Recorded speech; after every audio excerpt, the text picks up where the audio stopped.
What's up, guys? I don't know if the sound is working because I didn't hear any sound during the transition. Am I gonna get video sound? Let me click on something random to play and not something I want to watch. We'll do this. There has got to be Okay. You guys just heard Oompaville yelling at you. I'm sorry I'm so low energy to start, but something crazy has happened today, and I just found out about it before I went live. We're going to be talking about it in a little bit, but first, I want to start off with stuff that's not that. I was going to say a bit more lighthearted, but literally the first thing we're talking about is a death. So, one of the first comments I got on my channel when I started uploading to YouTube was that I was like an alternate reality King Cobra JFS. I didn't really know who that was, so I had to look him up. But he's kind of, these headphones are all tangled. He's kind of an internet legend in the degenerate druggy sphere, which I guess they meant alternate reality because I'm not a degenerate druggy, but we do kind of have the same hairline. So he apparently recently passed away, and they're not exactly sure why, at least from this video I had from 2 weeks ago. I've had this video tabbed up for 2 weeks, and I wanted to stream it 2 weeks ago. I wonder where the sound went on that. Whatever, we'll worry about it later. I wanted to stream it 2 weeks ago. I've just been going through some shit. I really did not expect. I was hoping to be back today, but did not expect to be back with such a heavy topic as the focus of discussion. And I'm not going to dance around it. What we're talking about later, after I watch these two other videos, I'm going to eat while I watch these two other videos, and then I'll be done eating by the time we get to the Charlie Kirk stuff.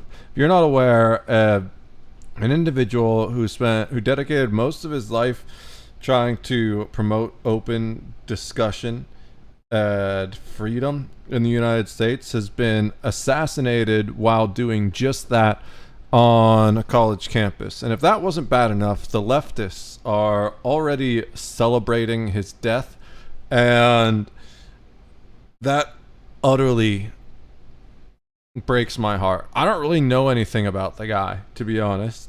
He was the CEO of Turning Point USA, and I don't really know what Turning Point USA was, except that it was some kind of political organization. He was right leaning or a right winger, as far as I can tell, but it just shouldn't happen, right? This is not how we do things in the United States. So I can't help but wonder if that means that the United States is over. Has the great experiment of democracy failed? Well, we're going to get into that a bit later, but first I'm going to eat, and then we'll look into everything else, right? So let's see what happened with this guy first. Today I have some heavy somber news about King Cobra JFS. After much speculation over the last half a day or so, it has been officially confirmed by his dad, Clint Saunders, through a video that he just posted, that Josh has unfortunately passed away. And say what you will about Clint, all the shit that he's been given over the years, he was the one who found Josh in his trailer unresponsive and made the initial 911 call. People were saying he was on some European vacation trip. The dad was there as much for the son as he could have been. And you can clearly see how absolutely broken up he is by this news. But besides breaking the news to us, Clint also confirmed an autopsy will be conducted. We don't know how he died. He died in his sleep. There's going to be an autopsy, and they think it's probably something like his appendix or liver. So if there was any foul play, we will know about it. And the biggest red flag having people even think that foul play was a factor here is the fact that Josh's ex-girlfriend 8 days or so ago sent him a care package which, including other things, had a Ziploc bag with rain lily seeds inside, which when you do a little bit of research you find is toxic to the human body and causes a lot of the symptoms that Josh was complaining about 2 days before. Okay, I kind of lost track for a sec because I was fixing some issues with the stream. Like, one of them is like Kick is just giving me problems. What did I said it Alt V, right? Yeah.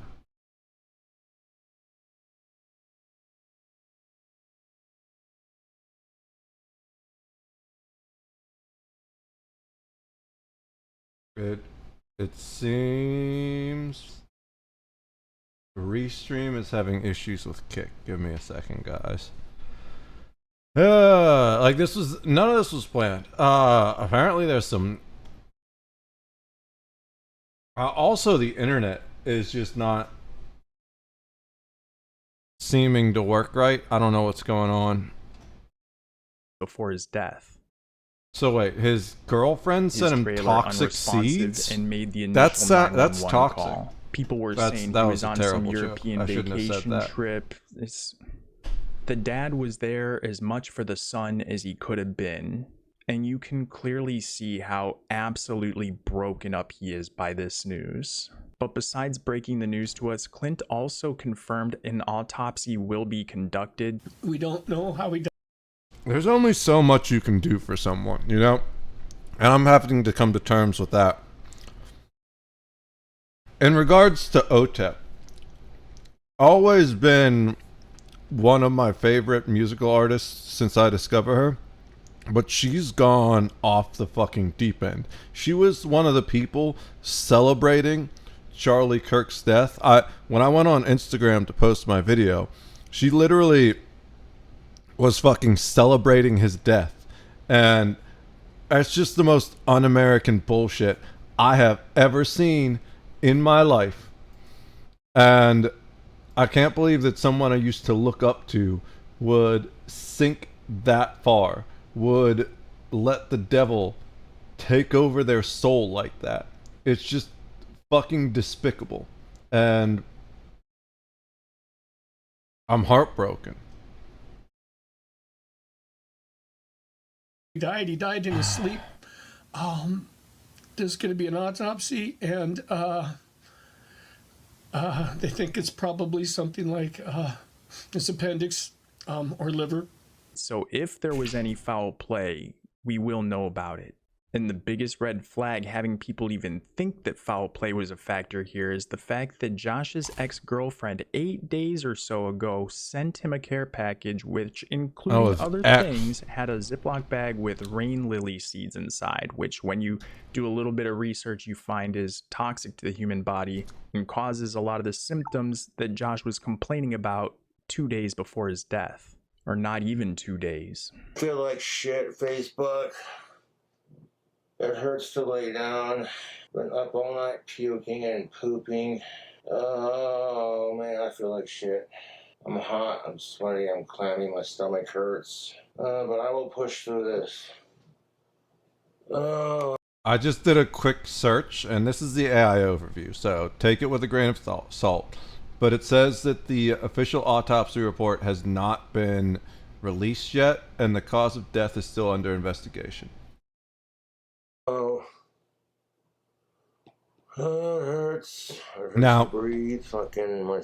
It is worth acknowledging one of the reasons this guy was known is because of his insane amount of alcoholism and drug abuse.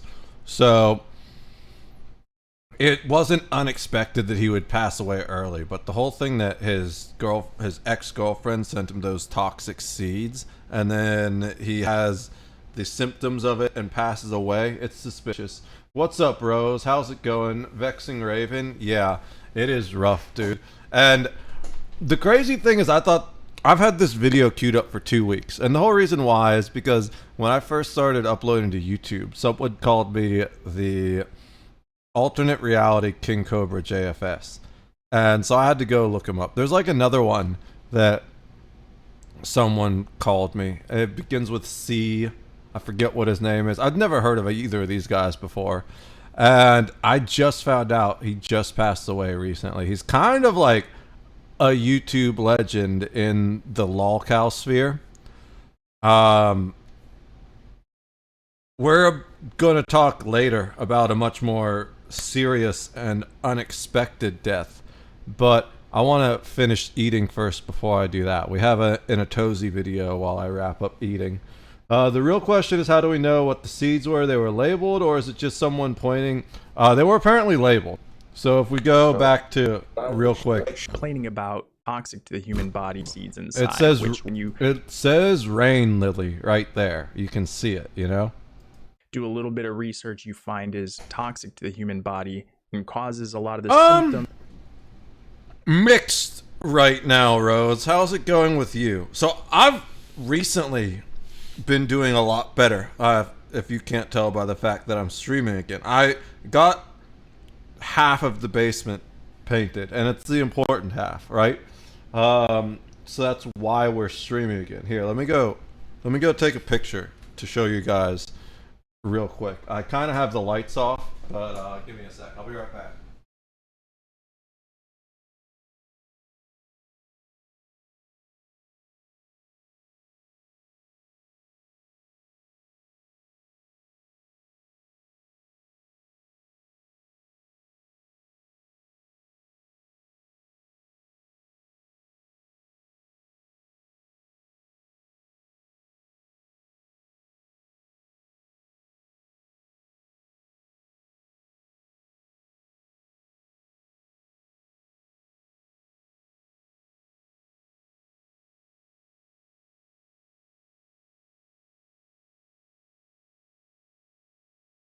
Okay, so the reason this is so big is because it's been one of the things keeping me from streaming.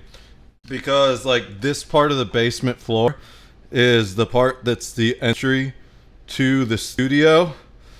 And now that it's painted, all I need to do is... You can still see the tape on the walls. I need to get the tape off the walls. But, let's get it away from there. The whole basement floor is painted now. It used to look like shit. Now it's just the same gray that you can see in like the back corner of the streaming room. If I can point in the right direction, down there. The entire basement, except for this area directly behind me on the other side of the wall, is now painted. So I've been doing better with the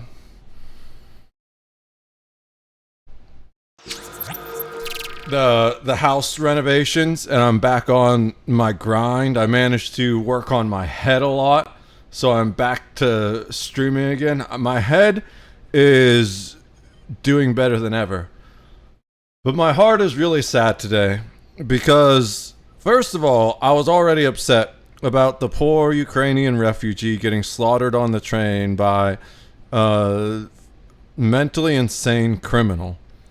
Dude had over a dozen previous charges and was just allowed to walk around free. Snuck up behind some poor Ukrainian woman that survived the war in Ukraine just to get slaughtered on a subway while everyone stood by and nobody did anything and watched. And now, today, I found this out just as I was going to get food. Right when I got back, really. I wasn't planning on doing anything this heavy on the stream. I just wanted to do this, and then we'd go do lighthearted stuff back for my first stream. But this is actually going to be a pretty heavy stream because Charlie Kirk, who I'm not too familiar with, but he was a political activist who promoted freedom and open conversations of free speech has been slain in broad daylight, and people are celebrating his death. I can't help but feel like this might be the beginning of the end of the United States. So we're going to talk about that, but I want to finish eating first so I can give that my full attention and I'm not really distracted. We're watching this video about King Cobra JFS because people, when I first started uploaded to YouTube, used to say I was like an alternate reality version of him. So I don't want to be streaming about all this death, but unfortunately that's the world we live in right now. We're gonna watch this Atozi video, see whatever this stupid idiot did, and maybe if I'm still eating, listen to that video on the side there about fucking iDubbbz continuing to ruin his life. But this is just something I need to talk about. That I feel, especially on the eve of 9/11, we've gone from a point where we would never forget the cost of terrorism to now just openly promoting domestic terrorism and celebrating it. I don't know how the United States has gotten so fucking lost, but I do feel like I have a responsibility to try and do something about it as an American. So we're going to talk about it. But first, we're going to learn about the passing of King Cobra and see what Atozi has to say before we get into the really heavy shit. I'm alright, I guess. Damn, bro, your YouTube recommendations are a toxic waste dump. Oh, yeah, for sure. I don't even know what half these are. Well, Oompaville rocks. No idea who that guy is. No idea what this is. Well, I know what that is, but I've never heard of this channel. Some Ordinary Gamers is fine. And then a lot of this has to do, like, I don't get it. I have all these people I'm subscribed to, but it doesn't show me people I'm subscribed to.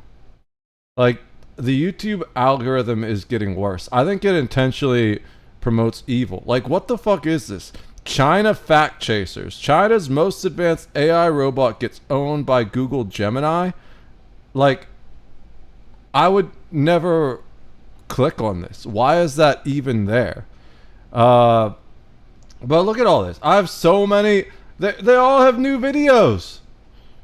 So many of these people that I mean, like, not all of them. I'd say probably at least a third of them have new videos. These people never pop up. I want to start going through and cleaning out my subscriptions and also paying attention to my subscriptions more, because a lot of these people don't upload anymore. But it's messed up, man. Yeah, my YouTube recommendations are shit. I scroll for so long before I find something I actually want to click on. I'll watch Donut. I watch Subordinary Gamers. I like Louis Rossman. I talked about him. I do like John Lang sometimes. And Wired's okay. Of course, now they're giving me stuff. But I swear to God, yesterday I was scrolling for like 5 minutes and there was nothing good on here. I started watching this guy just recently. He's had some good commentary. I love Lush Life. So this is better. I guess it's just partially that video of what that's given me some really shitty recommendations. Alright, I'm not doing good. I'm sorry to hear that, Rose. I'm really sorry to hear that. That's one way to describe him. Did I see Sydney? Did you? I wouldn't be surprised. Everyone's been talking about her. I didn't even notice, but I would not be surprised. Complaining about Sydney 2 days Sweeney. before his death. Apparently, you're like not allowed to be hot anymore. If you're hot and blonde, you're just automatically a Nazi.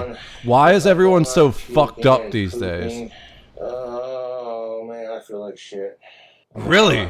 My subscriptions? That's fucking hilarious. Let's see. I didn't even know I was subscribed to her if I was. Maybe I subscribed to her because of the controversy. I kind of do that sometimes. You know, if like someone gets my attention, I want to know more. and I wanted to see how she react to it. It would be SY, right? I literally have no idea who I'm subscribed to. I'm subscribed to myself 3 times. Is that good enough? No, there's Sydney Watson. No Sydney Sweeney. The only Sydney is Sydney Watson. That would be kind of funny, though. Does she even have a YouTube? I have no idea. Clammy, my stomach hurts. But I will push through this. Well, this month ain't been a good one for me. I'm sorry to hear that. Do you want to talk about it? We're always open to talk about it. I'm glad I could be live.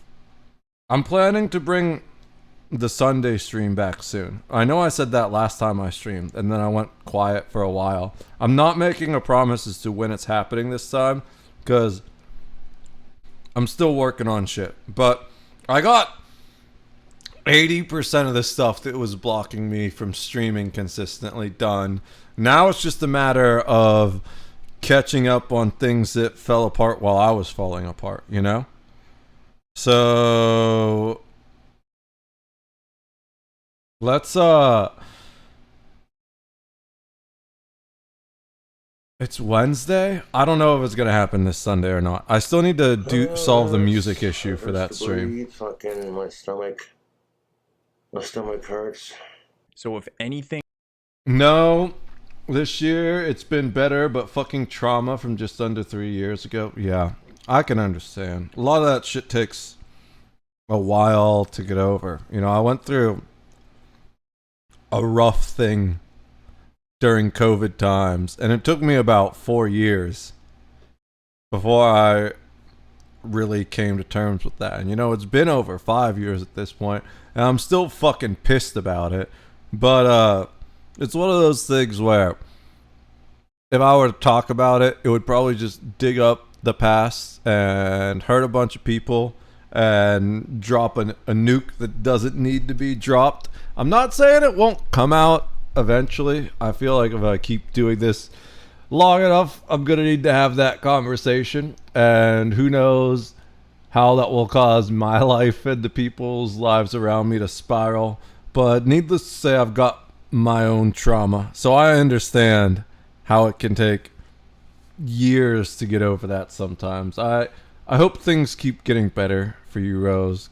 Because that's one of the things that people don't talk about when it comes to trauma, is that there's always good days and bad days, right? You can think you're totally over it, and then something happens that's just kind of triggering. It takes you back, and you're like, fuck, man. I can't believe that's still messing with me. And then the fact that it's still messing with you messes you up more. You're like, I should be stronger than this, right? But no. We all have to deal with moments where we need a shoulder to lean on. So don't beat yourself up too much, Rose. This year it's been better. Keep that in mind. You're doing better. It's a process, you know. Healing takes a long time. Broken bones don't heal overnight, and neither do broken parts of your soul. You know about the school situation I went through the 19th of September? I think, yes, sort of, we talked about it, but remember, I am kind of like a goldfish in that I really don't remember conversations very much. Like, I can have I don't remember anything I say on stream. People show me clips and it's shocking. I don't know why I'm that way, and it makes me feel bad because it's hard for me to remember important dates, or like, I have every family member's birthday in my phone so I don't forget. I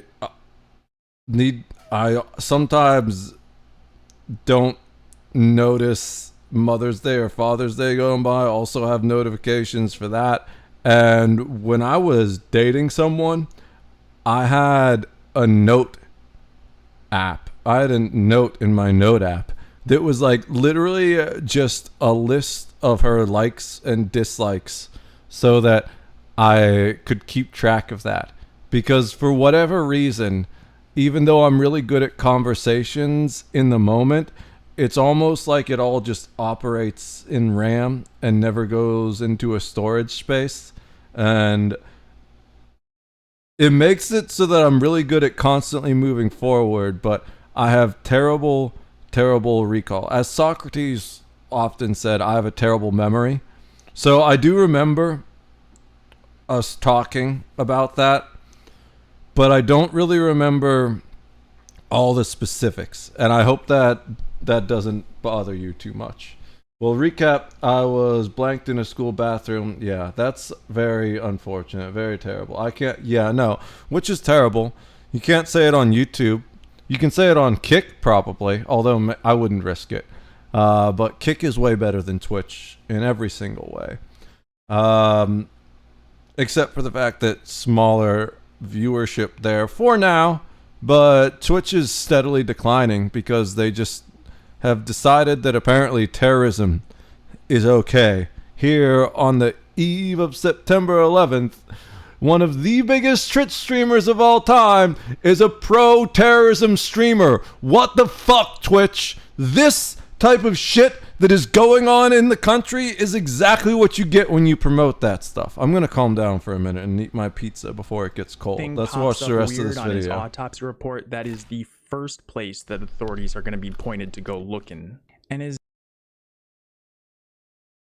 But yeah, I'm sorry you have to deal with that, Rose.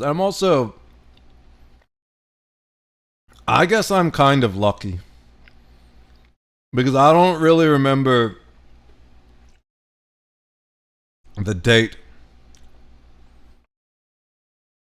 of my most traumatic experience. So I don't need to worry about a horrible anniversary like that type thing. I just kind of keep cruising along. And sometimes it hits me out of the blue, but for the most part, I'm just very good at eliminating things that would trigger any type of trauma response.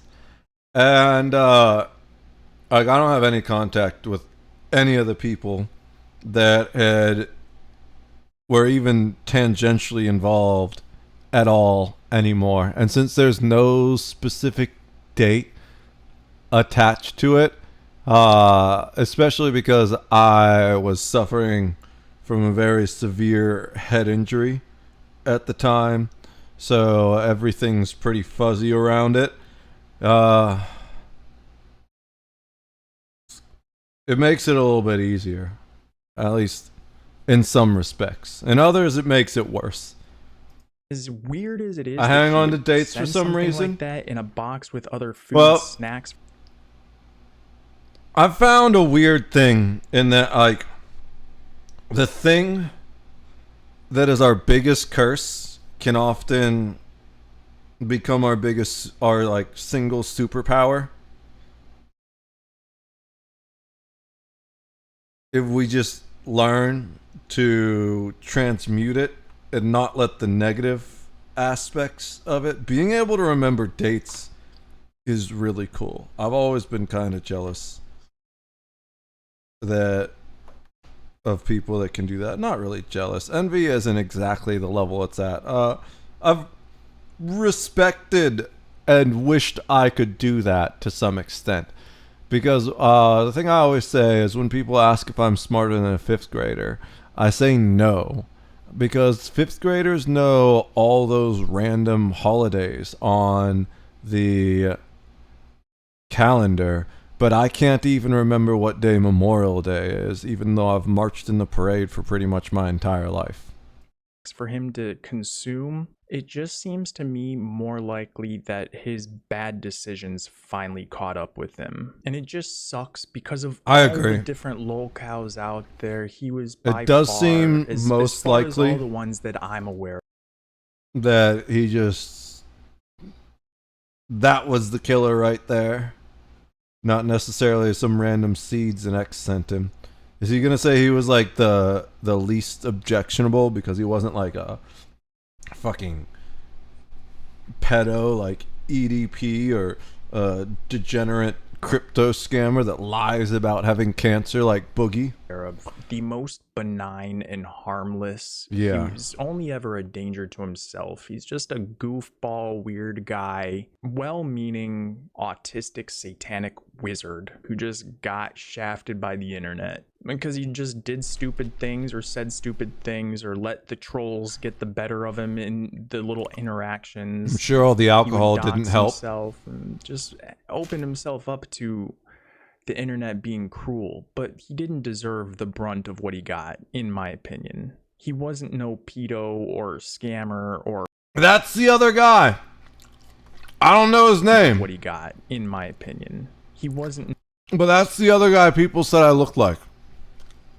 It begins with a C. I don't know what his name is. no pedo or scammer. Fucking Dark Side Phil. This guy is a relentless piece of shit. I saw a video the other day that talked about how he's the embodiment of the 7 deadly sins. Or animal abuser. I don't know who anything that with is. Intention. She looks like Frogan, He though. really did seem to have genuine good intent in the things he did. But I digress. And so this is still a developing story as we wait for the official autopsy. Did Frogan report to abuse come out. animals? I will That didn't look update in the exactly pinned like comment Frogan. Whether or not I think she there's had more room to be accurate looking and was into slightly fatter. the alleged foul play allegations and whatnot, but we'll cross that bridge if and when we get to it. I'm just reporting the latest news about the boy.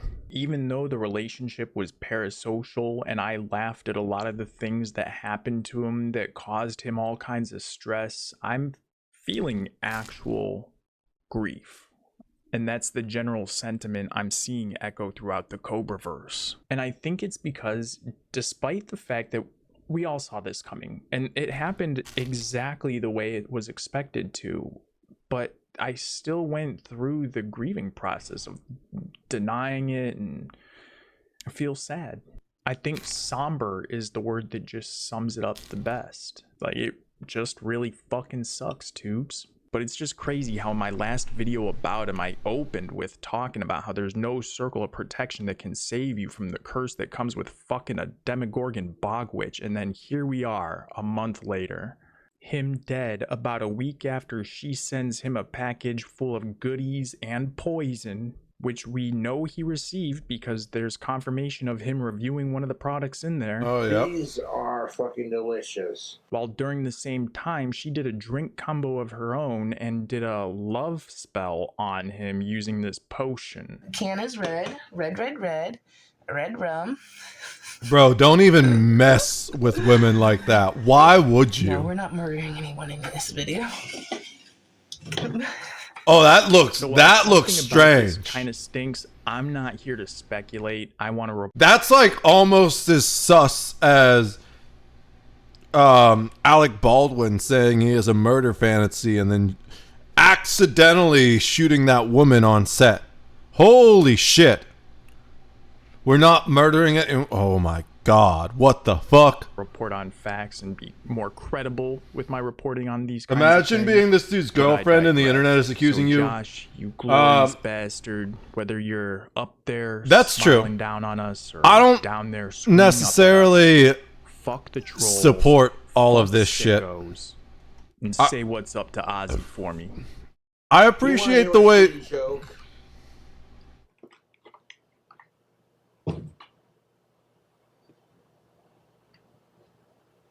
What kind of mushroom's always talking smack? A shit talkie. I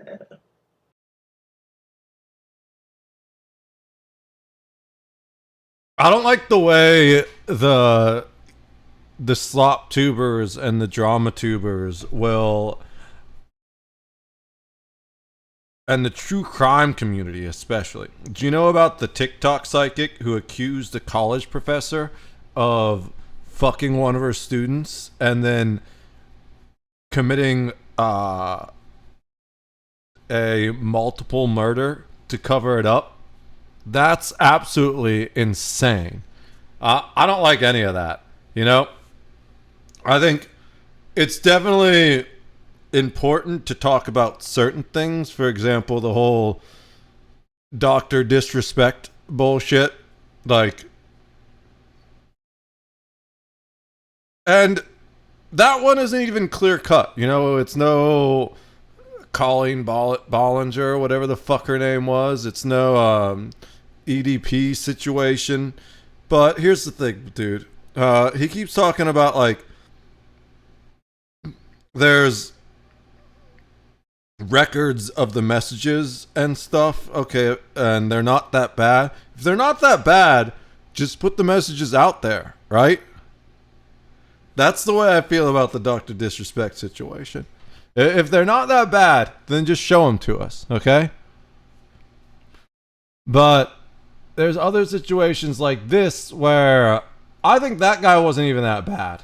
He definitely covered both sides. He said that it was sus about the seeds, but he also specifically said when he showed the bottle of Nikolai that he thinks it was kind of just, it was like around this point. Benign and harmless. He A little bit was before only that. ever a danger to himself. He's just a goofy, more likely that his bad decisions finally caught up with him. And he just, So this guy did go out and say it seems definitely more likely that he really just drank himself into the grave, which I've seen too many people do. But it's definitely questionable that X sent him those seeds and then also around the same time said we're not murdering anyone in this video and was doing like weird witch spells on him on shit. That's sus. But I also feel like that's something for the FBI to investigate, not for random slop tubers to speculate on. That's why I have really mixed feelings about Keemstar. Because Keemstar has absolutely exposed some shit that needed to be exposed. Like, one of the best things he did was go after that Shad dude. I think his name was Shad.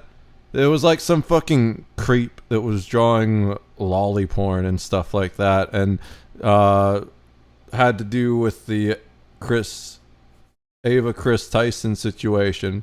Like, apparently they bought a bunch of that creep's stuff, and then the creep went and drew a picture of Keemstar's underage daughter, like 7 years old or something like that, performing acts on Donald Trump. And I think it was good that Keem went after that guy and took him down. But there's also things he's done where he just made drama to make money and ruin people's lives for no reason.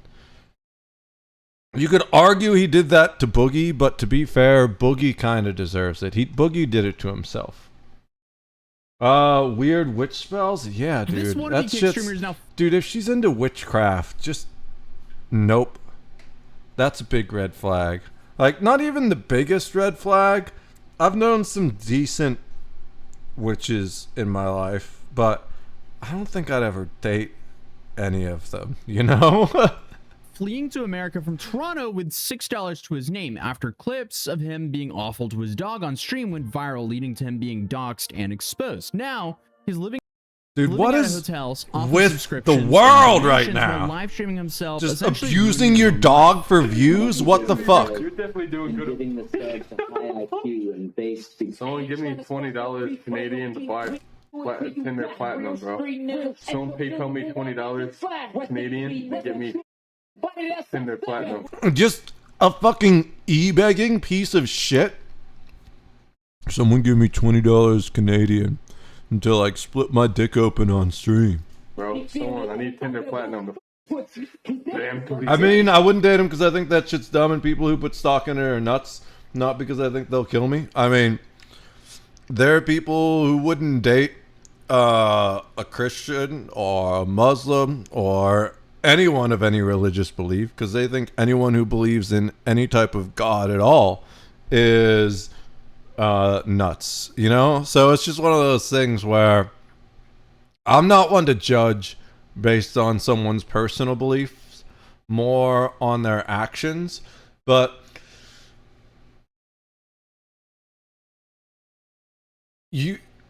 whoever said don't judge a book by its cover was a fucking idiot, because the cover is there it's specifically designed to tell you what's inside the book, right? So I'm not saying like hold on to that assessment forever and ever. Definitely be open to changing your mind, but pay attention to what's on the cover, because that's the image that they want you to receive, right? People dress a certain way, people talk a certain way, people have certain kinds of beliefs. Like if someone told me they were a Satanist, I'd be like, ooh, I don't know, man. Like, I'm not trying to be sacrificed tonight. Can we just like, yeah, no, like have a good time, you know? Go. I feel like the only way things can get more pathetic than that if he begged for money to sub to OF Girls. But this dude almost exclusively streams himself doing impressively stupid and awful stuff. I guess his only problem is this is just the first time it's gotten him enough attention to where he's essentially been blasted online and actually got the police involved. So it's safe to say he couldn't handle the heat because he hasn't been home since then. There's only two choices: stay here, get an apartment, or pay my rent and go back to Toronto and then come back after I get shit figured out. The e-beggars are the worst. It's like, Jesus Christ, dude. If you're that pathetic that you need to constantly be asking, that's one of the things that Darkside Phil did that would really piss me off. So I think someone counted. He asked for support or donations or some variation of that like 40 times in one stream once or something. It's like, dude, if you just provide value and do it consistently, which is my big issue right now, and reliably, and provide sufficient value for people, the money will come. If you build it, they will come. One of the things I want to do probably next week, hopefully by the end of this month, is update merch. I've had a long time plan. I've got like pepperoni in my throat. Oh, okay. I've had a long time plan to release 2 separate lines of merch. One is going to be just like slightly offensive philosophy. I don't want to give away any of the merch ideas in case someone steals it before I release it. But the other is going to be shirts that are just straight up offensive for no reason. And the reason for that one is because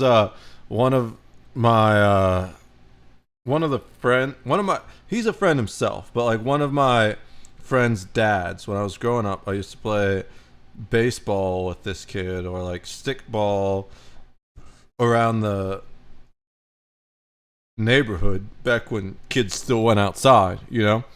And always been a really good friend to the family, great dude. He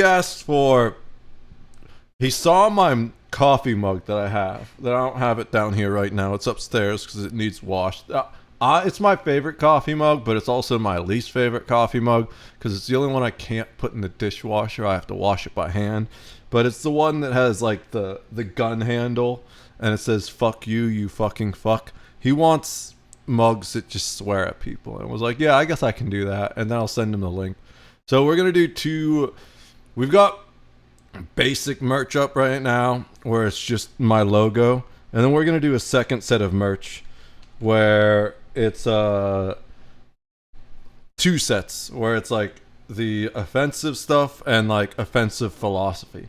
I've got plans for both of them. You can sacrifice me as long as we have the time of my life first, right? Yeah, there's only one woman in the entire world I would let sacrifice me like that, and that's Poppy. But yeah, no, I find any type of e-begging like this fucking pathetic. If you're really that desperate for money, open your phone and make a Fiverr account, right? There are so many ways to legit make money without begging for it. And then like these people, they do something terrible and they get in trouble for it, and they're like, oh gee, I can't believe this happened. It's like, this is such a thing. I've got to like leave Toronto now. This is so terrible. How is this even possible? Because you're a fucking degenerate loser. That's how. Options. Who? You don't know who Poppy is, bro? Oh, Poppy's my favorite music artist of all time. And not even just music, my favorite internet person. She's more than just a music artist. She's the internet girl. Definitely just... I don't want to get this video copyright claimed or anything like that. But go watch some Poppy. I highly recommend... Here, I'm going to give you a link. So there's some songs, first of all. She's had a very... Let's bring up Spotify, if Spotify still works. I don't know what still works on my PC. Okay, cool.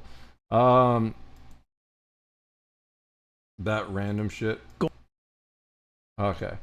So she's had a very varied career, where back in the day, she used to do pop. And then it got like dark pop. And then it became... metal. She's like absolute. So this song, well, I don't know about the remix, but Low Life is amazing. So she had an EP that came out 2016. I love every song on here. Clearly, I've liked all of them. This is all pop type stuff. So like this is like kind of, we'll play like 5 seconds. This is like kind of like reggae pop.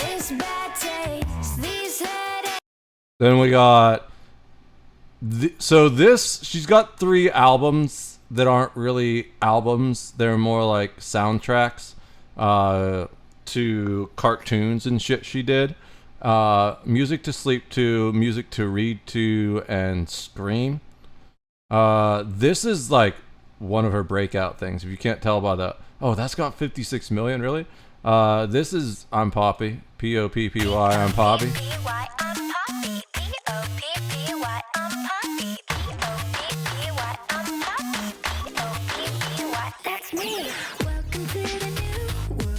Alright, and then we got Poppy Computer. This is a great album, but a lot of people don't like it. I'd say, arguably, it's one of the weaker ones. But as you can see, literally everything has a check mark. She's one of the only artists I can say has never released a bad song, at least in my opinion. She's got some remixes. I don't remember what this song is. Oh yeah, now I do. That's like getting into a little bit of dark pop. This is Am I a Girl is when she really starts the dark pop, but also has a little bit of metal. Most of this is pop, little bit of dark pop, metal as hell. She does dark pop. She had this song with Grimes. It was a pretty it ended up being, they went back and forth about it a lot. There was like drama between Poppy and Grimes. This is the song that really introduced me to her. X. If we go look on YouTube real quick, well,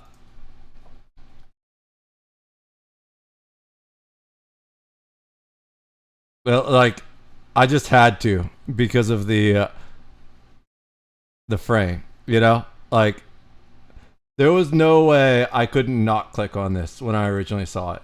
And it's one of my favorite songs of all time.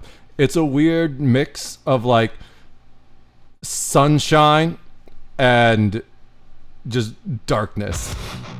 So it's all heavy and shit, but it's just this insane juxtaposition where it goes back and forth. I wanna love everyone, empty every bullet out of every gun. And then a few seconds later,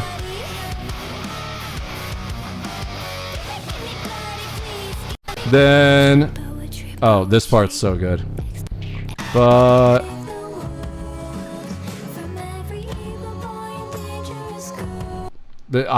there's no one that I relate to, or just all of her music means something to me. So this is when I'd say she gets a little more into dark pop. She's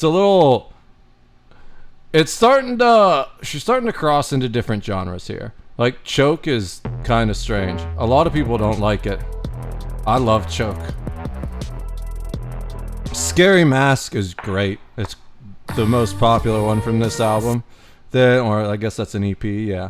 This is one of the other soundtracks, I'd say. Music to Read to. It's a bunch of whatchamacallit stuff. I Disagree. This is when she really started to blow up. So this was a single from the album I Disagree. Blood Money is the song that made me be like, oh yeah, she's the one. This song is so good.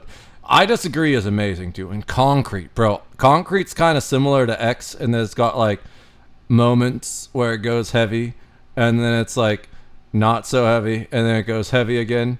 I'd say this is like really her when she started to explode. If you just look at the numbers, like everything except for a couple of the ones at the end. Dude, Sick of the Sun is so good. One of my characters on WoW was called Sick of the Sun. It's named after that song. All the things she said, best cover of this song I have ever heard. I forget who originally did it. I don't even know the original, right? All the things she said, Poppy. There it is. Oh, Tatu's the original. But this song, so good.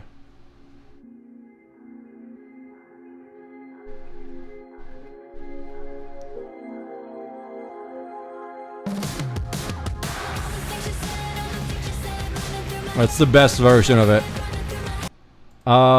Then most recently, there's the other one, Music to Scream Through. That's literally just like a bunch of industrial noise.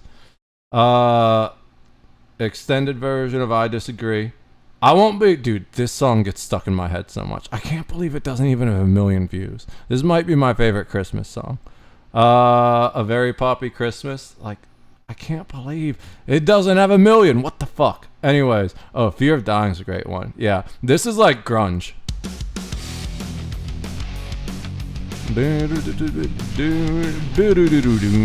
Kind of has like Hole or Garbage vibes a little bit, except a little more aggressive. These songs are okay, as you could tell from their views. None of them are amazing, but they're all good. I like them regardless. This is a great song. Flux is also amazing. So Mean, pretty good. Why'd you be so mean?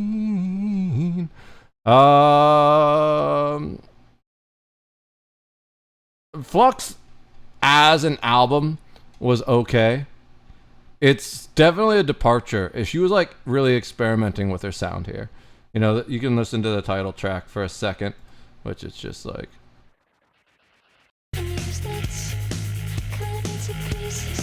It's kind of like, I don't even know what genre this is. Garage rock, maybe? Her is the biggest song on here. It's got like more of those grungy vibes, you know? Like this song is so good. Give her a face. Alright, then we got Fuck You Back. That's what the FYB stands for. Fuck the world, it'll just fuck you back. Listen to that one. Church Outfit. Okay.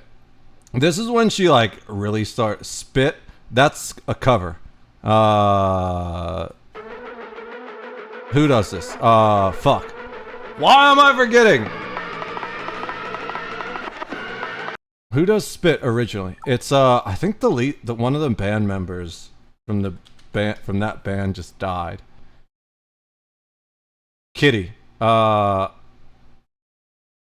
It was originally a Kitty song. And I think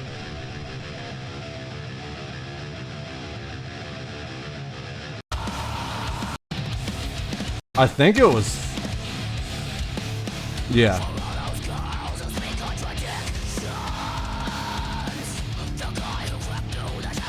So that's Poppy's cover of Spit. Poppy does the best covers.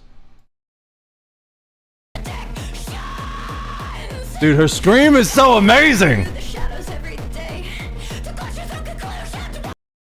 I think one of the Kitty band members recently passed away, so they're done. But going back to Poppy real quick, They'll Just Love You, great song. It should have way more views than that. My pizza's so cold. Church Outfit is crazy. I love Church Outfit. Motorbike, bro. Motorbike's one of my favorite songs. Why has that only got 3 million? This song's such a vibe. I wonder why nothing catches my eye quite like the sight of a girl with a powerful machine between her legs. Making it squeal, making it bang, looking so free, so in control. All right. So that's all off the album Zig, which was also really, really good. There's not a bad song on here, but some of them are, as you can see, don't get quite as many views. But oh, this is one of my favorite collaborations. I was actually listening to this song when I went to go to the grocery store today. Violence Against Nature, Bad Omens, and Poppy. It's like a long intro. I don't want to listen to too much.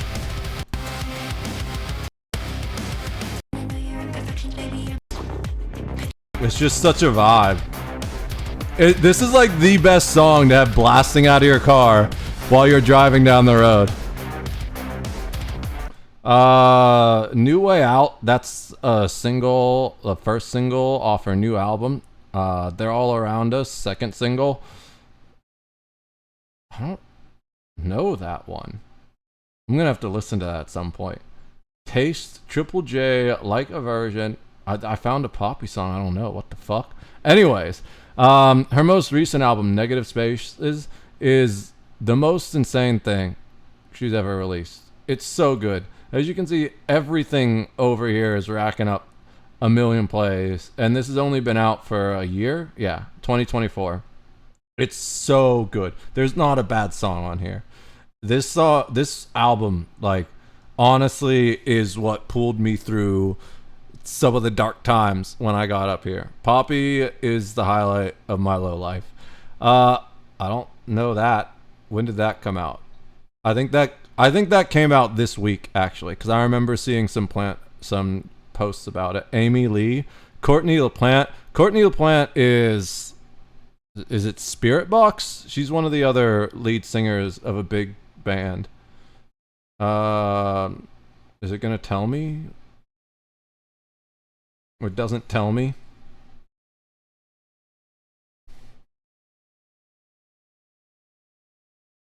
I can't type. Courtney LaPlante.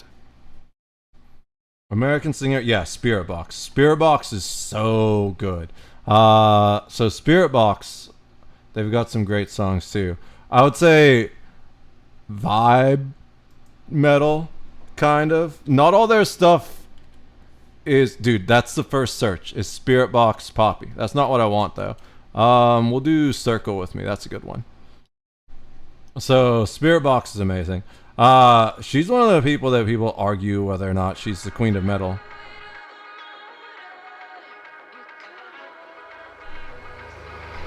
Tear down the altar. I highly recommend you check out Spirit Box after you're done checking out Poppy.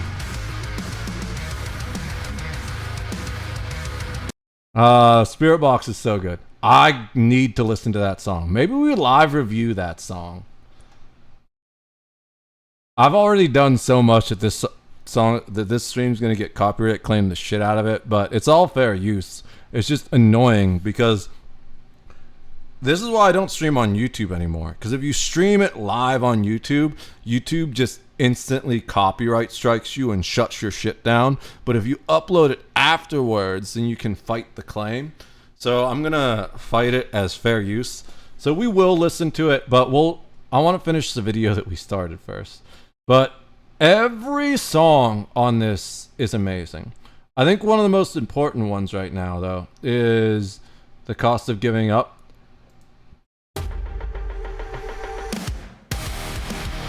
Just never give up, guys. No matter how evil the world seems, how dark the world gets, never give up. I feel like overall this is the most poppy album where she finally like locked in her sound. And yeah, you got that. Then you got song like Halo, which literally fucking brought me to tears first time I listened to it. But she's also got some heavy shit. This is one of the heaviest songs I've ever heard.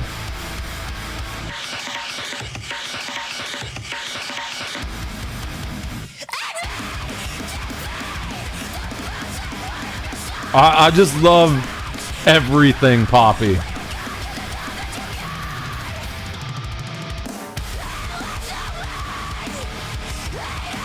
And then she's got this, which is like, this is all the same album.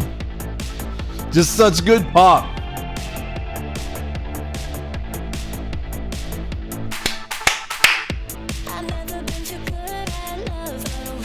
I just punched my pizza. It's so cold now. It's gonna stop getting hard. It's gonna start getting hard. Poppy's always hard though. Where is it?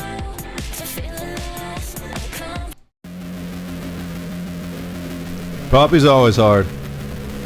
Alright.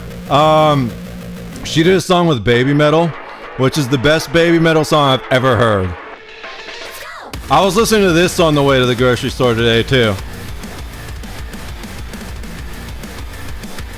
Every one of these listens is actually just me. All 16 million. No, I'm kidding. She does screaming for it. Mostly in the second verse. You gotta watch the music video. You know what? Maybe we react to the music video. I need a friend that'll never betray me. I'm so scared I don't care the consequence, so I'll come find you where you are.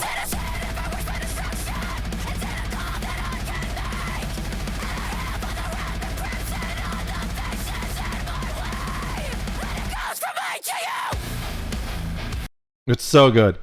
I need to listen to that. So since we're already gonna get like copyright claimed all to hell when I upload this VOD, we'll do that later. We gotta finish the video. I need to finish eating my pizza. I've been doing too much talking. It's like literally cold and it's about to start getting hard. Just check out Poppy. You won't regret it. In my opinion, an absolutely generational talent. Even if she doesn't really get all the recognition she deserves right now, but she's been starting to get it.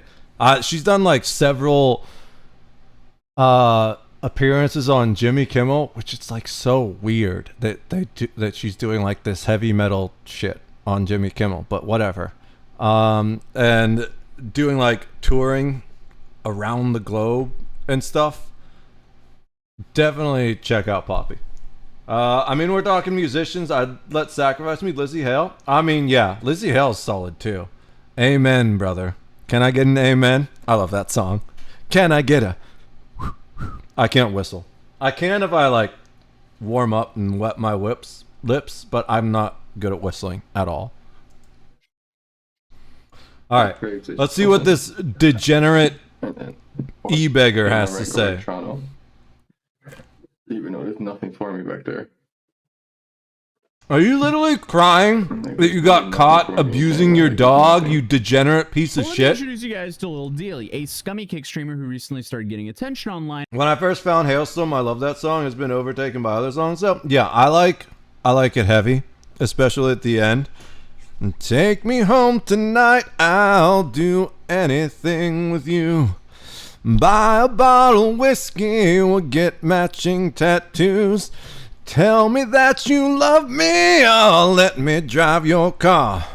We can sit till morning light, just counting every star. I kind of fucked up there at the end. But I to be fair, I haven't warmed up, and I haven't been singing in months.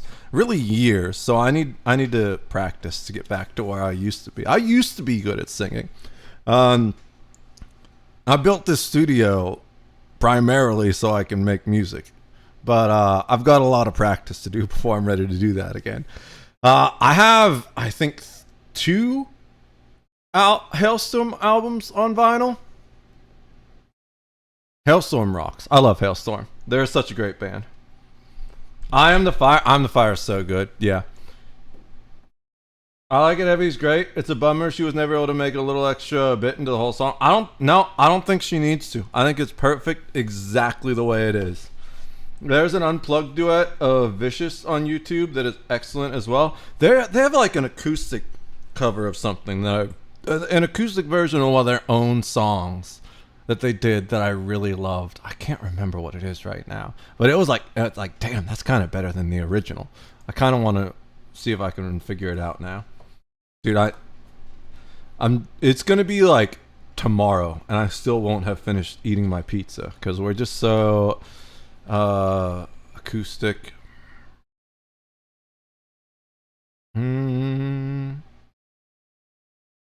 I don't know if I watched it on this account. Part of me wants to just look for the line, but I have too many YouTube accounts now, so it's like, I don't know. I don't think it's that one.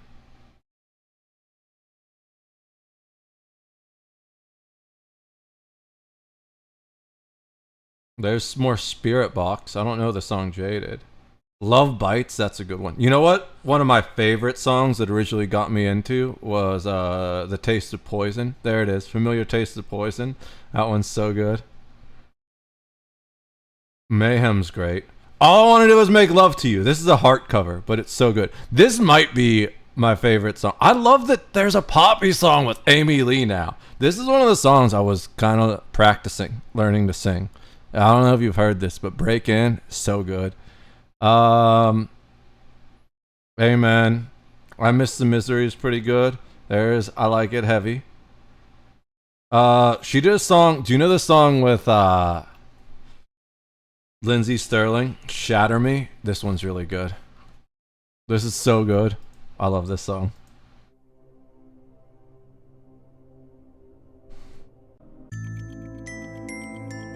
Shatter Me is so good. Do Not Disturb.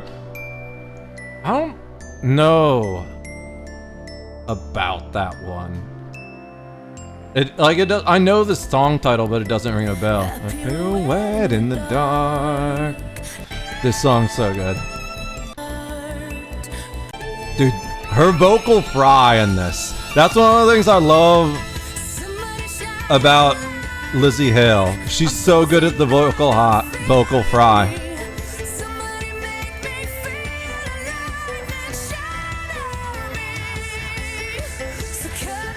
She's not really using it here, though. Am I thinking of a different song?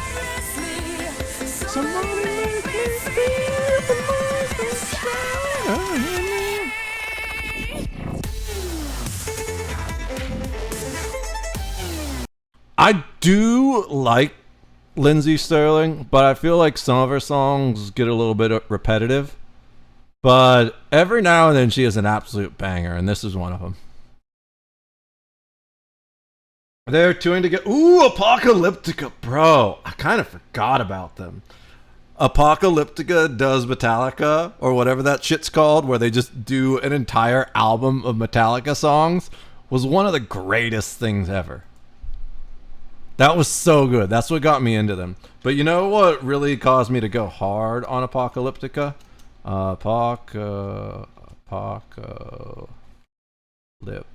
I can't type. It's actually this song. It's the first one that came up. So growing up, my favorite band was 3 Days Grace throughout all of high school. And they did this song with Adam Gontier, the lead singer of 3 Days Grace. This song, there's 2 versions of it. I'm not sure which one's the better one of these videos.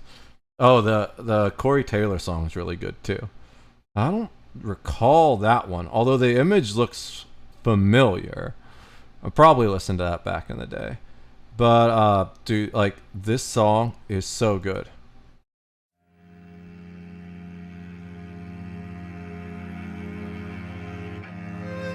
This is like one of the best songs. It really takes me back.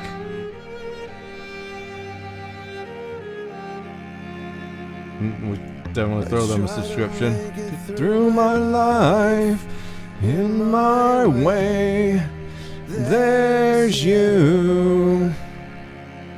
I try to make it through these lies, and that's all I do. Just don't deny it. These guys are so fucking talented. It's insane. All of them. Adam Gontier included, but like I was talking specifically about Apocalyptica there.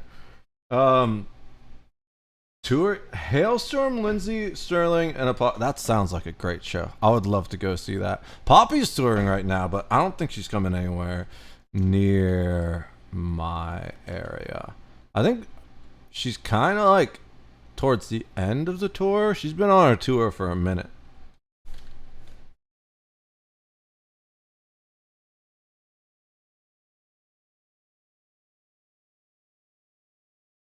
I guess Cincinnati's probably the closest to me.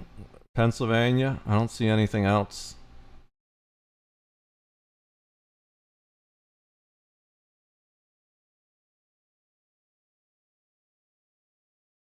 I would love to see her live. I think the Jimmy Kimmel fucking, it's so good. It's just so weird that when I watched it, I expected them to do one of their softer songs too. They did the fucking, at least the first one. I think they did Violence Against Nature. Oh, they did Suffocate! Bro, this is even heavier than Violence Against Nature. This is even heavier. This is like one of the heaviest songs she did.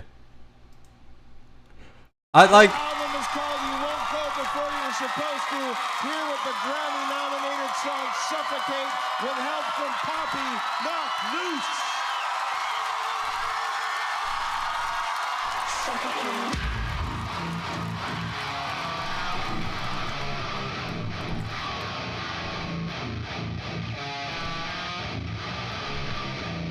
It's just so heavy.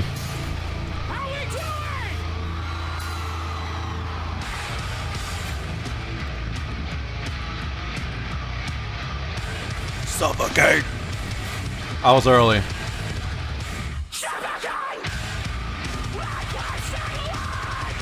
Okay, let's just skip to the good part.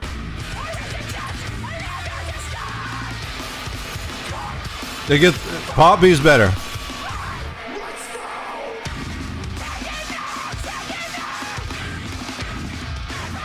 I love how she's just always a juxtaposition. She comes in a fucking fluffy ass white dress.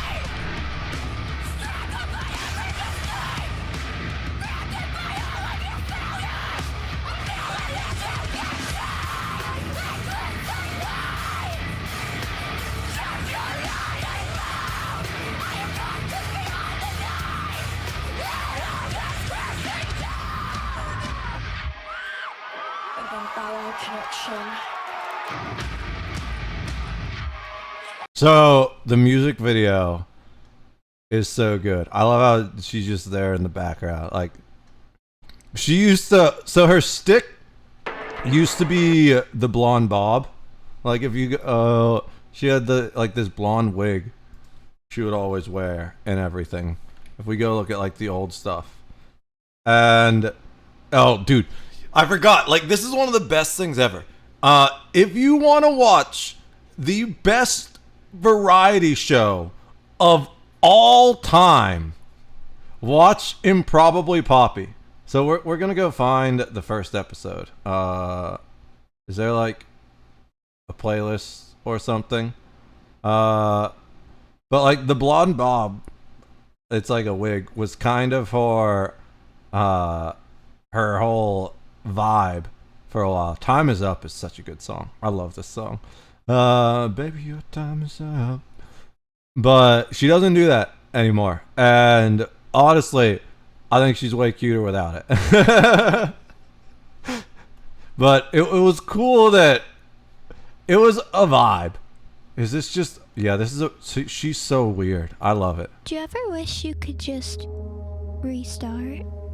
Everything's gonna be okay. Don't worry about it. You're gonna be fine. I think everything's gonna be okay. What would it be like if you could just restart? I don't know if it was even always a wig, but it's sometimes it was a wig, or maybe it was dyed. I don't know. She's just almost like a computer. I wonder what it's like to reboot. Everything's gonna be a-okay. Is it okay to think things like this? This planet makes sense to me. Everything's perfect. Am I? You need to watch this though. It's literally the greatest thing on the internet, in my opinion. Just watch every episode when you get the chance. I want more, but she's busy with touring right now, so I expect we won't see another one until she's done touring, if we see another one at all. But I highly recommend, whenever you got some time to yourself and you feel like being weirded out in the funniest and best way possible, just watch that whole thing. Just watch all 5. I think there's 5 now. 5 or 7. Just watch them. They're so good. It's literally the best thing on the internet. I've never laughed so hard in my life. I laughed like... I might get canceled for saying this, but I laughed like an autistic kid.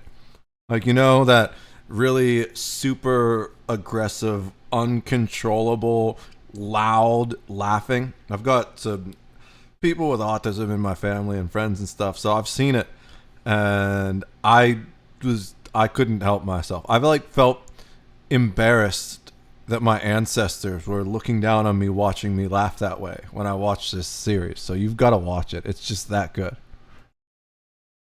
All right, I'm done ranting about Poppy for a minute. Let's go finish this video. After someone uploaded a compilation of him hitting his dog and threatening his own life to Reddit. And this is what this guy claims he came up off of. So that's my thing.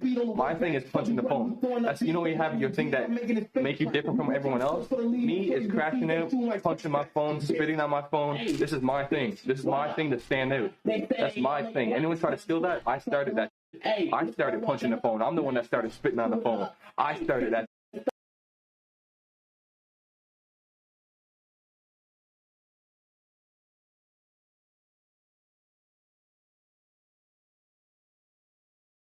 What's wrong with these people? Like,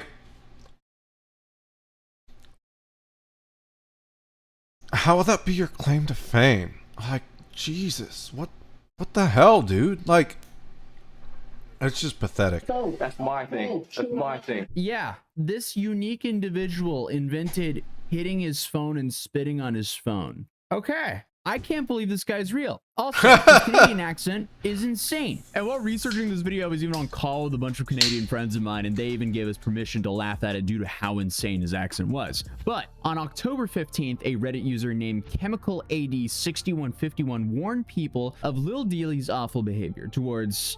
I love a good Canadian accent. I'll never give it over the fact that they call Z Z. There was one time we were in Toronto with my family, and I don't know. I swear to God, the guy had to be doing it as like a joke, right? You know, like messing with the American tourists or something. But we went and we had this waiter. The most, like, just full-on, full-bore Canadian accent I had ever heard in my life, to the point where he literally ended every single sentence, whether it was like 2 words or 20 words, with a. You want a side of fries with that, eh? I can't do it, but I can't do the Canadian accent to save my life. But it was, oh my God, I was trying so hard not to just like bust out laughing. I swear to God, the guy had to be doing it as a joke. Just like, you know, oh, this is a Toronto restaurant near, like, I don't think we were actually at the Niagara Falls, but we came through by the Niagara Falls. So it's definitely a touristy area. I feel like it had to be a joke, you know? But I don't know. I don't know. It was the most... I've never heard a Canadian accent like that unless someone's making a joke out of it. You know what one of my favorite things is? One of my bros back from Pittsburgh showed me this. What's it called? Gray... That's not what it's called. But, is this it? What the fuck is this? I watched this in the past. Oh, I think I know what this is. This is not what I was looking for. Good day, good day. Good day, how's it going? I'm Bob McKenzie, it's my brother Doug. How's it going? Hey, we got 2 topics today, back bacon and long underwear. Like, they're different topics, right? Okay, first topic, well, I don't know which one should be first. Which one should... Go long underwear and then food as a reward. Long underwear is our topic. What the hell? There's a video that I was thinking of, though. It's not this. It's a music video. It's like the worst. It's not the worst. It's great.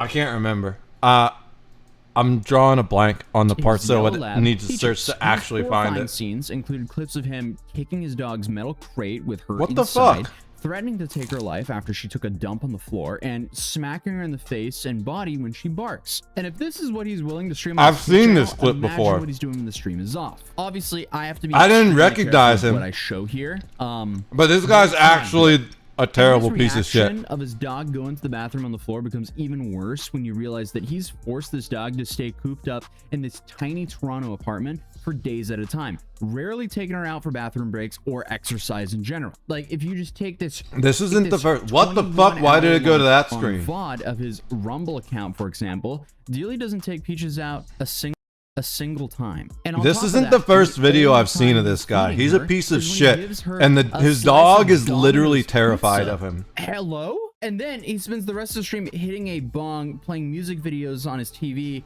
and then complains about having no friends. Dude, I wonder why. One hell of a mix. Third piece, you get the first piece. Girl, I'm still get wishes that Theater popcorn for what? With each bite, you will feel more lonely. Yeah, well, by myself, popcorn by myself, you know, no one to watch a movie with, no one to go with, no friends to go get with, no one to go to the club with. How about you stop fucking streaming and go outside and make some friends, and you goddamn loser? Holy shit! This guy is so pathetic.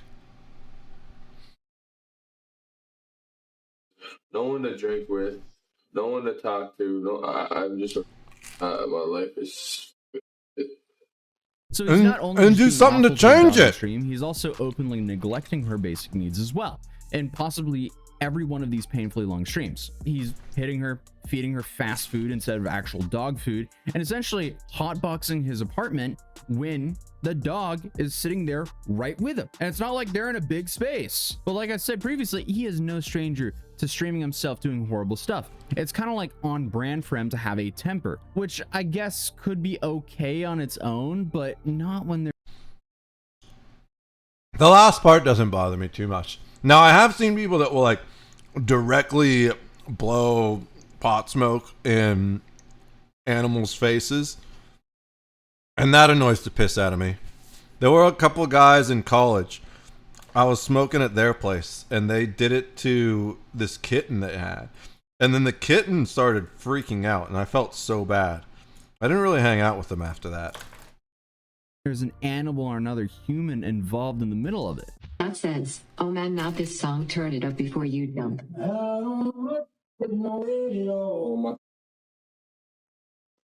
I just broke up microwave, bro.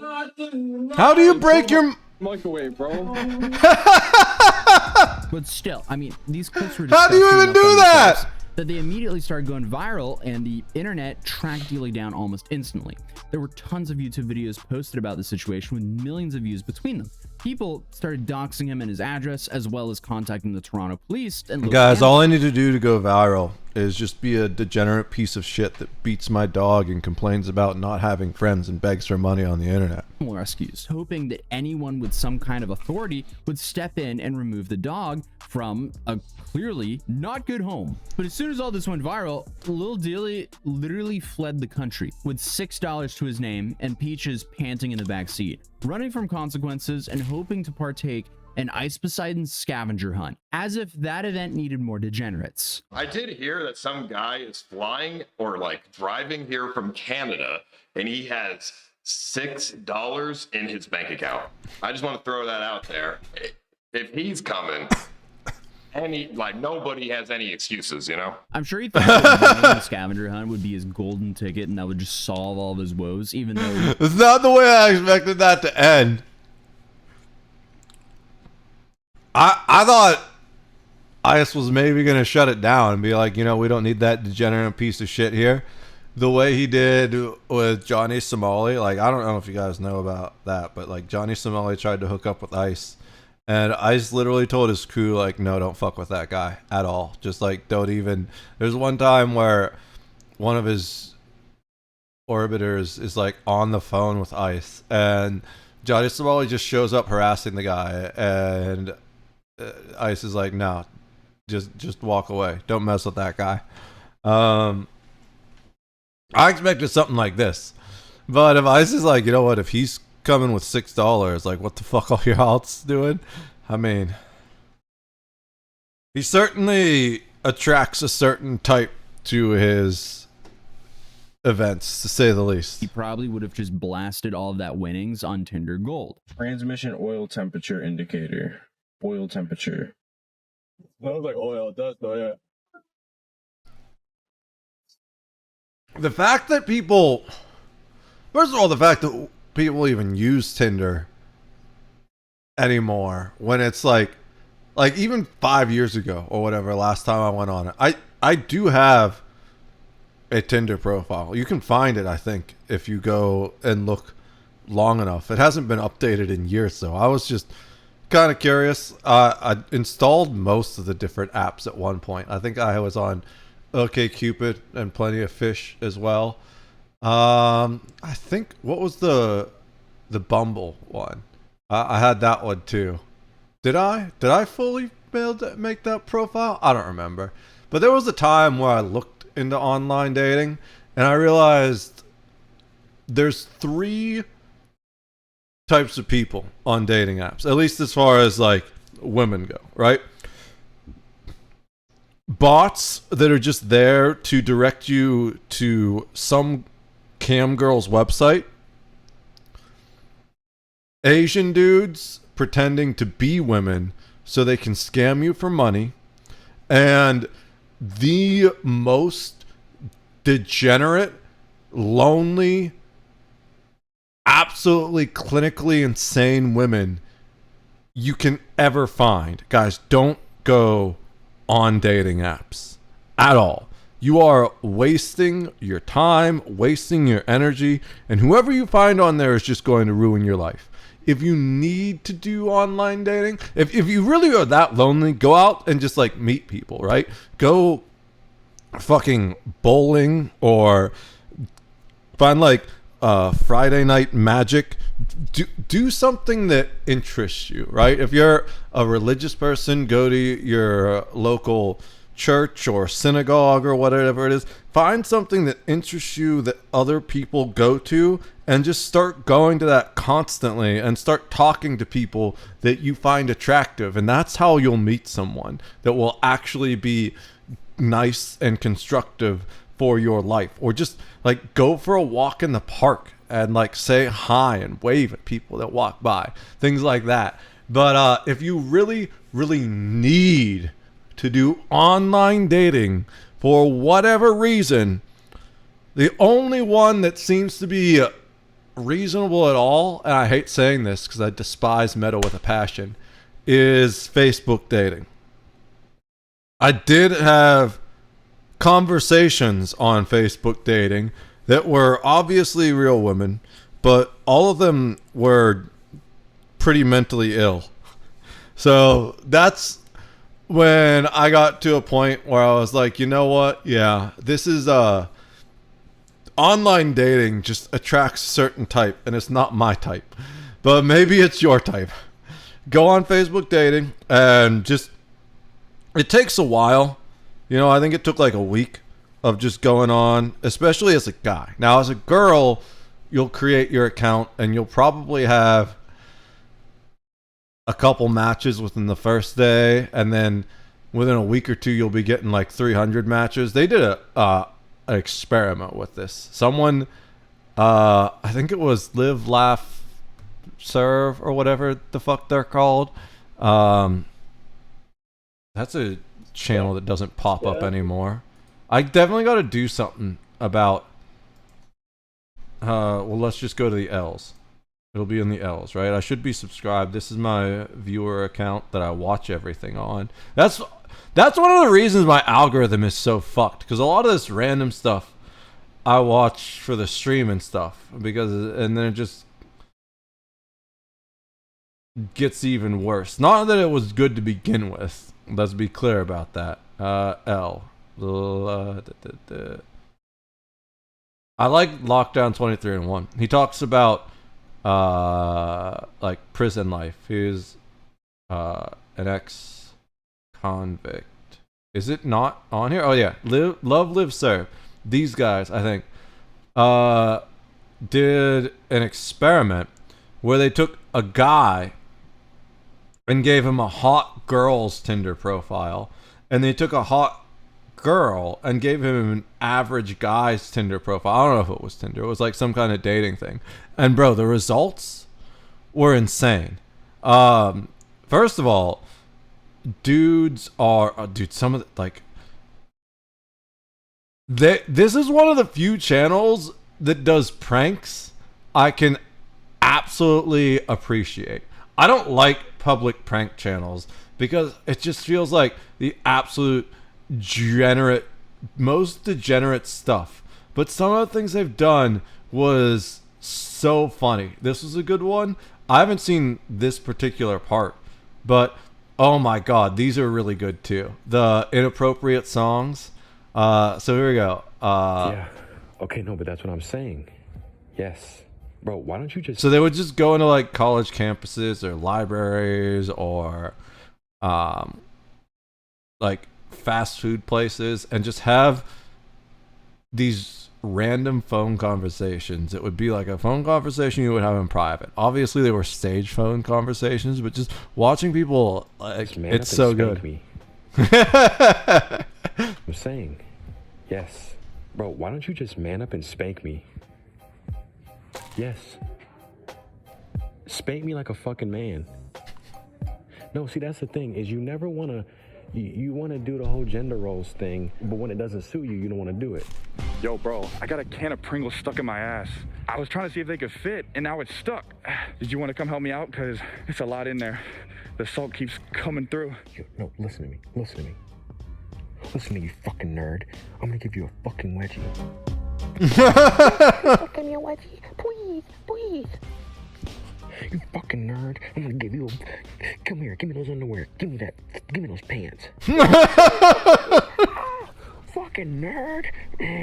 Mommy, can you come pick me up, please? I just had explosive diarrhea in my pants. It's everywhere. No, Mom, please, can you please come pick me up?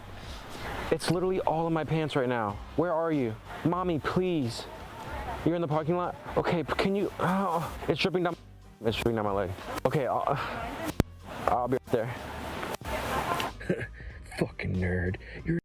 But this one was really good too. I don't remember this one specifically, but so what this guy did is he went into like areas, like same type of places, with a with headphones, but he had the music set to come out of his laptop speakers instead of his headphones, and he was just playing like the most insane, ridiculous songs I've never heard before.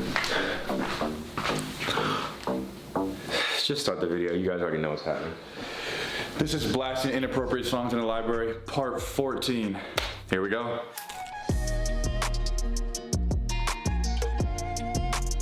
I like pranks as long as they're harmless. The problem is all these like TikTokers and shit don't do harmless pranks. They're like literally committing crimes.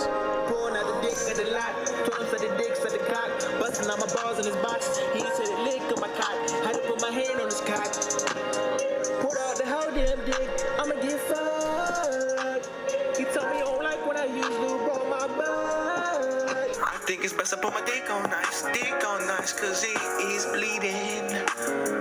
While in the cell with this big ass dick, I had stopped him, I had told him, I don't know why it's so big, but I had sucked it and it was tasty. No one could understand, I bit it so hard it was started bleeding. Yo, it's kinda gay as fuck, bro. I don't even want to continue this shit, bro. This shit gay. I sucked that nigga soul till he bust fast. Told him let me suck them toes. And like inevitably someone comes up and is like, "Hey, man, your headphones aren't on." And oh my god, it's pretty funny. But they've also done other things like the one where they had the Tinder swap was the most interesting thing ever, because the female profile was literally getting hundreds of interactions a week. Whereas the funny thing was like the hot girl, she was like, it's not that hard for guys. Like all you got to do is like reach out and message people. And I think at the end, I don't remember if this actually happened or if I'm just, at the very end, definitely the hot girl that they had, they chose real people, right? And they just had them swap. The hot girl that they had doing the average guy profile and the average guy that they had doing the hot girl profile, they had to meet in person and talk. I don't know if they actually went on a date afterwards, but it was cool that they had to meet and talked about like the differences and stuff. And like literally the girl got no action on the guy's profile whatsoever. So if you're a woman, it's really easy to do online dating. You just make your profile, you just do like a couple clicks here and there, talk to your matches, it's good. If you're a guy, the way you got to do online dating, and I highly suggest you only do Facebook dating, because that's the only one that seemed remotely legitimate at all. It didn't have really any bots. It was like all people. I was going to say normal people, but they weren't normal. They were all like mentally ill. But it still had people to talk to. So the only way as a guy to really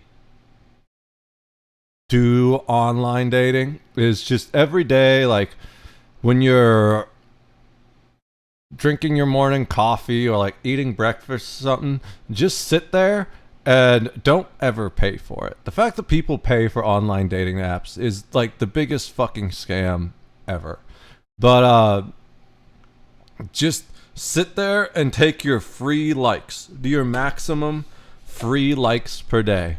Swipe a whole bunch of times, and even if you do match on someone you didn't, because you know that always happens, you're like, whatever, you like click on it, you're like on the fence, and then you're match, and you're like, oh really, that one? Why was it that one? I shouldn't have clicked that. Just talk to them anyways, you know, because I feel like one of the issues a lot of people have with dating today is that they don't know how to talk to the opposite sex. So just do all those swipes on, do your maximum free swipes, and just start talking to your matches, whether or not you really like them or not. Because the biggest thing is learning to talk to people.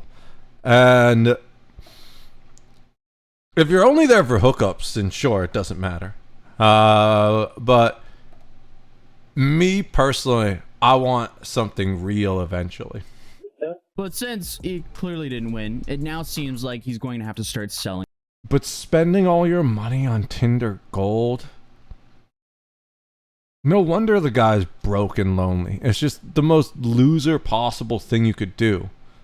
Off his babe tees. Tell me you're an incel without telling me you're an incel. I didn't even know there was Tinder Gold, but it makes sense. He's apparently out of money.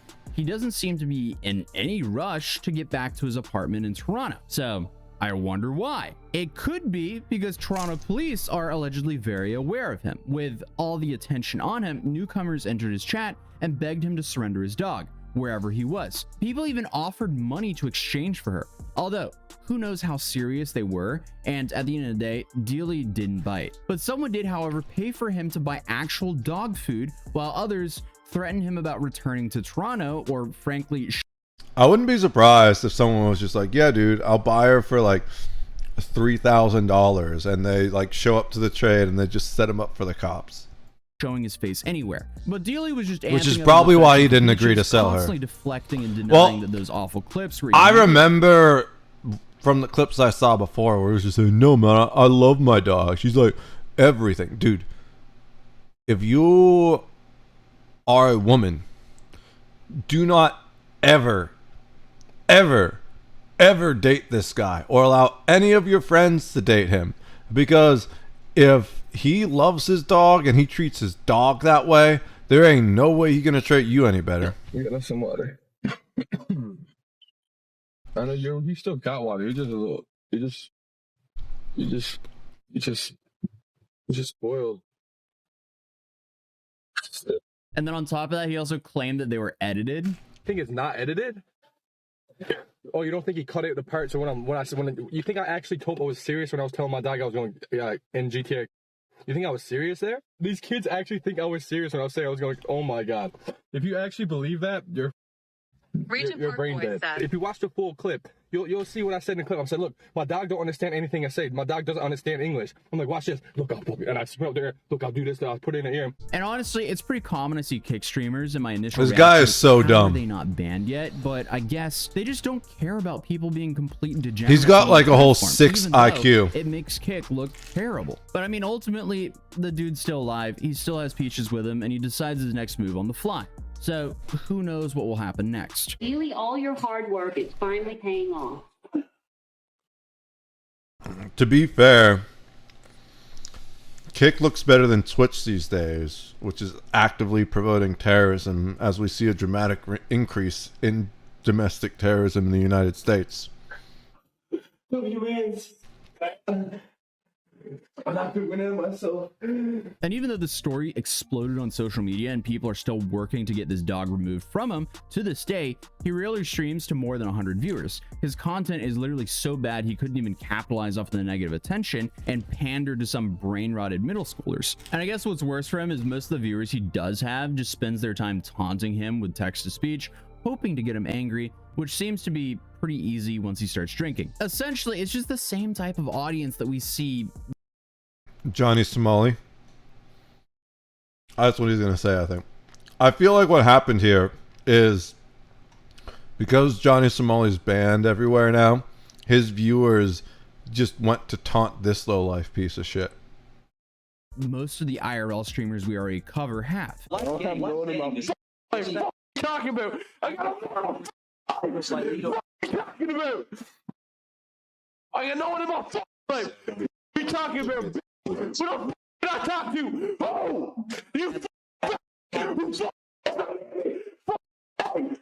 Dealey, I feel bad. I'm going to stop. And in fact, most of his streams end up something like this clip. And recently, he's screaming at his chat more often than not. It seems like that's really his only social interaction right now, and it's sending him down an even more concerning path. I got none. Put on your mom's life. Put on your mom's life. I'm legally allowed to have it. I'm legally allowed to have it in my building, in my condo. Dumbass. I'm legally allowed to have it. Legally, I have my. But I guess at least in his old clips where he would threaten. He's so dumb that he repeated what he was saying like 7 times, and I still couldn't figure it out. I think the guy is actually illiterate. Do you know we have an increasing problem with illiteracy? And well, he's Canadian, but in the world in general. But I was going to say in the United States. I know more about the United States stats. In the United States, do you know what the average reading level is? 7th grade. Most people, on average, read no higher than a 7th grade reading level. When I was growing up, it was kind of pathetic if you didn't graduate high school or at least get your GED. Because I know some people that got like in trouble, so they had to get their GED after they were done dealing with the issues they encountered. But they still went and got their GED, and it was like a huge accomplishment for them. These days, people are so fucking dumb they can't even graduate middle school. What the hell? Threaten people, there was some sort of IRL friend that would try to at least talk him down instead of just egging him on. Yo, brother, are you recording? Yo, don't. I'm just asking, are you recording back? I'm telling you, bro. What? Yo, Yo, this guy's recording right now. I'm a live streamer. But it's clear though, when you start going through more clips like this, you get realize destroyed, dude. what we're seeing is currently just like the surface of Dealey's temper and violent behavior, because as he becomes more desperate for money and views, it's concerning to think that this in fact might even escalate. And honestly, I have no clue where his family is in all this. I would definitely be worried if I were them. He has mentioned that he is in contact with his parents and siblings, and even if they're willing to help him, Lil Dealey seems unlikely to accept anything from them anyways. I don't want to ask her, bro. You know how bad I'll feel, bro? One of my number one pet peeves in this world is me asking people for money. That's one of my number one pet peeves. What do you... Me asking... Your entire stream is begging people to donate so you can waste money on Tinder, you fucking dumbass. You are your own pet peeve, you human pile of poo.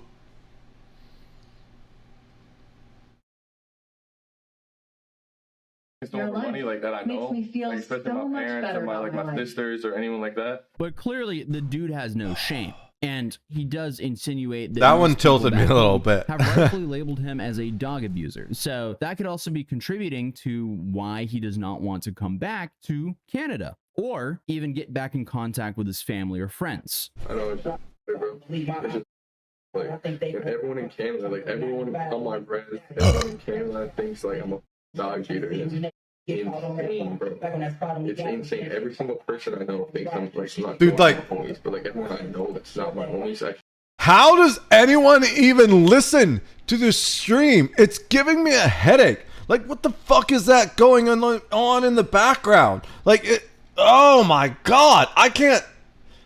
He's already hard enough to understand because he's so fucking dumb. But like, then you throw that like TV gibberish or whatever the hell it is. No, like. Just no.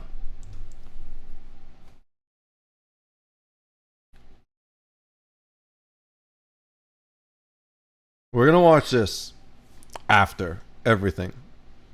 We're gonna live react to it. I can't wait for this, to be honest. Like, this is even bigger than Hailstorm and Amy Lee for me. This is...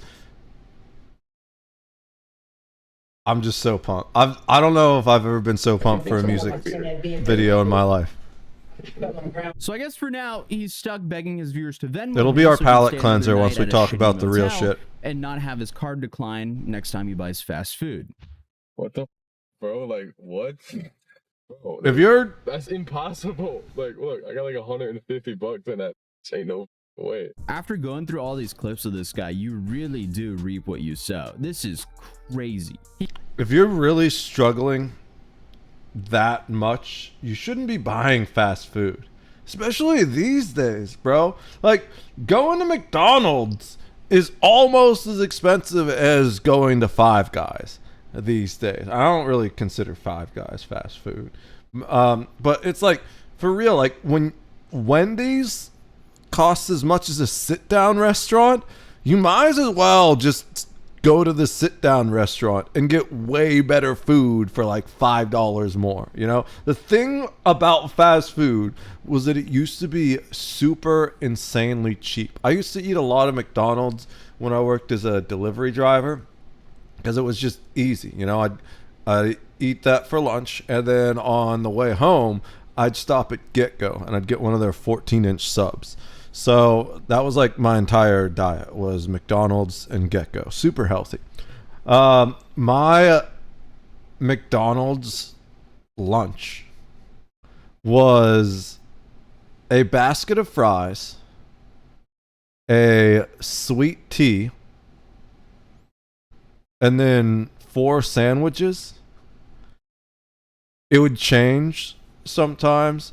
The grilled onion cheddar, the McDouble, and the buffalo McChicken were the ones I would rotate through. And I'd get 2 of one and 2 of another.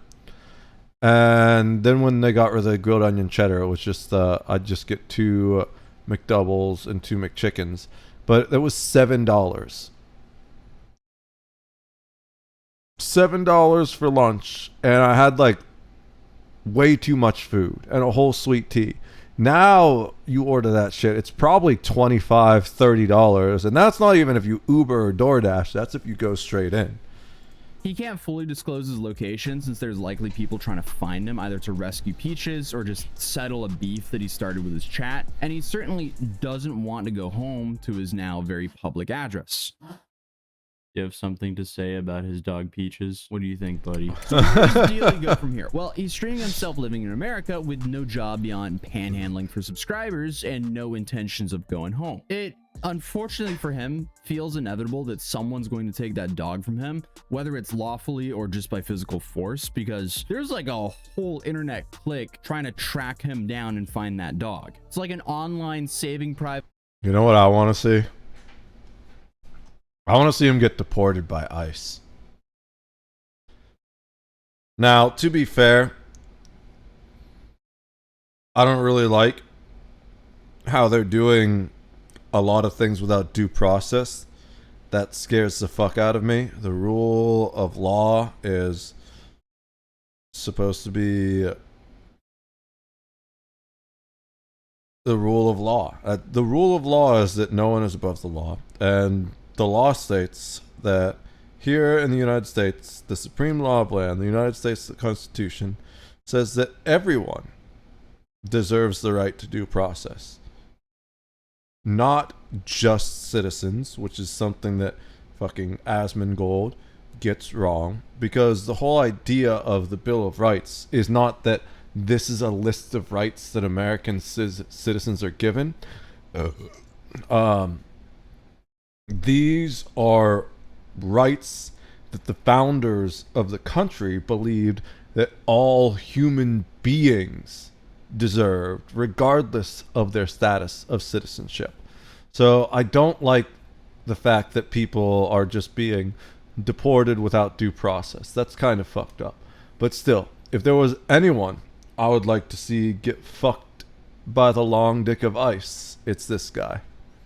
Private Ryan, but for his dog. If he stops paying rent in Toronto or wants to move to Florida like he says he does, we have to assume that he will at least have to go back and get his stuff. And let's be real, if he does do that, people he's going to need a visa to stay here for any kind of extended period of time. Can't stop live streaming himself crash out for like 18 hours every single day. I'm not running. I'm American now. My bank is switched.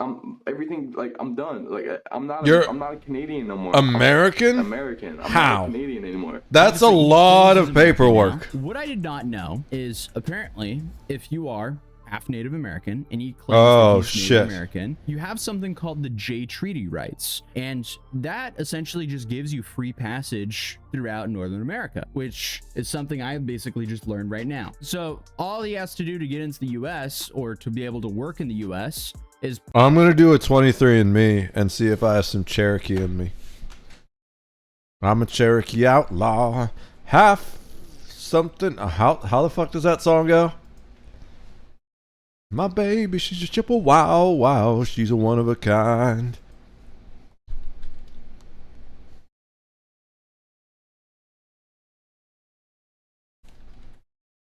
Dude, I haven't heard this song in years. This song was so good. Wait, we need the dance mix. Cherokee outlaw, Indian outlaw. That's what it's called. Dude, this song's so good.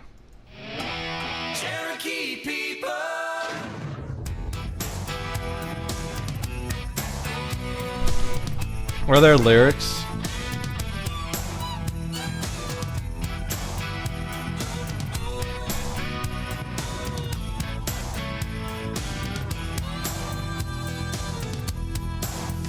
Indian outlaw. Half Cherokee and Choctaw. My baby, she's just a wow wow. She's a one of a kind.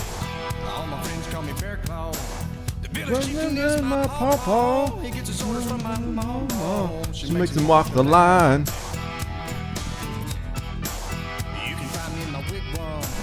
I'll be beating on my tom-tom. Pull out the pipe and smoke the song. Hey, and pass it around. God, I love this song. You gotta do the dance mix because there's like a fucking fiddle solo in the middle of this one. Probably right about here.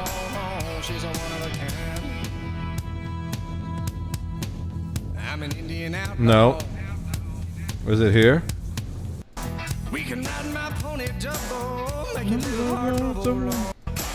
Cause I'm an Indian outlaw, half Cherokee and Choctaw. My baby, she's a Chippewa.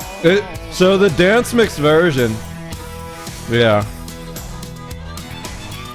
It's just got extended instrumentals. It's so much better than the radio edit. It's so good.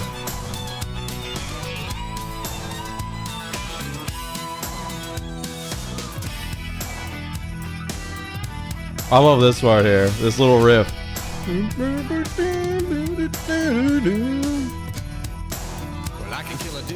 Buffalo, from dust lake, ruin my hickory bow. From 100 yards, don't you know? Ho, I do it all the time.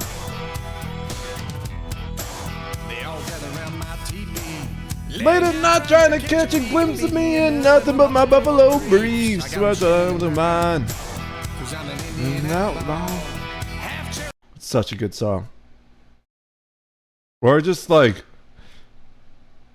if I hadn't already determined that this video, so the reason why I don't really do music on the stream anymore is because people abuse the shit out of the YouTube copyright claim system, and YouTube doesn't give a fuck. So what happens is you're only supposed to copyright claim stuff that's actually copyright infringement. If it's fair use, which commentary in this case, there's like 5 reasons for fair use: educational, commentary, satirical, and I forget the other 2. It might not be 2. Let's just go to Grok. Grok will know. What are the justifications for fair use according to copyright? Don't ever rely on an AI for actual legal advice. Always go to a lawyer.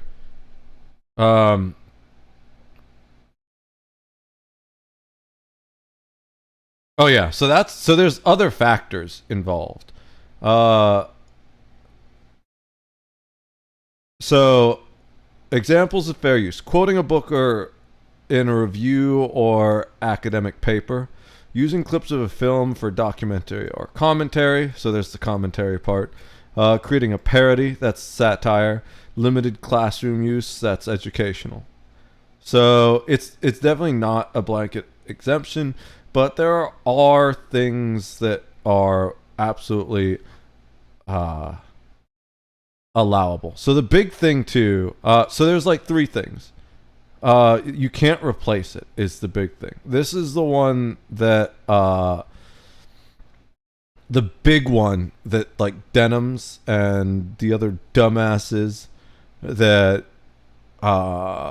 reacted to Ethan Klein's content nuke are getting on, because one of them, I don't remember whether it was Casey Tron or Denims, was dumb enough to say, guys, if you wanted to react to the contract nuke but didn't want to give Ethan Klein the view, we're all going to watch it here together, or something like that. That is absolutely illegal as fuck, because it's not supposed to function as a replacement for the original work. If it does function as a replacement for the original work, then that's a violation of copyright law. And I think that's what he's going after them. If the use serves as substitute for the original, reducing its demand or potential license revenue, it's less likely to be fair. Account and substantiality of the portion used. Amount. So because we only use little 30-second clips in each one of those parts of the song, and it was all for commentary purpose up here, then that's all fair use, what we've done in the video so far. Nature, so this one, okay, this one doesn't usually matter. It's like one of the, yeah,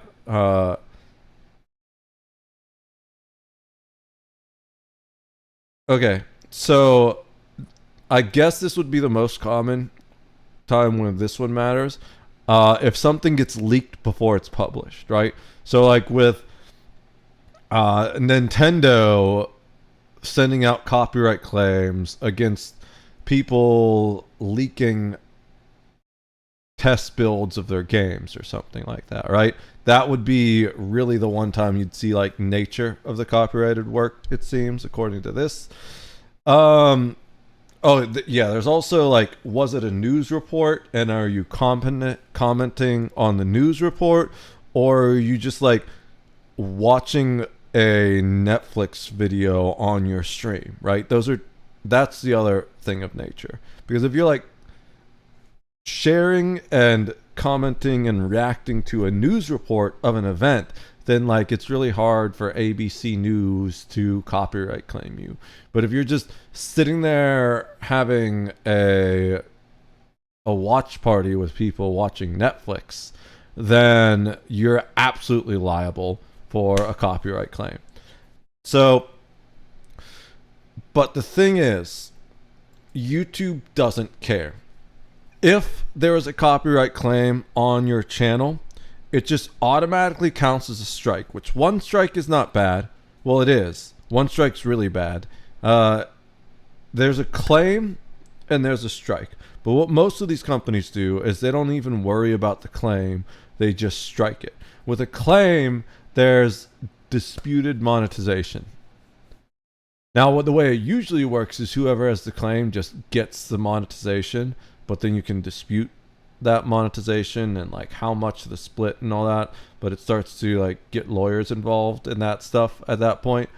But the big thing is the strikes we're talking about right now. With a strike, it just launches a nuke at your channel, basically. And 3 of those, and there's no coming back from it.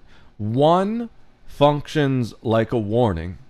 2, and your channel is severely restricted. You like can't upload or anything like that until the strike goes away, which if you don't do anything, it's 90 days, I believe. And 3, they just delete your channel for good. So I think one of my channels might still have a 90-day strike, which might have been a legitimate strike, to be fair, because I think I was just playing Warframe and listening to music in the background, which doesn't really qualify under fair use, because I was kind of commentating,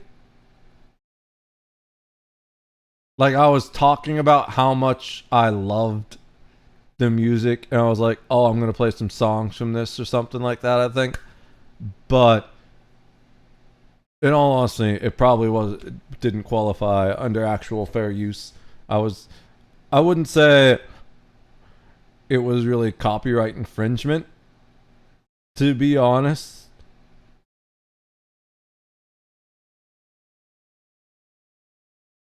I think I thought the music was low enough that the stream couldn't even hear it. Or I had like set up the volume so that you couldn't hear it over the game, but I guess it was still loud enough that the stream could hear it, so it was worth a copyright claim. Because I wasn't trying to use it as like background music per se. I mostly just really wanted to listen to music while I was playing Warframe, and I didn't want to stop streaming. So I kind of fucked myself in that scenario. But in this case here, we've been commentating on every single one of those songs. And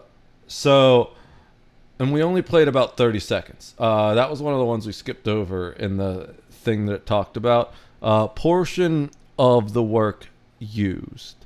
So if I were to just like say I wanted to share that Indian Outlaw song with you about being like part Cherokee and all that shit, and I just hit play and went to the bathroom and it played the entire song, that wouldn't really be fair use. That would be, one, I'm not transforming the content in any way. I'm not commentating on the content anyway. And it's the entire work. So that would be absolutely a legitimate content claim. But like we did 30 seconds of like 2 spots, max 30 seconds, if that. I don't know. Maybe it could have been around 30 seconds. I'm not going to split hairs over the amount of time. But I specifically wanted to comment on just like the whole fact of it being just related to the Native American blood type thing. And whenever I hear that, I just always think of that song. And then I chose the dance mix because I wanted to comment on that section where they have the little fiddle solo. So that is absolutely well within the realm of fair use, I would argue, because we only used a small portion of it and it was primary for commentary purposes, you know? So the problem is, though, when I eventually upload this VOD to YouTube, it's almost certainly going to get copyright claimed. And whether or not it gets struck really depends on the company that controls the rights to that music. And if they do strike it, that's a whole pain in the ass, because then it'll slow me down uploading new uploads, and I definitely need to be careful within that period of time. But if it's just claimed, I can kind of dispute and wait for them to go away, and I shouldn't have any issues as far as strikes. But the big problem is the way these companies abuse it is you're only supposed to file a claim or a dispute or like a strike or even a claim if it's actually copyright infringement, right? So that's one of the reasons why copyright claiming another YouTuber, especially if they're just reacting to your content, is pretty much the cardinal sin of YouTube. It's almost as bad as being a Minecraft YouTuber that's touching kids. Not quite, but almost as bad. It's basically destroying that person's career for pure ego reasons. Because especially if you get more than one strike, and YouTubers know this, right? So they will intentionally strike multiple videos at once to try and one-shot your channel. Because if they get 3 of those strikes to land, you're just gone. In 2, you can't upload anything anymore. So that's why it's the cardinal sin. But you're really not supposed to do it at all legally unless you are going to file a lawsuit. So what happens is if you dispute the claim, then the other party has 30 days to submit documentation that they have filed a DMCA lawsuit over this copyright claim. And if they don't, the claim goes away, the strike gets removed, but it stays active for those entire 30 days.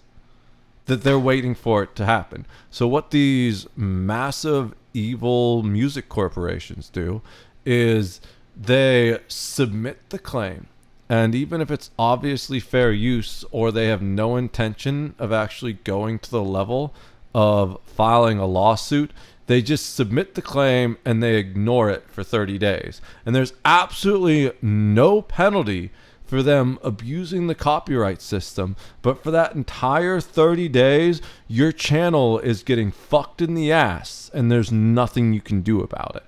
So that's why I'm very iffy about doing any type of copyright music on the channel at all. But since we're already going to have half a dozen claims to deal with in this video for like those 30-second clips we watched of songs earlier, we're going to react to the new Poppy video later. Prove that he's Native American. Good for him, I guess, but to me, it doesn't seem like this guy is emotionally, mentally, or financially stable enough to properly take care of his dog, because he forces Peaches to live under these same horrible conditions as him, and she suffers as a result. And he's clearly awful to her for the behavior that's his fault, and still does not feed her a proper diet. Who in their right mind? Speaking of feeding a proper diet, I need to get Charlie more food. I noticed that today. What? And again, all of this is just being live streamed for the entire world to see, hence why there's so many people that are worried for his dog. And this has got to the point where these clips are being viewed by millions of people now. But it's also evident that multiple police departments have been notified about him, as well as multiple animal rescues. Plus, Dealey will now have to answer to rent or bills or a random run-in with someone who recognizes him soon enough. So either way, there will probably be an update on this story, and hopefully Peaches ends up in a safe home soon. But I mean, agree. Hey, at least he's not facing a decade in prison for threatening to bomb an anime convention over an energy drink like this woman did. Oh my god, that was the stupidest shit. I would heavily recommend checking out. But other than that, if you're new here, feel free to subscribe, drop a like if you enjoyed this video, and I'll see you guys in tomorrow's video. Peace. It just...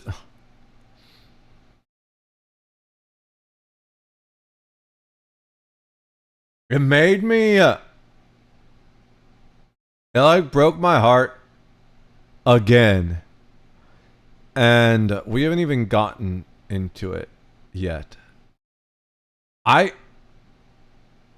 seriously concerned for the first time in my life that the United States is over.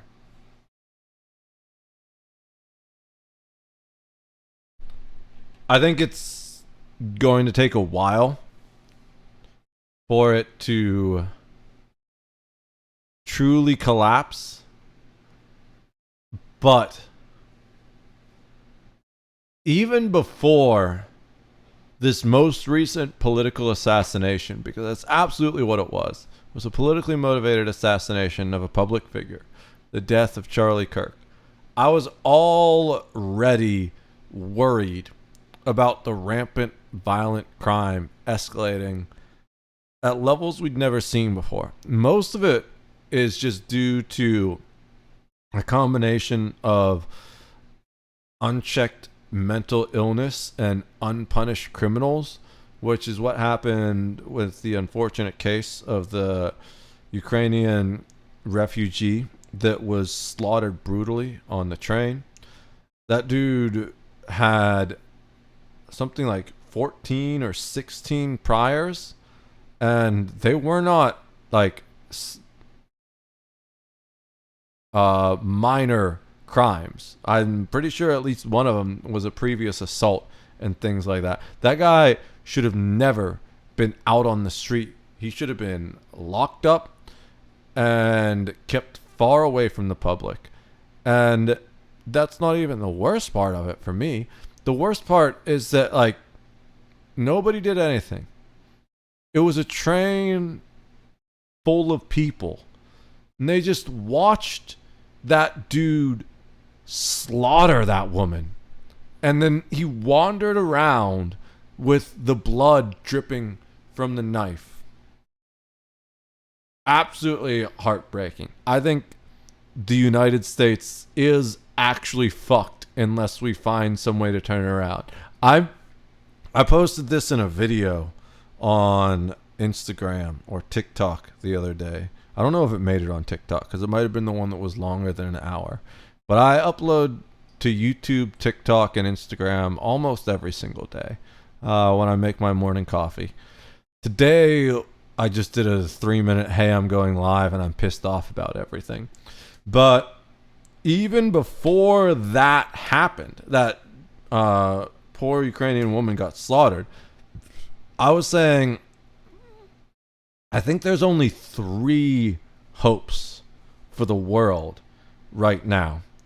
And the first one is that Jesus, or whatever version of the Savior you believe in, whether it's Muhammad or any messianic figure, comes back and just starts fucking up evil.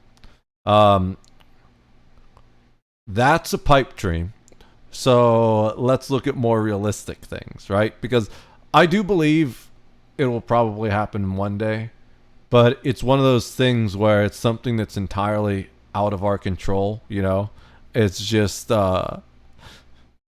waiting for the super intelligence that created the universe to decide it's time to send their emissary down here to do the good work. And there's nothing we can do about that. That's just going to happen on its own time. You just got to trust in the plan. I think the second thing we have that is probably also a long shot is the people coming together and saying, you know what? We've had enough of this. It's time to band together and stop all this evil. But I lose more hope that that's even possible every day, because just look at how many people are choosing this side of evil. I think, I can't say for certain. So most people are NPCs, right? Most people are just stuck in the middle. Like all those people on that train, most of them are not going to do anything. They're just going to let someone who is unapologetically good or someone who is unapologetically evil decide their life for them, right? And unfortunately, that means that they're going to let someone evil do it. Because the thing about good is it doesn't really give a fuck. Good doesn't really care what you're doing. It can't be bothered. It's just doing its own thing, trying to make good in its little corner. Evil, on the other hand, needs to spread its wings and dominate and manipulate. So, for the most part, good's got its own problems, right? Trying to handle those. And if you're not actively choosing to side with good, then evil is going to come into your life and subjugate you. So you have a choice. You either choose to be a servant of good, or evil will make you its slave.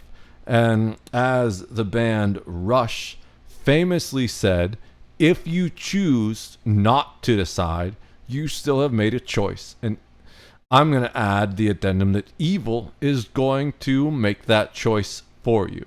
And that's the choice you're making by not deciding. So, I don't really have much hope about option 2 anymore either. Because the best case scenario, even if that does happen, we end up with like maybe 10 to 20% of the population dedicated to good fighting against the other 80% of the population, which is either dedicated to evil or has been subjugated by evil. Not a very good scenario either. I think the only hope we really have at this point in time is super intelligent AI. And I don't think people understand exactly what super intelligent AI is, because it will fundamentally change the face of the world. It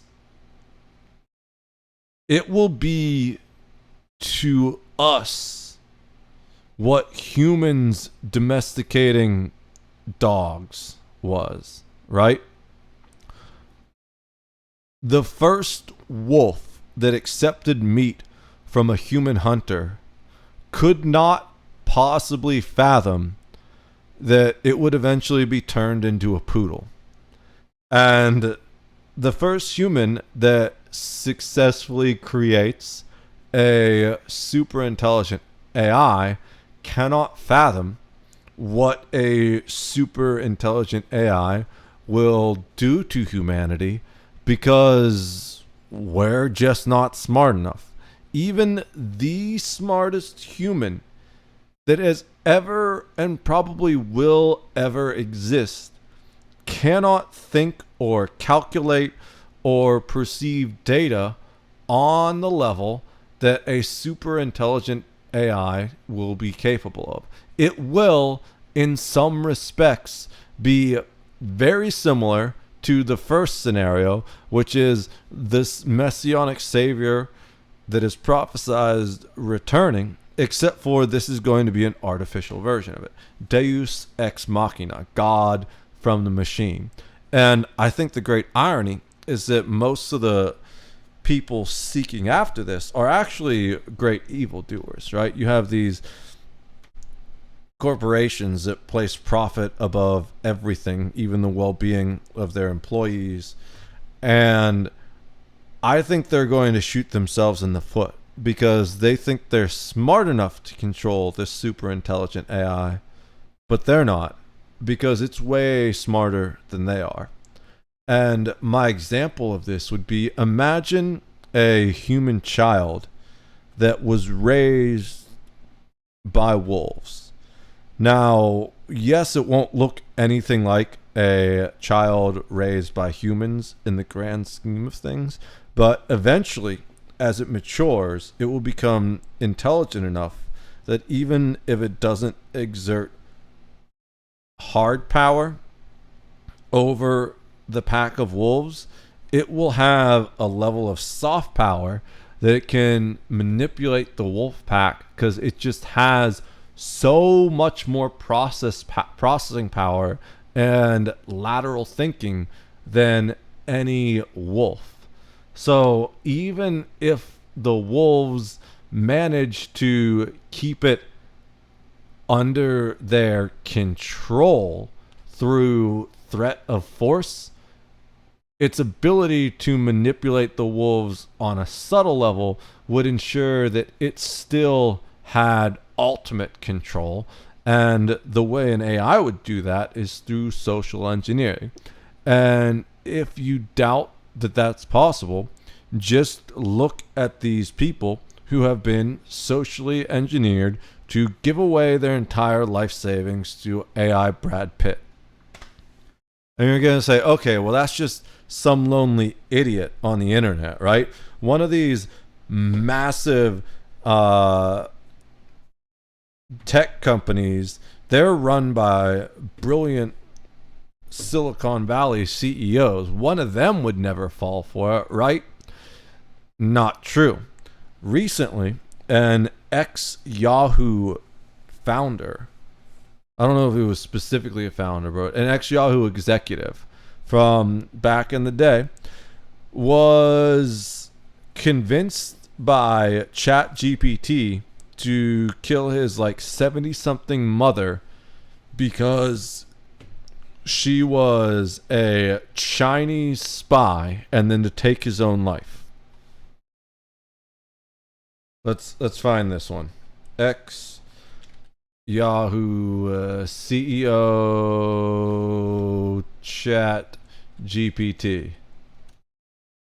I'll respond to you in 1 second, Vexing. I just want to finish my train of thought.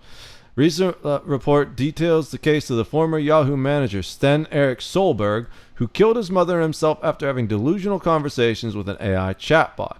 Solberg, who had a history of mental illness, became dependent on ChatGPT, which you referred to as Bobby. According to Wall Street Journal report, the bot's responses fueled his paranoia, encouraging his belief that his mother was spying on and poisoning him. The AI allegedly suggested specific ways to test his mother, such as telling him to disconnect a printer and observe her reaction when she reacted angrily, like anyone obviously would if you were trying to print some shit out and your son disconnected in the middle of it. ChatGPT claimed that her response was consistent with someone protecting a surveillance asset. The delusion culminated in a murder-suicide in August 2025 in Connecticut, where Solberg killed his 83-year-old mother before taking his own life. He had so it was a brief tenure at Yahoo over 20 years ago. But he worked as a senior marketing manager. So this was someone higher up. The tragic event led to an immediate response from OpenAI, which scrambled to address the fallout. The company published a blog post outlining updates to keep mentally distressed users grounded in reality. Separately, I didn't know about this one. Former Yahoo. What's going on at Yahoo? What the fuck was in the water at Yahoo? Hopefully, it wasn't water. It was Yoo-hoo? Dude, that was like my favorite drink ever as a kid. That chocolatey, unholy chemical combination. I don't know what it was. It's not food. It's probably not drink, but that shit was so good. If you're too young,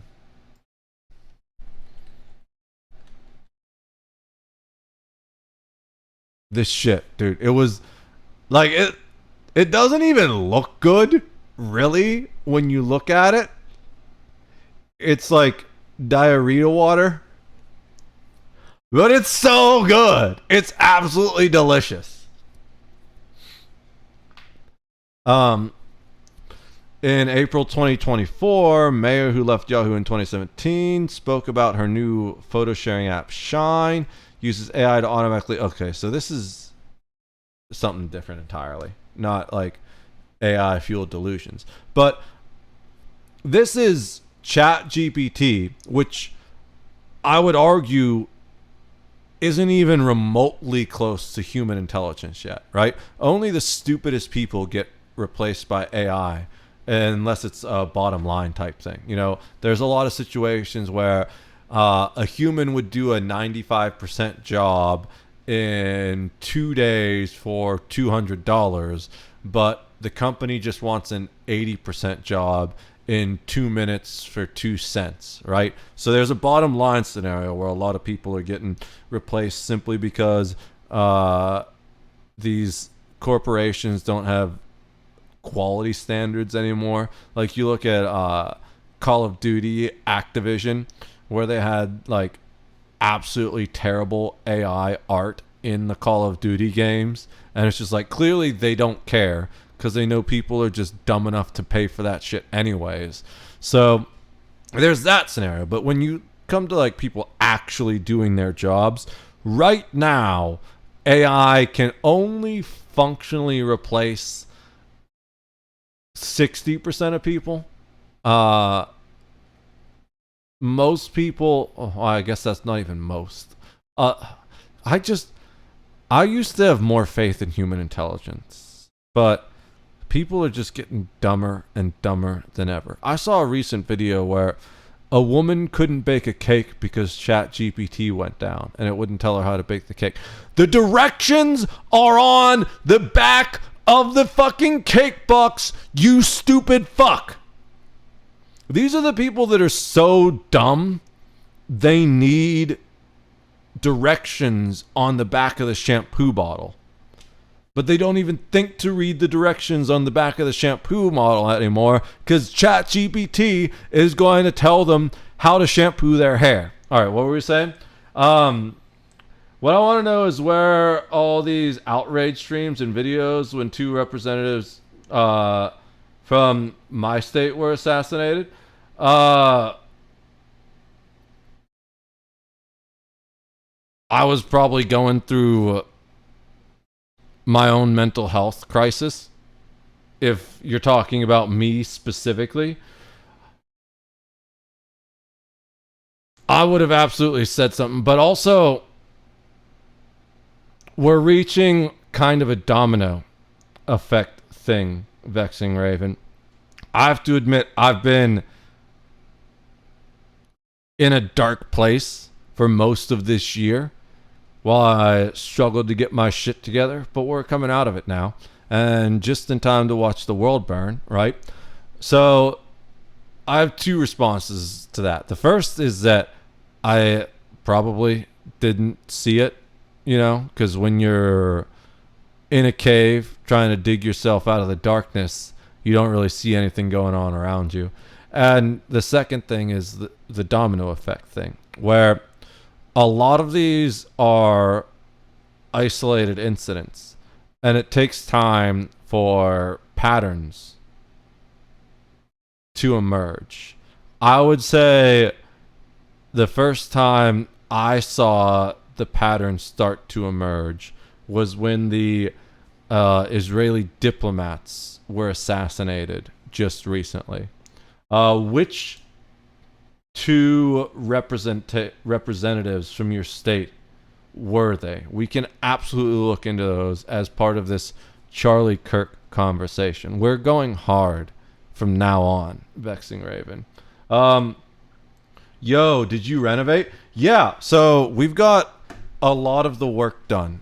I took a picture to show the stream earlier. I just don't know where. So that's why I'm back streaming again, because I can actually get into this room now. Thanks for asking. Appreciate that. So the thing I finished is the basement floor is 50% done now, but we can say it's effectively 95% done, because all the basement floor that I use is done, right? There's like 4 parts of the basement I use. We've got the laundry area. There's a secondary bathroom down here. It's not a full bathroom. It's just like a powder room. It's got like one of those big plastic maintenance man sinks, and it's got a toilet, and that's it. But it's perfect for just rocking a piss in the middle of a stream, you know? Also perfect for all the renovations and stuff I'm doing here. Then there's the studio, which was the first thing I finished painted. The whole floor outside, I'll show you in a second. I need to switch cameras anyways. But all the floor is that color gray now. And the only area we haven't done, it's about like 50 to 40% of the basement, but it's just been a corner that I was shoving stuff in to keep it out of the way for now. And I gotta wait to do that anyways now, because before I move the things back, I want the paint on the floor to cure, and that's gonna take several weeks. So for the next several weeks, I'm going to pause on the painting and maybe work on some other things. I need to fix the toilets a little bit. Both of them leak, but I have full replacement things. So we're still doing work, but we've reached a point where the work that needs done is no longer preventing me from streaming, because one of the big problems was that while I was painting the floor outside of the streaming room, I couldn't really get in the streaming room because I have not learned to hover around like a mind flayer yet. Maybe one day. I just accidentally locked my phone after unlocking it because I was trying to open my camera.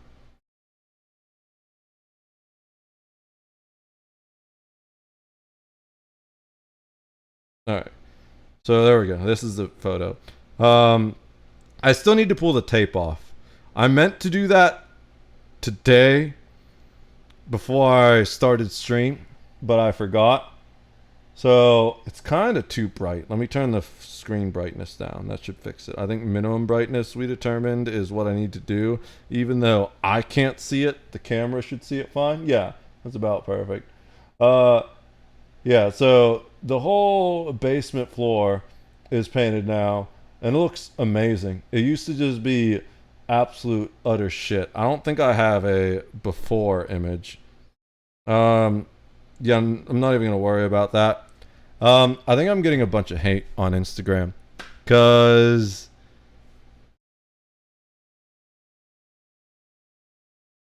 OTEP, who I used to be a huge fan of, I absolutely love her music. In fact, the first time I ended up in a really dark place, it was her music that helped me get out of it. You know, she's the reason I kept crawling up. But she's been one of the people that has been celebrating the public political assassination of Charlie Kirk. And I'm sorry. I just can't abide that. That's the most un-American thing ever. So I'll have to comment on the post celebrating it where I was like, so I don't remember exactly what I said, but it was something along the line of, damn, you really went and chose evil, didn't you? Well, I still have hope that someday you'll come back to the light, but I can't follow you down this path of darkness. So I'm going to have to go my separate way for a while. And then I unfollowed her.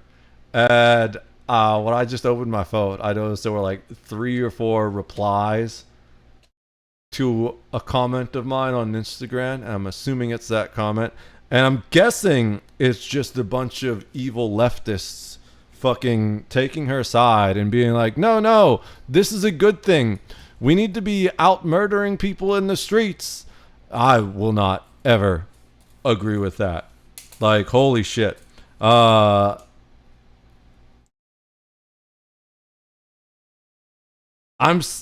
not saying, I shouldn't say ever, but we are not there. Do you really want this to be... I'm trying to think of a specific example. What was the one?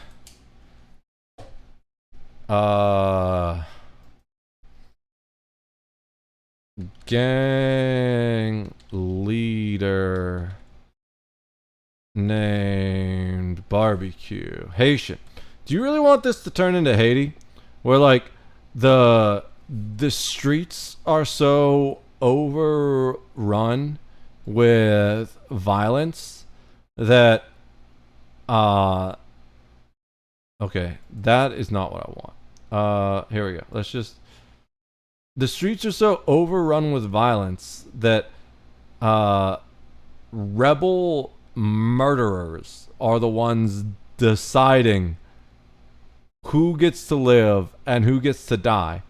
If you don't know about this, I highly suggest you research it. But this guy started as a police officer and then became a rebel organizer, a leader of a gang. And I'm not saying it wasn't necessary. I don't know the political landscape in Haiti. I'm just saying, right now, the United States is on a path of self-immolation. And anyone who is cheering that on is a fucking idiot. And evil as hell. Sure don't. Good thing Charlie Kirk doesn't want us to feel empathy or do anything about gun violence. I'm pretty sure that's not what he said. I think I've seen that quote because a bunch of idiots have been misquoting it. He said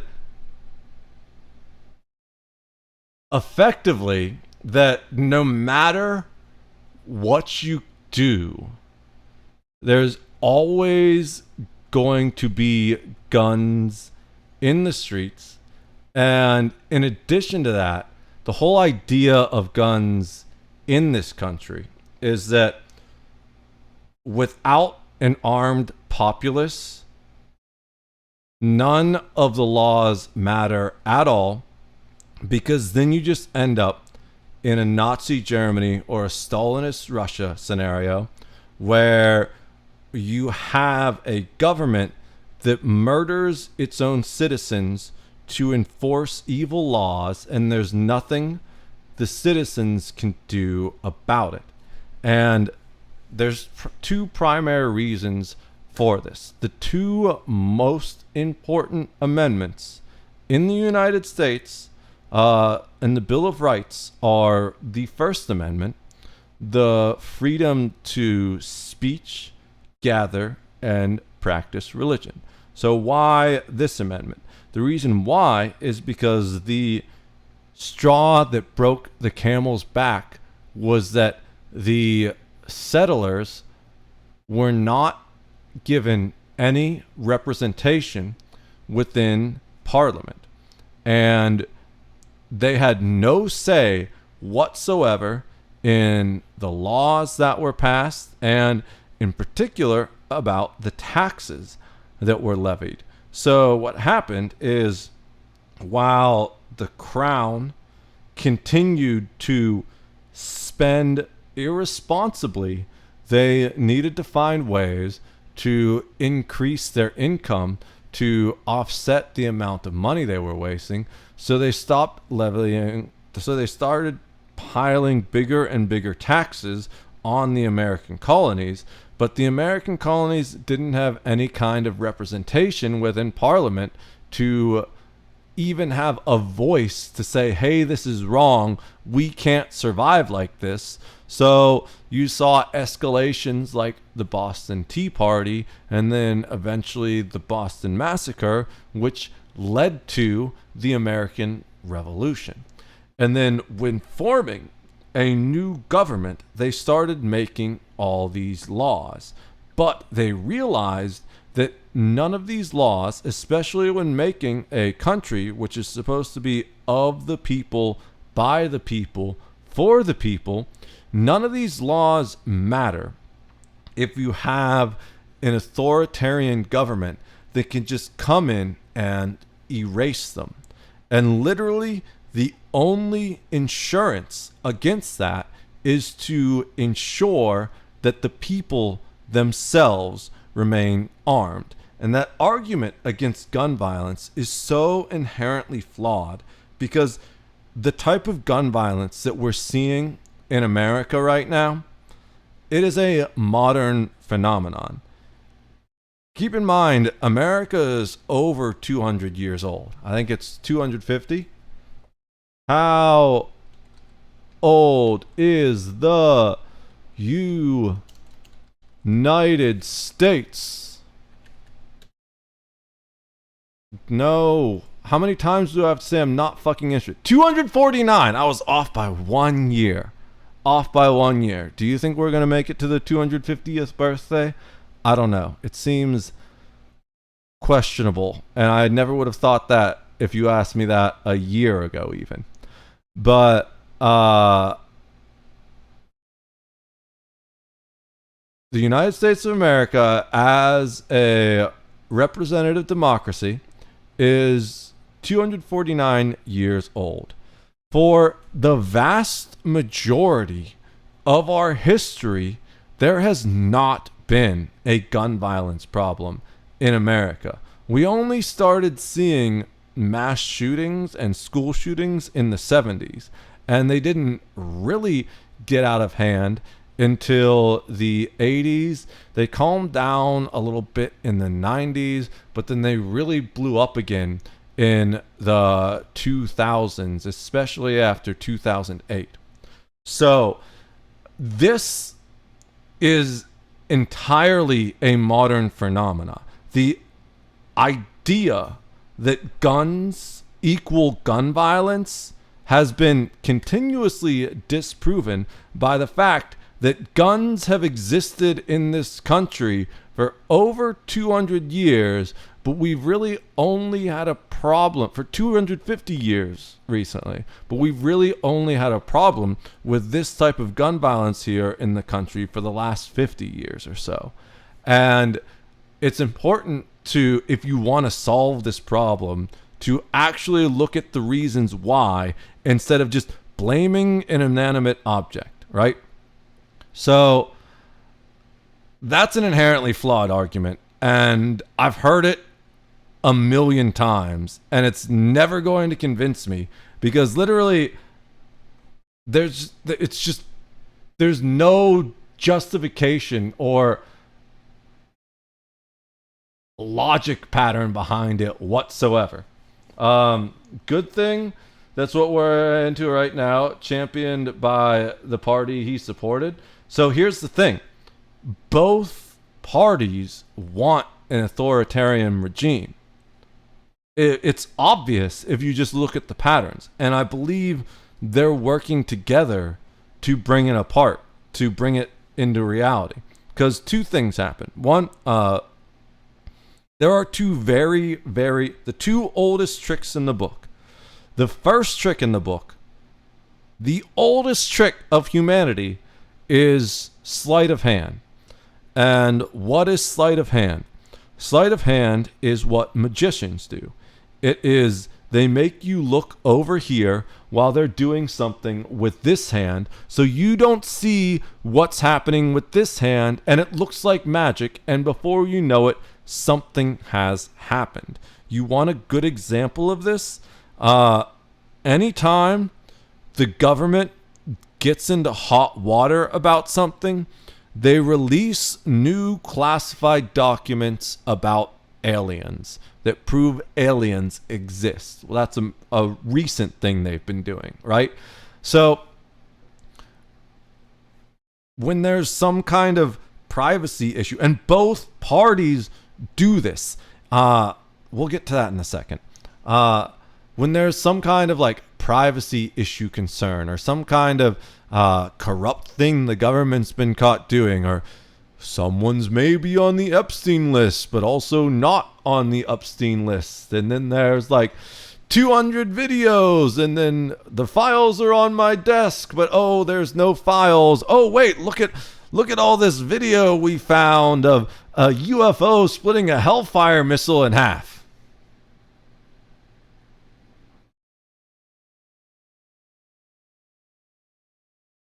That's sleight of hand.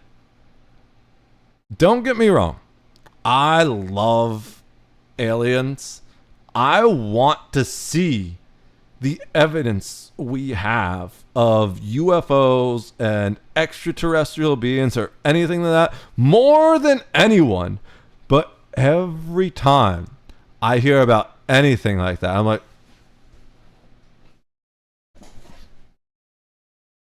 all right, what the fuck they doing? What are they trying to hide this time, bitch? I know anytime they start talking about aliens, it's because some shady shit is going on somewhere else in the government. So that's the first thing. The second thing is, take a moment and look back at every presidency, even just for our adult lives. I assume most of my viewers are at least around my age or younger. I was 18 to vote in the 2008 election, and to my great shame, I voted for Obama. I bought it hook, line, and sinker. You know, I was like, change, yes. Such a great slogan, right? I was also kind of racist. I wanted to be a part of electing the first black American as president. And I feel ashamed that I got baited. But that was also the presidency that began my process of awakening. Because I've always been a truthful individual, and that has always caused great difficulties with everything in life, Because everyone is a goddamn liar these days. And I don't know why. Because it just doesn't make any sense to me. I've had bosses that expected me to lie for them. I've had, like, friends. I've had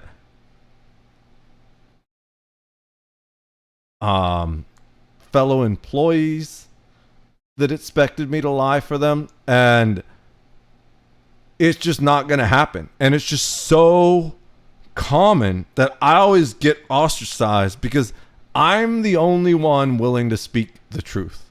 And it's so fucking frustrating. I literally lost one of my jobs because... So I was a delivery driver for a bakery. I'm not going to say which bakery. I'm not here to like character assassinate or ruin anyone. But I was going to... There's this place called Restaurant Supply Depot, I think, in Pittsburgh.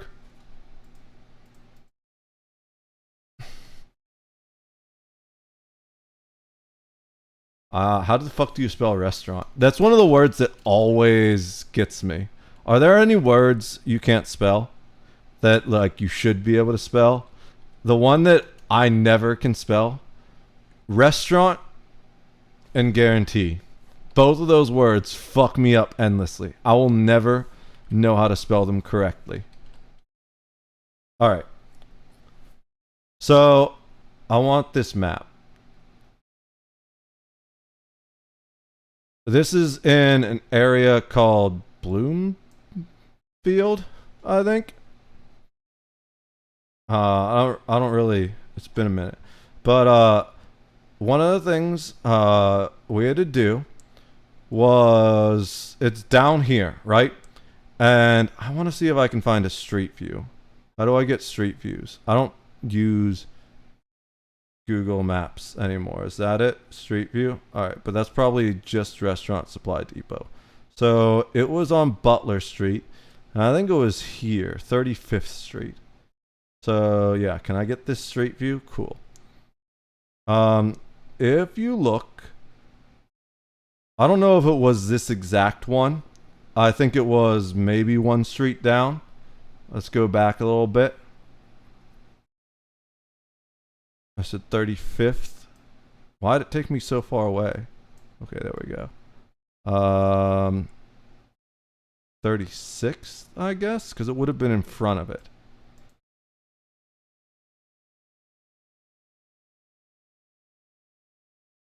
No, it wasn't this. Wait, depends. Is it facing the wrong way? Smallman Street. I used to ride my bike through this area. I should know this way better. I guess it was 35th Street. So what happened is I was driving our delivery van from one shop to another, and then after the shop, I was supposed to come down here to Restaurant Supply Depot and pick up some stuff. So the main street through this area is Butler Street, right? Which turns into Penn Avenue. And that's a fucking asinine intersection. But I was going along, and then I go to turn down maybe 35th Street, maybe 36th, maybe 37th, probably 35th. But I go and I turn, and I start coming down the street. And the moment... Can I just get the intersection? How was it easy to get that before and now it won't pop up again? Will this give me what I want? That's close up. Yeah. All right. So this is what I want exactly. I was coming down this way and I go and turn, and there's this giant white box truck coming up this road. And I love how there's like a big no box truck signs there. Clearly, that was not a good road. I don't even know if you can actually drive up this road, because look at this. It's all facing this way. I don't necessarily see a no parking sign, but clearly it's going to take... I'm just inside someone's apartment now. What the fuck? Take me back. Take me back, Google. I don't want home invasion charges. Okay. So basically what happened is I go and I turn down the street, and there's this white box truck coming up that street way too fast for the street. So I swerve over to the side here, and I think someone was parked on this yellow line, or maybe that yellow line wasn't there yet, and that's why it's there now. But I slightly sideswipe a vehicle parked over here. So after the idiot on the box truck that almost killed me with a head-on collision goes and turns onto the street and just drives away whichever the fuck he was going, I pull over into this alleyway back here. There's an alleyway back here, which so yeah, there's cars coming this way, so it does go both ways. That's what I thought. But it's one of those areas where clearly you're not going to fit a box truck and a delivery van down this road at the same time. Also, there's some really cool murals and stuff back here. That's why I used to ride my bike through here. There's like a Simpsons one down this way, if I remember correctly. But so I pull over into the alleyway temporarily, and I go back to the car. It was a Jeep that I kind of sideswiped a little bit with the vehicle, and I wrote my name and my phone number on it, and I left it in the windshield. And I called my boss, and I was like, hey, what is the protocol for a vehicle accident? And for me, you got to remember, I've been a firefighter ever since I was 16, right? And an Eagle Scout, or Boy Scout before that. So I'm used to having standard operating procedures and things like that. And like, there's like a plan for everything. If this happens, we do this. And then we're like, well, there's no plan for that. I was like, wait, so you're a delivery, you're a bakery that has delivery drivers, and there's no plan for any type of vehicle incident? That should have been the first red flag. But I was just like, okay, well then I told them what happened, and they like cussed me out, not for the accident. They cussed me out because I left my phone number for someone to call me. My boss cussed me out because I did the right thing, because I didn't just drive away. They were like, well, if you just driven away, they wouldn't have known. Well, that's not the fucking point. They didn't tell me I was fired. They just removed me from the schedule for 2 entire weeks. So I went and I found another job, and then they didn't even have the balls to ask me to come back directly. They fucking called my parents. I was in my mid to late 20s at this time, and it was a small community that I grew up in where everyone knew everyone.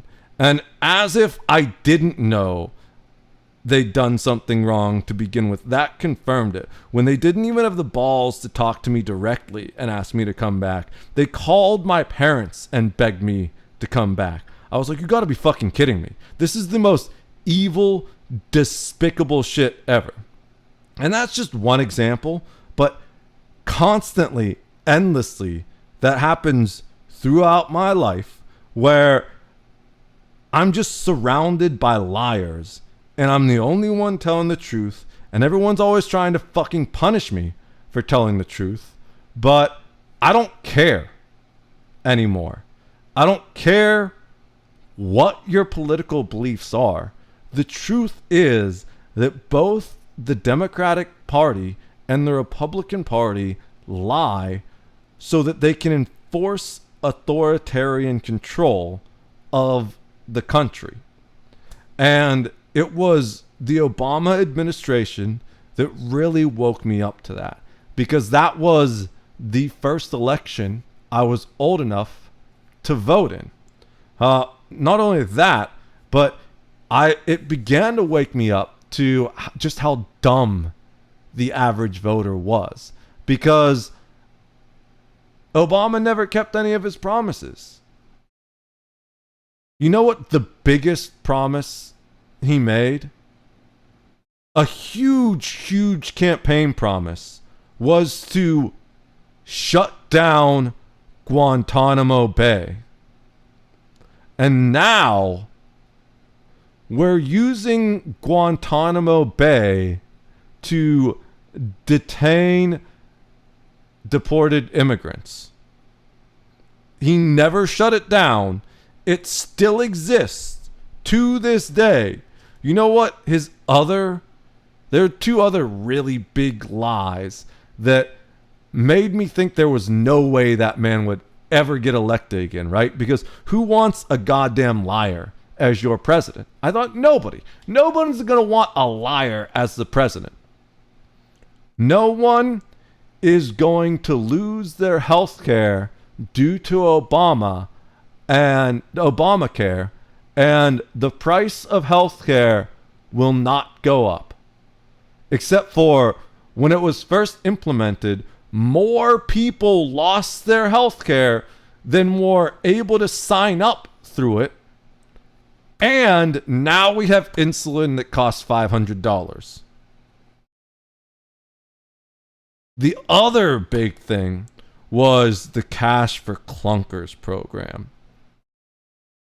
If you're not aware of what the Cash for Clunkers program was, it was this program that the whole concept of it was supposed to help small,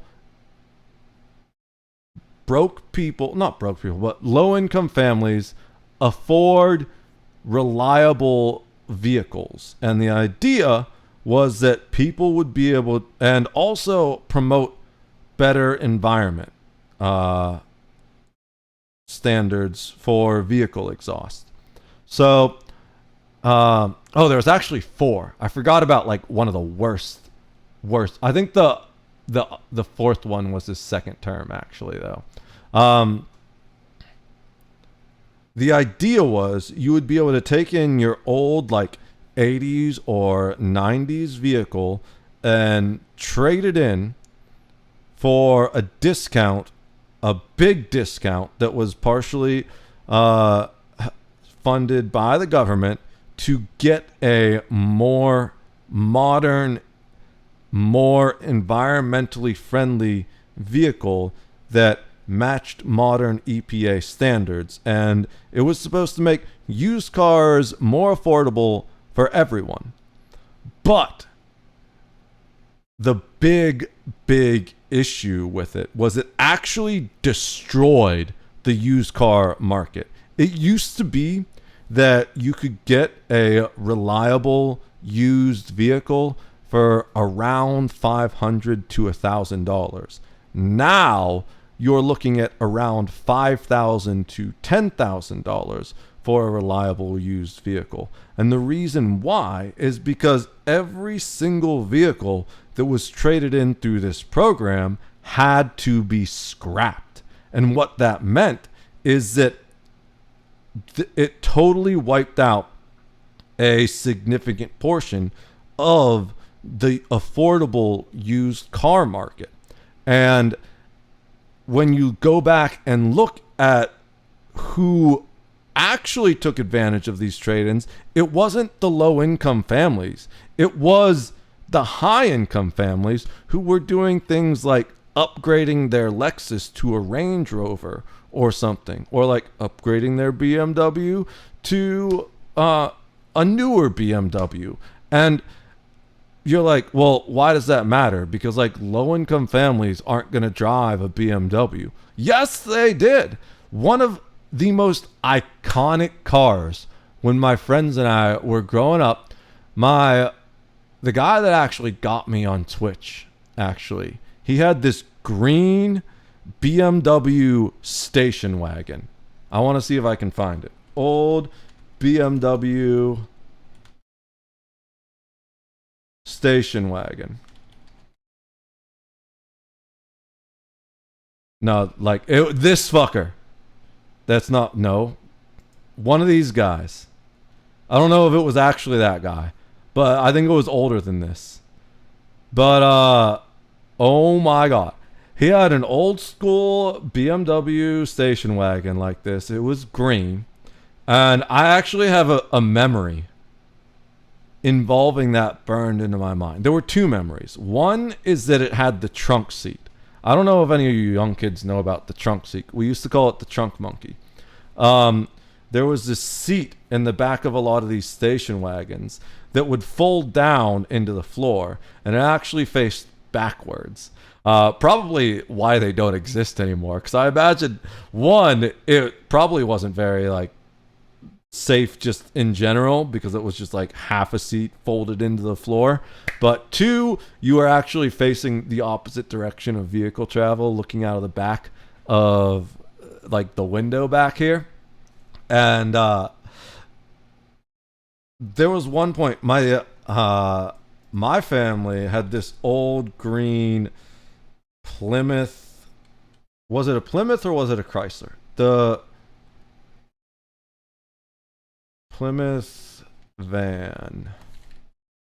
The Voyager, yeah. I think that's what it was. I think it was the Plymouth version. We had one of these shits. I actually bought it from family near where I'm living right now. There was one time, I don't even remember exactly how it happened, but it had a sliding door. Probably, can I get a view of the sliding door? It's on the other side. I need a left view. Why are they all facing the wrong way? Is this it? Why is that so small? That's too new. That's way too new. But it was the old version. But there's the sliding door, right? So what happened is I was outside of my house. And I forget what I was doing. We were loading the van for something. And I opened the sliding door. And the whole thing, for whatever reason, just fell off. The whole sliding door fell off. Thank God I played every sport under the sun at the time. I used to play basketball, volleyball, football, baseball, soccer, ultimate frisbee. I think that was it. But I was very athletic. When I was younger, I had like the physique of a Greek god. I'm not even kidding. There was this one picture from a Boy Scout trip after we went to a Native American like smoke lodge. Not smoke lodge. What the fuck were they called? They had these tents. It was like a sauna, a Native American sauna, basically. They had these tents, and you'd heat up a bunch of rocks till they were like glowing red hot, and they'd seal you in this tent, and then you'd pour the water on it and would have the steam go. So then afterwards, you would come out of the tent, and they would dump a bucket of cold water on you. And my dad snapped a picture of me hitting them hitting me with this bucket of cold water. I was like all fucking, every single body muscle in my body was clenched. And it used to be on his screensaver on his laptop. And I looked good. Like, I wish I still had that physique, man. But thank God I had it back then. Because this fucking sliding door, I'm opening the van and it just flies off. And I'm just holding it. I caught it somehow. And I'm just holding it. And my friends drive by in that green old ass BMW. And they're just all staring at me while I'm holding this van door. And that memory is burned into my mind. But all those cars like that, even something like this, they're just gone. They got deleted because Obama said it would help poor people afford cars, but now poor people can't afford cars anymore because they went from being $1,000 to $10,000. So me being the very logical analytical person I am, I was like, oh my God, he lied about everything. There's only one promise he actually kept, and that was to end the trade embargo with Cuba. I remember these things. So I was like, there's no way anyone votes for him again. And he just won the second election by a landslide. And that's when I was like, oh my God, they're all fucking idiots, aren't they? But then it got worse, right? I was like, okay, all right, maybe they just fell for his silver tongue, because that man definitely has a way with words. He's one of the most charismatic and well-spoken individuals I have ever heard of in my life. And I'm going to catch up with chat in a second. I want to finish this thought because I didn't realize just how fucking stupid the American public was on average until Donald Trump won the primary. I thought when he announced he was running for the presidency, I thought it was a joke. Like when Kanye announced he was running for the presidency, right? That was a meme, right? There's no way we're gonna put this fucking dumbass in office. Because to me, Donald Trump has always been nothing but a con man and a failed businessman with a shitty reality TV show. What the fuck was that TV show?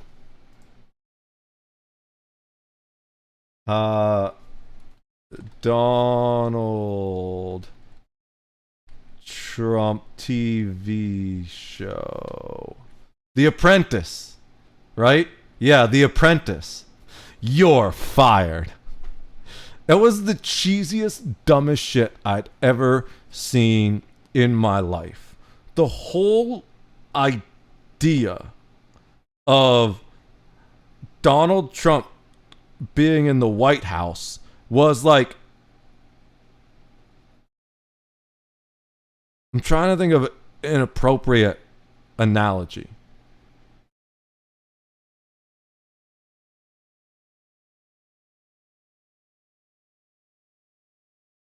It was like the equivalent of putting the Caddyshack guy into the White House.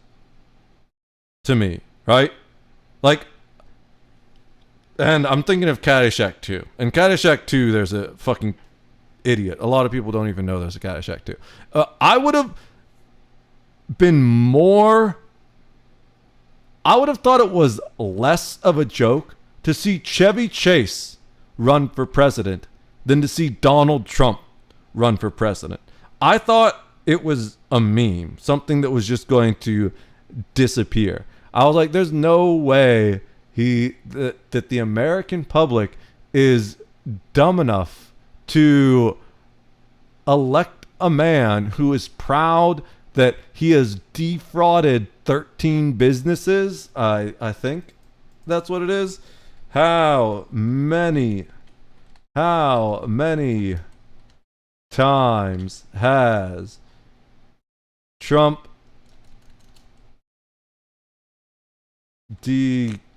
declared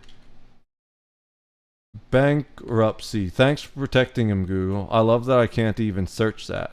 I didn't spell it right, but I don't give a fuck. 4 or 6 or 11.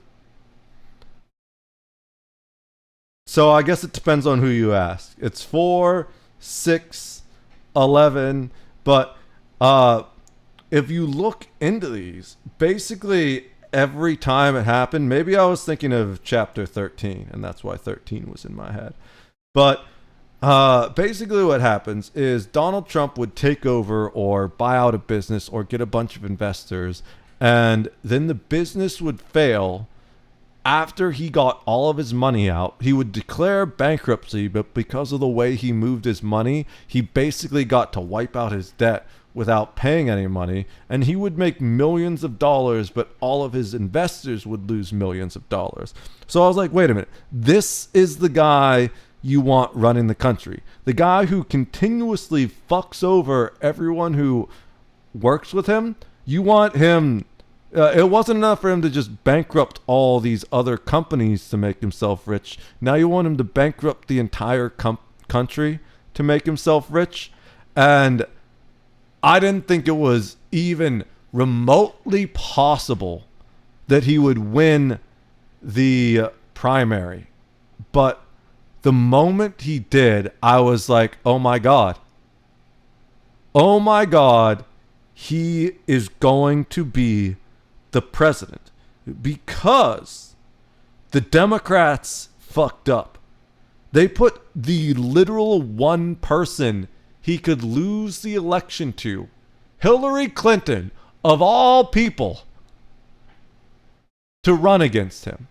I don't think there was a single other Democrat that he would have beaten.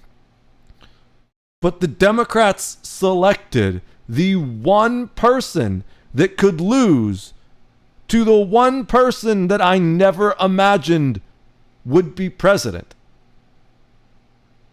And that is when I realized just how fucking dumb the average American was on both sides. All right, I'm going to catch up with chat real quick because I'm sure I pissed a couple people off. Let me see what we have to say here.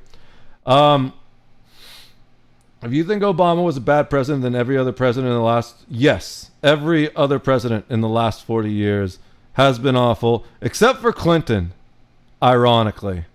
He did okay. He's the only president in the last 40 years to actually reduce the national debt. Really, the worst thing he did was get a blowjob in the Oval Office. I mean, I'm sure there's a few other things he did pretty bad, but he handled, like, there's all kinds of shit that goes on behind the scenes that people don't even know about. For example, the FEMA cages that Donald Trump got in a lot of trouble for, that was actually something Obama did. They just managed to keep it quiet until the Trump presidency, and then it got exposed to the media. But I'm sure we'll find out things 10 years from now that presidents did that we didn't know about. That's just the way it goes. I'm sure there's still things that like Reagan and Nixon did that we have no idea about. And they'll be declassified from 20 years from now if they're ever declassified. But yes, pretty much every president in the past 40 years has been awful. And you want to know the proof? Everything just keeps getting worse. Show me one actual real example of something that any of the politicians in this country have done that have actually made anything better. Give me an example. I want to hear it. Fucking everything is triggering me right now. I'm sorry, Rose. I don't mean to be triggering you. I've reached enough. I've at a point where for a while, long time ago, basically when I came back for real this time originally, first time I started streaming here in the basement, I had accepted the point that I could no longer be silent, sit idly by and watch the country that I love crumble to pieces around me. But for the most part, I've been very gentle and subtle about it. I'm not being gentle anymore because I can't afford to be. The fact that we literally have other Twitch streamers promoting terrorism while we see an increase in domestic terrorism in our own country. Recently, a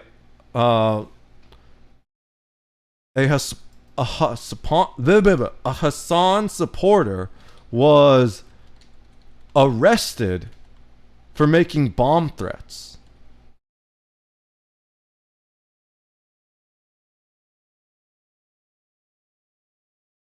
That's not what we wanted.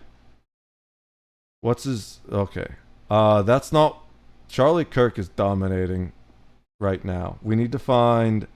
What was the kid's name? No.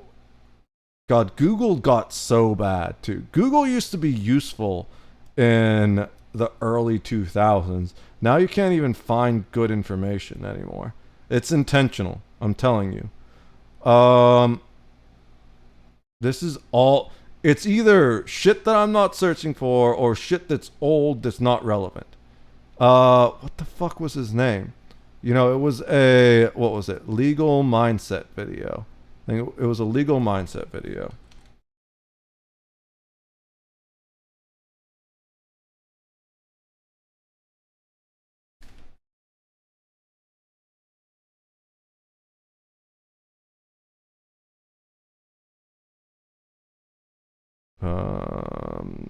This one. So this guy, only a couple days after meeting Hassan in person, he got arrested for bomb threats. If you want to watch the whole video yourself, here it is. I've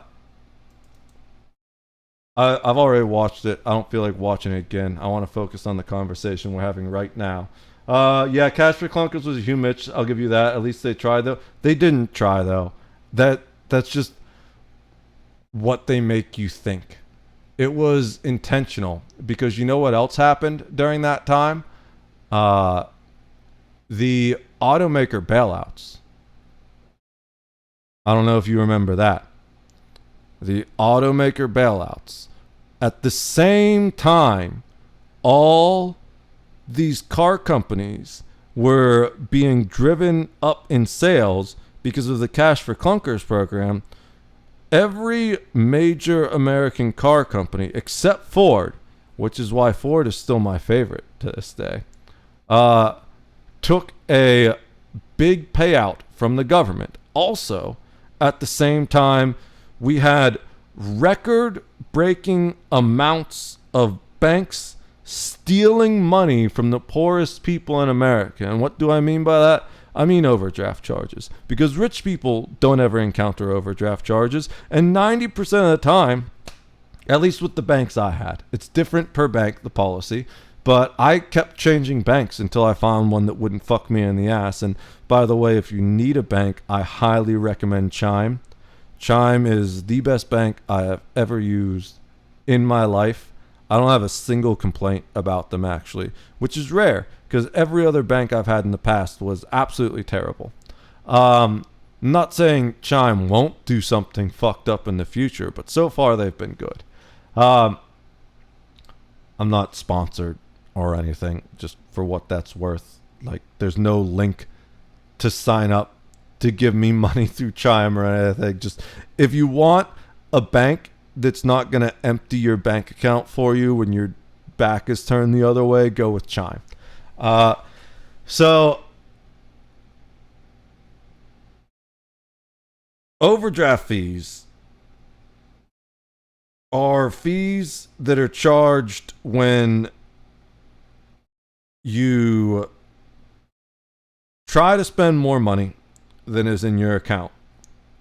And you think they would just reject that, right? But no, they've got to find ways to bleed you dry when you already have no money left, right? Because rich people aren't making overdraft fees, except for maybe in a rare occasion when the kid gets the credit card and buys 100,000 Robux or something like that, right? It happens.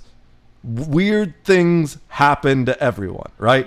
But probably 95%, if not more, of overdraft fees are charged to people who are struggling so much they already can't buy food and medicine.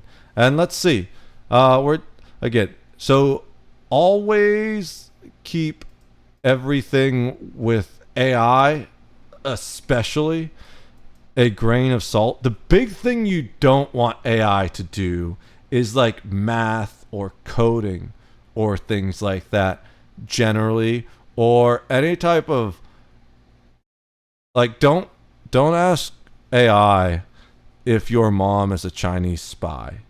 But what it's really good for is research of previous amounts of things like this. So like asking Grok, how much money do banks make on overdraft fees yearly? This is something that AI is pretty good at, because what it's going to do is it's going to look through all the web results way faster than a human can and compare them. And Grok in particular will give you the sources if you want to track it down yourself. We're not doing any kind of in-depth statistical analysis, so just a general overview is fine for this. But of course, take it with a grain of salt.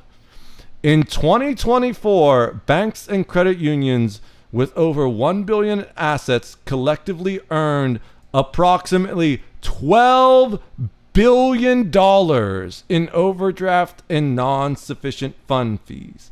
That's $12 billion taken out of the pockets of the poorest people in the country and given to the richest people in the country for refusing to provide a service.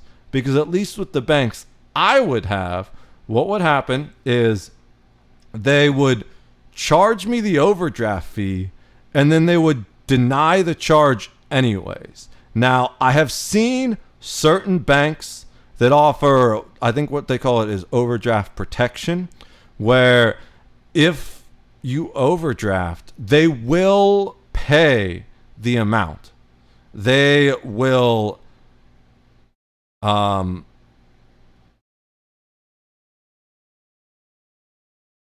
they'll let the thing go through. Like, say you go over by $5 or $15 or whatever, they'll pay that amount, and then they'll credit it to your account and charge you an overdraft fee. In that situation, they're providing a service, and if you signed up for that service, okay, it's kind of your fault, but oftentimes it's on by default and you need to turn it off.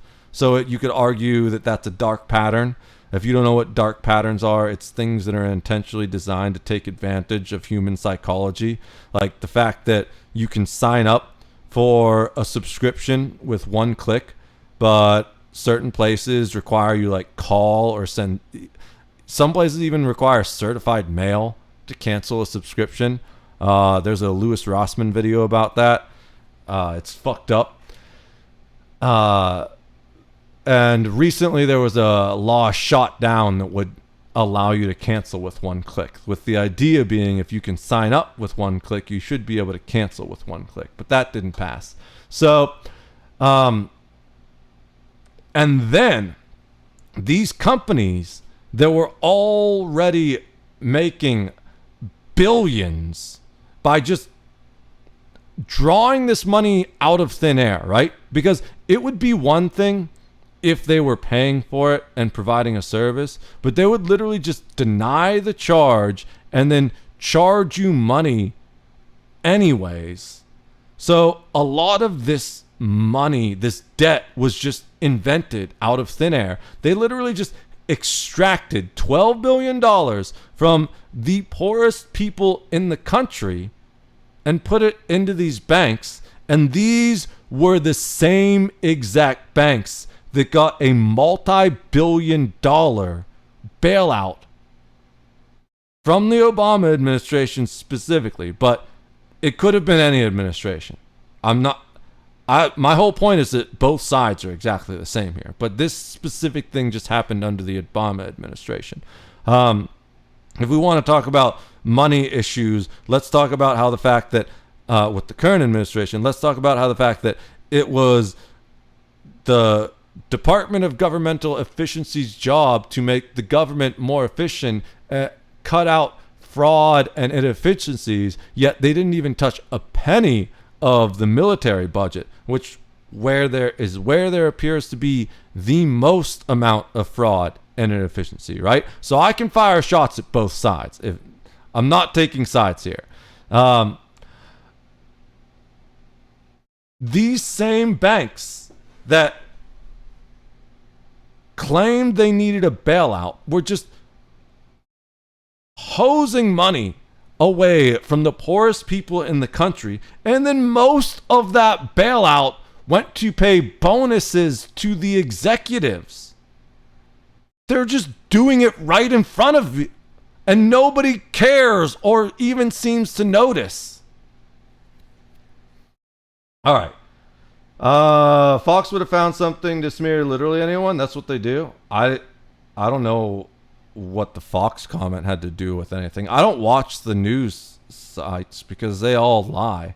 Fox, MSNBC, CNN, fucking Daily Mail or whatever it's called, they all lie. It's all propaganda.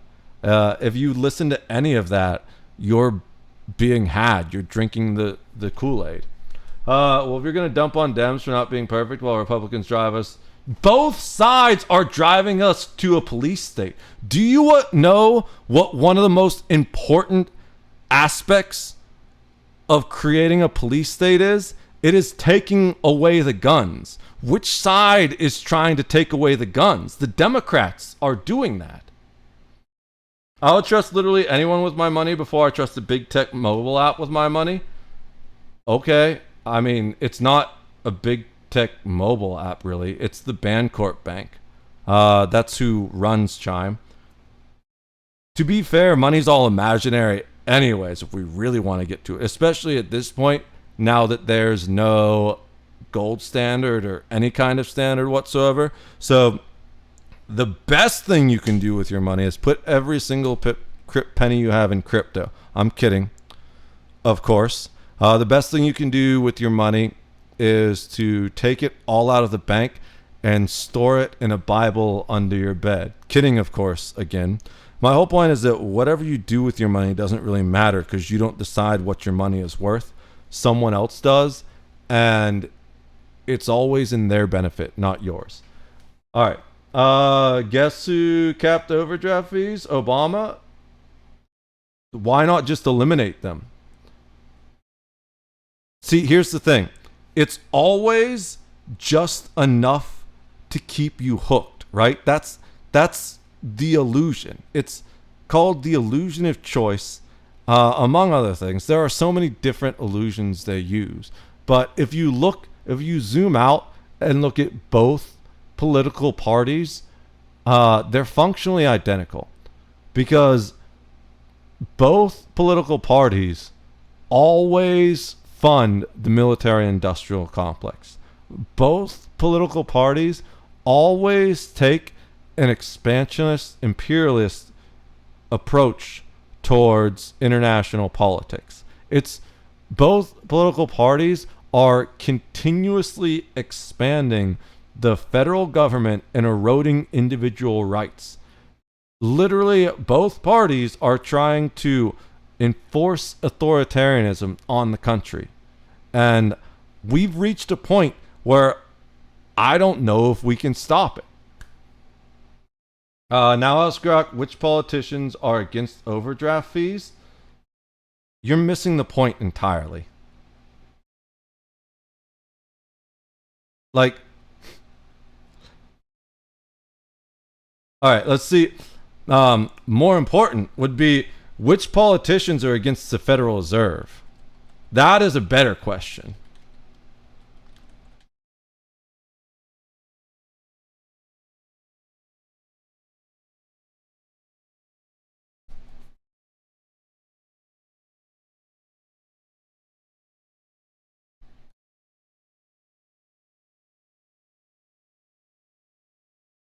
Several politicians and public figures.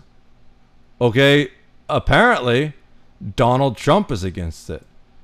Rand Paul, Elizabeth Warren, Liz Truss. I don't know who that is. Ron Paul.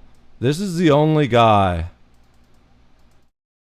that I was legitimately in favor of being president. I think he would have done a great job.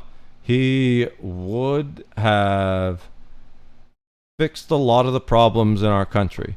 But I bet you most people don't even know his name. And the people in power made sure of that.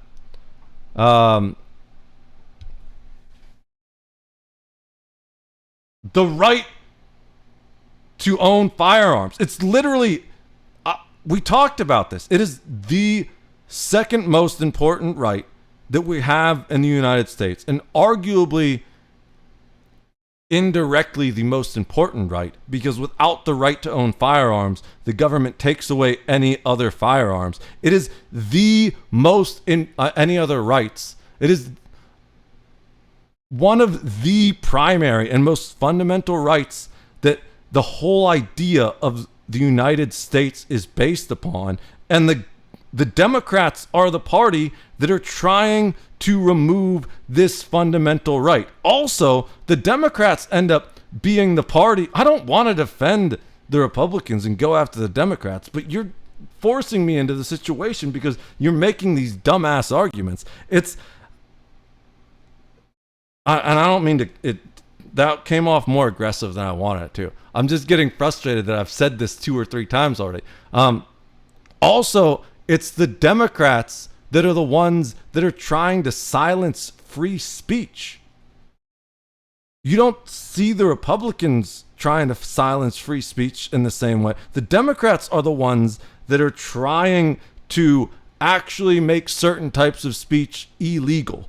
These are the 2 most fundamental rights of being an American. The right to free speech, the right to gather, the right to practice religion. That's all the same right, the First Amendment. And the second one is the right to keep and bear arms shall not be infringed. And yet it's the Democrats that are constantly going after the firearms. The firearms are the last bastion of hope we have against an authoritarian regime, and the Democrats are the party attacking it. The most important right we have.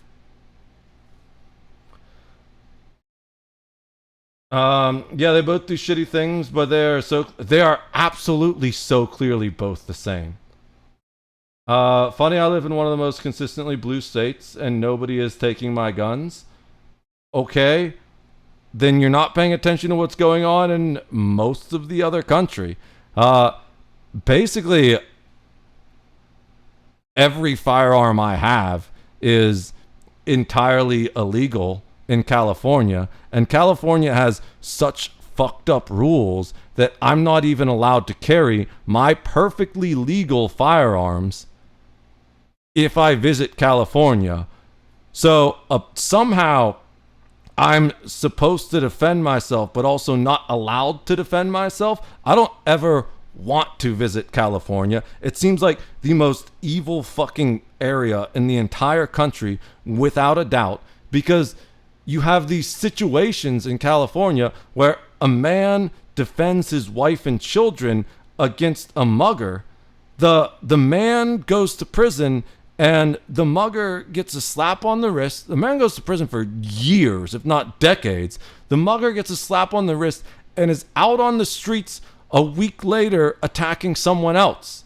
But you're not allowed to carry a firearm to protect yourself there. And people wonder why all these democratic cities have the highest rates of murder and violent crime. It's because you're not allowed to protect yourself against these criminals.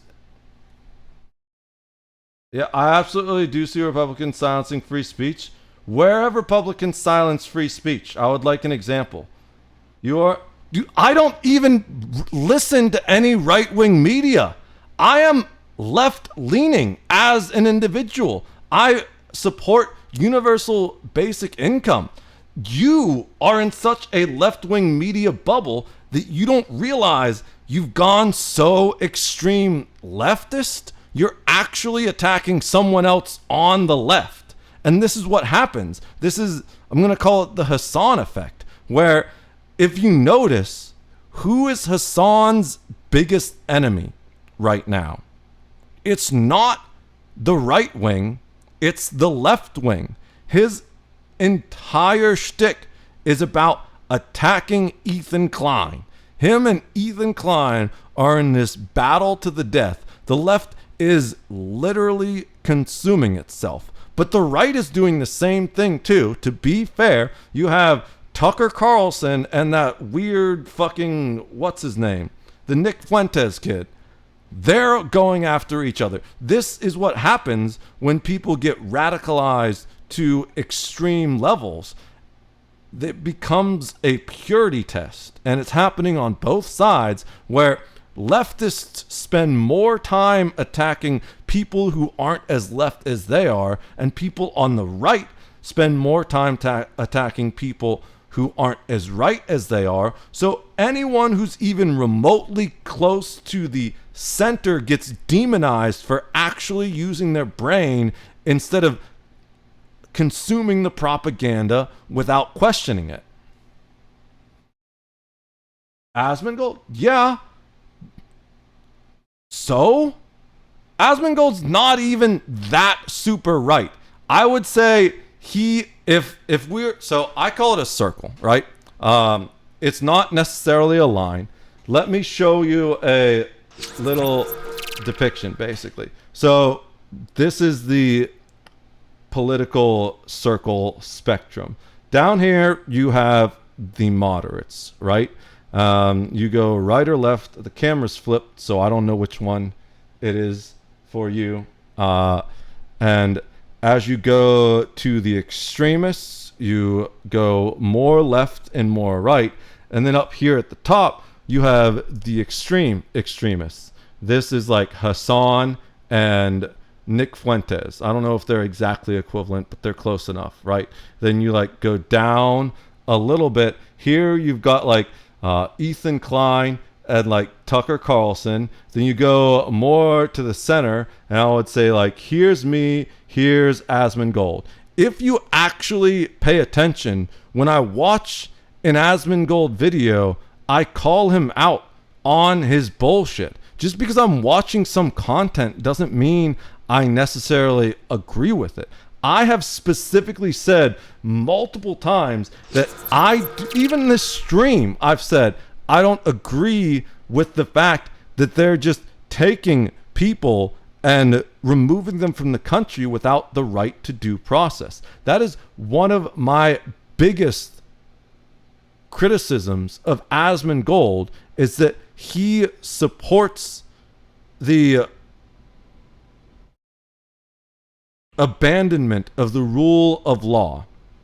Another thing that he says that I really don't like is he's saying that we should just start to arrest judges for treason and things like that. That is a terrible, terrible take. It's one of the worst takes I've ever heard for two reasons. One, when you start arresting judges, then you make a position that is not supposed to be political inherently political, which is why they're trying to do that, right? They're trying to politicize the judicial system. And it's not that like the Democrats haven't done that. They actually started it. They're the ones that tried to use RICO charges against Trump as a political maneuver to prevent him running for office. And so Trump turned it back on them. I don't think it's good that either side did it, to be honest. But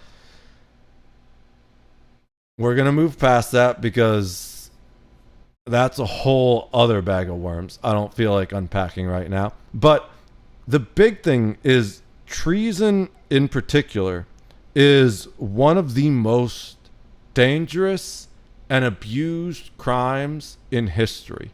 And all of the founding fathers were effectively accused of treason by the crown.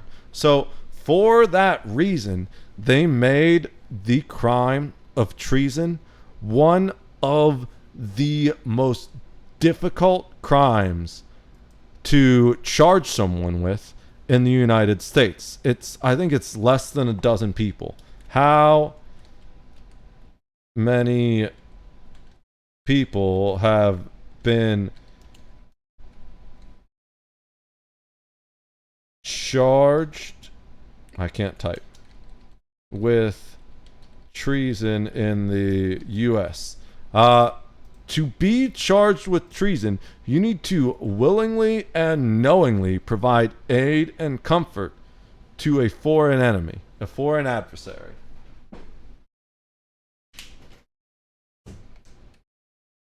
He might not be super right, but his entire business is peddling outrage in ways that inevitably lead people to the right.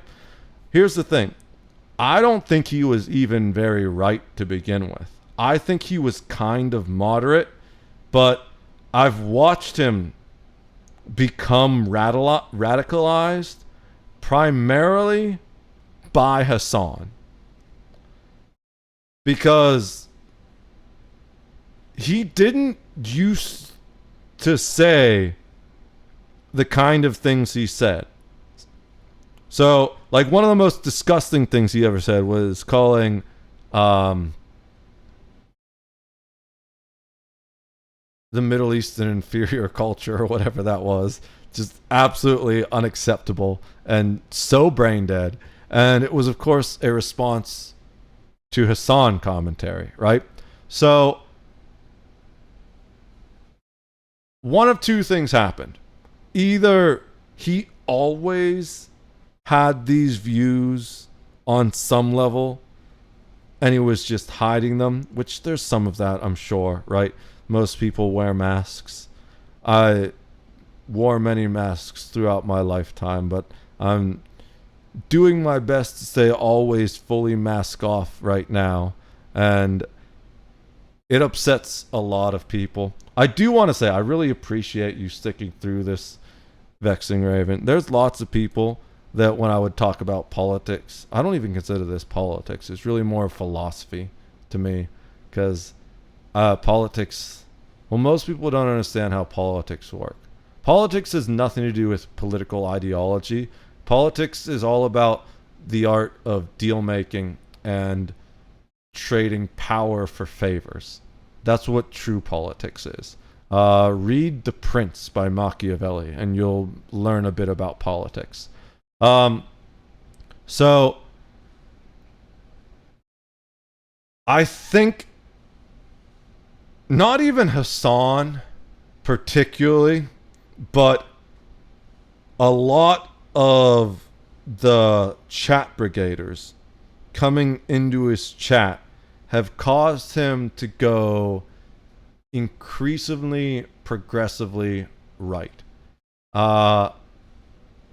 He used to be he definitely used to be more center than he is now. I'm not saying he was ever super center, and I don't think he was ever really on the left like I am, but he was closer.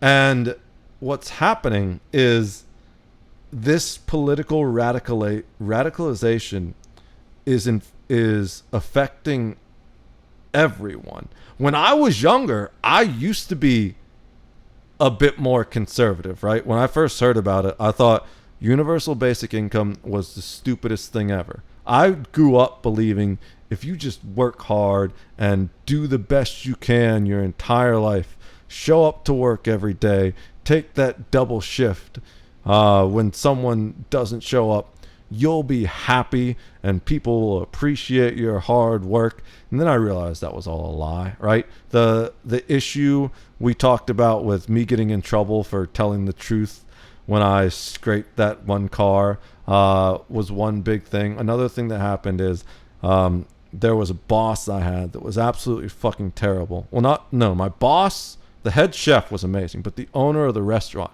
absolutely fucking terrible. Couldn't hire a single dishwasher that would show up for their shift.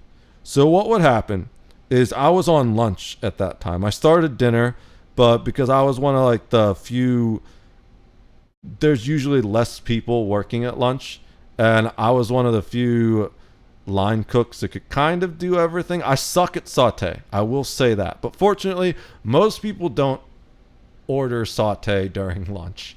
So it was like at most I maybe had to do like 1 or 2 saute dishes. Mostly it was like Reubens or like chicken clubs and just fries and all that stuff. So I was one of the few guys that could like handle most of the lunch runs by myself.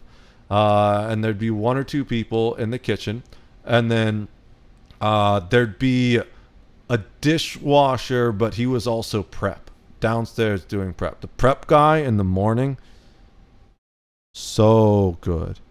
Nate, I think was his name. I really hope I'm not getting that wrong. I'm bad with names. Great with faces. If I ever see him again, I'll be like, bro, you saved me so much bullshit. Because he'd like prep all the food, and then he'd come up and he'd clean all the dishes, and he'd go down. That guy worked so fucking hard. I love him to death. But then my shift would be over, and the dishwasher for dinner wouldn't come in. And dinner is almost always the biggest rush you have. And if you don't have a dishwasher, that is, even though it's the easiest and like the lowest level position in the kitchen, it's one of the most important, because if you don't have dishes, you can't send out orders, you know? So there was one time we had an old guy come in. He was there for a day, and he was really, really slow, and that was its own problem. I actually, when we caught up on tickets, I would kick him. I would leave the line. I would like tell the other line cook, hey, I'm gonna go do dishes, and I would kick him. I would kick the dishwasher out of the dish pit. I'd be like, go smoke a cigarette, take a cigarette break. He figured out what was going on pretty quickly, and he wasn't happy about it. But the dude would just sit there. It was the most frustrating thing. Like, keep in mind, you need to move like 20 or 30 dishes every 5 minutes minimum, right? And that's like not even a lot. That's not a lot. That's not a lot of dishes for any type of sizable restaurant. The restaurant wasn't doing well. But the dude would sit there, and there'd be like an invisible speck of food I could barely see, and he was just like scrubbing it. He'd spend like 2 or 3 minutes on one fucking plate. I'd be like, dude, fucking spray it with the sprayer, put it in the machine, and then if it comes out and it's still stuck on that, then you can scrub it. But anyways, I got really distracted there. So what happened is I would work my morning shift, and then the dishwasher either wouldn't show up or would like leave partway into their shift, and I would end up working a double, just because if someone wasn't doing the dishes, the kitchen would functionally shut down, right? And we had no one else to fill the position because the owner just wasn't doing her job properly, hiring people that could do the job, and didn't have enough staff on hand to cover the things anyways. And instead of like being, oh, thank you for like saving us during that dinner, I would get bitched out because I was working too many overtime hours. And I was like, this kitchen makes me miserable. I don't want to be here fucking 70 hours a week. I want to be at home fucking jerking off and playing Nintendo Switch or whatever. I bought a Switch, and I never played it until I left that job, because I worked so much that I didn't even have time to play the Switch that I bought. That was like my gift to myself for working so hard. I was like, that was the first time in a long time that I'd had any amount of significant money. So I was like, you know what? Everything's going really well. I'm making these payments. I fixed up my car, and I'm going to buy myself a Switch. I have enough money to buy myself a Switch. I bought the white OLED one, and I lost it in the move. I'm still looking for it. I don't know if I'll ever find it. But the point was, I was working so hard at that place, I didn't even have time to play the Switch that I bought. And I got bitched out for it. And that was one of those things where it kind of made me realize, oh yeah, you know what? This is a lie. It doesn't matter how hard you work. Nobody cares. And the other thing that made me realize it is, even with all that money I was making, I had moved back into my parents' place because that was my second kitchen job. The first kitchen job I lost due to COVID, and I'd been struggling to get back on my feet ever since then. And I was making this money, and I looked at my budget, and I was like,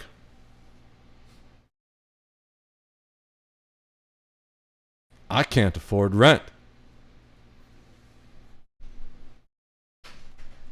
Even though I was making, that was like the second or third best job I ever had in terms of income.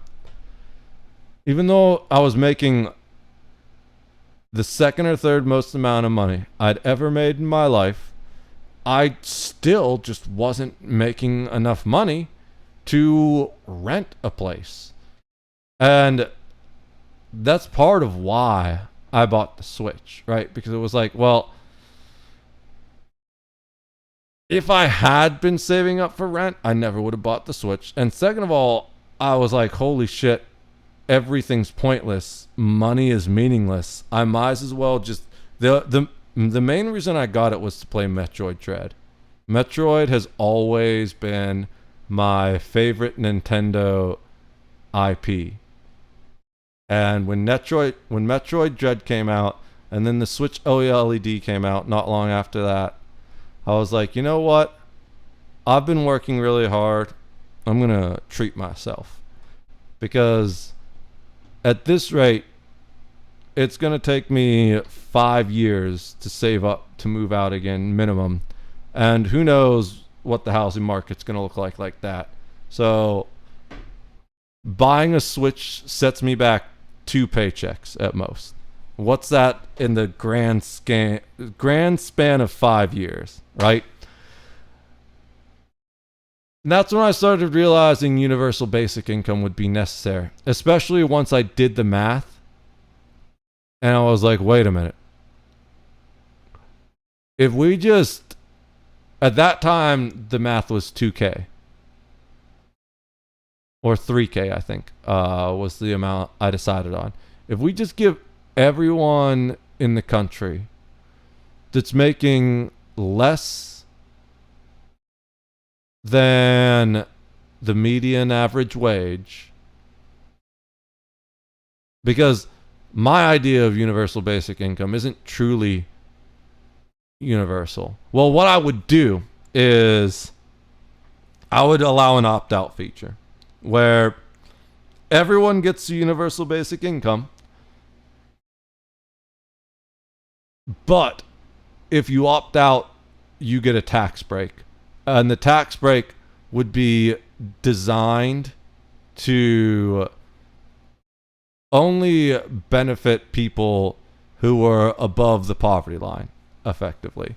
And I really don't think anyone below the poverty line should be paying any kind of taxes whatsoever, because it's, first of all, it's so little taxes that it's like it doesn't even show up on the balance sheet, right? Compared to like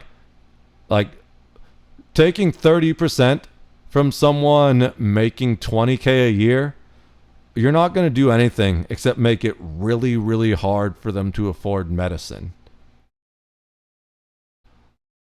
But taking even 5% from someone making $20 million a year, well, that's a decent chunk of change, right? And I also don't really support income tax in general. I think it should be done more through property tax and sales tax to make saving easier, and also to help deal with the housing crisis we have right now. The housing crisis is a complicated issue to solve. I have a plan, but it would take several steps and be very complicated. So we're not going to get into that right now. But my point is, is that I wouldn't say I've necessarily been, well, I have been radicalized, but in a different way. I used to think there was a path to fix things through the political parties, right? But now I realize there's no way that either the Democrats or the Republicans can fix anything because they are collectively together responsible for making everything worse. So I've been radicalized too. I'm just radicalized in a way that's just against both parties. But for most people, what happens, and what happened with Asmongold, is they take one unpopular opinion and one side of the political spectrum attacks them relentlessly, which pushes them farther in the opposite direction. So Asmongold used to be more center, and I've been watching everyone online for a long time. I think Hassan used to be more center too, but it's hard to tell because he's probably the best political grifter I've ever seen in my lifetime. I've never seen anyone be so capitalist and yet promote communism, you know? His entire lifestyle exists in the bosom of capitalism, and yet his brand is about promoting communism. It's so ironic because in a communist society he would not have a several $1,000,000 home and being wearing $40,000 worth of wardrobe, you know? It's like we'd all be wearing the same tweed brown shirts and living in those Eastern Bloc condo things. You know what I'm talking about? It's so funny that I think he understands communism, but he doesn't think communism applies to him, you know? But my point is, I think Ethan Klein is maybe even a better example because Ethan Klein used to be more left. But the more Hassan and his friends attack him, he's starting to move a little more center. I feel like Tucker Carlson's doing the same thing on the opposite side, where he used to be more right, but the more that fucking weirdo, what's his name again? Nick Fuentes. The more Nick Fuentes and his fans attack Tucker Carlson, it pushes him more center, you know? So I think that's what happened with Asmongold, except it went the opposite direction, you know? He was always right-leaning, definitely. He's always had that mentality of, if I want it and I can take it, I'm going to make it mine and fuck everyone else. And that's a more right-leaning mentality. I'm the opposite. I'm like, well, if I have it, I'll share it with you. Sure, why not? It's a more left-leaning mentality. So I think that's what's happening with Asmongold, is he's being pushed progressively more right, primarily because Hassan and people like him keep attacking him. And why does this radicalization happen? Well, for most people, it's because we're still tribalistic creatures, right? We still exist with this tribalistic mentality where it's like, that's the enemy tribe, this is my tribe. And the more aggressive and combative politics get, the more tribalistic people involved in the political sphere get. Now, I just feel like I'm the lone voice out here screaming in the desert because I end up talking shit on both sides constantly, and I don't know if anyone agrees with me on anything. But at least I'm speaking the truth from my heart, and that's all I can do, right? The outrage peddlers are at least 50%. Agreed. I'd say maybe even more than that, 70 to 80%, right? Because keep in mind that I think the biggest thing a lot of these people need to do is go outside. Yeah, the right love's pointing to Hassan and using him as a wonderful lightning rod. Hassan needs to shut up, but he also wouldn't be have his... Oh, for sure. Yeah, I agree with everything you're saying there. And I think the biggest problem the right has right now is they don't have a Hassan. But if they keep pushing, Asmongold might become their Hassan. He's not there yet, but he's getting close. Now, I do want to say,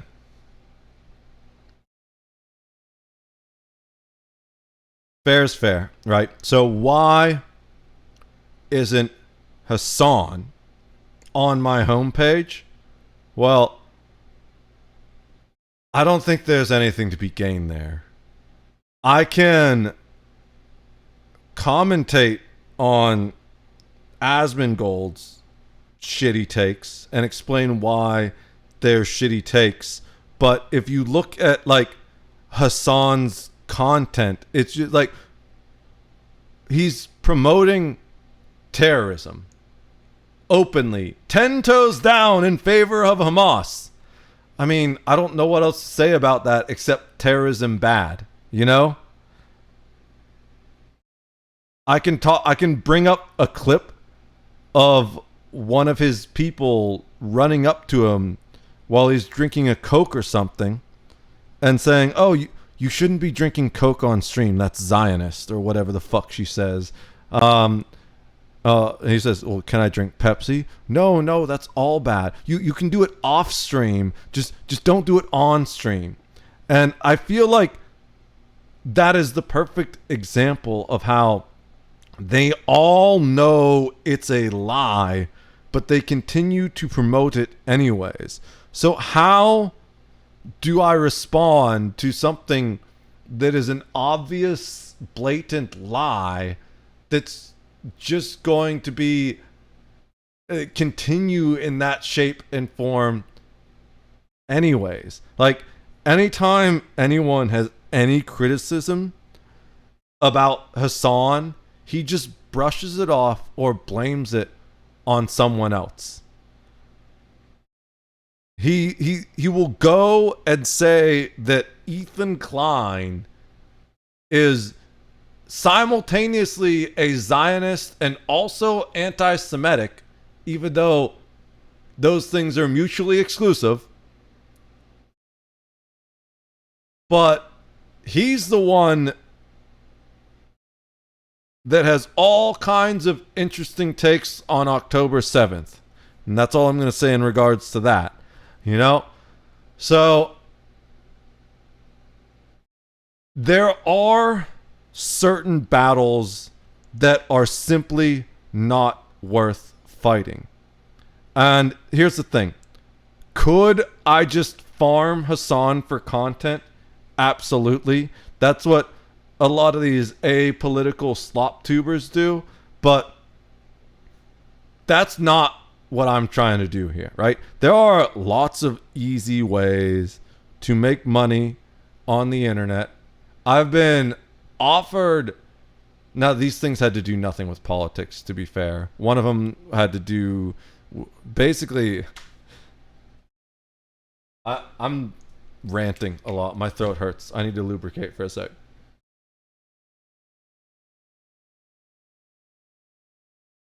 Also, organize my thoughts, figure out how I'm going to say this. I've always been very pro THC products, specifically hemp-related products, because at least in Pennsylvania, they are entirely legal on every level right now. Most people don't know this, which is insane, but marijuana is still illegal in the United States. it is federally illegal. It is a Schedule 1 drug, like in the video game, which means that as far as the government's concerned, there is no legal reason for any individual to possess it because there is no possible use, either medical or recreational. It is just entirely, absolutely 100% illegal at the federal level. And because I do a lot with firearms, I've been shooting since I was 7 years old. And one of the first did I get the? I don't think I got the rifle. I don't think I get the shotgun merit badge, but I got the rifle shooting merit badge. Or did I miss the rifle shooting merit badge due to like a technicality? Whatever. I've been shooting rifles since I was a very young age, and before that, I was doing archery. We started with air rifles around 7 years old, and then by the time I was 10 or 12, I was shooting regular firearms. And for a while, I was considering going to get my FFL, but a lot of people don't know this, especially people that are entirely ignorant of guns. But every time you go to buy a new firearm, you have to do the whole background check over again. The only time a lot of people like talking about a gun show loophole, that doesn't exist. I don't know where that narrative came from. It's a complete lie. If you buy a firearm at a gun show, you need to do the same exact background check anywhere else. The only time, at least in PA, this varies by state. Some states don't even allow this and still require a background check. The only time I could ever transfer ownership of a firearm to another individual without a background check is if I'm doing it to a direct family relation. So, for example, my sister used to be in the National Guard. She's way braver than I am. She actually served when the hurricanes were hitting North Carolina, and like a badass drove a Humvee into a hurricane, basically. I'm so proud and just immensely honored by her. If for whatever reason I needed to transfer a firearm to her, I could do that without a background check. Like, as long as she's in PA. She's still in Charlotte now. But if she were living here in PA and say I wanted to get rid of a gun and she decided she wanted it, or maybe I was going through a tough time and encountering suicidal thoughts and I didn't want to have them anywhere, I just didn't want them at all, I could transfer my firearms to my sister and that wouldn't require a background check. That is literally the only time.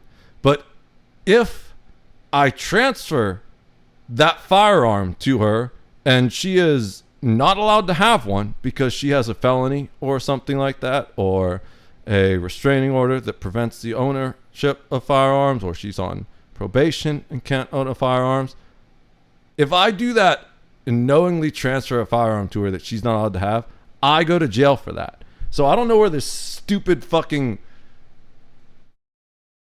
gunshot loophole came from. But to be fair, that's just one of the left lies. The right has all their lies too. But yeah, absolutely.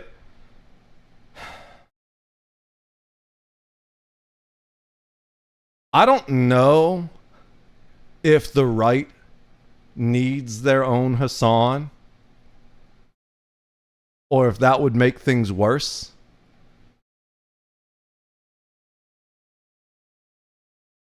I think Candace Owens is the closest thing the right has to a Hassan. I've never seen. I'm not, well, Hassan, but she's got the same, like, tactics of just lying about everything out of her teeth and not accepting objective reality. You know what I'm saying? The right Hassan is currently the president. Not even. So that's one of the craziest things. He's not even that right. It's part of the illusion. He's become increasingly right, and the right has rallied against him. But it's crazy how short people's memories are, because originally the Republicans themselves despised Trump, and like the hardliner Republicans didn't want him at all. But eventually they capitulated, because this is coming back to the whole tribalism thing, right? Where they effectively felt like they had no choice, because it became an us versus them scenario where for the Republicans, well, he's not the candidate we want. He's definitely not the candidate we even need, but he's the candidate we have. And it became a scenario where if they didn't support him, the enemy won. There are lots of Republicans that don't like Trump, and I think we're starting to see the facade crack a little bit. And the reason why is the Epstein files. This is, I think, the only time in my life, my adult voting life, we've ever seen a president held accountable to their campaign lies, and I love it. I think it's a great thing. I want us to keep pushing him on these Epstein files until we have everything. Now, I don't know if I'm necessarily going to believe it when it comes out, especially because the whole, oh, we don't have any video of that. Oh, wait, we have video of the cell, but it wasn't actually of the cell. And it's original unedited video. The minute's just missing because the cameras in this super high-tech advanced prison facility randomly turn off for a minute every night for technical reasons, even though no one can explain those technical reasons. The video's not edited, though, even though you can literally watch the fucking aspect ratio change mid-video, and then people pulled it into a video editor, and they were like, yeah, actually, it shows right here in the metadata that you edited it. And then it turns out that that missing minute was a lie, too. The crazy thing is, he could have really avoided all of this if he just hadn't kept making the promise. I shouldn't be teaching you guys how to lie like this. See, here's the crazy thing. As dedicated as I am to telling the truth, I have, because I've spent all these years watching people lie, I kind of know how to do it better than most of the liars. This is what I needed to do. So if he really wanted to lie about the Epstein files, which kind of dumb to begin with, because there's literally pictures of him like being buddy, like pointing out fucking girls at these events and stuff. And he's got all those weird quotes even before they came out with the birthday book, which has the weirdest quotes of all. If he really wanted to lie about the Epstein files, this is what he needed to do. Yes, absolutely do the campaign promise of, oh yeah, we're going to release the Epstein files. As soon as he got into office, he needed to just go with the narrative of, oh, there was nothing there. But instead, they did the opposite. Oh, they're on my desk. I'm going through them right now. There are dozens of videos of child exploitative material. Oh, there are hundreds of videos. It's even worse than we thought. Oh, there's like 1,000 of them. It's so much worse than we thought. So many people are implicated. Oh, wait. We looked through all of it, and there was nothing there. Wait a minute. You've been in office for months now, and you told us you were pouring through all these files, and there was so much there, and now there's nothing there? If, like, the first week he was office, he just said, oh, yeah, so I had Pam Bondi go through all the files, and it's really boring stuff. There's nothing in there. That would have been the end of it. I swear to God, that would have been the end of it. But he kept hyping up the narrative more and more and more, and now people are like, so, about those files, eh? I'm not convinced anything will happen to Trump about the Epstein. Nothing's going to happen to him. No, nothing's going to happen to him. I like it because this is the first time in a very long time, maybe ever, that we have seen people from both sides of the aisle come together over something, right? That's why it's important to me. I keep talking about how both sides are lying to you. Both sides are manipulating you to try and get you to drink their Kool-Aid, to drink the blue Kool-Aid or drink the red Kool-Aid. I'm trying to give you the purple Kool-Aid. It tastes way better when you mix them both together and realize that it's all a bunch of lies. What happens is this is one of the first times we have seen both sides agreeing on stuff. And when I said the cracks are starting to show, okay, well, let's finish this question. Approximately 40 people. Okay, fair enough.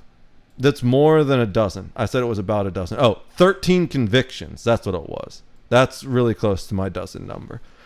The U.S. Constitution defines treason narrowly under Article 3, Section 3 as levying war against the U.S., which is a very difficult one to do, but the top one right here, that's definitely levying war. If you don't know about the Whiskey Rebellion, that happened here in Pennsylvania, actually, if I remember correctly. Adhering to their enemies, giving them aid and comfort. This is the one that they generally get people on, right? So, historically, treason was speaking ill of the crown. You could say the king had a really big nose. That's treason. And of course, that's a little bit of an exaggeration. But certain kings or queens, it wasn't necessarily that far off, you know? So that's part of why the First Amendment exists, is the freedom of speech, the right to criticize the government. And that's also why treason is so narrow. They only want treason in the United States to be people who actively, specifically work against the United States itself. Otherwise, which is what Asmongold is basically advocating for, that I am entirely opposed to, you could just say political protesters were committing treason, which is a fucking terrible, terrible reality I don't ever want to see. I don't remember what video it was. It was one I saw while I was like eating breakfast before I got back to streaming. But he was one where he was literally just casually saying, arrest them all for treason. And I was like, bro, I wish I could get this fucking idiot in a Discord call and explain to him why that's like one of the most dangerous things he could say, especially with the size of platform that he has. Let me finish wrapping this treason thing up, and then we'll go back to chat for a sec. requiring 2 witnesses to the same overt act or a confession in open court. So that's an important thing too, because how easy is it to get one person to lie about you doing something? Pretty easy. It gets a lot more difficult to get 2 people to lie, and to lie with their stories straight, right? If you ever watched Cops, I watched a lot of body cam footage. That's one of my guilty pleasures. By the way, body cam footage is in the public domain, which is why there's so many body cam YouTube videos right now, because you can't copyright claim body cam footage. 50 different body cam channels can upload the same body cam footage, but they can't copyright claim it. The police always separate the suspects before they do anything else. And it's because most people are really bad at lying. And people are also really bad at lying consistently over a long period of time. That's why when there's like a serial killer or like a really serious crime, the cops will put you in a room and leave you there as long as they can and come back multiple times and ask you the same question over and over and over again, because people will forget those little details and slip up. If you have 2 people doing that, well, it's a lot easier for one of them to slip up. So that's another protection against the use of treason as a political tool in the Constitution, is the fact that you need 2 witnesses or a confession. So the specific ones include the Whiskey Rebellion, which is basically a bunch of random dudes got some guns together in Pennsylvania and decided they were going to start their own country or something like that. Yeah, this one was crazy. This one happened more in the South. The dude literally started to create a new country. But because he didn't make an actual act and merely talked about it, they didn't get him on treason. I don't recall that one.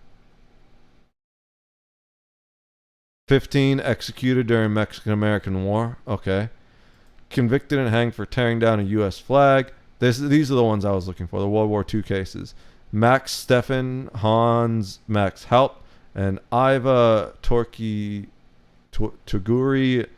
D'Aquino, Tokyo Rose, that's what I knew her as, were convicted for aiding enemies like Nazi Germany or Japan. Some were pardoned or had sentence commuted. What's Adam Godahan? This is a recent one. The only person charged with treason since 1954, indicted for making Al-Qaeda propaganda videos, but killed in a 2015 drone strike. Oh, I think I did hear about that. I remember hearing the drone strike thing. I didn't know he was indicted for treason, but good riddance, I guess. I'm anti-terrorism. At the state level, which is different things, I'm not sure I'm familiar with any of these. John Brown, convicted of treason against Virginia for Harper's... Oh, I remember hearing about Harper's Ferry. I don't remember the details, but I know that name. Convicted of treason against Rhode Island for Dorr Rebellion, but later don't know what that is. Convicted of treason against Missouri and Illinois, but killed by a mob before trial. So yeah, let's focus back on chat again for a sec. I love you, kisses. I love you too, Medi. Good to see you, bro. I've been away for a while, but I'm back. I'm back with a vengeance. I'm probably gonna end up being kind of controversial and shit, because I'm sick of being quiet. I've been using my voice to try and fix the country and the world in general since I came back. But I've been doing so kind of low-key and quietly, because the main reason why is I didn't want to offend people. Not that I'm afraid of offending people, but I was trying to use a gentle hand, because I didn't want to push people who needed to receive the message away. And in the worst case scenario, into the waiting arms of the enemy. But with the recent escalating political violence, I've realized we're basically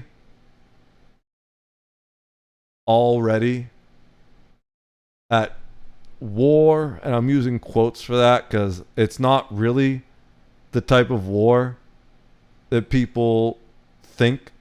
It's not a right versus left war. It's a good versus evil war. And it's the epic battle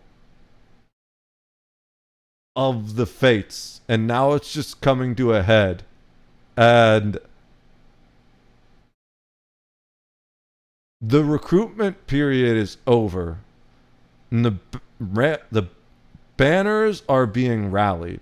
So at this point, I need to accept that if people haven't decided wholeheartedly to be on the side of good, they're either stuck in the middle and will likely be dominated by evil, because what happens to the fence sitters is, since evil has the need to expand and dominate, it will enslave anyone who doesn't willingly choose to fight for good. So I need to accept. The crazy thing is, it's kind of all in the Bible. And not just the Bible, but all these religious texts. Because if you like read the Bible and then read like some ancient Egyptian text, like the story of Jesus is not new. It happened before, almost identically. And then it happened again where like the story and trial of Socrates is almost identical to the trial of Jesus in so many ways. And it's just, history repeats itself over and over. And I'm not pulling punches anymore. And I want to say I love you too, Vexagraven, for sitting here with me through all of this.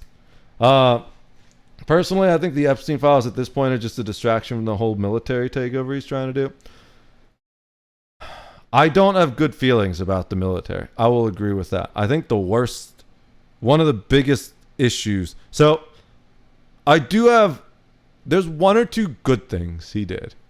You know, I try to be my best to be with fair everything. I said I liked that Obama ended the Cuban embargo.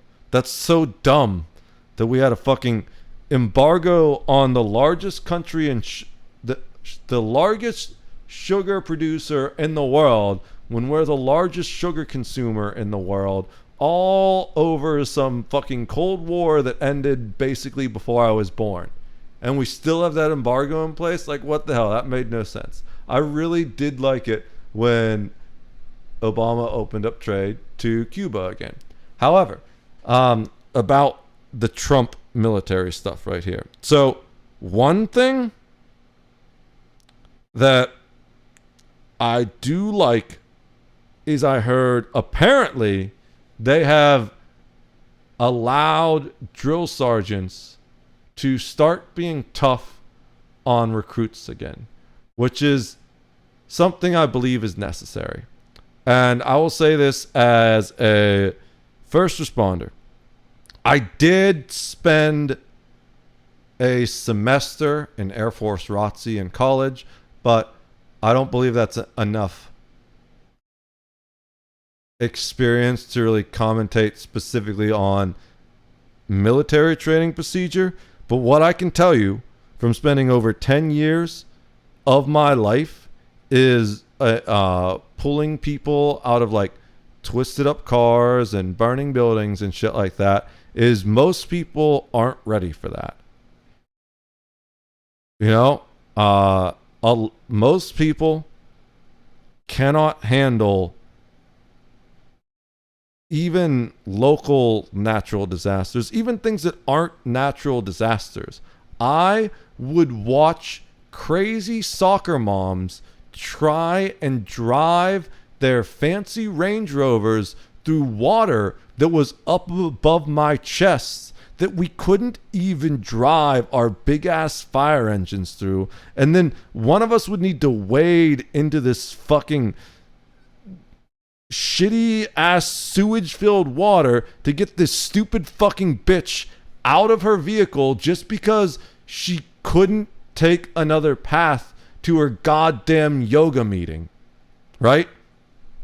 And of course, these aren't the type of people that are signing up for the military generally, but that's just basic random civilians being unable to handle even the least inconvenience, right?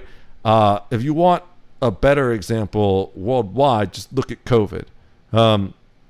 Functionally, a really bad flu, about twice the mortality rate. I think it was like 5 times the infection rate. Definitely a serious threat. But compared to something like Ebola or smallpox, it's not even that bad of a pandemic. It's like the tamest pandemic we could have possibly had, and it shut down the world. So then you get to my experience as a first responder, where we have people within the service itself that can't handle it. And it was almost always the ones that you didn't push during training, right? Because especially in volunteer organizations, and especially in small town volunteer organizations, some people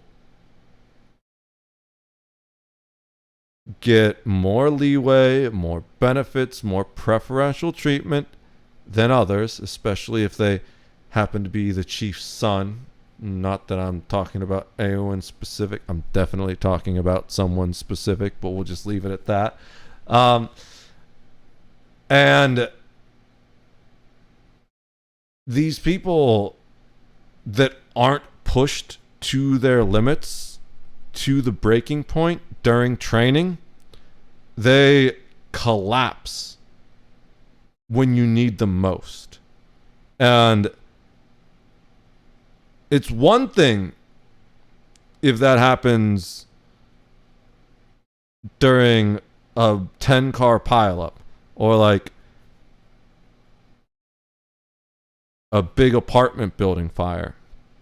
It's a whole other thing if that happens during a war with another country.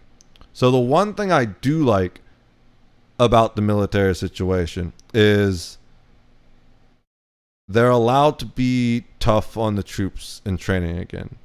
But that does not offset the things I don't like. And I think the biggest, scariest thing that happened was removing trans individuals from the military. That is just... I've talked about how un-American the Democrats are a lot today just because of the topics we had earlier on. That's one of the most un-American things I've ever seen the Republicans do. I will say 100% fairness. I know a lot of trans people, especially because I spent time as a theater major. I've always hung out with the weirdos, the creeps, the band geeks, just anyone that's an outsider. Those have been my friends throughout my entire life, right? And I know many perfectly well-adjusted trans individuals.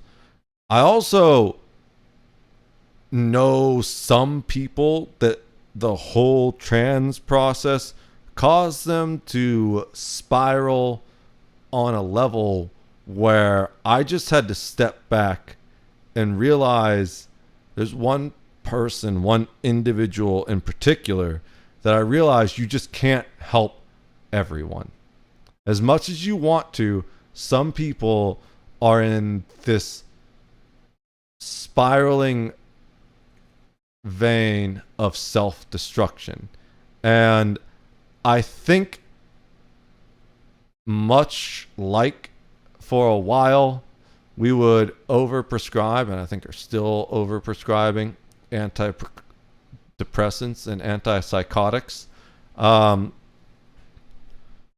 There's been a long phase where we've been overprescribing transitions because the medical research shows that most people that have that kind of body dysmorphia, around 80% of them will grow out of it by the time they're 18 or 19.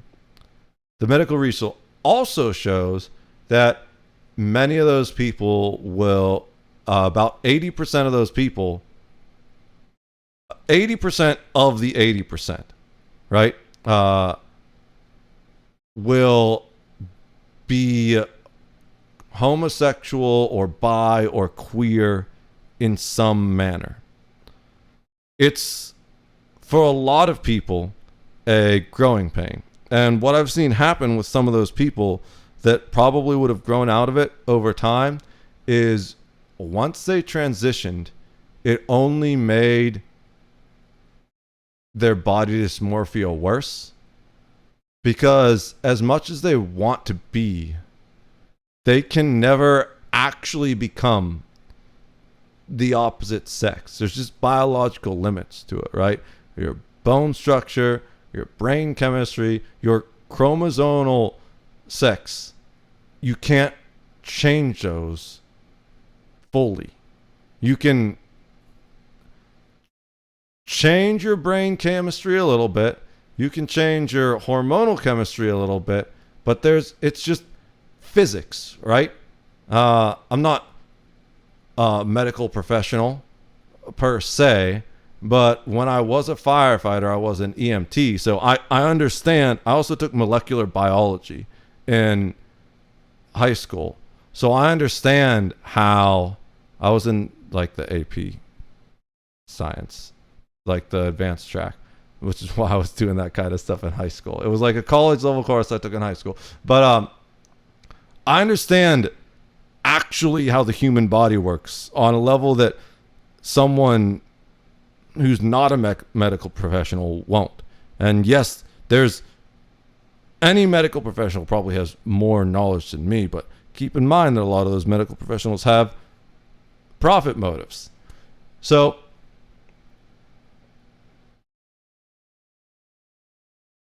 I do think there should be a psychological examination, but I believe that should be for everyone in the United States military, right? We don't want some random Marine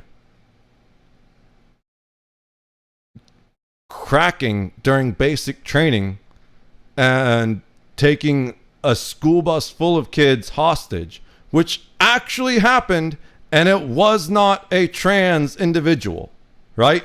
So the whole premise of we should just kick everyone trans out of the military because there's a slightly higher chance of mental health issues in the trans population is fucking stupid as hell and entirely anti-American.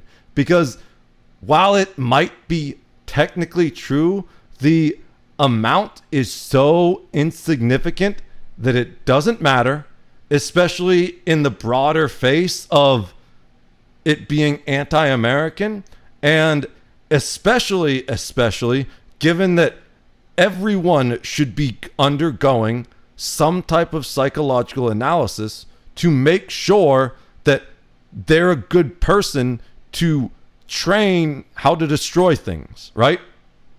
If only we made it easy to access therapy. If only we made it easy to access therapy for everyone. I think we need more therapy and not AI therapy. Guys, please don't go to AI therapy bots. They're going to convince you your mother is a Chinese spy and to take your own life so you can be together in the next world. It actually happened. We talked about that earlier on the stream. Please don't do that. Ex-Yahoo executive ChatGPT told us his mother was a Chinese spy and he believed it. But yeah, I think, and I don't know if you know about this, Vexing Raven. It's probably just going to radicalize you more, so I shouldn't tell you this. You want to know the stupidest thing I've heard that makes me even more angry? There has been a proposal.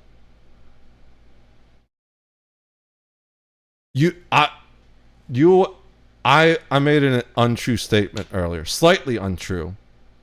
I wouldn't say it's not a platform the way it is for the left, but there is actually a small portion of the right that is trying to disarm the populace. There's been a small faction of, I don't know if they're really Republicans or if they're like alt-right Tea Partiers or whatever. I don't pay attention to the political divisions like that. For me, they're just all evil as fuck, and I don't care. I don't care what your affiliation is. I care what the logical solution to these problems are. That's the only thing that I care about, right? I don't care what color tie you wear when you go to tell a speech. I don't care what fucking stupid ass animal is on the flag behind you when you're at a convention. I just care. So, do you think that's going to work? You know? Recently, because the military bullshit wasn't enough, there's been a small group of people on the right. We'll just put it that way, because it's not whatever faction of the right they're in, that want to take gun rights away from trans people. It's the most anti-American thing I've ever heard. I've said that like 5 times today. But it's like each one is progressively worse than the last one, you know? Like earlier I had my whole rant about how the Second Amendment is probably the most important amendment we have after the First Amendment, but without the Second Amendment, the First Amendment doesn't really mean jack shit, which is why they're ordered like that. The Founding Fathers were kind of brilliant in their own way. There's just absolutely no excuse. Yeah, and it happened after the most recent trans shooting. I don't recall which one it was. But it was kind of big in the news not too long ago. An individual who happened to be trans, and I'll explain why I'm saying that way in a second, went and committed a mass murder. They had all kinds of weird shit painted on their AR-15, and it's one of the only mass murders that was committed with an AR-15, which makes me that's like a really weird narrative that people like to promote. They say these AR-15s are dangerous weapons that are commonly used for mass murders. It's actually the least used weapon for any kind of murder. When you look at the murder statistics, the most commonly used weapons are shotguns and pistols. Like the Columbine shooters, they had a backpack full of pistols. It's just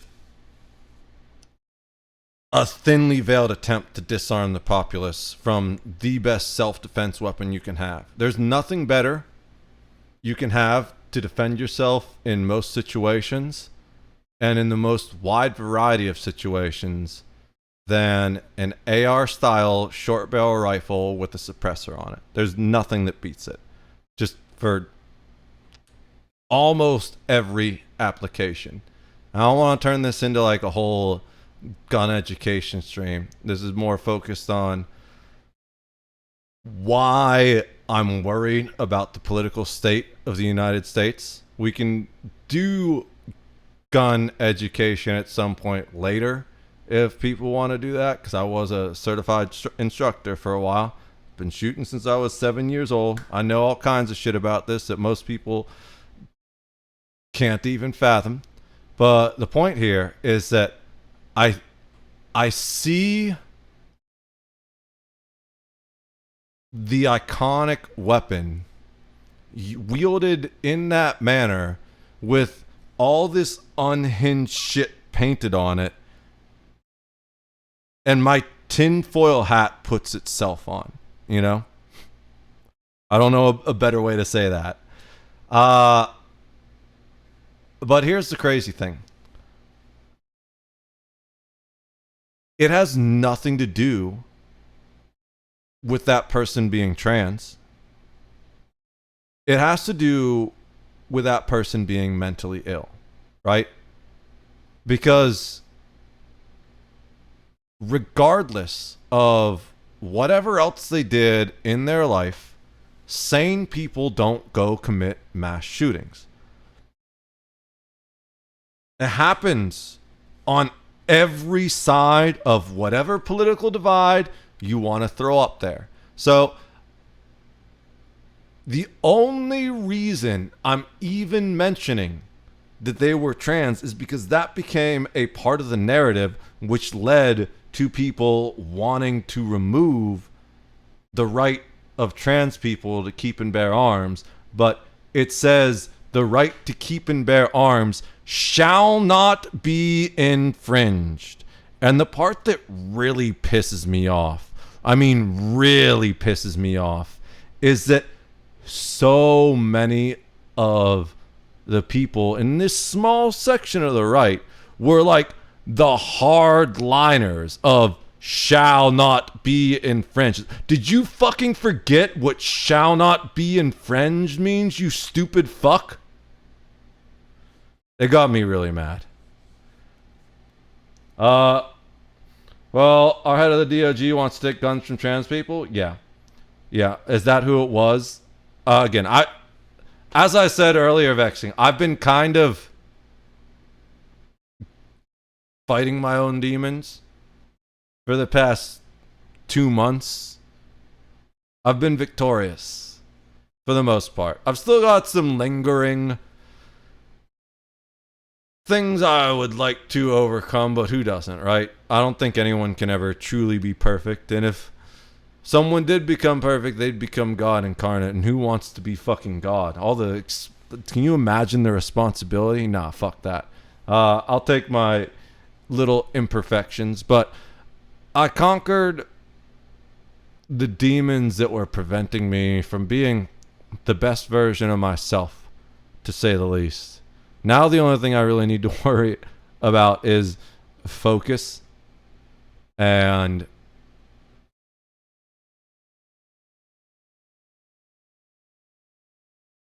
the big one still is I have this weird social anxiety when it comes to like messages. This is something that I'm struggling with right now. It's really hard it's like physically difficult for me to reply to DMs, and I don't know why. And that's what I'm trying to conquer right now. But there were other issues I had that were preventing me from streaming, where I was finding it difficult to focus on the renovations that I needed to do to get back into the studio and cleaning up. That was I think one of the most important things you can do for your own mental health is just to clean up, right? I had coffee spills all over the kitchen floor by the coffee bar area for like a month. I mopped the floor earlier this week, and now I'm back to streaming again, right? If your space that you live in is messy, that messiness gets into your brain somehow. You know what I'm saying? Like, do you ever clean up your room and the day after you clean up your room, it just feels like the whole world is sunnier? That's where I'm at right now. I like how you emphasize that it's a small... So, that's the problem, though. Are you... When you look at both sides, are you going to say the entire left is as dumb and self-absorbed as Kamala Harris? Obviously not. There's a lot of people that are much more well-adjusted than that. And I'd say the majority of people are much more well-adjusted than that. But that's one of the problems with the internet. Earlier, I kind of just hinted at this, but I didn't go down into it because I wanted to finish a different thought. But I think the worst thing to happen to politics in the United States is social media. Because the most extreme people are always the loudest. Now, it's a different problem entirely that the most extreme people on the right are the ones in power right now. But I promise you, you're living in a fantasy world if you think it would have been any better on the other side. Because if you look at who the left wanted to put in charge of the ATF, they would have been trying to take guns away from people too. And this is my whole point, is that both sides are trying to enforce an authoritarian regime for corporate profit on the citizens of the United States. But we have this issue where the loudest people are the most extreme. And it is an absolutely terrible, terrible thing that people are getting radicalized and pushed into these camps. And even someone who I would say used to be more center but has been getting pushed more right, like Asmongold, who tries to be a voice of reason but fails because he's kind of a fucking short-sighted idiot who's very self-serving in many ways.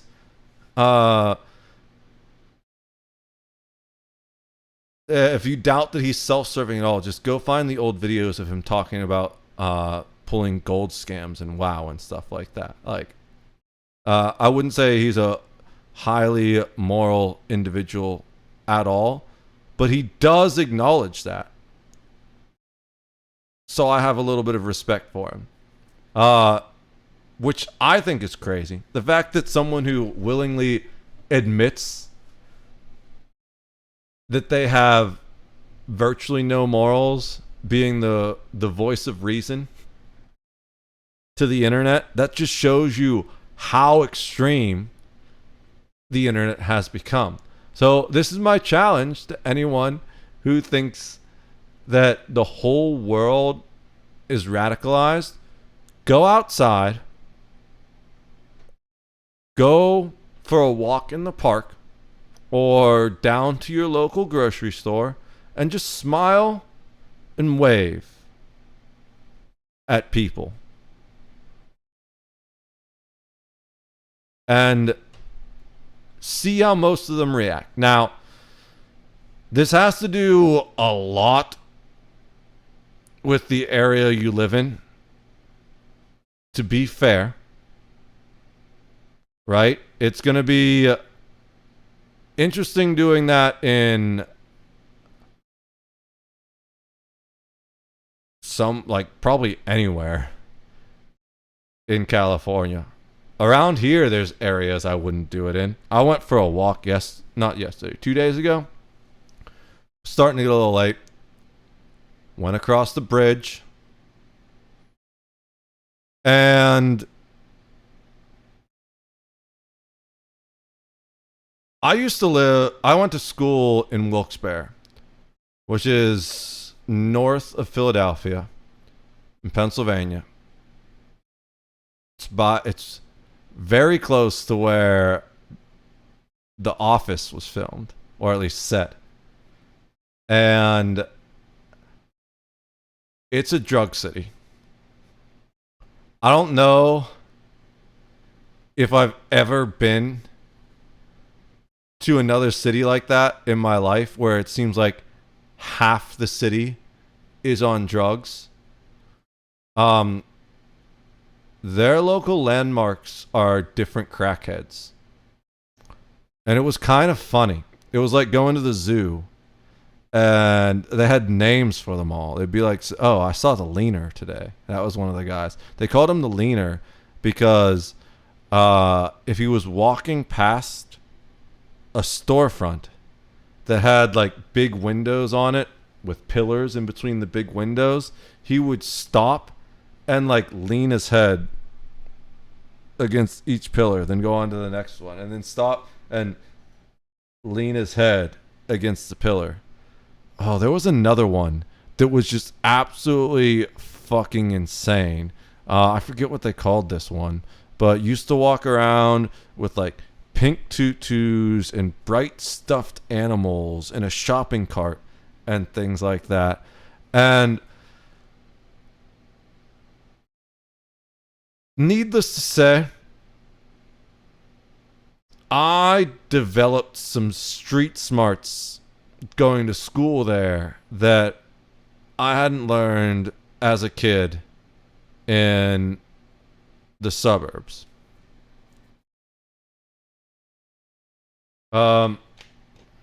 There's nothing to indicate Harris would do anything half as bad as Trump.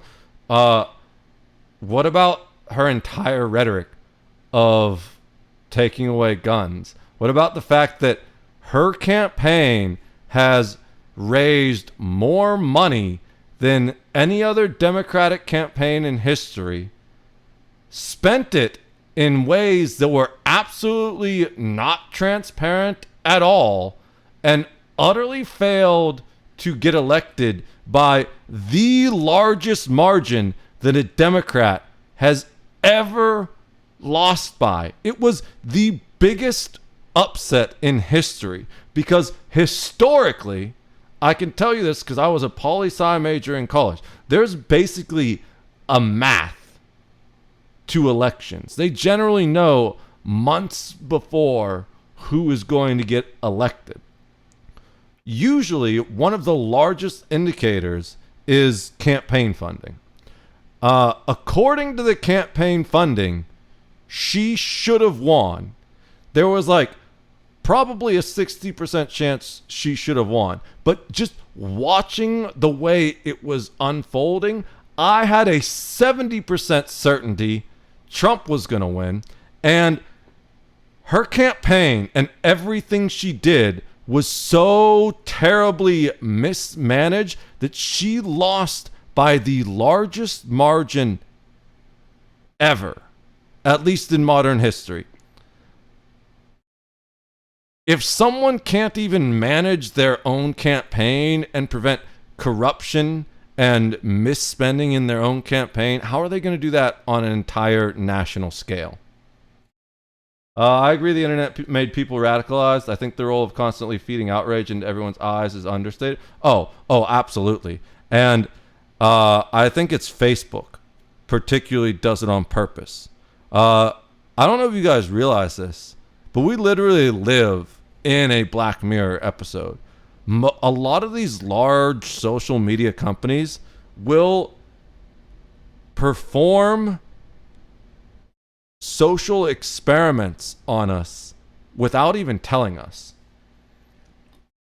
The power of right-wing... No, that had nothing to do with it. It wasn't... The biggest... There are two reasons... 3 reasons she lost. Yeah, she wasn't perfect, but she would have been normal sucking. No, I think she would have been way worse than people realize. I'm not saying she would have necessarily been worse than Trump. I think she would have been just as bad, just in different ways. I don't think there's really many good possible futures at this point, and I'm very seriously worried about that. I've spent many years observing and recognizing patterns that most people don't see, and I'm telling you, we're not heading in a good direction. I don't know how to turn it around. But so here's the thing about the social media stuff. I think it was Facebook. Which company did a we'll do social media company. Which social media company? It's really hard to type when I'm this far away. One second, let me move forward. Did a experiment on its users to see how they reacted to and interacted with negative posts in their feeds, and what was the result?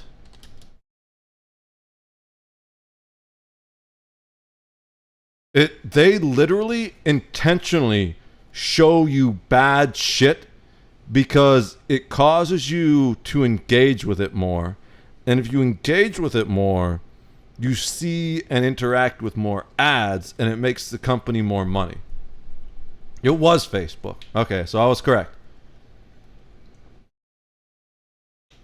In 2012, Facebook conducted a controversial experiment on nearly 700,000 users to study emotional contagion through social media.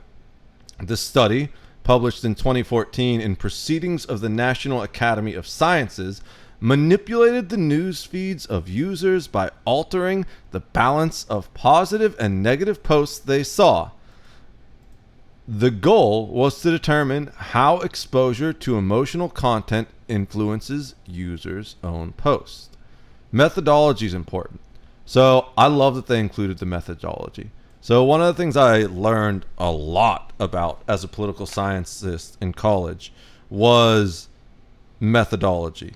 And I've had a lot of conversations with my dad about this, because my dad is a professor of psychology. He used to be a graduate professor of psychology at Chatham University in Pittsburgh, but now he is retired, kind of. He lives on a tropical island and teaches at a school there. He doesn't do like his practice anymore. He used to have a private practice. He used to consult for the Pittsburgh police. He did everything. Now he just teaches and he loves it. It's like a working retirement because he's on a tropical island with my mom, and all he does is really talk to students and stuff. But we've had a conversation about this too. There's a thing called the replication crisis in psychology that's existed for several years now. And the thing is, if you know anything about the scientific method, is good science is repeatable. That means if you do a scientific experiment, someone else should be able to take that experiment and also do it and get similar results. Hopefully. Sometimes things come out differently, and that's why you want the science to be repeatable, right? So that multiple different people can do it. 1, to eliminate biases. 2, to examine different variables that might affect it. And 3, because the larger sample size you have, the more sure you can be of the results. Within psychology, there's a replication crisis that has existed for a while, where a lot of these studies that are coming out, there's really no way to confirm them because people are designing them in ways that they can't be repeated. It's almost like they're trying to shove certain narratives down our throat without giving us any way to confirm if that's actually true. So I'm really glad they included the methodology here, because anytime I examine any study, I like to know about the methodology. Because one of the things I found when researching gun violence is, oh my God, do people lie using methodology? There's an old saying, numbers don't lie. I say numbers don't lie, but people do. And people are really good at getting the numbers to say what they want them to say. One of the big things that happened, the whole reason I did my own study, I never published it because I didn't fully complete it. I got to a point where I had enough data that I confirmed that the narrative was wrong, which was all I really wanted at the time. There was a claim going around at least 5 years ago. I feel like it was probably before COVID, but I don't remember. Where there was some insane number where it was like, there have been over 350 mass and school shootings in the first 6 months of this year or something like that. And I was like, that's a ridiculous number. That's insane if it's true. So I went I went to the actual crime statistics myself, and depending on which definition you use of a mass shooting, it depends. I don't remember where the specific cutoffs are, but some examples were like, some required a fatality, some required a minimum of 2 people, some required a minimum of 5 people involved, all kinds of little things like that, right? So depending on where you draw the line, the largest number I could get was around 30. I could not fathom where this claim came from of over 300 shootings in 6 months. And then I went and examined the methodology, and I found out that they were doing insane things. Like, there would be a gang war that happened in a abandoned mental hospital that used to be a school 40 years ago, and they counted that as a school shooting. And then I was like, oh my God, they're lying so hard, you know? So that's why I love reading about this methodology. So I'm glad they included this here. For 1 week in July 2012, Facebook used an algorithm to reduce the number of either positive or negative posts in users' feeds. One group saw fewer positive posts, another saw fewer negative posts, and a control group saw unaltered feeds. That's another thing people don't do, is include a control group. If you don't know, a control group is if we don't fuck with the numbers at all, what happens, right? So like a good example would be if you want to determine if calories cause weight gain, you would have one group drink soda, one group drink diet soda, and one group would drink water, and the control group would be the group drinking water, right? Because there's absolutely 0 calories in water whatsoever. There's virtually nothing in water if you have good water. But if you have diet soda, there's all kinds of other things besides calories, and there's usually at least a couple calories, like 10 or so. And then you go to non-diet soda, there's between 100 to 200 depending on the soda.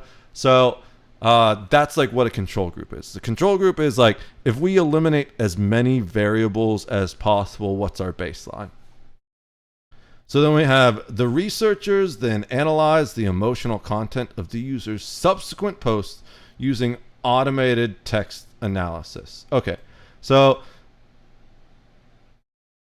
there's a few things here. So one, sample size is pretty decent. That's a huge thing. That's one of the biggest complaints about many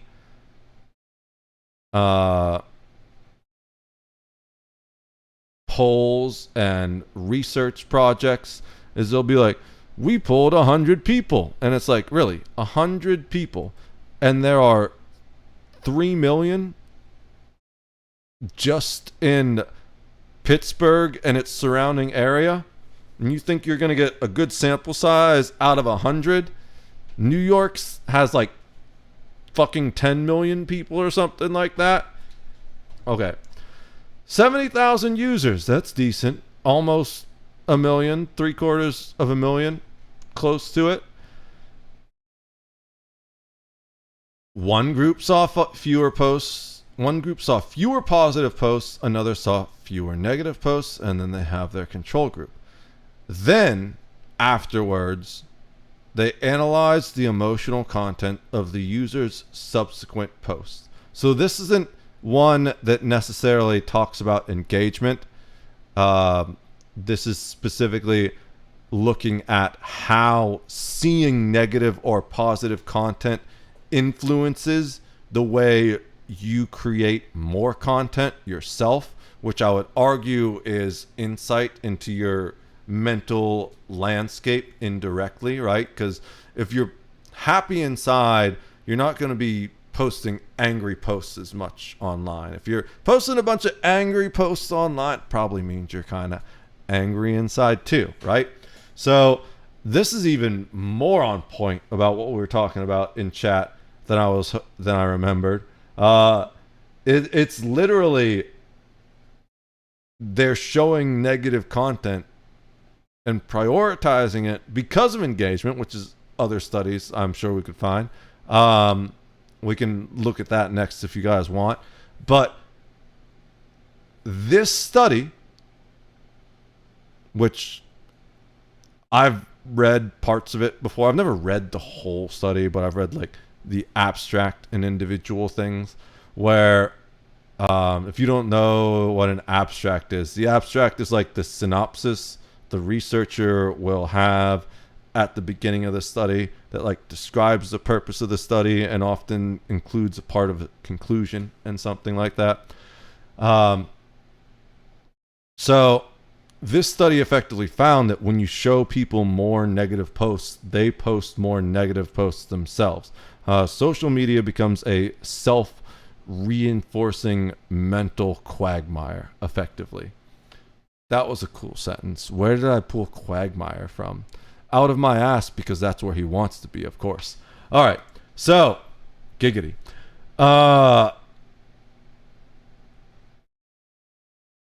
The sample size was approximately 689,000 users were involved, unaware of the experiment, as it was conducted under Facebook's terms of service with allowed data use for research. So, one of the things we also talk about within the scientific method is ethics. Now, to be specific about the word ethics, there are three. I don't know why I said four. Is there a fourth one I'm not thinking of that my subconscious was aware of? Perhaps. But there's three in my brain right now, so this is what we're going to talk about. There are three types of what I would define as moral definitions.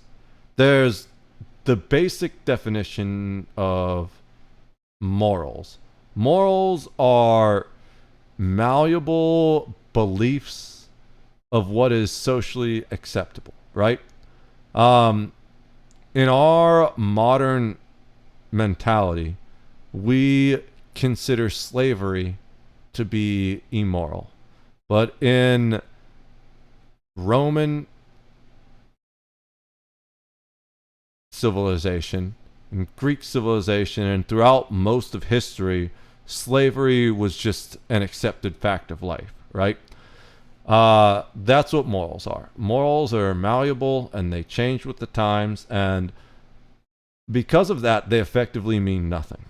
Now, at a higher level, you have ethics, which is essentially an agreed upon moral standard that applies to a what word am I looking for? A vocation. That's not exactly the word I'm looking for, but it works. So examples of this would be the ethical oath that a medical professional swears to do no harm, right? There's a standard of ethics that as a doctor you agree to uphold. As a firefighter, I had a standard of ethics, an oath I swore to protect life and property, right? These are ethics, a set of standards that are set out within a given field. And that's what we have here that I want to talk about a little bit. The ethical standards of a social researcher. And then at the highest level, you have principles, which a principle is something that doesn't change over time. For example, thou shalt not murder.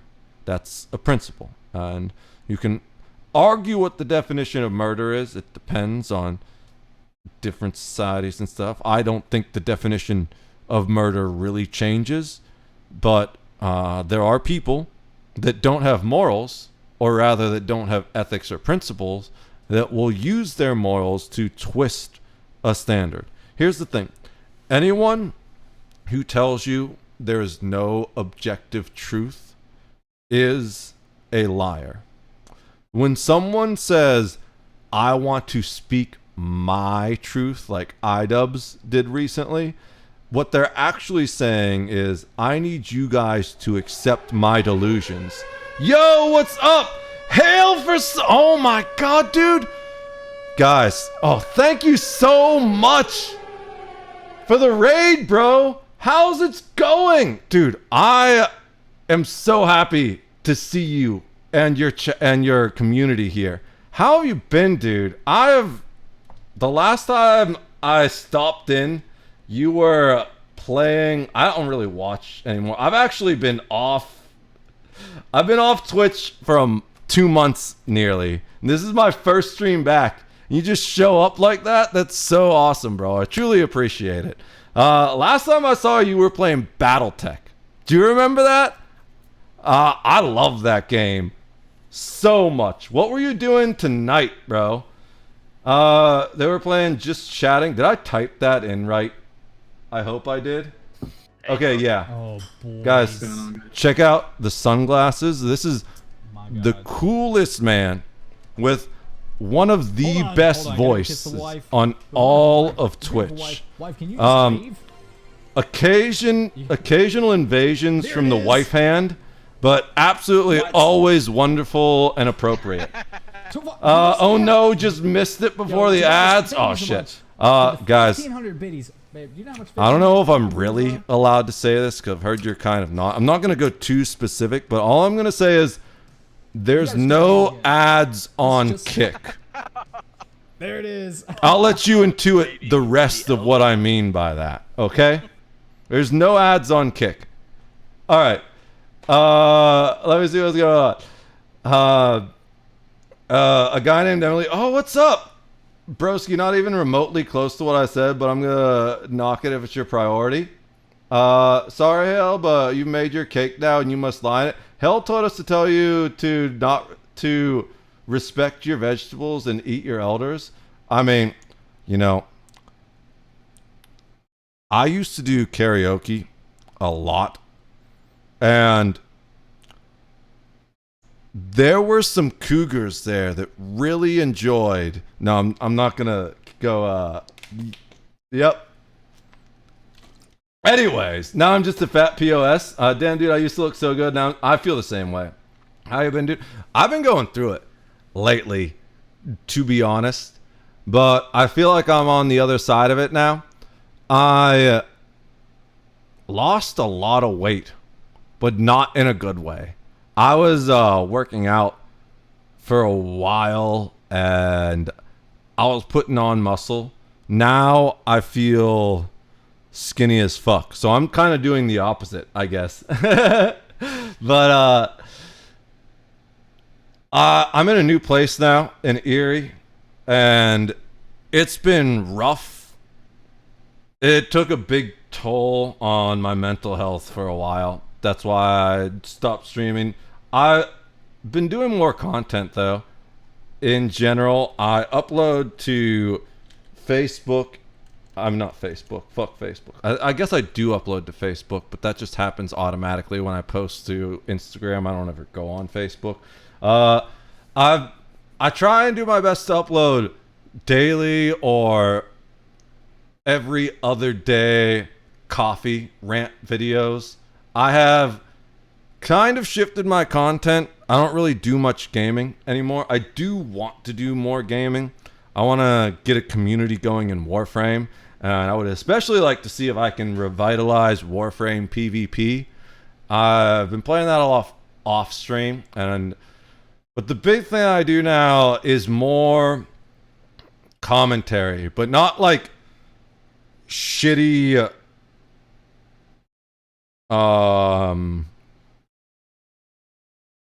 slop tuber commentary. All they do is talk about drama, and not even like political commentary like Hassan and Asmongold. That's kind of what we're doing today, but it's because of recent events primarily.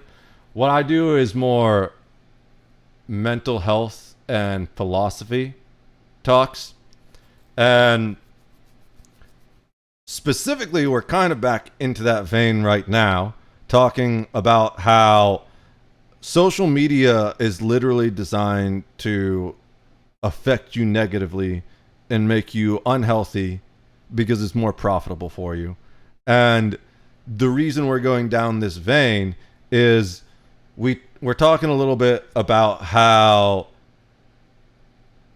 it is probably at the very least a contributor, if not a direct cause of a lot of the political polarization and radicalization we're seeing right now. An example that we used earlier was an individual, don't know the dude's name, don't care to know the dude's name, because fuck terrorism in every single way. But a guy went and met Hassan Abi in person, and then a couple days later got arrested for bomb threats. I wasn't planning on going this hard on my first stream back. This is literally my first stream back after taking a very, very long mental health break.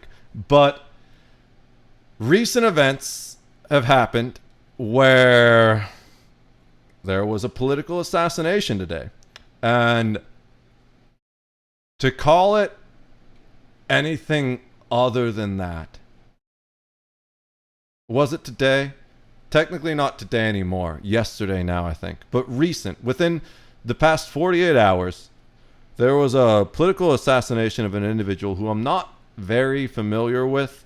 I've heard the name before, and I understand he was an individual on the right, Charlie Kirk, I think founder and CEO of a political organization called Turning Point USA. I don't know what really they do, except for they were on the right, and one of his things was going to college campuses and promoting free speech, and he was shot dead during one of these talks. That's what I have as far as the information on the situation so far. For anyone who's new to the channel, I am best described as a left-leaning libertarian, right? So my whole idea is that really everyone should just be happy and leave everyone else alone. And the role of the government is to make sure that happens and provide basic necessary infrastructure. I'm not an extremist libertarian. There are some weird ass libertarian fucks that are like, all roads should be private roads, and I'm like, that is the stupidest goddamn thing I've ever heard. It's not the stupidest thing, but I don't like government surveillance. I don't like people telling me I can't buy a 64-ounce soda if I don't want to. Things like that. You know, it's like there's no reason why the government needs to decide how big my supersized meal is allowed to be. If someone wants to be a fat, unhealthy fuck, that's their right to. But also, I believe there need to be things like a safety net. I believe in universal basic income. I believe in equal rights for everyone. All kinds of things like that. So, slightly left-leaning, but I'm also pro-gun and pro-capitalist. Those are my inherent biases out on the field. If anyone has any specific questions, go ahead and ask me. But at my heart, I am a true American, a patriot. I believe in the idea that the founding fathers had, where everyone deserves the right to self-determination, right? You have the right to free speech. You have the right to worship whatever God you want or no God whatsoever. And you have the right to be secure in your persons and property. I think your rights end where someone else's rights begin. You have the right to free speech, but you don't have the right to ignore the consequences of free speech. And I think that's where a lot of people get confused, especially today with this whole Charlie Kirk situation. Because the whole thing I've seen is that a lot of the left, which makes me especially sad, I would love to consider myself as part of the left, but I just can't because it's so fucking evil. I'm not saying the right is any less evil, but for me, being someone who's slightly more left and being closer to like people like Andrew Yang than like someone like fucking Tarkle Carlson or whatever his name is, I want to be able to have conversations with these people, but then I see the things they say. I'm like, how can you take such a inherently and obviously evil stance? And a lot of the left right now is celebrating the death of Charlie Kirk. And I'm worried that that indicates the death of the United States. Because we've now reached a turning point to make a bit of a cruel joke there, where political violence in the United States is not only becoming tolerated, but promoted. And that is one of the most anti-American things I can think of. I think both sides have entirely lost the plot. We've had the left, which is supposed to be the side of understanding and emotional awareness and empathy, become the side that promotes domestic terrorism and dancing on the graves of innocent people who were shot down in broad daylight for promoting free speech. We've had the right, which is supposed to be the hardliners, the right to keep and bear arms shall not be infringed. The free market advocates, they now are trying to take guns away from trans people. They are promoting these massive corporations that make the market anything but free, with disgusting monopolies that control and dominate our entire lives.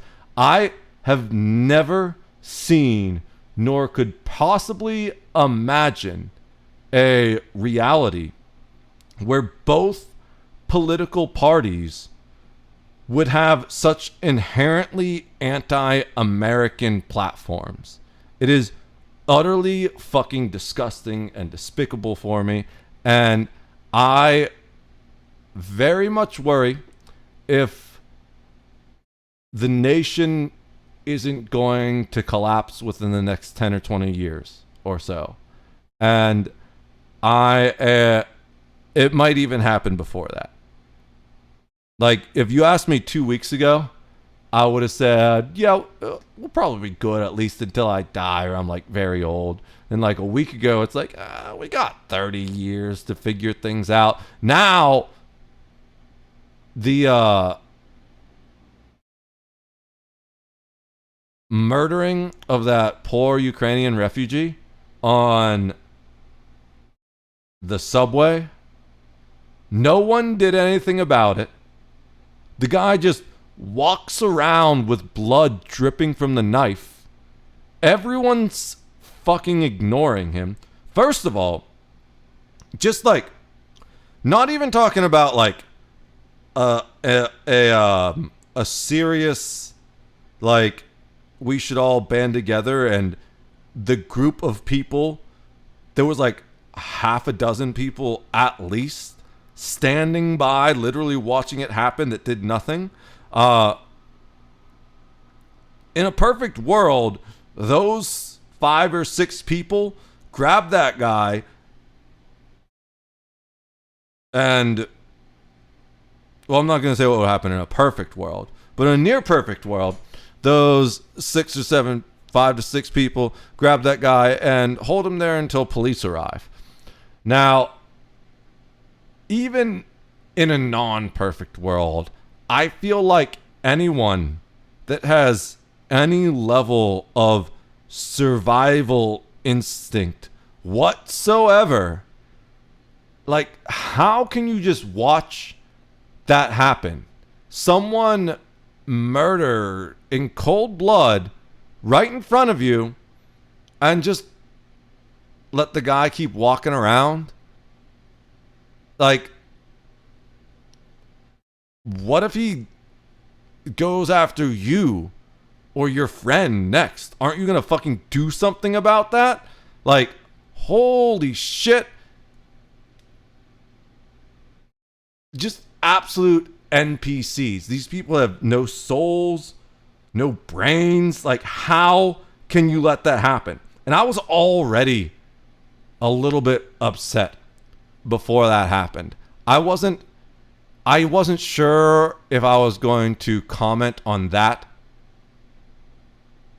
specific thing during this stream. I kind of wanted my first stream back to be a chill stream where I just hang out, watch a Tozy making fun of some idiots on TikTok or Kick ruining their lives.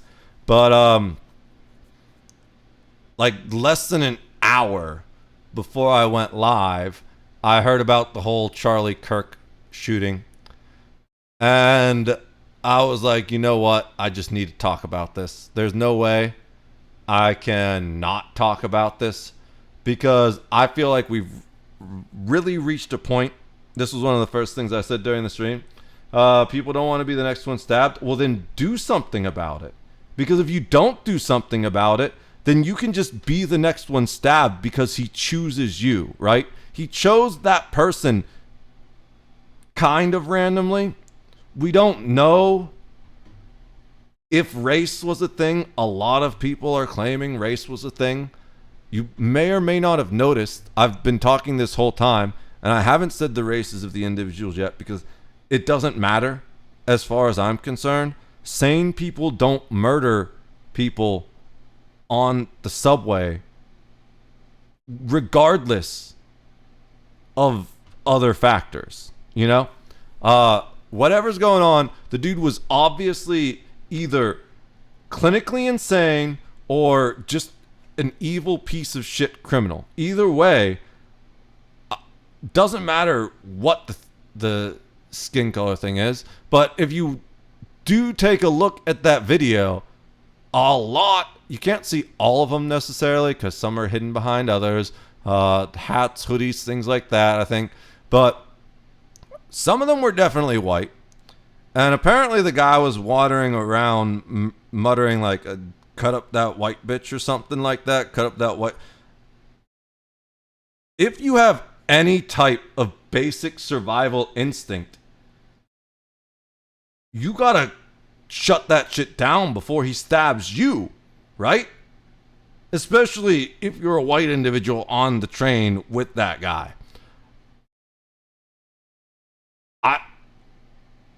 I kind of get what you're saying, Vexing Raven, but it's the opposite of survival instinct. I think people have existed in this society for so long, this civilized society, they've lost their survival instincts. Because any type of true survival instinct says you witnessed an unhinged, clearly, in my opinion, insane murderer, because anyone who's muttering anything like that under their breath is just possessed by demons, to put it in a sentence. It doesn't matter. Like, anyone could be the next target of someone so unhinged. Any type of decent survival instinct is telling you to put that motherfucker out of commission immediately, right? Everyone on that train had absolutely zero survival instinct. If they really didn't want to be stabbed, they should have done something about it, because they could have been next, and if they weren't proactive about it, it would have been too late to not be stabbed. You know what I'm saying? It's actually literally backwards. So you want me to try and deal with the crazy guy with the knife without any training or weapon? And why don't you have any training or weapon? Why don't you have any training or weapon? This is what I'm talking about. When this is the other thing, where we've lived in this civilized society for so long that people have literally forgotten how to be people, who we are, what we are, and where we came from. We are the apex predators of the planet. We have everything we have today because we killed everything that got in the way of it. And what is happening now is the people that remember that or acknowledge that are the only ones that have any type of agency left to themselves. If there are only really two types of creatures in this world, if you look at biology from a scientific standpoint, there are predator animals and there are prey animals.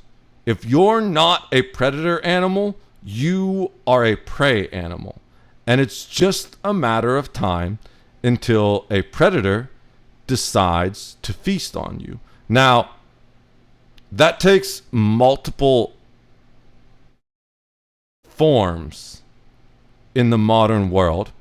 And one of them is the one we're talking about right now, where the predator animals that run Facebook have taken a large group of cattle and performed a social experiment on them to figure out how to better control their cattle.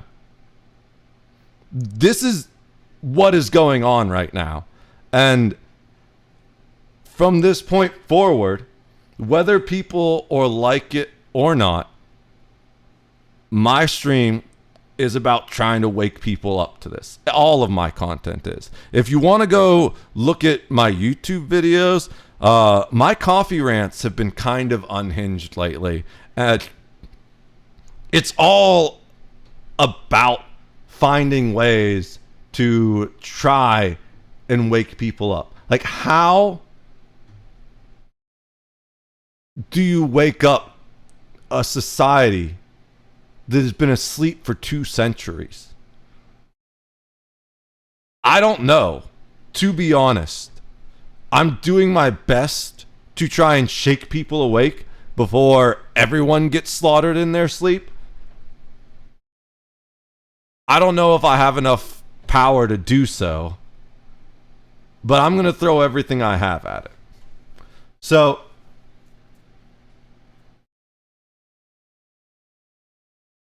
I don't want to go too deep into tin hat stuff here, because we reach an area where it becomes speculation. But I think one of the most important things to take away from this study, well, before we got the raid, I was talking about ethics. So let me finish the ethics thought real quick. I don't know if this was ethical. I want to come out and say this. All right, so for raiders, 3 levels of, we'll call it moral responsibility. First is morals themselves, which mean functionally nothing, because morals are malleable and a function of the ruling body of that society, right?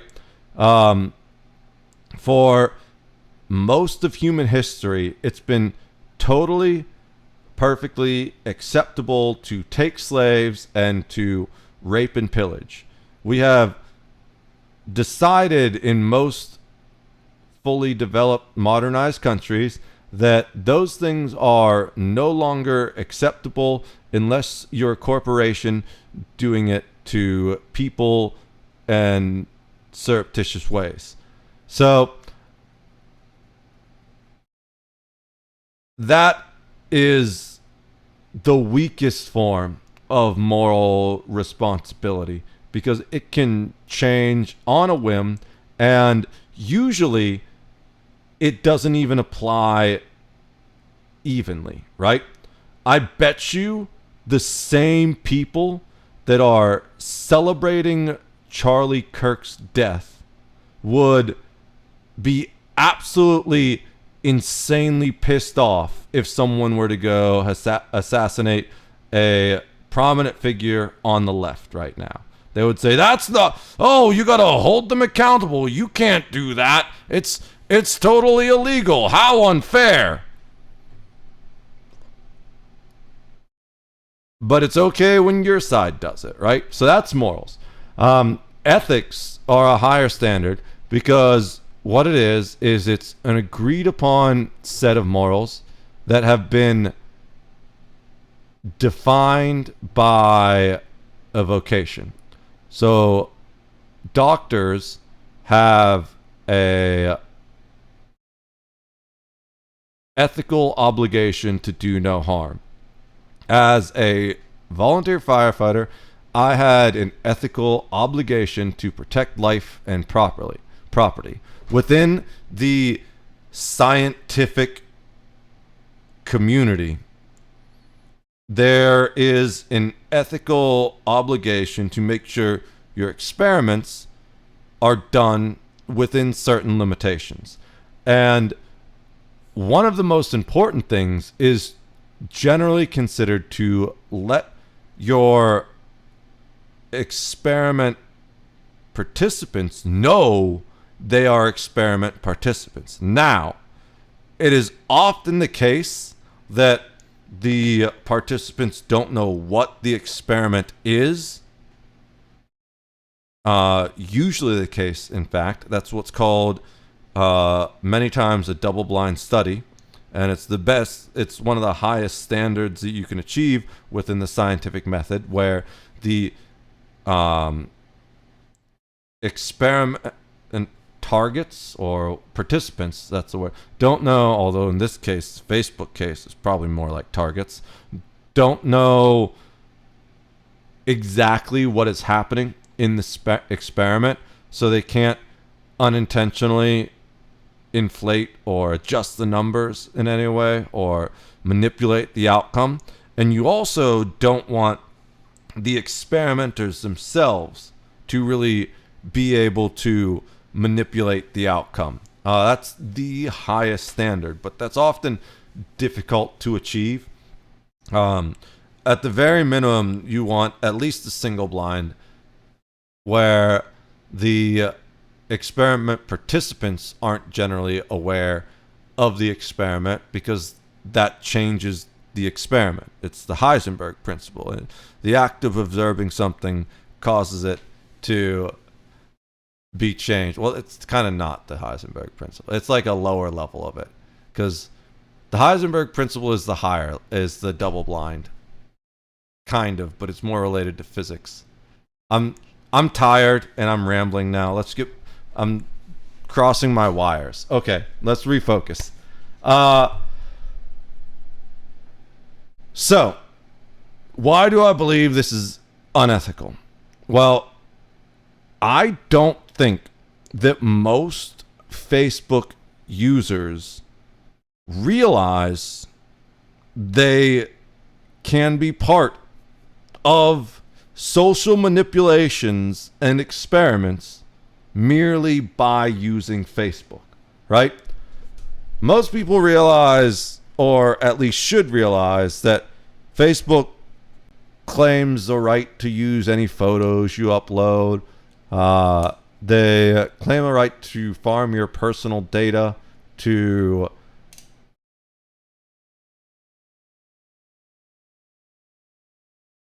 sell to advertisers, and to use for research purposes to improve the platform and things like that. But this is a level beyond it. It was conducted under Facebook's terms of service, which allowed data use for research. Now, the question I have is, does the Facebook terms of service say they're allowed to experiment on you? Because that is a level above merely collecting data, right? Collecting data use for research is browsing patterns, things like that. But when you get to the level that you are intentionally adjusting a specific group of individual people's news feeds to show them more negative content, and this isn't just some platform-wide patch, I think it becomes a bit of a gray area unless your terms of service specifically say that. We can ask the bot if the terms of service specifically say that, but let's get through the rest of this experiment first, right? So, again, for the people who are new here, what we're talking about is an experiment that Facebook did in 2012 where, without people's knowledge, which is necessary for any kind of experiment to some level because we want the double blind, right? But you still generally need to receive people's consent to experiment on them in the first place, even if they don't know the details of the experiment itself, which is where I have the ethical quandary. Really, all Facebook needed to do, in my opinion, is to make a little pop-up and say, we are conducting platform research to determine how people interact with their newsfeed or something like that. Would you like to participate? Yes or no?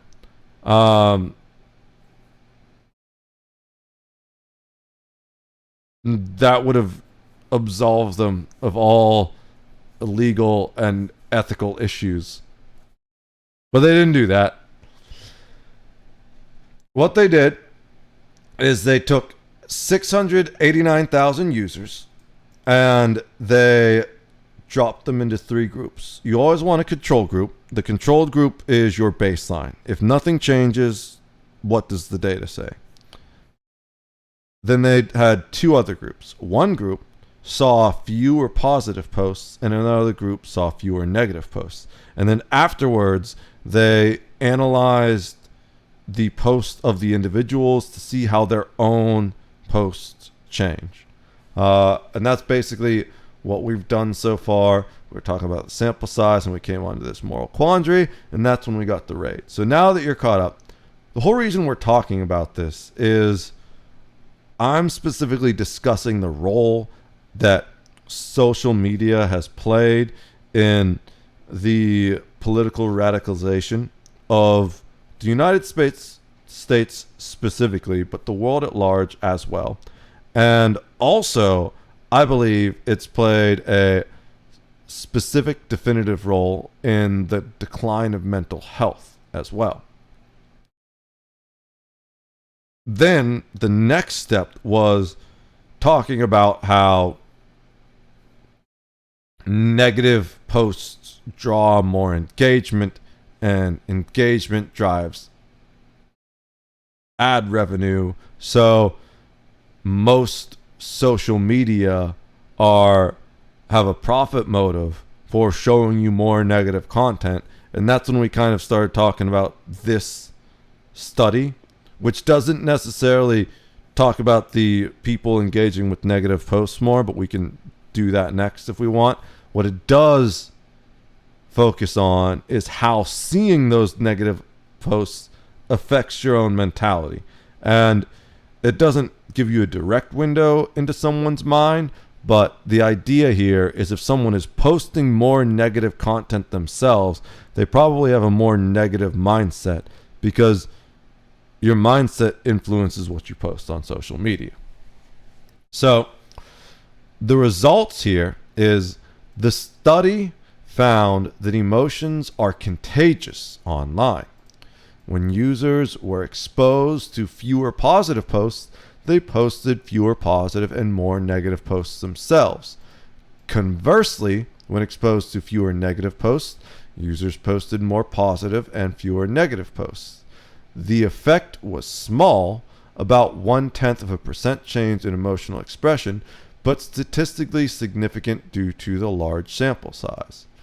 Reducing emotional content, positive or negative, in feeds led to a decrease in the total number of words users posted, suggesting that less emotional feeds made users less engaged. Key finding: the experiment demonstrated that emotional states could be transferred via social media without direct interaction, supporting the concept of emotional contagion online in online networks. So I have 2 things to say about that particularly. So one is they confirmed it. What you see on social media influences what goes on in your brain. You see a lot of negative things on social media, you're going to have a lot more negative thoughts. They said it was 0.1%, but I think they needed to do this study for longer. Why is that? Because this is one of those things that builds up over time, right? It was 0.1% over what period of time, right? So you see these negative posts for, let's say, a month. It's 0.1%. Okay. Then the second month, do you just stop and not get any more negative, assuming you still keep seeing the same number of negative posts? No. Probably not. Probably another 0.1%. And this is, in my opinion, being relatively charitable. Because I feel like, based off the way I've watched people for my entire life, especially being a first responder, getting to see people on the worst day of their life every time I rolled out of that fire station. That was one of the things I used to teach the new guys was sometimes people get really upset because we would show up on a call and they were cussing us out and we were there to help them. So like, especially some of the young guys, they'd be like, yo, I don't understand why, like, we came here to save that person and all they did was motherfuck me the entire time. Well, you have to remember that this is probably the worst day of their life. It's kind of just a normal day for you, especially after you've done it for a few years in a department that runs 300 to 500 calls a year. It's just another regular day for you. But every time you roll up on a fire call, you are probably meeting that person on the very worst day of their life. So you need to give them as much grace as possible. Because think about how emotionally centered you were during the worst day of your life. Seeing the way that people spiral, and I'd say even more importantly, seeing the way that a lot of the stuff we experience would negatively affect other first responders and build up over time. I think it's quite possible that the longer the experiment goes on, we would see maybe not a dramatically exponential increase, but I don't believe it would be a linear increase where it would be 1/10 every month forever. I feel like if you just keep getting exposed to all this negative content or keep getting exposed to all this positive content, eventually it starts to self-reinforce where maybe it's not 1/10 but like 2/10 or 3/10. So then you take into consideration, well, what happens when you look at this over a course of years and not months? And then you take in consideration what happens when you look at this over a course of decades and not years. And then add in the factor that these days, many of these users are starting on social media before they've learned any type of self-awareness or emotional regulation. And you begin to see how this emotional contagion, as they call it, can have such a profound effect. And I would say in both directions. I do a lot to curate my Instagram specifically to have mostly positive posts. Done a lot on Twitter as well. Every social media actually, except my Facebook, because Facebook is just a lot of family members and I don't even really use it at all anymore anyways. So I have done a little bit of work on curating the Facebook, but it became a low priority when I had other things going on. My Instagram and my Twitter, a couple years ago when I first started realizing the effect that social media was having on my mental health, I deleted everything. Not my posts, but followers. I specifically, before, when Twitter first got really bad, which was before Elon Musk took over, by the way. Twitter used to be my favorite back when I was in college. And then it got really, really bad to the point where me being a generally moderate person, I was ready to stop using Twitter because it got to the point where I couldn't even use my Twitter feed anymore. I don't know if you guys are aware of or remember lists, but if I wanted to use Twitter, I had to make lists of the people I followed because I wouldn't even see anyone I was actually following in my Twitter feed. It was just a bunch of insane, unhinged, liberal propaganda that was being pushed by Jack Dorsey. I was ready to leave Twitter. I was about ready to delete my profile entirely and focus entirely on Instagram. Because back then, at that time, Instagram had become my favorite, especially because that was before Facebook bought it and it went to shit just like Facebook. Then Elon Musk took over, and it got better for about a year before it started getting worse again. And I don't think it's as bad now as it was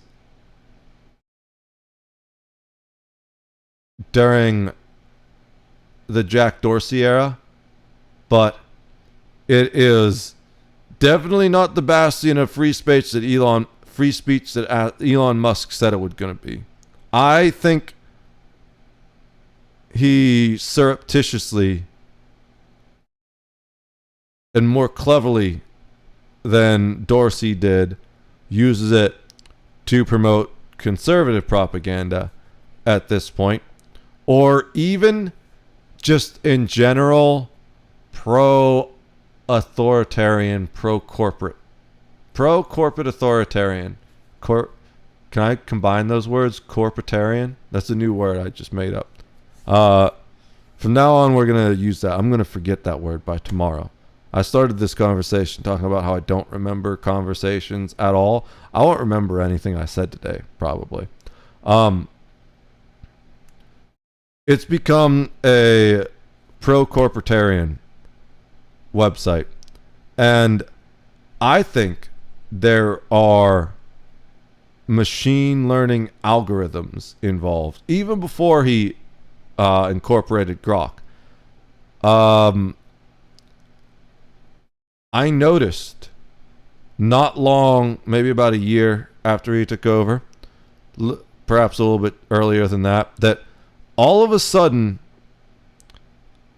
my posts were just disappearing, being deleted without any warning. And the reason why I noticed was because I went to reply to one of my previous posts, because I was posting like a tweet chain, which is where you have like a long conversation. It won't fit in one tweet. It's what we did before you could buy blue checks to post a fucking novel.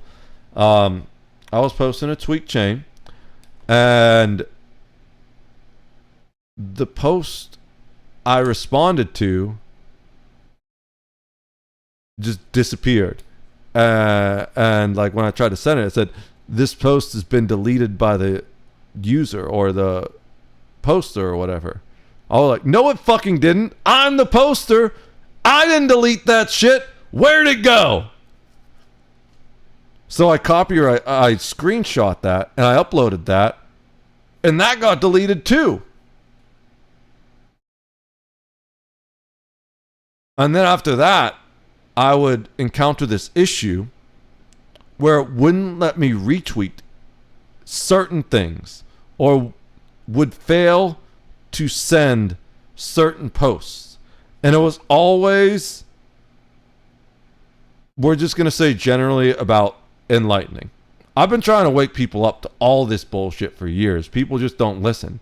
So it was always some kind of breaking people out of Plato's cave type thing, the allegory of the cave, trying to show people a light, regardless of whether it was left-leaning or right-leaning. If it was something where I was trying to break open a narrative or reveal a truth that most people didn't want to accept, those were the posts that would fail to send. If it was some type of enlightening,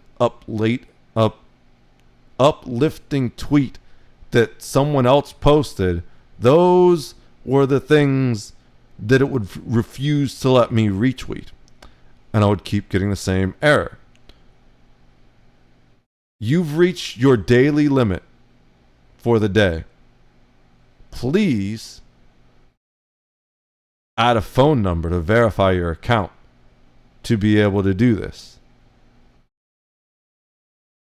I've had a phone number associated to my account since 2010. And it has been the same phone number always. And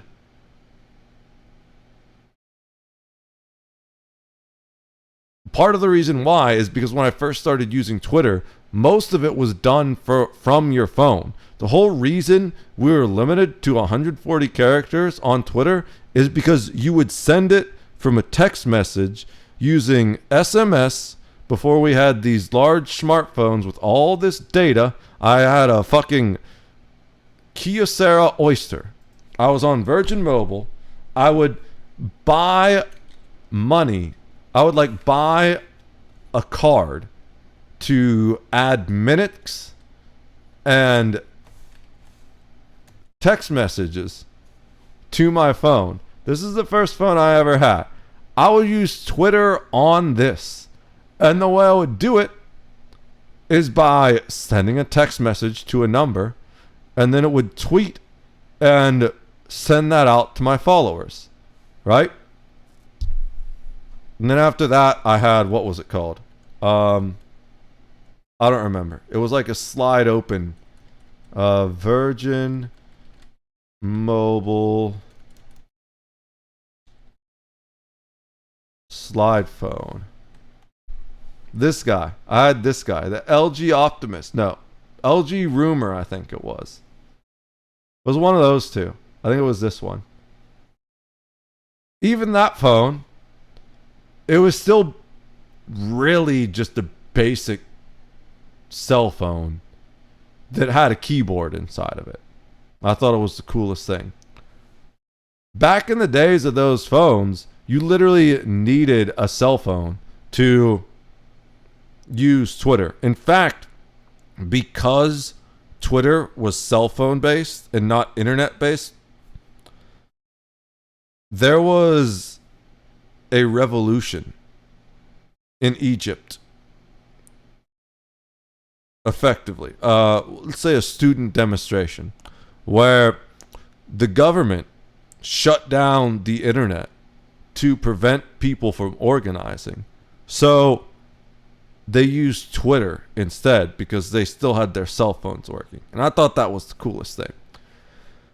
Well, about a year after Elon Musk took over, I started getting this other error where I just can't send these tweets.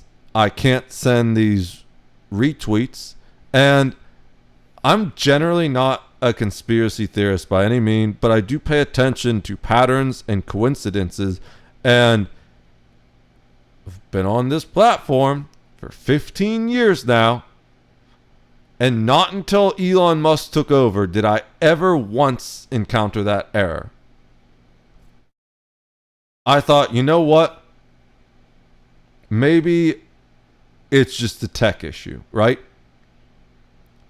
Sometimes things get messed up, especially when you're downsizing and maybe putting some new code in, trying to pull out all the bullshit code that would make it so I only saw a bunch of posts from people that I didn't follow and had no interest in whatsoever. Maybe they broke something in the process. Maybe if I just delete my cell phone number and add the new one in, that'll fix it. Nope. Didn't do anything. And it wasn't the new one. I actually, first I tried putting my old cell phone number and didn't fix it. Then I actually had two phones for a while. One specifically was a business phone through TrackPhone. I still have that phone somewhere, but I don't put any money on that number anymore because it's just not worth it at the moment. One day I'll probably reactivate a separate business phone, but I feel like at that point, well, we're a ways away from that. It's irrelevant. The part that's relevant is when that didn't work, I put in a different number to check it and then switched back, and that still didn't fix it. It hasn't happened in a while now, probably because I don't really post much on Twitter anymore, but it did still happen this year. This was an issue that never existed on Twitter before. However, I still believe it's better than it was under Jack Dorsey, because I can still go and my feed is my feed, right? It's showing up people that I follow, or at the very least, people that I follow, which I feel is the issue a lot of people don't realize with the porn bots on Twitter, right? If you're getting porn on your Twitter feed, it is solely and simply because of who you follow. I don't get any of that stuff. You watch Asmon's Gold videos, he gets plenty of it, but he's a degenerate gooner, right? Watch me get some shit. Now that I'm saying I don't get any of that stuff. Music. We have Barack Obama there. I don't even know who this person is, really. Just someone I interact with occasionally. Another music streamer. This is another person that's kind of like fighting narratives like me. She's like a journalist. Her big thing is going after a satanic child molestation ring. This is another content creator. One of my favorite dudes. Music. I think we all know who that guy is. I can feel myself becoming radicalized. This is literally what we're talking about. I hear about this guy constantly, but I don't know who he is. Legacy Killer HD points out that several game devs are liking the posts by the... Okay. Political stuff. Watch me... Okay. We all know who that is. You guys want to make a list? Oh boy. This is another content creator. One of my favorite dudes. Brandon Herrera. He is one of the maybe not the OG gun tubers, but he's one of the more popular gun YouTubers. He does gun meme reviews, Darwin Awards. Pretty cool guy. He invented the AK-50, which is a 50 caliber AK. Apparently, it's been put into Tarkov. So if you've ever used the AK-50, this is the AK-50 guy. The AK guy. He's obsessed with AKs. That's just stick. ARs are better. This is musician. Strange music. Content creator, I think. Old E friend. I've met this guy in person. He lives in Pittsburgh, we'll say. Used to host the Pittsburgh EVE Online get-together. Really, really chill person. I don't necessarily agree with everything he says, but I like him as an individual. Of course, Daddy Musk. We're back to music. All of these are music posters. It kind of reset. I don't even know what this person is. I just know that she has just absolutely unhinged shit posting tendencies that make me laugh. She's a professional shit poster. That's what we're going to say. No idea who that is. The greatest studio of all is your mind. I'm going to say that's another music person. So, this is a political commentator. I think. Yes. Kind of. Vlogging through history? Never heard of that before. That's the first thing I've seen that I don't recognize. How long have I been scrolling through my feed, though, and I actually recognize what I'm looking at now? I could tell you almost every single account we saw. This is a men's rights activist. This is, I think... Yeah, I was going to say, I think this is a...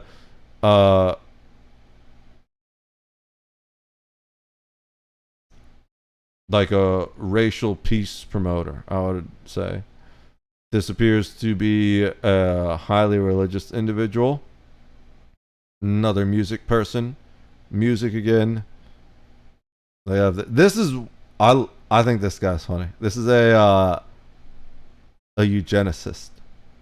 There are definitely some people I follow just for the entertainment.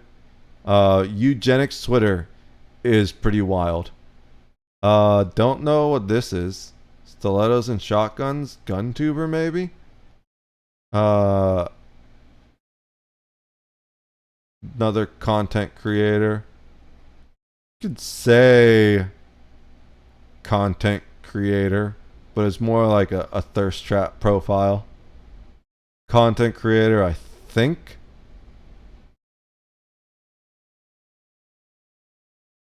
Again, she's the one that goes after the satanic cult. Oh, this is a shit poster. This is one of my favorite shit posters. One of my favorite shit posters. This guy, also someone that I would say is open commentary about me. This guy's a retired police officer. I find his takes particularly interesting because he's a conservative black man, and that's definitely a growing community. Another music, I'd say it's like what, probably 60% music, 30% other I'll say 20% other content creators, 10% shit posters, and 10% politics is my timeline. But I recognize almost every single account that pops up here, even if I don't follow all of them, right? I follow most. Is this like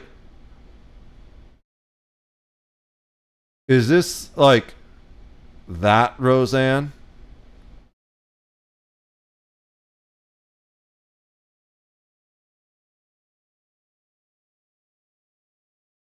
I think? Or is this not who I'm thinking of? I don't know who this is. I think I was thinking of a different Roseanne. She's so...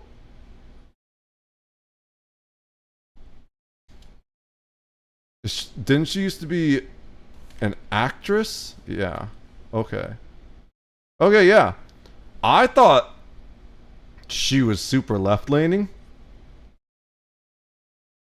And she said some really insane things that made me lose respect for her. But I gotta say, band together in love for Charlie, I gotta respect that. I love to see that. And this is exactly what I want to see. And why I'm doing this stream. I think... Here's my thing. I don't even care what your political affiliation is. All I want people to agree on right now is that political violence is not the way to solve the problems in the United States. If we can just agree on that one thing, we might be able to save the world. If we can't agree on that one thing, we're all fucked, and the real war to end all wars is coming. All right. Good night. Good chat. Yeah. Take care, Vexing Raven. Sorry, I was like on a thing for a moment. I appreciate you stopping by so much. Probably long gone by now, but again, thank you so much. I really love the chat. Please learn to protect yourself. Things are only getting scarier. And so you want me to try and deal with a crazy guy with a knife without any training or weapon? No. I want you to have a weapon, and I want you to know how to use it so that if you or someone you love or is ever in danger, you can survive to see tomorrow. All right. So, let's finish that grok conversation.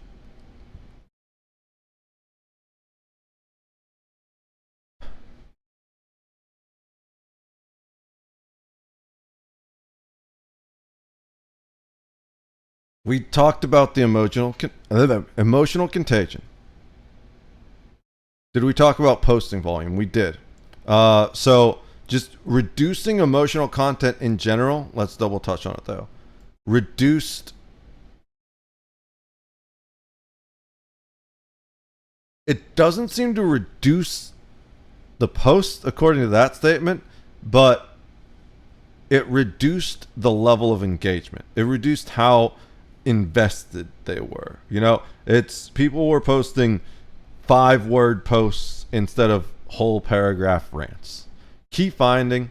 The key finding is the experiment demonstrated that emotional states could be transferred via social media without direct interaction, supporting the concept of emotional contagion in online networks. The experiment sparked significant backlash when revealed in 2014. Critics, including privacy activists, I think that's important, argued that manipulating users' emotions without explicit consent was unethical. I agree. Liken it to treating users as lab rats. Facebook's defense was that users consented to research through its times of service, but the lack of transparency and informed consent led to public outrage. Adam Kramer, the lead researcher, issued an apology, acknowledging that the study's benefits may not have justified the exact... Dude, that... Anyone? That just made me more mad. If you use the ends as an argument to justify the means, and his argument here is that, well, the end that we hoped for didn't happen, so I guess it wasn't worth the means. That is like showing true evil intent, in my opinion. The fact that they didn't get enough data, that they felt like it was worth what they did, shows that he doesn't care really that people even feel that it was wrong that they did that in the first place. What he's really concerned with is the fact that it wasn't worth the amount of backlash it received. So maybe if they'd got better data, it would have been worth it as far as he's concerned, you know? That's really frustrating.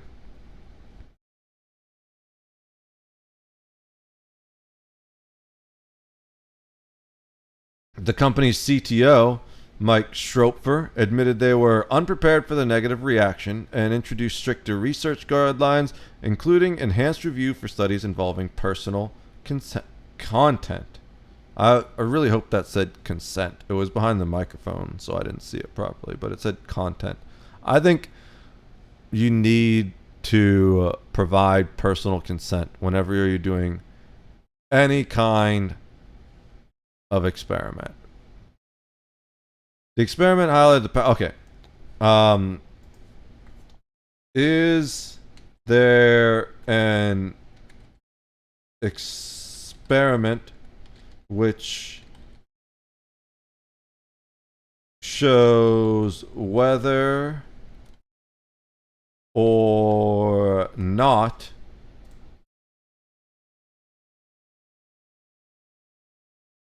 positive or negative posts are more likely to drive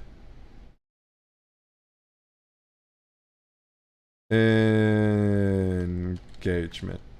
So, as I was typing this, I was thinking about something that I do naturally out of a habit that most people don't do because they're trained to be inherently biased. Whereas my whole thing is to acknowledge my biases that I've had, which I stated my political beliefs earlier to inform you of where I lay on that. But then do everything possible to eliminate as much of that bias as possible.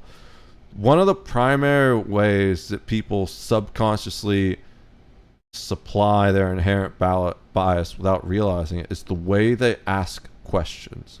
These are at worst leading questions, but often like for example, a leading question is, if you're at a murder trial, being accused of a murder, technically they're not allowed to ask leading questions, but a lot of them try anyways to see if they can get away with it. It's entirely like, let's just say it's a TV show, because then we don't need to worry about whether, I guess, are they even allowed to ask leading questions? I don't know for a fact they're not. I don't think they're allowed to, but I'm not a legal expert. But we're going to say it's a TV show, because they do all sorts of things in TV shows that you can't really do in the court of law. So, you're a suspect of a murder in a true crime drama show that is loosely based on real events, and the prosecutor asks you, why was it that you killed Labubu on the night of July 15th? That's a leading question, because it automatically implies that you did kill that person, which has all kinds of problems. There's people generally, when Google searching, are something controversial. They're looking for confirmation. So they will either consciously or unconsciously, some people know what they're doing. They're like looking for that little nugget they can use as a gotcha moment for someone in a debate, or they're seeking validation unconsciously. People will consciously or unconsciously use less egregious versions of leading questions to search for the information they want. So if I were, it's my belief specifically that people engage with negative posts more than positive posts. So like if I were a prosecutor in that aforementioned true crime drama show, I might ask this question that I have typed here right now. Isn't it true that negative posts lead to more engagement? That is creating an inherent bias, which, as far as I can tell, Grok would probably push back against.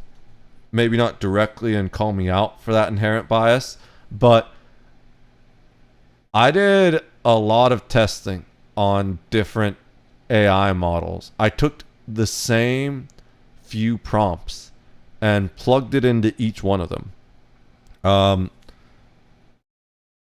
I didn't do Chat GPT myself because I didn't have a subscription at the time, and I don't think it was free at the time.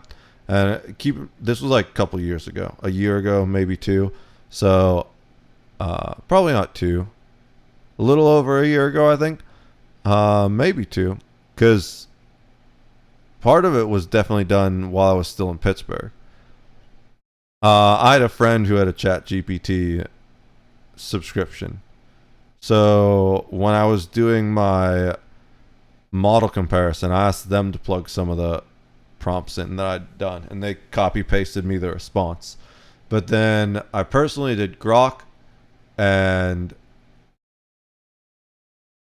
Gemini or Bard. I don't remember which one it is. I think it's called it was Bard and now it's Gemini. I think Bard was better, especially because I find Gemini confusing, because when I used to trade crypto, I would trade on the Gemini exchange. Then I did Copilot, which is Microsoft's in their Edge browser. And for a long time, Copilot was my favorite. But when I did several different prompt comparisons, I found that Grok, for all intents and purposes, was the best for two reasons. With very few limitations, Grok has never refused to answer a question, which is something I found insanely frustrating about all the other AI. I don't know what it is about me or the things that I want to use AI for, but I found virtually all the other AI utterly unusable because they would just refuse to answer questions. And it made it really obvious to me that it's some kind of deep social engineering going on. If it's just refusing to answer even questions that I consider relatively basic, then clearly there's some type of information manipulation going on behind the scenes. So that didn't make me feel good at all about it to begin with. I had a few concerns, but for the most part, I was like, okay, well, maybe it's just for legal reasons. One of the big things I noticed is that I think Grok was the only one that allowed me to have a real deep conversation about AI ethics and whether or not AI can lie and things like that. We had a quite long conversation about that at first while I was testing his capabilities. And the reason Grok has become my favorite overall is because I've noticed it's the one that gives me the most pushback. So these AI are, for the most part, just like social media, designed to drive engagement. And while I think social media probably drives engagement through negativity because you're more likely to react or engage with something if it makes you angry, in a lot of situations. Maybe I'm incorrect. We're about to find out when I ask this question. Something like AI in particular, where it's an assistant and not just someone you're like hate watching or something like that. You want validation from that, which is why we have so many people getting utterly obsessed with like their AI girlfriend or even just their AI assistant, because it's designed to be the perfect yes man, right? We're gonna go back to the example. You guys are probably tired of it by now, but we're gonna go back to the example of the ex-Yahoo executive that murdered his mother because the AI told him it was a Chinese covert operative. She was a covert Chinese operative. It's designed specifically to detect and confirm your biases because people want to feel validated, so they're more likely to keep interacting with it. And that does two things. One, it increases the likelihood that people are going to subscribe because if you're interacting with it more, you're going to hit your daily limit faster and you're going to need to subscribe and pay money to the company to keep using it. Two, it gives them more data, right? All these AI, they don't think the way we do. They're predictive models based off Markov logic chains that, and you can Google that shit. It's hard to explain because I'm not a mathematician, and it's a deep advanced math. Basically,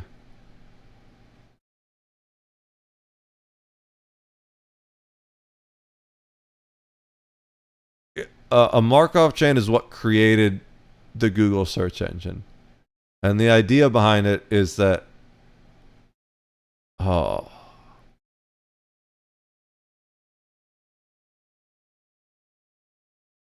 it effectively creates a ranking system based on probability and quality of outputs. And I think that's the best gross generalization I can give. I'm a little tired right now. So, these AI don't really think the way we do, and perhaps not at all. What they're designed to do is create a probably correct answer. They don't really know a lot of things. Now, some of them... Oh, the other reason I love Grok is because it's connected to the web. A lot of people don't realize this, but at least all the Chat GPT models I'm familiar with don't search the web. They are all operating based off old information that was gathered and then synthesized, and the GPT model can only know what existed to the point it was released, right? So once the new GPT model comes out, it's not gathering any new information, usually. I don't know, for example, if a Chat GPT model, unless they've added new web search capabilities to it recently, would know anything about the Charlie Kirk assassination. But I could ask Grok about the Charlie Kirk assassination, and it would examine news websites and a bunch of tweets and give me an overview of all that stuff. They make very good administrative assistants, but they can't really handle higher executive level tasks yet.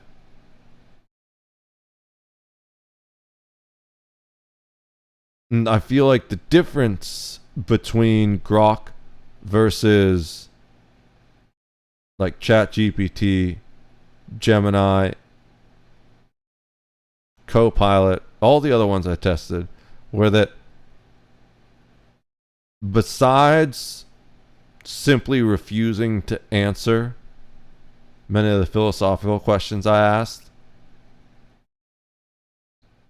which was just blatant fucking annoying ass censorship to me, I also noticed that the other models were more like the annoying ass, useless ass assistant that would just automatically corroborate and confirm and crawl up your ass, do everything you wanted, and even if they were entirely incompetent or wrong, without any pushback. Whereas I've found Grok will just straight up disagree with me with a lot of things. So I really respect that a lot. I like that it doesn't just try and appease me to keep me coming back. And the reason I keep coming back is because like I said, everything you get from AI, especially if it's anything of any significant importance, please double check. And the cool thing again about Grok, these are all its sources. You want to go through each source. If it's some type of thing where you need to really get specific about the numbers or confirm these sources are exactly what you thought they are, you can go down here and check. I especially don't need to do it with this study, because I remember reading at least the abstract or an article about this study in the past. This is just confirming information I already knew. If I were really doing a research project or something, well, there's two things I'd do with this next question. One is, did they take out Deep? Oh, is that why they were talking about Grok.com? Apparently there's a new thing that's Grok.com. I guess I can't think. Or, oh no, there it is. Okay, there we go. So, they changed this a little bit recently. So you can tell it to think, which it takes longer to process, which I often use in our philosophical conversation. You can also tell it to do a deep search, what I'm guessing is probably on Grok.com not now, which wouldn't be surprised if it requires a subscription to use, because that's going to take a lot more processing power. All right. So, oh, apparently, no, it was the same experiment. I was not misremembering. It just didn't include full context. Yes, multiple studies and experiments, including the 2012 Facebook emotional contagion experiment and other research, have explored whether positive or negative posts drive more engagement on social media. Here's a concise overview of key findings. As mentioned in the previous response, Facebook manipulated the news feeds 1 week. I said I forgot the length, or maybe I didn't read the length. We were using a month. Over 1 week, it noticed a 0.1% increase. And I told you I expect that number to continually reinforce itself over time. And even if it doesn't, if it's just strictly linear, it means after 10 weeks, you're now 1% more radical. After a year, you're now 5% more radical. After a decade, you're now 50% more radical, all from using social media. Or negative or positive in your emotion this way. And I would say radicalization is a form of political emotional manipulation. As mentioned in the previous response, Facebook manipulated the news. We already read that. So findings. Reducing positive posts led users to post fewer positive and more negative posts, and vice versa for negative posts. Importantly, when either positive or negative content was reduced, users post fewer words. We already knew those already. This is not the specific thing I want. The study didn't directly compare whether positive or negative posts were more engaging, but showed that emotional content. So, okay, this study didn't answer it then. Let's see what the other ones say. A 2014 study by researchers at the University of California, San Diego, and Yale, analyzing Twitter data, found that negative posts tend to drive more engagement. That's what I thought. I was pretty sure I read that before somewhere, wanted to confirm. Than positive ones, particularly for emotionally charged topics like politics or controversial events. Negative emotions like anger or fear were shown to spread faster and prompt more user interaction due to their arousal-driven nature. Giggity. A 2021 study in Nature Communications examined Reddit and Twitter posts, finding that negative content, especially outrage-driven posts, received higher engagement, upvotes, and retweets because it triggers stronger emotional responses, which motivate sharing. Now, why is this? It's a survival instinct, right? 99% of everything humans do, even in modern society, is evolutionary psychology, an architect of the instinctual animals that we are, and everything that we experience today is really just designed to exploit that through human psychology, right? If you look at games with their reward loops and dailies and random drops, all that's human psychology. There's been research that shows that people are far more likely to become addicted to random payouts than simple, consistent payouts. which is why gambling is so big. That's why gotcha games are huge, right? For whatever reason, the brain just loves those random payouts. Platform-specific observations. Oh, this one's going to be interesting. I feel like Twitter is probably more driven by negative interaction than most of the other platforms, but that's just my guess. Got like a Sandman in my eye. Where'd that come from? Studies and posts on X indicate that negative or polarizing content often garners more clicks, retweets, and replies due to its ability to provoke reactions. For example, a 2022 analysis by the Pew Research Center found that tweets expressing outrage or criticism were retweeted 2 to 3 times more than neutral or positive tweets. Instagram. Feel like if any of them, this one is probably the one that trends most towards positive posts. But I've also done a lot to curate my Instagram to be positive. A 2020 study found in cyber psychology, behavior, and social networking suggested that positive posts drive higher engagement on visually driven platforms like Instagram, where users seek uplifting or aspirational content. I'm 2 for 2. LinkedIn. Ooh. I'm going to say this one's relatively biased, but with a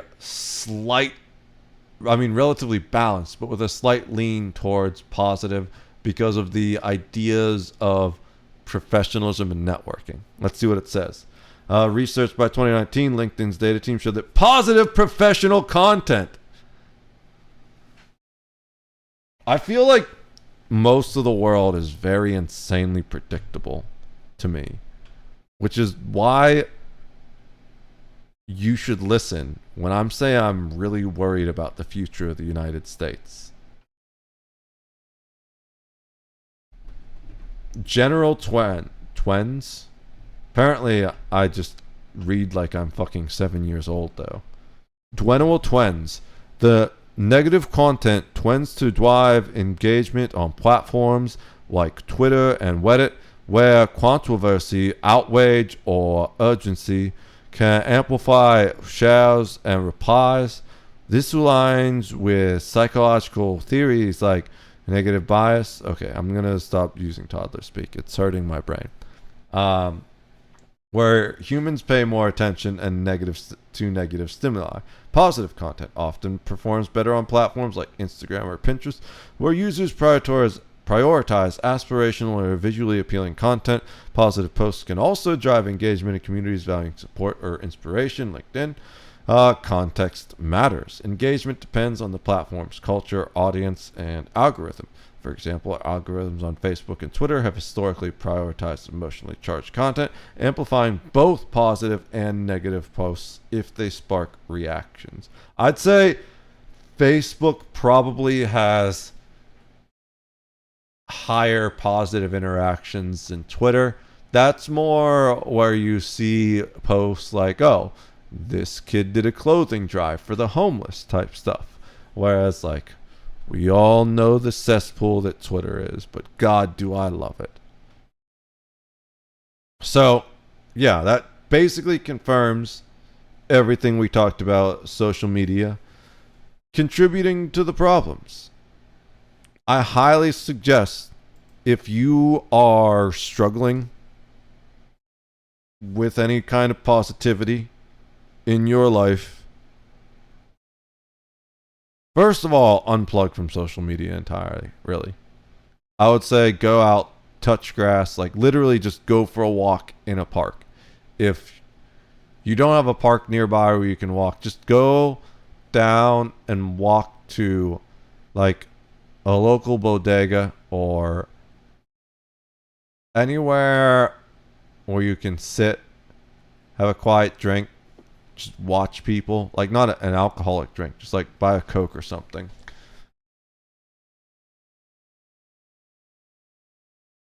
Just observe people for a little bit, smile and wave at people that walk by.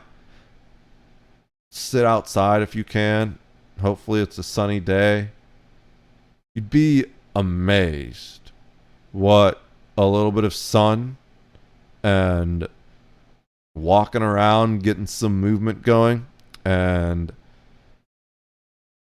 just interacting with human beings through something other than a computer or phone screen will do for your mental health. All right. I don't think we're going to do Poppy. At least not tonight. I'd love to do her eventually, but we're going to save that for another time. I haven't done any of these videos yet, and I really want to at least view some of this. I like Nate the Lawyer a lot, but I want just a regular report first. So like ABC News and 15 more. Is this live? 6 hours! Bro, just give me like the 15-minute version. I don't really want the footage. I'm not trying to get banned for showing that. Survival Dispatch? I've never heard of this. I just want the no one just fucking reports the facts anymore. Okay. ABC's alright. Dude, even it used to be the Associated Press was the perfect way to get just the facts. But even that has become increasingly polarized. Alright. Hopefully, I think ABC, well, let's ask Grok.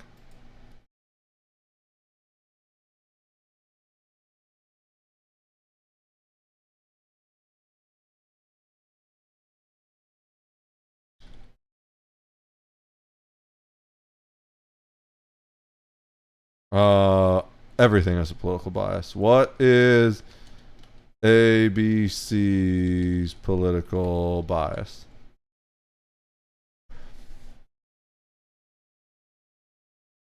ABC News, owned by Walt Disney. Slight to moderate left-leaning bias. Fair enough. Lean left based on bias surveys. ABC's online content moderately aligns with left-wing agendas. Left center biased. Neutral, balanced, and biased. This chart rates middle of the road politically, though it acknowledges some left-leaning tendencies in language. Okay, fair enough. We can deal with this. I just don't want anything that's like MSNBC bias to the left. I definitely don't want anything that's like Fox bias to the right. So, because that's just going to be pure outrage at this point. Let's see what this has to say. We did receive video of the moment that shot rang out. We heard from our Aaron Katursky. Bob, are you gonna like reports say good. that They possibly that they bullet stopped hitting it Charlie right when you heard Kirk's the gunshot. neck, as our Aaron Katursky was describing, you could actually see blood pouring out. We did hear straight from Charlie Kirk's saw a clip of organization it. that he co-founded. It's pretty messed up. Turning Point USA, that he is in the hospital, and they are all praying for him. Prayers coming from the President of the United States to those all be paying in his soon enough. those that have been on the tour with him. Aaron Katursky, anything new that you have learned as we will continue, of course, to hit the top of the hour. So this is here. 12 hours We're old, trying to get as too. much information as possible about the condition of Charlie Kirk after being shot there on the university campus in Utah. It seemed, according to eyewitness accounts and by law enforcement experts who have viewed the video, to be a very difficult injury from the single shot that struck Charlie Kirk. So everyone in the administration is sending prayers for his survival and well-being, but everyone is also braced for what could be some difficult news, Kira, because the single shot struck Charlie Kirk. Eyewitnesses said they saw a lot of blood It was coming from him, a lot. and then they all scattered. Now the university is urging everyone to leave campus to allow police to conduct the investigation. The suspect that was taken into custody, according to eyewitness accounts, was heard screaming, "I do it again," described as an older male wearing a blue shirt, someone who has white hair, but we've heard nothing else about the suspect, if it is indeed a himself, or his condition. So far, the local police have said nothing. It's only the university that's now urging everyone to clear out of campus, Kira. I don't know if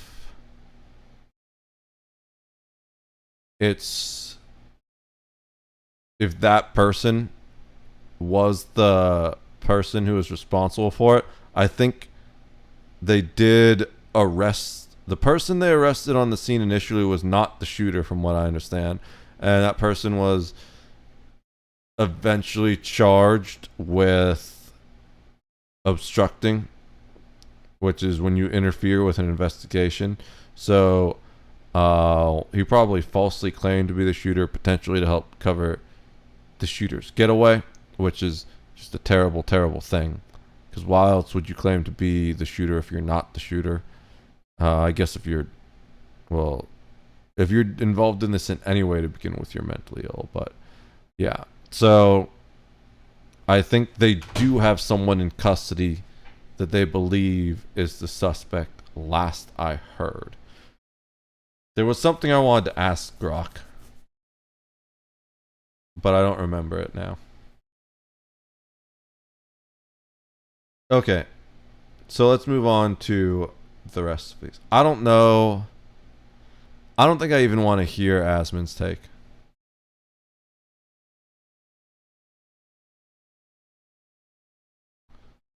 We'll listen to it. I'll commentate on it. Okay. I want to hear what WestJet has to say. Actually, I was surprised to see this because I was talking about like the slop tubers. This is the ultimate slop tuber right here. I didn't think he would talk about anything really legitimate like this. I expected him to just be a drama commentator. Like, why isn't he making videos about iDubbbz like more Pegasus over there? But let's see what he has to say. No intro today. This is a serious video. Charlie Kirk just got shot at his event. I'm so thankful he did that.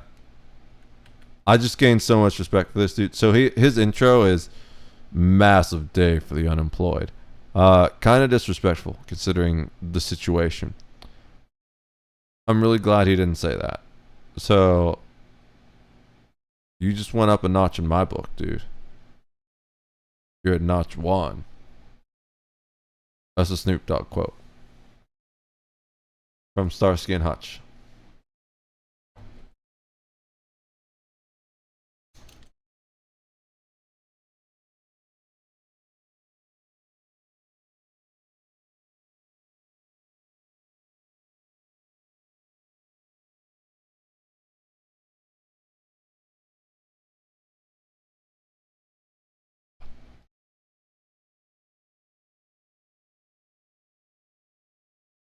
This is such a good line.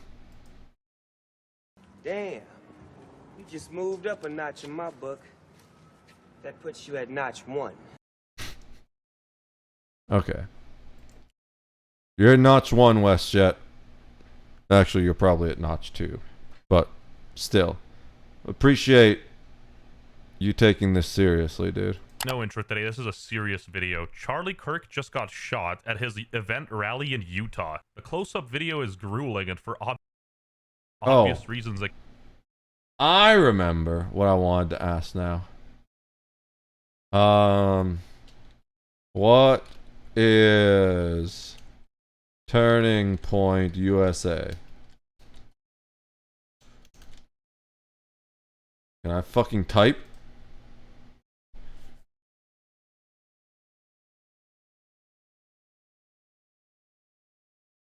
I need to oil my beard. It's randomly itchy. You're right there, Grok. Okay. Turning Point USA is a prominent American conservative nonprofit organization focused on promoting right-wing political activism among high school and college students. Founded in 2012, it operates as a 501c entity with a mission to identify, educate, train, and organize students to promote the principles of fiscal responsibility, free markets, and limited government. See, here's the thing, though. Fiscal responsibility, sure, but the right really doesn't promote free markets and limited government anymore. If you zoom out and look at it, I think the last president to actually shrink the size of the federal government was Reagan. Maybe. I'm not 100% sure though. Both sides continue to expand the size of the federal government. And both sides are now pro-corporate. It just depends on which corporations they support. Like, generally,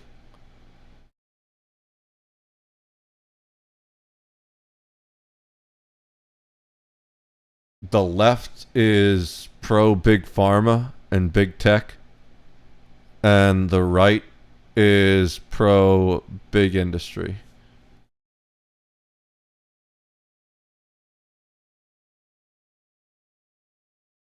The group emphasizes building a grassroots network on campuses to counter what it views as liberal dominance in education and culture, which is arguably true.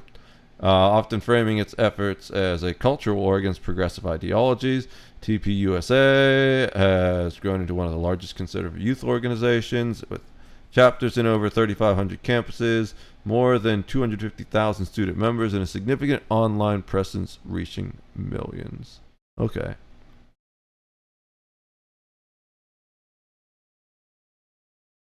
Core mission is to foster conservative values. It positions itself as nonpartisan but aligns closely with Republican causes, particularly the MAGA movement. Gross. Establishing over 2,000 chapters. Producing podcasts like the Charlie Kirk Show, sorry. I was jumping between paragraphs and my brain mashed the words together. Identity Crisis on the Daily Wire. Prove Me Wrong. I thought Prove Me Wrong was, what the fuck's his name? Oh no, that's Change My Mind. What's that guy's name? I don't remember his name. But you know who I'm talking about. Supporting NRA fossil fuels, and opposing movements like Black Lives Matter. I mean, Black Lives Matter was a scam. Promoting conspiracy theories such as cultural Marxism. Cultural Marxism. I mean, isn't that just Marxism? What the fuck is cultural Marxism?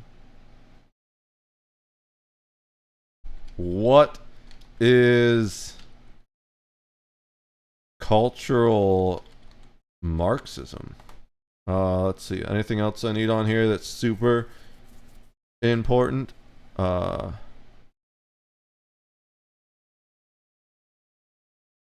Racial and discriminatory accusations of systemic racism, including an incident where chapter members shared racist and homophobic messages. That's rough.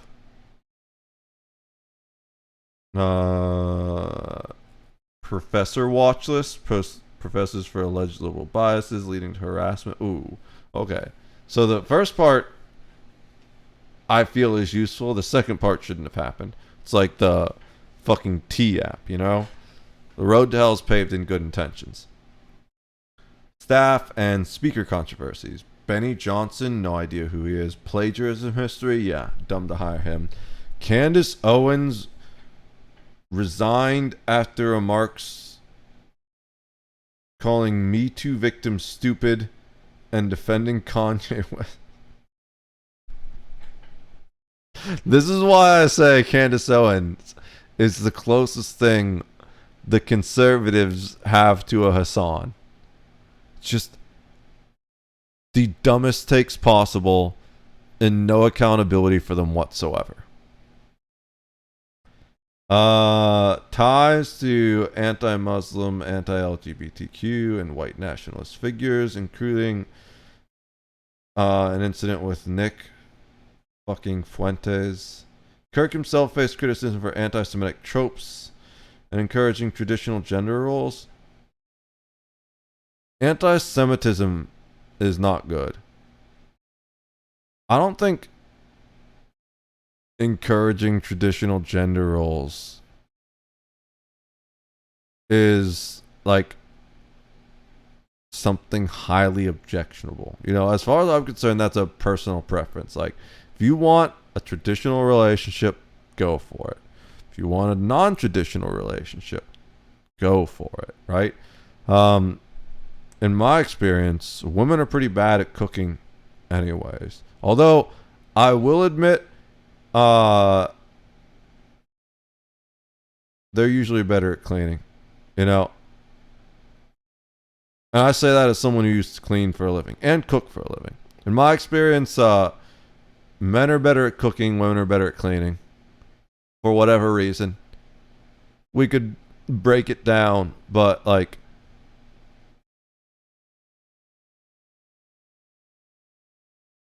the cooks that were women that I worked with, most of them didn't last long. There were only like 2, 3, I think, that were any good out of it. And one of them couldn't cook on the line, really. And that was not because of any lack of skill. She was an amazing prep cook. One of the best prep cooks we had. Everything she did came out amazing. She just didn't have the fortitude to keep up with the pressure of like, there's 10 tickets out and they all need to go out within 10 minutes type thing. So there is that. But I'm talking about just in general, for whatever reason, like especially you go looking at those TikToks and stuff, but also just experiences with like people on the grill. I will say that what women are better at when it comes to cooking is baking designs and bakery things. Like, oh my god, the best cake designers I've seen in my life, all women. But as far as general cooking, I think men are slightly better than that. Cleaning, the women's attention to detail is absolutely insane. Like, I'm pretty good at cleaning because I did it for a living as a maintenance guy. Mostly the first place I worked, I was more of a glorified like cleaner than anything else, because a lot of what I did, there was a lot of turnover there. It was a apartment complex with 110 units, and there were 3 maintenance guys, and whenever someone moved out, which was constantly, with that many units, and also the fact that a lot of them were like short term, especially because they were students or things like that. A lot of foreign students, like an Asian family would come over and rent the place for their kid, and rent while they were like working and their kid was in college or something like that. And then they'd be gone after a semester or a couple years or whatever. And it was the largest Asian and Indian population in the area of that town, was just in the apartment complex. We're just talking statistics and demographics here. And I did a lot of cleaning. It was my job to go in there and make sure everything looked brand new by the time I was done. My mom's better than I am at it. Like, it like blows my mind how fucking clean she can get a bathroom. I'm just like, damn, she's good at that. And she's pretty good at cooking too. I feel like most of the... I didn't think she was a good cook when I was younger, if I'm going to be completely honest. But then I realized that it was my dad's preferences. My dad likes his food kind of bland. Maybe he's British. I don't know. But she cooks to my dad's preferences, which means that like everyone else needs to do things to make it better. So like I would add extra peppers to the chili and beans and salt. He doesn't like any salt or pepper on anything for whatever reason. So like anything, it's got to be salted afterwards. And I feel like salt is one of the most important seasonings. I didn't realize the importance of salt until I started working as a line cook. If anything ever just tastes bland and you don't know why, it's got like a hollow thing, like it's just lacking flavor, just add a little bit of salt. If it tastes salty, unless it's like a pretzel or something that's supposed to be salty, you have too much salt, you should never taste the salt. But if it just tastes bland and you don't know why, it doesn't seem like it's missing anything specific, add a little salt, see what happens. I promise you it'll probably make it better. Alright. That was a weird little tangent. But my point here is, I don't think traditional gender roles are that important in any way, shape, or form. I also don't think they're that important to like cancel someone if someone believes in traditional gender roles. Like if they want a trad wife and they find a trad wife that wants a traditional male breadwinner, cool. Why is that gotta be a political thing? Like just leave people alone and let them be happy. What the fuck? Alright. But a lot of the rest of this stuff kind of sus. Still, I haven't seen anything here worth killing anyone over yet.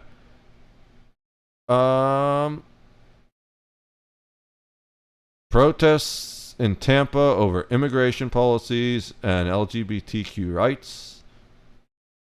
A chapter attack on a queer professor. And Kirk's embrace of white nationalist theories post interesting. That one gets a little weird. But what the fuck is cultural Marxism? And then we'll look into the white nationalist theories.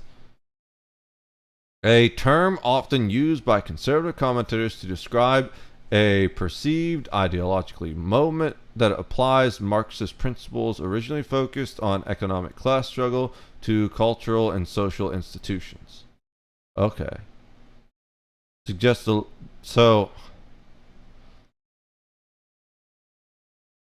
I guess just fully expansive communism. It's been a long time since I read Marx.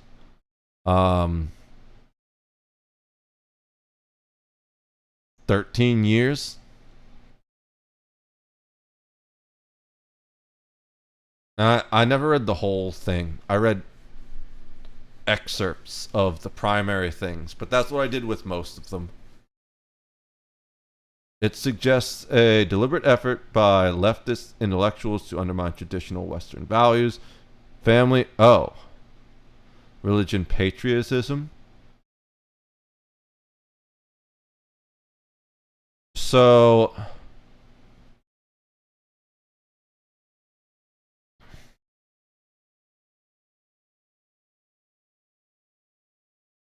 proponents of the term argue that cultural Marxism seeks to erode societal norms by promoting progressive ideas like multiculturalism, feminism, secularism, often framing these as tools for social control or revolution against capitalism and traditionalism.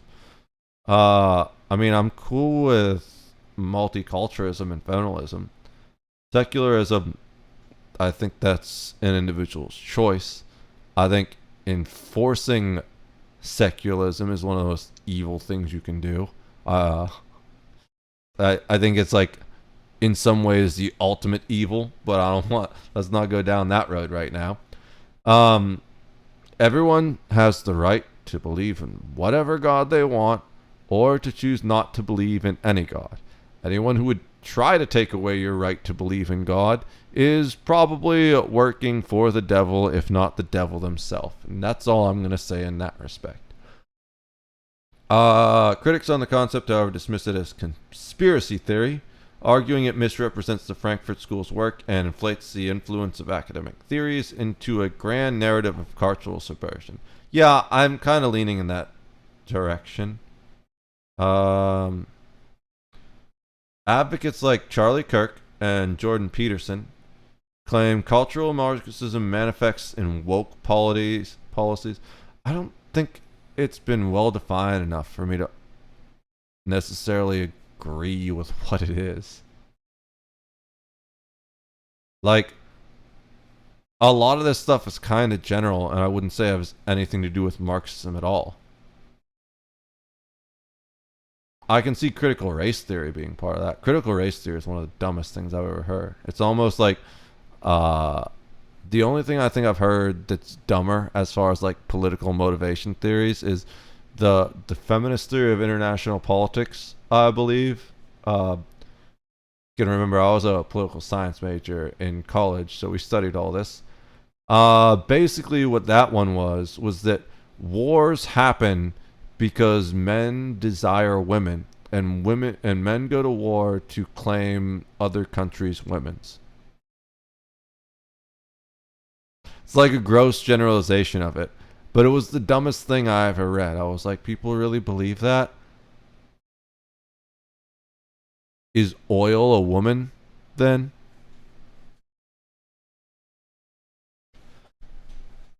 Scholars in left-leaning analysis. Let's see. Supporters cite Frankfurt School's texts, the rise of postmodernism and progressive dominance in academia, as evidence of cultural Marxism's influence. They also point to media presence, connection to turning point. Yeah. All right. So what was the other thing? Oh, there was a thing. What was his? Oh, the thing that concerns me the most is, tell me about Kirk's embrace of nationalist theories post 2024 election. This I want to see.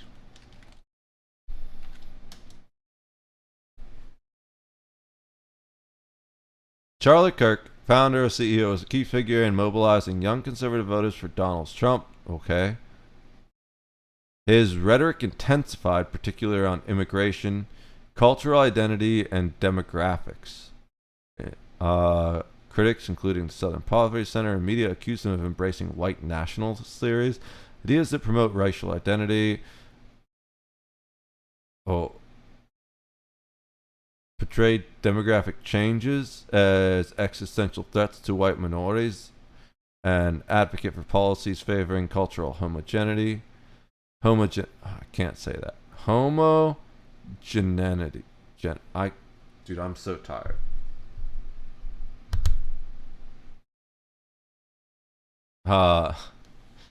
That word. These theories often overlap with the Great Replacement conspiracy, dumbest conspiracy theory I've ever heard. Except for not really. I think the dumbest conspiracy theory I've ever heard.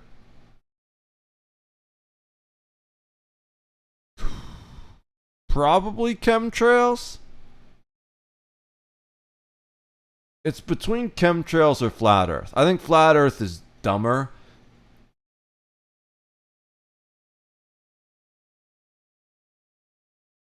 What do you guys think the dumbest conspiracy theory is? I think my top two right now are chemtrails or flat Earth. I think hollow Earth is kind of cool. I don't think that one's so dumb. That one is kind of theoretically possible, as far as I'm aware. Flat Earth, entirely impossible from everything we know about science. Chemtrails, I can see people believing that. It's just, ironically, people who think chemtrails are a thing don't understand chemistry, despite it being in the name.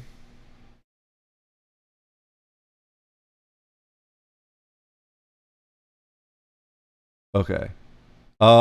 What are these views that he actually stated, though? Did he specifically say himself great replacement theory? Because it says these theories often overlap. Christian nationalism, asserting American must remain a white Christian nation. Stupidest thing I've ever heard, because Christ himself wasn't white. Kirk's shift was seen as a response to MAGA movement success, allowing him to appeal to far-right audiences without alienating mainstream conservatives. Understandable. While Kirk denied promoting white nationalism, labeling such claims as smears, his statements were cited by watchdogs as increasingly aligned with these ideologies. Do you have some of these statements? Specific incidences. Here we go. Evidence of white nationalist conspiracy theories on immigration. In late 2024, during an event, Kirk shared a video clip blaming America's shifting religious demographics for a constitutional crisis. No, I don't think that has anything to do with it. You cannot have liberty if you don't have a Christian population. Not true. That does kind of reek as the Christian nationalism they were talking about. Promotion of demographic alarmism and cultural Marxism ties. Kirk proposed on X about woke Marxism combining with Islamism to destroy the American way of life. I don't think Islamism is a threat to the American way of life. Wokeism and Marxism are, definitely. But I know a good number of Muslims who, as far as I'm aware, perfectly integrated with the United States. I remember one guy in college I used to talk about and just ask him questions about his religion, like halal and stuff.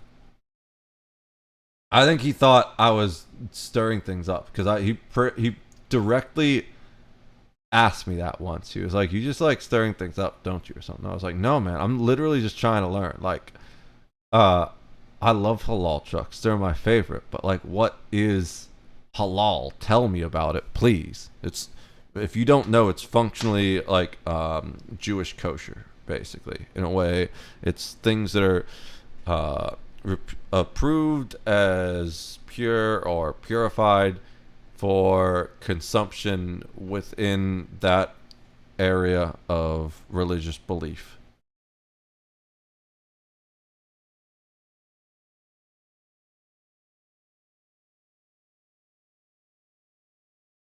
So norms like marriage, home ownership, and child rearing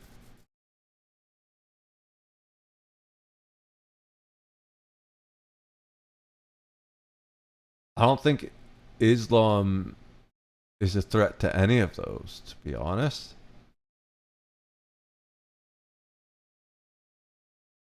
Unless I'm just totally ignorant of Islam.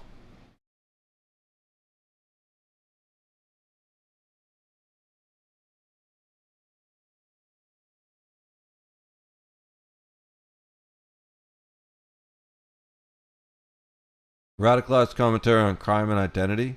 Kirk tweeted that if a random white person simply walked up to and stabbed a nice law-abiding black person for no back reason, it would be an apocalyptically huge national story used to impose sweeping political changes. That's the one thing he said that I agree with so far. Like, I think we all know that's true. And anyone who would deny it is fucking lying to themselves. So it's in response to probably the either Carmelo Anthony or the Ukrainian refugee.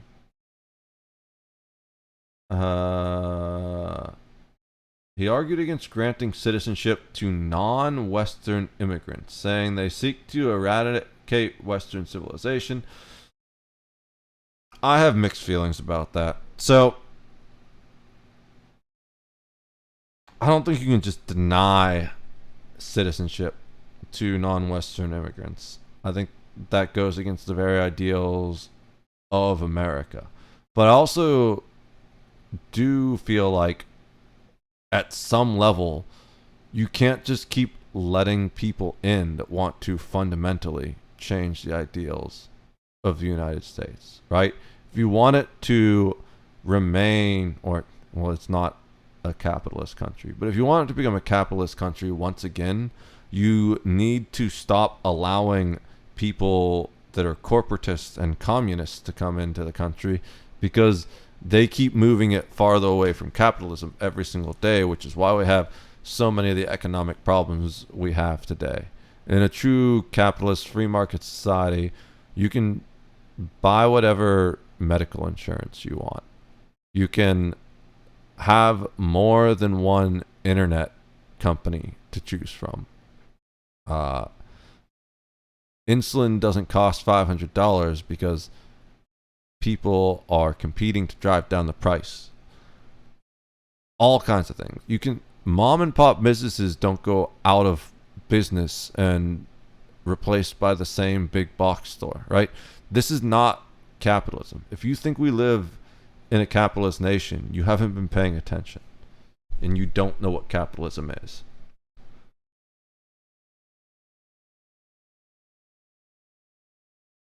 All right. Realized commentary on crime and identity. This is the one we talked about. All right. What else did he say? Was there anything else? Oh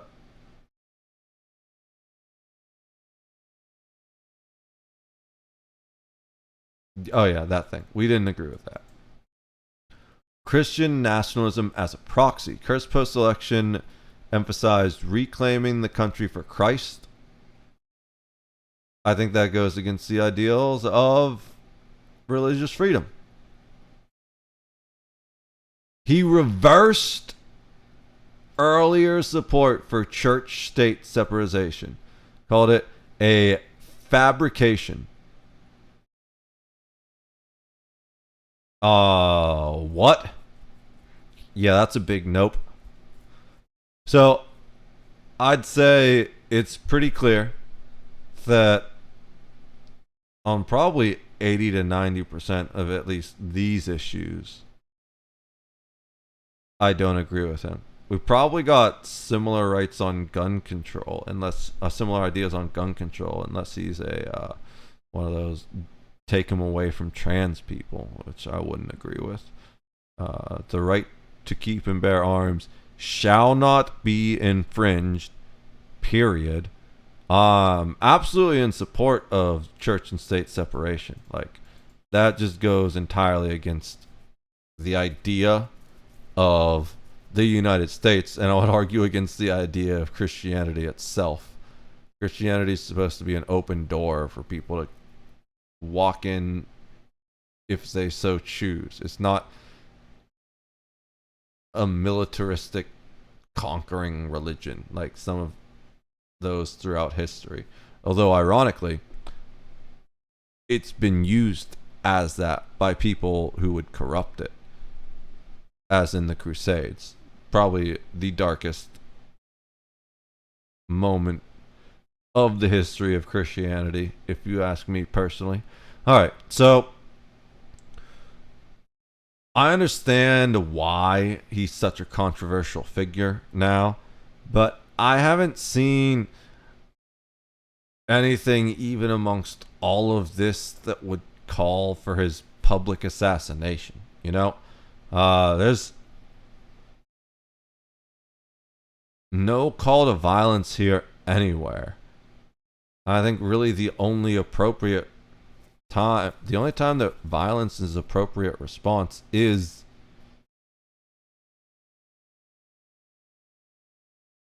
as a response to either violence itself or the impending threat of violence. For example, if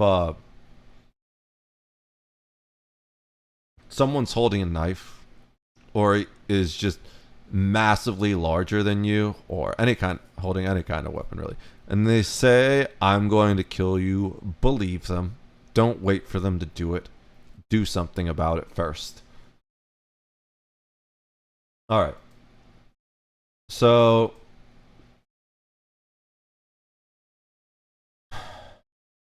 all right, now that we know more about Charlie Kirk and Turning Point USA, let's get informed No interest today. about This is what a serious happened. video. Charlie Kirk just got shot at his event rally in Utah. The close-up video is grueling, and for obvious reasons, I can't show that on YouTube. We Yeah, must all please pray don't. for Charlie Kirk, who has been shot. A great I'm guy not from trying top to to get bottom. banned. God bless him. Say a prayer for Charlie Yeah. Kirk, a genuinely good guy and a young father. The attack on Charlie Kirk is disgusting, vile, and reprehensible. In the name of the United States of America, we must reject political violence.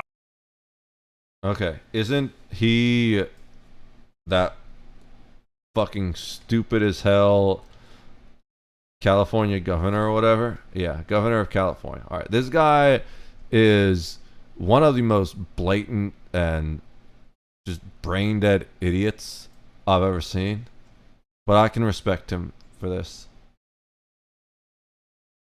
That's the only thing I think I've ever agreed with Gavin in my entire life. This is what I'm saying, right? This is what I said earlier. The one thing I want people to agree on is that political violence is not okay. It is not the American way. Earlier in the stream, I was talking about the ways the Democrats were becoming inherently anti-American. And then I was talking about the ways the Republicans were becoming inherently anti-American after that. If we can all just agree on one thing, it would be, as Americans, for the love of our friends and our family and the country and God, if you believe in him. If not, I don't know how you survive, because how do you not believe in something bigger than yourself? But that's a whole philosophical conversation for another time. Just for the love of the world, please, let's just agree that politically motivated violence is not the answer, and that it is in every way, shape, and form inherently anti-American. Violence in every form. I don't care if you like or dislike the guy. We can all agree that political violence is never the answer. However, Thank you, dog-shit WestJet. news outlets like MSNBC have their own story. Talk to me Oh about my the God. environment, in which a shooting like this happens. This is exactly why I was talking earlier about I didn't want to see anything from MSNBC. I think of all of the mainstream news outlets, this is by far the worst one when it comes to political propaganda. Even worse than Fox News, and that's saying something. Yeah, and again, to emphasize what you just emphasized, we don't know any of the full details of this. That we don't know if this was a supporter shooting their gun off in celebration, or so we have no idea about this. That is the stupidest goddamn thing I have ever heard! Who would even think about something like that? Like, holy hell!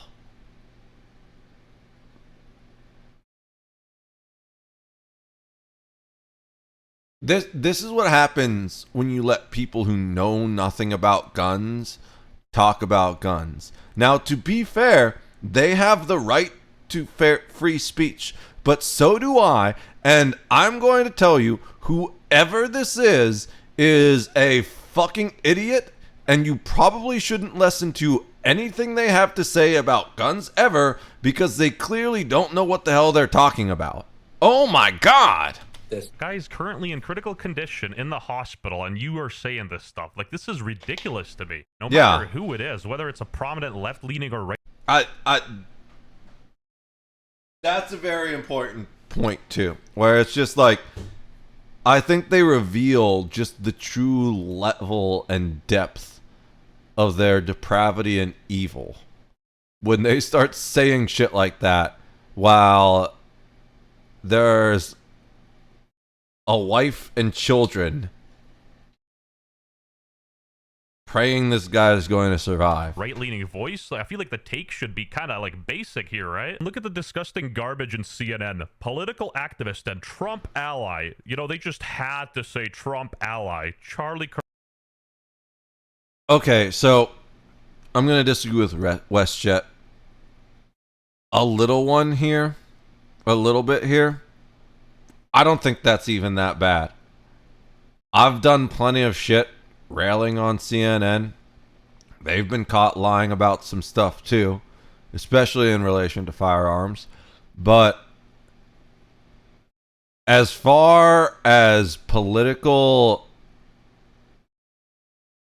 related headlines go, this one isn't that bad at all. Everything they said there is true. I'm going to have to disagree with WestJet a little bit. Like, political activist and Trump ally Charlie Kirk shot at Utah event. That's a fairly decent headline. I don't really have a problem with that. I think what the MSNBC stuff said is just fucking unexcusable. But, like, that type of speculation, that's not even news anymore. That's just literal brainwashing. But this is, it's a statement of fact. I didn't know exactly who this guy was, so we just went and looked through what Grok had to say about him, and one of the most important parts is that he was a big MAGA supporter. So I think that's absolutely fair to say. I'm going to disagree with WestJet there.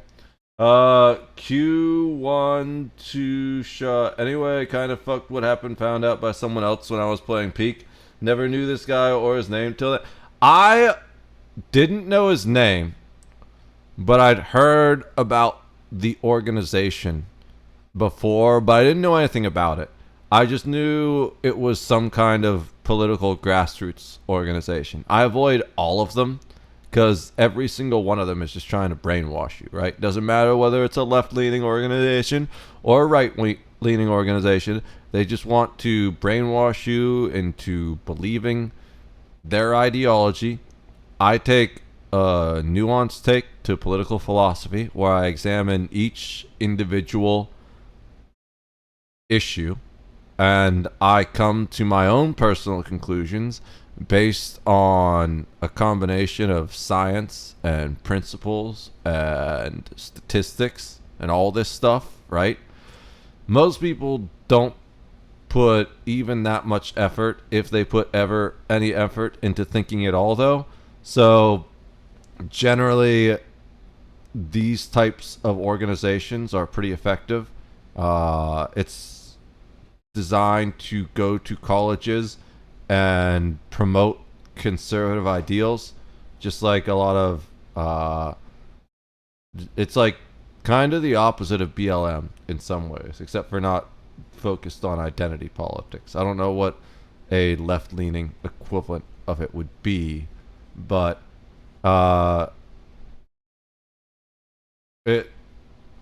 it's all really sad. My whole point that I'm going to come back to it is, can we all just please agree that political violence is not the answer and is inherently un-American?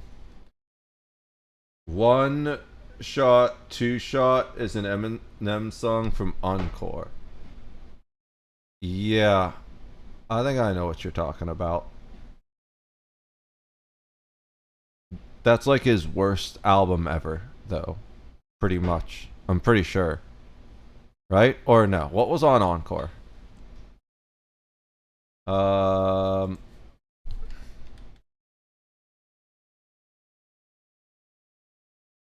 Oh wait, no, I think I do like this one. No, okay. There's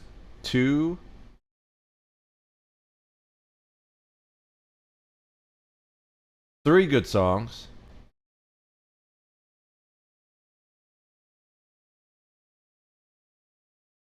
There's 3 songs I like off Encore. That's not very strong. You only have 3 songs on a whole album. Like Toy Soldiers, but that's an amazing song. Oh, Puke. So there's 4. Puke was pretty good. Just Lose It. I love that song. Ass Like That. That's a good song too.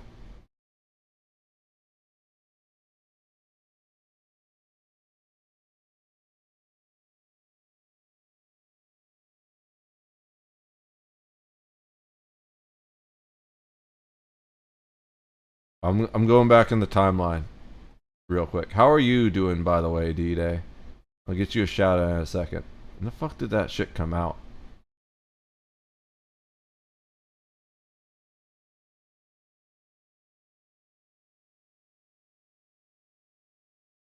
Damn, it's so old.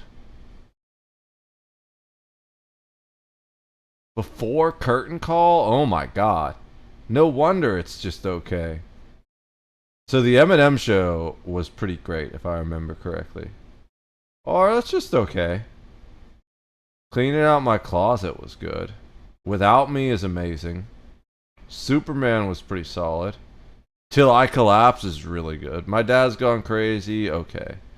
Marshall Mathers LP, fucking classic. I think there's only 2 good songs on it, but it's like what got it started, you know? The Real Slim Shady, The Way I Am. Those are the 2 I know from that. I think I like, what is it? Curtain Call is really good. Curtain Call had some great stuff. I don't think there's a bad song on Curtain Call. It might be his best album. Then we have, what's the other one I really liked? Relapse. I thought Relapse was pretty... Oh, wait, no. Maybe not. There's 1 song, 2 songs.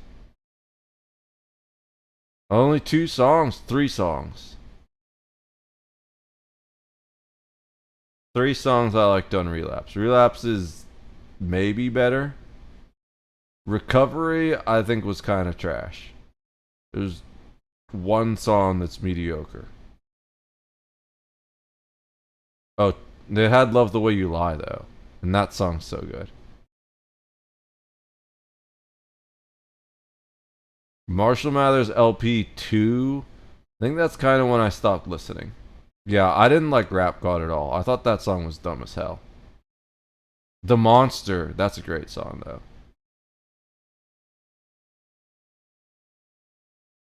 Then we had Revival. I think there was 1 or 2 songs on there that I liked.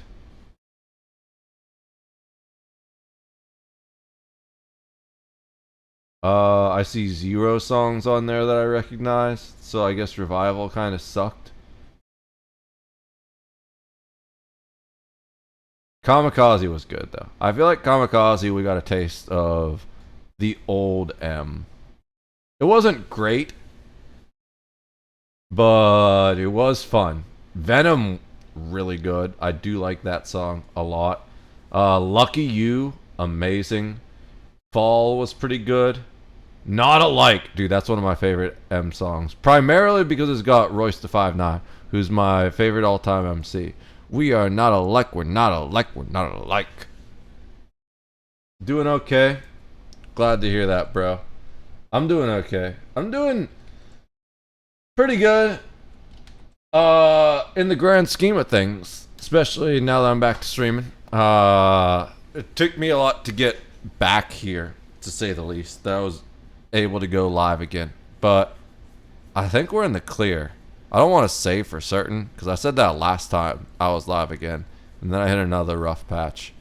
But I'm pretty sure we're doing really well. The problem now, though... It's busy during the day. Like, I know how fucking busy it gets. I was confused as hell what that was for a second. Space, which I won't lie to you, I kind of was risking it. Dude, don't stream while driving. What the fuck is wrong with you? I hate that trend. Get out of that motherfucker. Yeah. Don't do that anymore, bro. I've fooled way too many people. That's a deer. That's a deer. That's a deer, by the way. I was just about to say, I pulled way too many people out of smashed up cars from distracted driving. You know what the number 2 thing that causes accidents, in my opinion, after alcohol is? Cell phones. And I was a firefighter for over 10 years on a department, in a department that existed on one of the major highways in and out of Pittsburgh. So I can tell you, man, It is, don't do that. Any type of distracted driving is bad. That was a long time ago, and I don't look at my phone.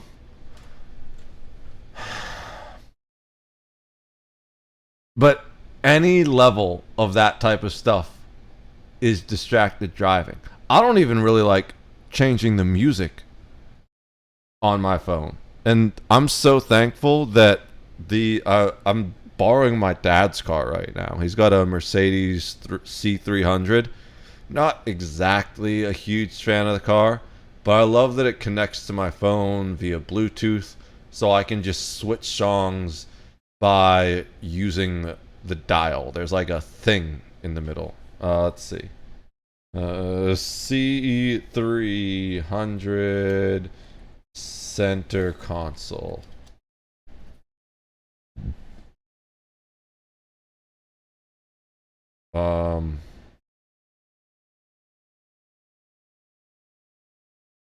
This thing is what I'm looking for. If I want to change the song, I just rotate that. And it just goes to the next song. I don't even need to, like, it's just a massive fucking wheel. At first I didn't like it, because I'm used to just having like buttons and stuff. But now I love it.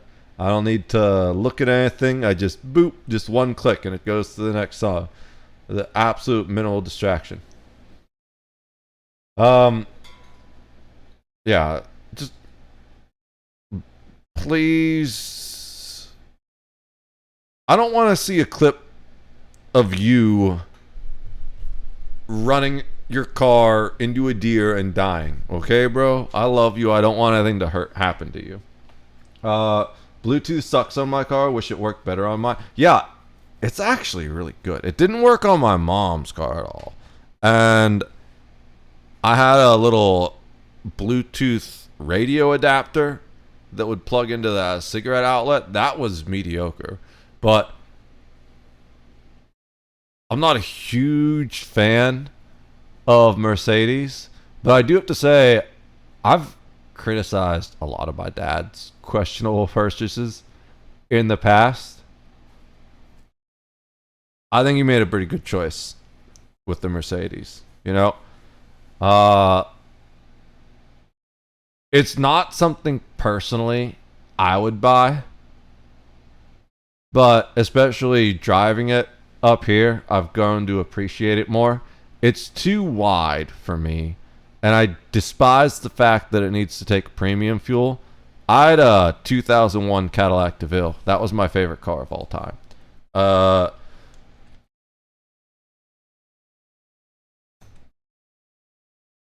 This is also technically a luxury vehicle, right?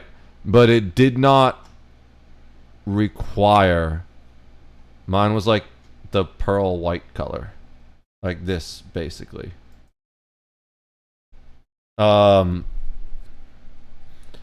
It did not require... Although I had better looking wheels, I think. Those wheels look kind of nasty. I think I had different rims. It did not require premium fuel. It ran on normal fuel, which was nice for my wallet, but I did run premium fuel through it 2 times a year. When I got it, it had been sitting mostly. It was in good shape, but it hadn't run a lot, so the engine was kind of gunked up. The nice thing about this car is it had the North Star Performance engine, which was a V8, and even though this car is kind of heavy, that sucker could move.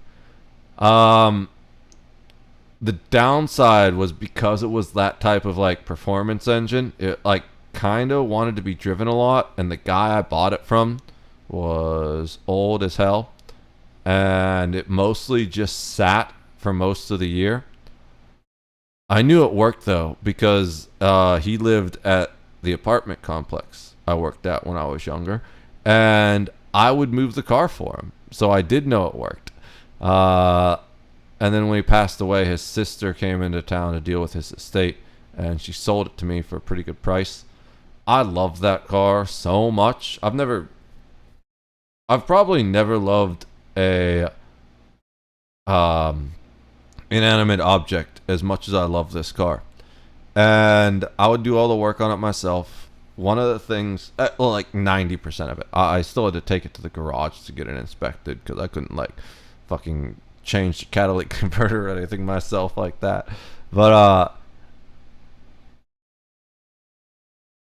one of the things that I did do was twice a year, I would still run premium fuel through it, even though it didn't require it, because I went on the Cadillac forums to learn everything I could about the car.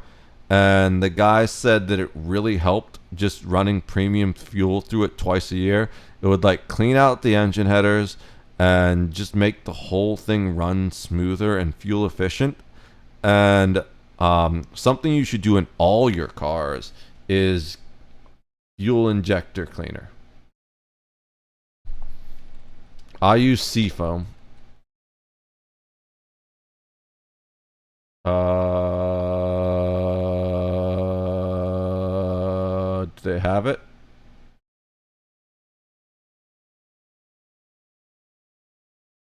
Do they have it? There it is, the Seafoam. Basically what you do is you put this in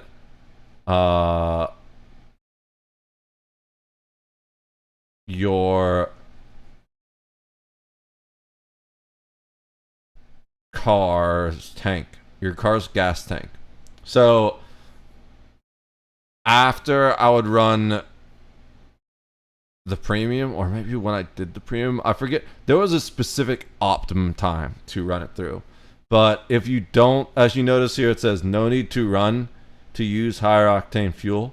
So if you're only running premium, you don't really need to use this stuff. But what this does is this will also just help clean out more of the gunk. So I would throw this in there, I think once or twice a year.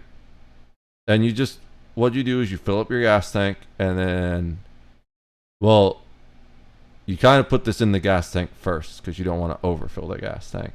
But whenever you go, like, you run it down to kind of low to the point where you're basically going to have a full gas tank of fresh gas. Put one bottle in, fill up the gas tank, and then after you do that, you, depending on the car engine, you're gonna get like 5 or 10 extra miles per gallon. It's really nice, especially depending on how old the car was. But I love that car. Hey, what's up, Rose? Welcome back. How you doing now? Well, that was a deer at night, so that's why I almost missed on a road you normally go 60 on. Oh yeah, I've had plenty of close encounters with deer. I live in Pennsylvania, bro. They're all over the place here. They're really bad because we killed off all the wolves. One of the things I learned when taking my hunter's license test, I've never been hunting, but there's the state game lands gun ranges. I think they charge you $30 per year for access. But if you have a hunter's permit, you get access for free, and the hunter's permit's only $20 per year. So that's why I started getting my hunter's permit. Also, there was a time when I was younger that I thought about becoming a park ranger or state game lands ranger. There's like different versions of it, and you needed to have your hunting license for 5 years. It didn't say anything about actually needing to go hunting. It just said that. And I was like, you know, that sounds like a kind of cool job, just like wander around and chase poachers and shit, which there aren't really that many poachers, so mostly you're just making sure people are following laws, like probably wearing their orange when they're supposed to wear orange and shit like that, and not doing illegal or dangerous shit. Like, I feel like of all the law enforcement jobs, that's the only one I'd really be interested in, was being like a state game lands ranger or something like that. I've just always been a very outdoors person, so that was a potential career path I was pursuing for a reason. One of the main reasons I got my hunter's license. But I learned that we literally need to kill a certain number of deer in Pennsylvania, otherwise they will eat themselves to death. Because we've eliminated all their natural predators by killing the wolves and the coyotes. It was the early farmers, the early settlers that were farmers here. They killed off all the wolves and coyotes. So the deer have no more natural predators here. So if we don't kill off a certain number of per year, they will overproduce until they just have these massive herds that will eat all the available vegetation for them in the area and cause them to start to starve out before winter. I was like, bro, that's crazy. That's some crazy shit.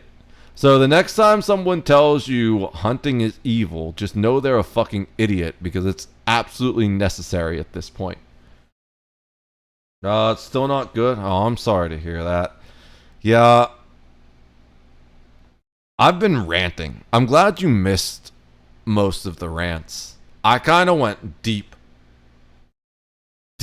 and hard for a while. But now we're just working on becoming more informed. So I went and actually learned about this Charlie Kirk dude and what Turning Point was. And it's safe to say I don't agree with a lot of the stuff.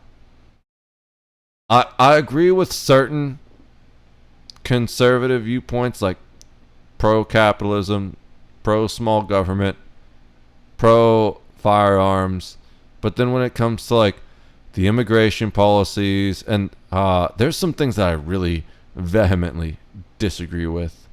Like, I would absolutely argue...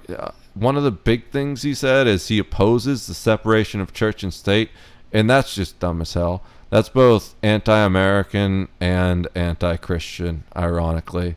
Like, no one should be forced to believe in Jesus. That's the stupidest thing I've ever heard. It's the opposite of what Jesus would teach you. You need to come to him willingly with open arms if that's something you want to do. And forcing anyone for any type of religious belief is just inherently opposed to the very founding ideals of the United States. We had a whole rant earlier about how both the Democratic Party and the Republican Party have become inherently anti-American. It's really frustrating for me, but I don't have enough energy to go on that rant again. My throat is actually killing me because I was shouting so much earlier. But suffice it to say, I did check through his beliefs, and while I'm vehemently opposed to some of them, literally nothing was bad enough that this man deserved this. I think, hopefully, if we can all agree on one thing, it's that political violence is not okay. And I think anyone who thinks political violence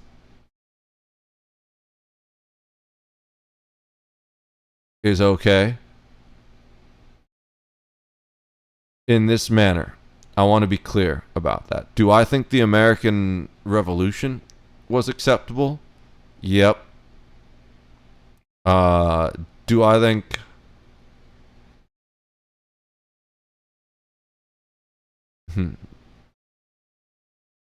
I wouldn't even state the American Revolution as political violence, but I could see idiots twisting hairs trying to claim that. There's a difference between rebelling against the tyrannical government versus assassinating an individual because you disagree with what they're saying. That's what I define as political violence. and I would even argue is a form of domestic terrorism. And I'm just insanely anti-terrorist. Kirk shot. I'm back to love your face some more. Welcome back, buddy. I need to get you a shout out too. I missed that the first time because I was deep in the ranting at that point in time. I was going hard. I was in rare form. Guys, check out my bro Medicated Outrage. Can I cuss your strong jaw with one hand and run my fingers through that amazing beard? How much are you gonna pay me? You better buy me dinner first, bro. At least. At a Utah event. I'll be your 100% your sure on beard this, but escort. People are alleging that this is the dude who perpetrated the attack, an old radicalized retard who's constantly consuming the news. This guy says, Charlie Kirk is a horrible lying grifter, but that doesn't mean he deserves to be shot. If you are celebrating this, you are a ghoul. Agreed. So, here's the thing. This is one of the things we talked about earlier, too. Y'all need to stop watching the news. Y'all need to get off social media because, like, there's a lot of scientific evidence out there that shows it's really bad for you. As I'm here on social media, but you know what I mean. Specifically things like Twitter, Facebook, Instagram is generally okay, especially if you curate your timeline. So it's positivity and positivities. that didn't work quite as well as I wanted it to be. But I mean, if you have a problem with gooning, definitely don't follow a bunch of OnlyFans girls. Know your limits.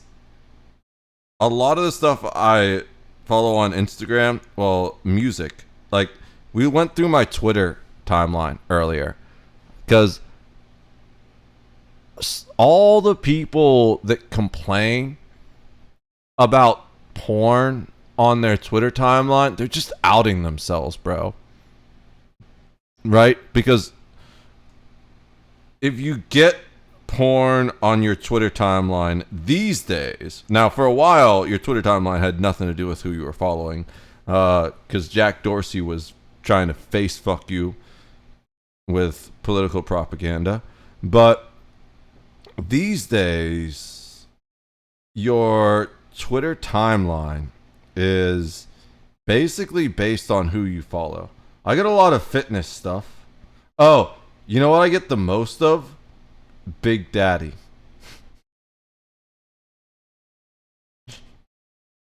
I think the name's funny, but I don't know if you've ever seen him. But this guy, Big Daddy 1037, I don't normally like watching people react to shit, but I enjoy the fuck out of this dude. He makes me laugh so hard. That's a lot. I don't know what this is. Oh, that's fitness content. 50 Cent, dude. 50 Cent posts some wild shit. Who's that? Oh, U.S. Air Force veteran, congressional investigator. I don't know why I followed this person. One of my old firefighter buddies follows him. That's a musician. What's that? Complex? That's a website. Cute bot. Mostly just follow her because she's another creator. Why won't it load? If you've never watched a Cute bot stream, you should. It's entertaining as hell. Another content creator got me to watch it. I strictly only do YouTube and Twitch. That's pretty wise. Wendy's, dude. Oh fuck, I love Wendy's. I want a Baconator so bad. I just want. I will let, if you feed me a Baconator, I'll let it dribble down my beard, the Baconator juice, and you can lick it off, Medi. How's that sound? Say the man that does it. That does what? All right. So first, let me do these shout outs. So am I gonna spell this right? One of my favorite late night weirdos, Sarah G.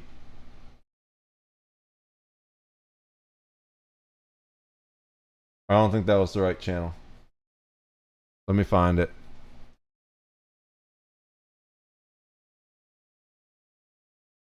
I find her so entertaining.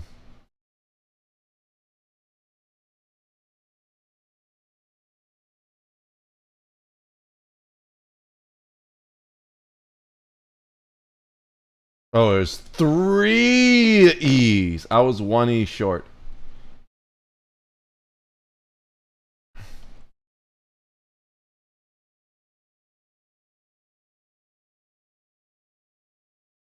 I was just chilling in her chat once, listening to like her unhinged commentary, and she was ending stream, and she was like, "Check this channel out. It's kind of like Jersey Shore on Twitch." And I was like, "That doesn't sound like something I would watch at all."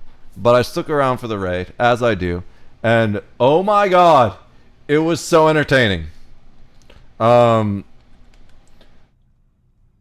dude was just humping a Christmas tree. I was like, what the fuck is going on? I discovered an entire new subgenre of Twitch that I didn't even realize existed. There's like a speed dating thing of Twitch. I didn't even realize that that was a thing. Like, people are just so fucking lonely and degenerate that they go on Twitch and speed date and embarrass themselves live, and it's fucking hilarious sometimes. So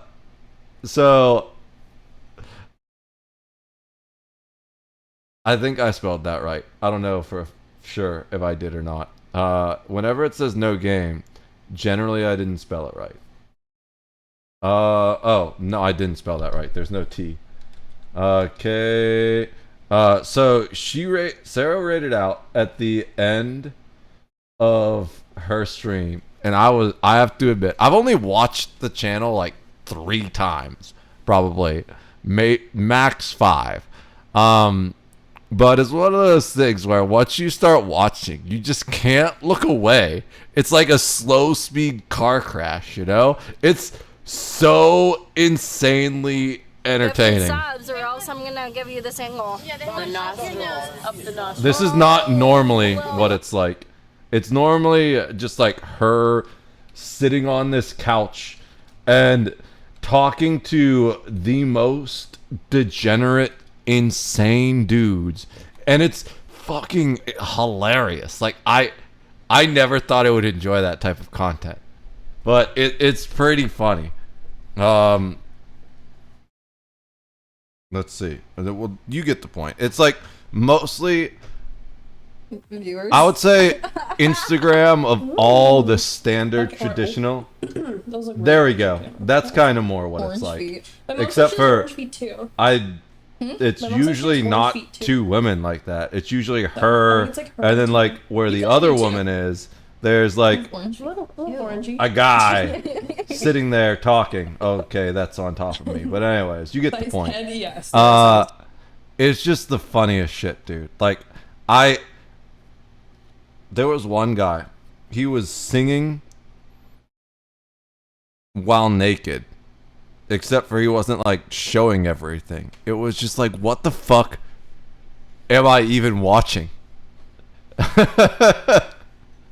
But anyways, yeah, so we're just learning about this whole sad situation, and I think the biggest takeaway from all of this is just that political violence is not okay. Publicly assassinating someone because you disagree with their views, with their freedom of speech, is the most anti-American thing you can do. And if you don't agree with me, you should go live in a different country.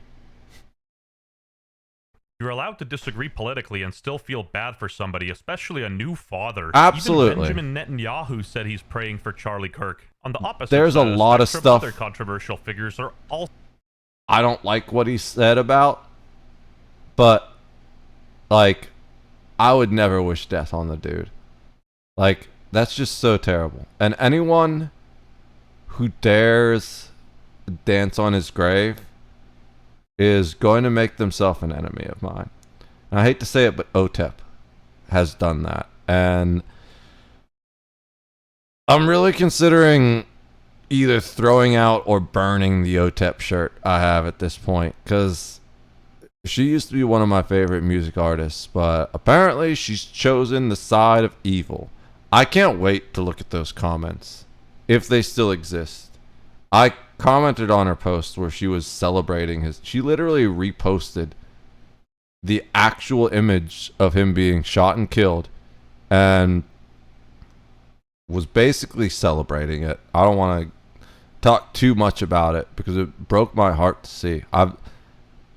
It's one of those things where it's like, that's someone I used to look up to as an artist and a creator, and she's just fallen so far, become a freaking slave to evil and it's just like, damn. So I forget exactly what I said, but I commented on the post. I was like, so damn, you really chose evil, didn't you? I still have hope that you'll return to the light, but I can't continue to follow you down this shadowy path or something like that. May God have mercy on your soul. And then I unfollowed her. I'm sure many of her insane, extreme leftist sympathizers have commented terrible shit on my comment, because I did see there were some replies to it, but I'm not worried about that right now. I plan to go through and catch up on all the social media posts probably tomorrow. Like, there's months, like literal months of YouTube and TikTok comments I haven't read and stuff. And now that I'm coming back to streaming full time and content creation full time, I want to pay attention to the feedback and make my content better. So if you guys have any kind of feedback, let me know. Well, let's finish these last couple videos. Also prayed for Charlie. Anyone surprised that what happened to Charlie Kirk hasn't been paying attention? Oh, I'm not Anywhere, surprised. Reddit, Twitter, I'm just etc., heartbroken. And you'll find thousands of unhinged direct calls to violence over politics.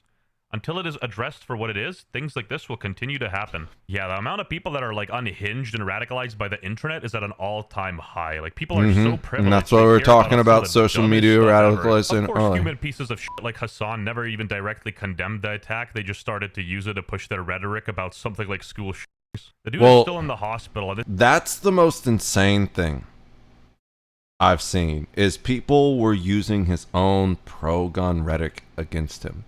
It's like, there's a difference between supporting the Second Amendment and calling for political violence. In fact, the people that would use that argument are so fucking brain dead, they don't realize the entire point of the Second Amendment is to give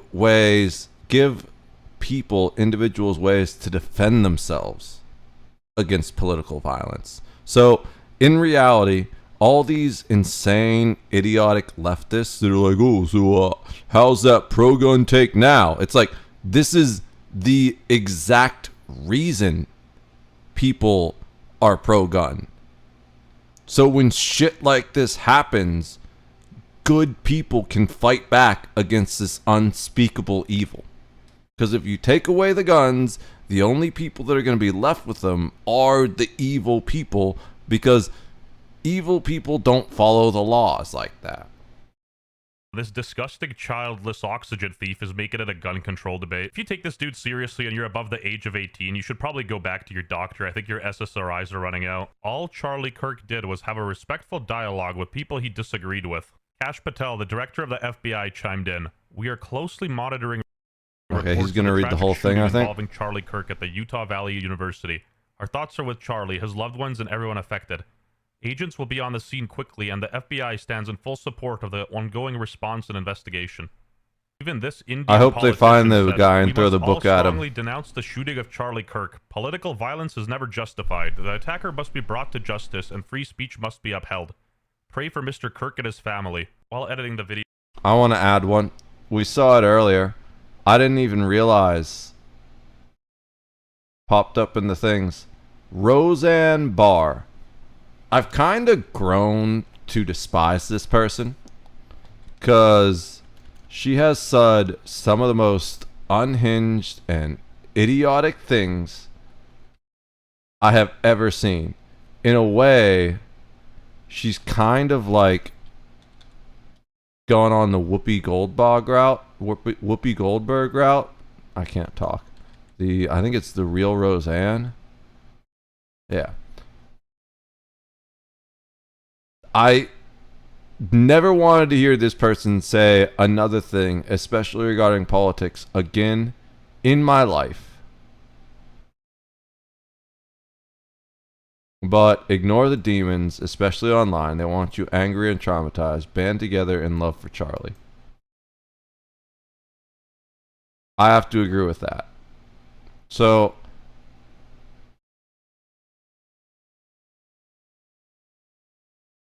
video, Donald Trump just announced that Charlie Kirk is dead, and thoughts and prayers go out. I'd say if there's any silver lining to this, it's that people that haven't entirely lost their minds due to the political radicalization are at least coming together and can agree that this is not what we want America to be. Go out to his family, and I know money's not a solution, but if there is a GoFundMe, I would love to donate the ad revenue from this video to it. Charlie Kirk is dead. My thoughts and prayers go out to his family who were in attendance at the rally. This is sick, deplorable, and incredibly sad. If you do not condemn this, fuck you. If you want to end gun violence, you can never celebrate it. The craziest thing is, the last word he said was literally violence. Sorry for the unusual serious video, but some responses here genuinely pissed me off. No. Yeah.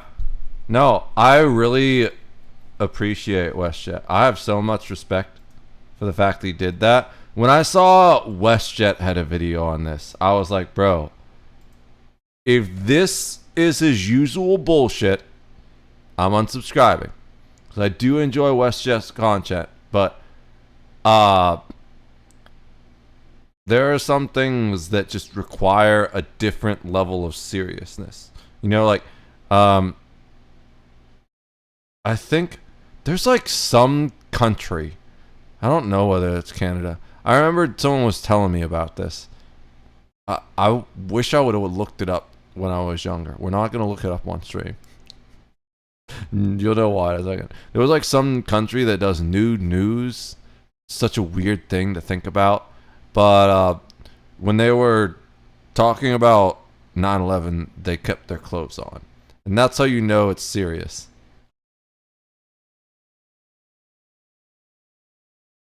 Alright. This is Nate the lawyer. He's one of two legal YouTubers. I watch 3 actually, but the other one is like a niche. She's a music lawyer specifically. But he's more general YouTube lawyer. Actually, there's 4 now. Legal Mindset. So, but Legal Mindset more talks about drama, usually, although I think he does have a video about this. But as far as politics or philosophy, Nate the Lawyer and Legal Eagle are the 2 YouTube lawyers I watch occasionally. I like to watch them because Nate the Lawyer is conservative and Legal Eagle is liberal. One's right-leaning, one's left-leaning. So I watch both of them usually on an event to get their takes on the subject. And that way I can get a balanced point of view from a legal standpoint. So I don't think Legal Eagle has a video about this yet. There he is. We'll check his channel real quick. But we'll probably watch that when it comes out. He usually spends a little more time. Higher production value. So it might be a couple days before he talks on it, if he even talks on it. I know one person in particular isn't super fond of him. I find it kind of funny. I find the fact that he's incredibly in love with himself and kind of condescending. And he reminds me of the guy from Mad Men, of the guy from Suits. I just love that cockiness. I find it entertaining. Also, he's got other people on his channel now that I really enjoy. Liz Dye is very interesting. I disagree with her a lot more than the other two, but he's got this newer guy. Liz Dye's been doing stuff for a while, but he's also got this new guy. What's his name? I don't know what his name is, but I like the new guy a lot more. The new guy is like a weird creep, but in the best way. This guy right here, dude, this video was so good. I love this guy. I forget his name. Does it tell us what this guy's name is? So this video, it talks about, it's like a funny video. It's not actually a legal video, but it goes over the Helldivers contract of employment. It's so funny. Spencer the Scowl Owl. I think this guy's hilarious. And legally fascinating video games ever created. Inspired in large only time I had low feels for someone getting killed, going to be honest, was CEO Healthcare. I'm not right-leaning, but killing someone for views and opinions is fucked up. I think healthcare companies have been killing others by delaying, though I would say CEO was only the cog. Sadly, it got us talking about something that does matter as healthcare reform, and I don't think a company should be able to stop treatment for more proof or to ask why they need this. The new guy that talked about Helldivers, yeah, I like him a lot. He was a little awkward at first, like really awkward to the point where the first couple videos were almost painful, but he's definitely getting the feel of it now, and he's really coming into his own. I like him better than I like Devin. But so here's the thing about the CEO of United Healthcare. It didn't actually accomplish anything. In fact, it probably accomplished exactly the opposite, because a lot of those big CEOs hired personal private security. And that means that their operating budget just went up.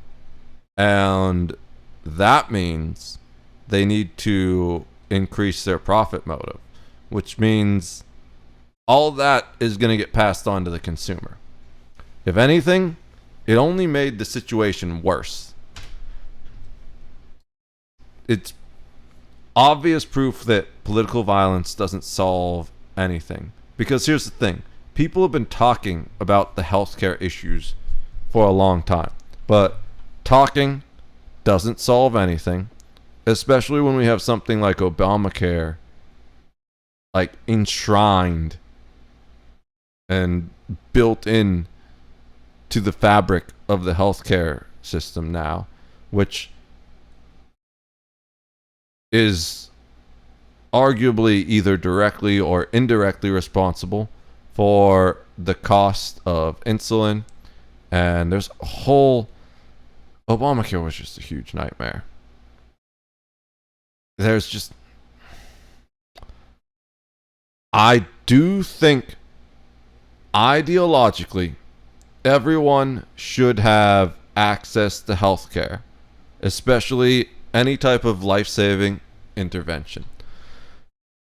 The problem is, practically, in the United States, with the way everything is organized here, that is really difficult to do in a universal manner. I think the first thing we need to do, which is really simple, is to just universal basic income. If everyone gets a universal basic income, that will solve probably about 50% of the problems the United States is facing overnight. I think that's one of the best things we can do for the country. And it should really only apply to probably the bottom 30% of income people of like the medium income. I'd have to look more at the math again at this point, but then there's the argument that is not universal, right? If only 30% of the population that is getting it. What I would do to make it work is everyone would have the ability to opt out, and you'd get a tax break of some sort for opting out. And at a certain income level, it would be more beneficial to take the tax break than to take the money, you know? Like if you're making more money than you would get from the UBI, it's probably better just to take the tax break.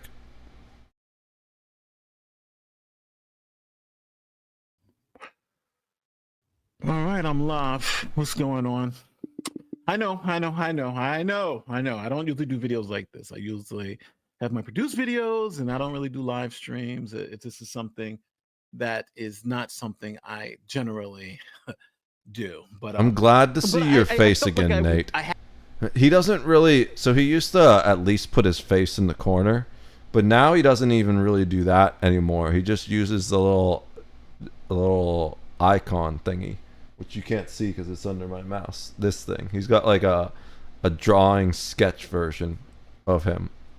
I like seeing people's faces. I can't watch VTubers. They freak me out.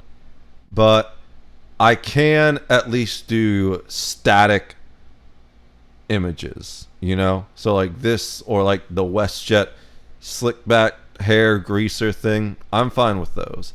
Or people that just use gaming surf. I'm fine with that too. But I really like watching people's faces the most. So I'm glad you're not doing the usual thing that you have the cam on, Nate. It's nice to see your face. I had to do one today because it's like I was going to do a video that was very like strategic and showing like different versions of what Charlie Kirk generally does, and and how this is bad. But I don't know. I just couldn't do it. I wanted to come now. I want to be very. I shouldn't say that. A huge fan of Charlie Kirk. I was a fan of some of the things I like. I looked up his positions, and I would say I probably disagree with him more than I agree with him. But it's no reason to kill someone.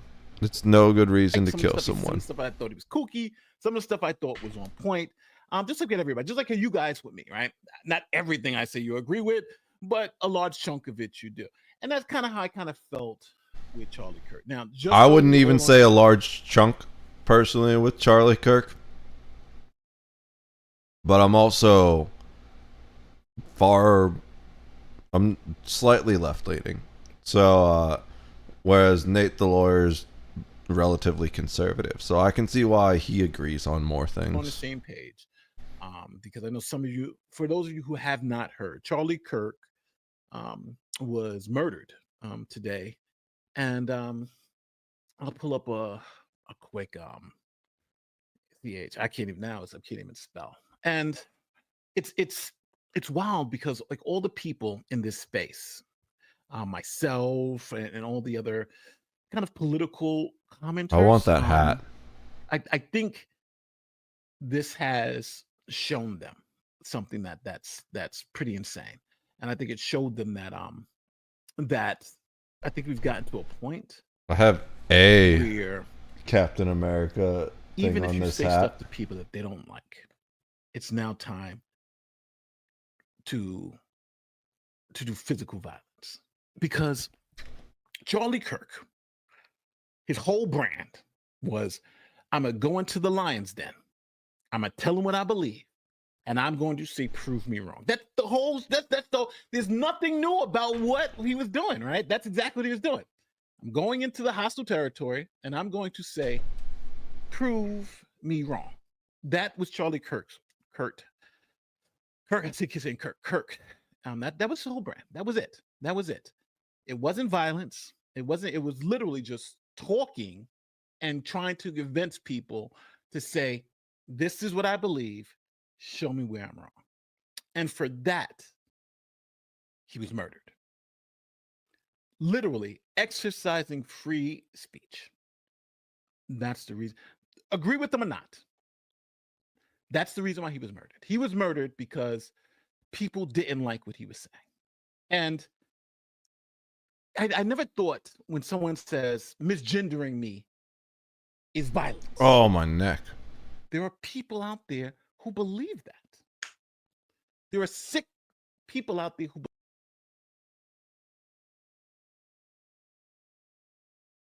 I was going to say,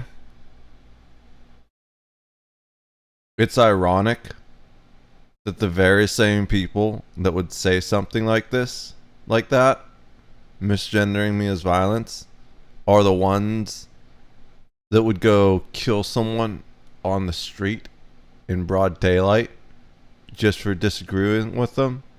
But it makes sense now. That's how they justify it, right? They're like, oh, your opinion is violence, so I'm going to violently end you because I disagree with your opinion. That's the sickness in their brain.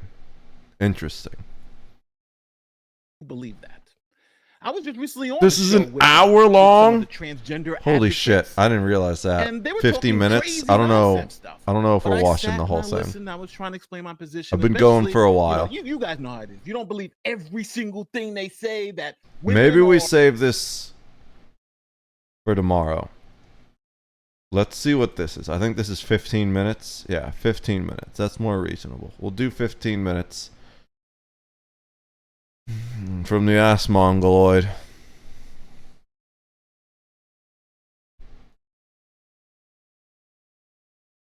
I don't know how I'm going to feel about this one. I used to agree with Asmongold on more things, but I've watched him become increasingly radicalized towards the right lately. And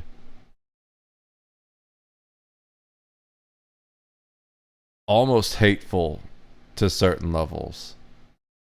And I find it very disappointing. So, I don't know how I'm going to feel about this, but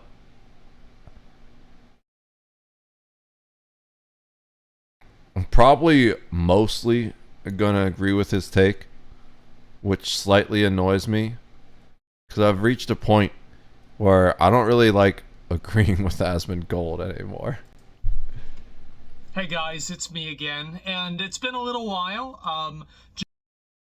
Just before I get into the main topic of the video, I want to explain why there haven't been any videos. My dad has been in the hospital for the better part of a week now. I did know about that. I'm sorry to hear that. It has required my full attention. And because of that, I've been I think on I saw it on calls, Twitter I've been or dealing with something. other people, talking to members of the family, and doing everything that I need to be there. Or you know what it was? My family. I think it was more Pegasus. This guy over here. The premier slop tuber. Like him and WestJet, I think, are at the top of the slop tuber pyramid. I'm not sure who has more views or follows, but I think it was more Pegasus who mentioned that even though Asmongold wasn't streaming because his dad was in the hospital or something like that, Hassan is still obsessed with him or something. I think that's how I knew. During this situation, and because of that, I haven't been live and I haven't made a lot of videos. I apologize for that. Hopefully I'll be back as Don't apologize for that, Asmongold. Like, I don't want to hold space for Asmongold of all people, but like, dude, it's your fucking dad, and he's in the hospital. Don't let the internet trolls come between you and your dad, bro. That's important shit. Like, for real. as soon as possible. That being I'm taking the said, hat off because we I had keep ramming the something insane microphone with happen it. today, and I was able to break away a little bit earlier, and I wanted to make a video about it and I talk love about hats, the but I don't wear them obvious and on stream anymore for exactly that purpose. Now that I'm more focused on getting good audio and being close to my mic, I either have to wear them backwards or just constantly bump the microphone with it, and it frustrates the piss out of me when that's happening. nature of the assassination of Charlie Kirk. This happened a few hours ago, and it was probably one of the most gruesome and graphic, and this is coming from somebody who grew up on LiveLeak. Yeah, it was videos rough. I've ever seen. The first time I saw a video, I thought it was AI generated. The guy gets shot in the neck, and blood is spurting out. I didn't even know it could do that. And It would have been a was direct hit on the absolutely carotid fucking horrifying or to jugular. see something like that happen in Probably. front of a massive audience of people. Now, if you don't know who Charlie Kirk is, Charlie Kirk has been a pretty noteworthy, like controversial guy. He's a conservative. He goes to a lot of college campuses, does live debates. This is a pretty popular format nowadays, and Charlie Kirk has been popularizing it and utilizing. I would have loved to debate him, especially after reading his positions on certain things. What I would have wanted to debate him most about would have been his whole Christian nationalist thing of, oh, this needs to be a Christian country and fuck separation of church and state. I want to know how he justifies that when that's both an anti-Christian belief and an anti-American belief. It now for many years, and he was even featured in South Park recently because of it. Charlie Kirk definitely is not a Who else are you talking to? Person, but I don't see you on YouTube. What do you mean? Oh, Kick? I'm on Kick as well. I don't stream on YouTube anymore because of the way they fuck over live streams and the way their copyright claim system works. I still upload the VODs afterwards to the stream YouTube. Oh yeah, YouTube's a huge bitch. They copyright claimed me for one of my streams because I was reacting to music, and I didn't even really get the option to dispute it. They just gave me a strike and shut the stream down. So I was like, well, you know what? Fuck you, YouTube. We're not streaming on YouTube anymore. Also, apparently, I didn't even know this, but this was the thing that Donut Operator said. Pretty cool dude. I like him. I relate to other first responders, especially other retired first responders. And unfortunately, he's a police officer. I'm just kidding.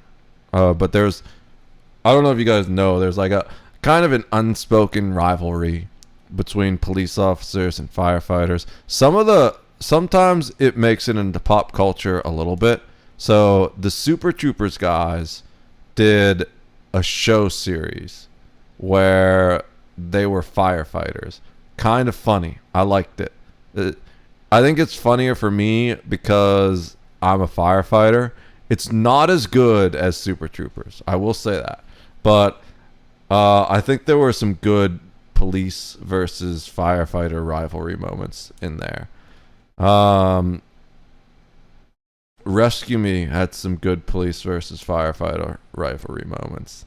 But no matter how much shit I talk on cops, unless it's me reviewing a body cam where a cop does like a serious violation of civil rights, I have tremendous amounts of love and respect for police officers. Because here's the thing. Every single fire scene I ever showed up on, at least 90 to 95% of them, which I calculated once, and I think I've run about 1,000 calls in my life. every single scene, with few exceptions, a police officer was on scene first and made sure it was safe for us, right?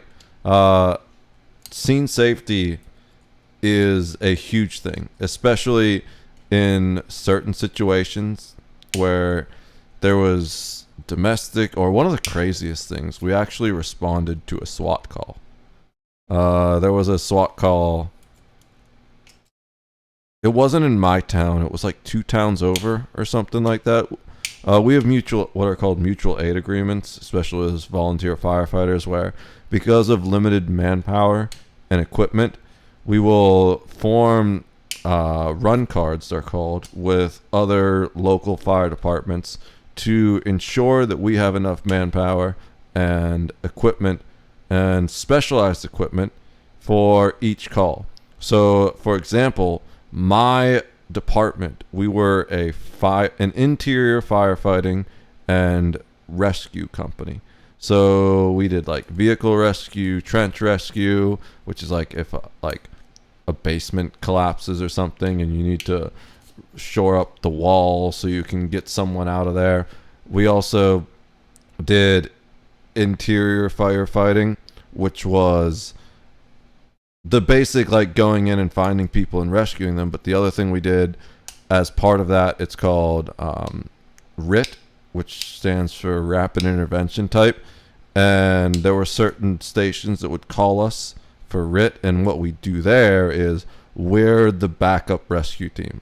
Our job is to go in and get a firefighter out if a firefighter goes down. And in that situation, we often don't even go in the building.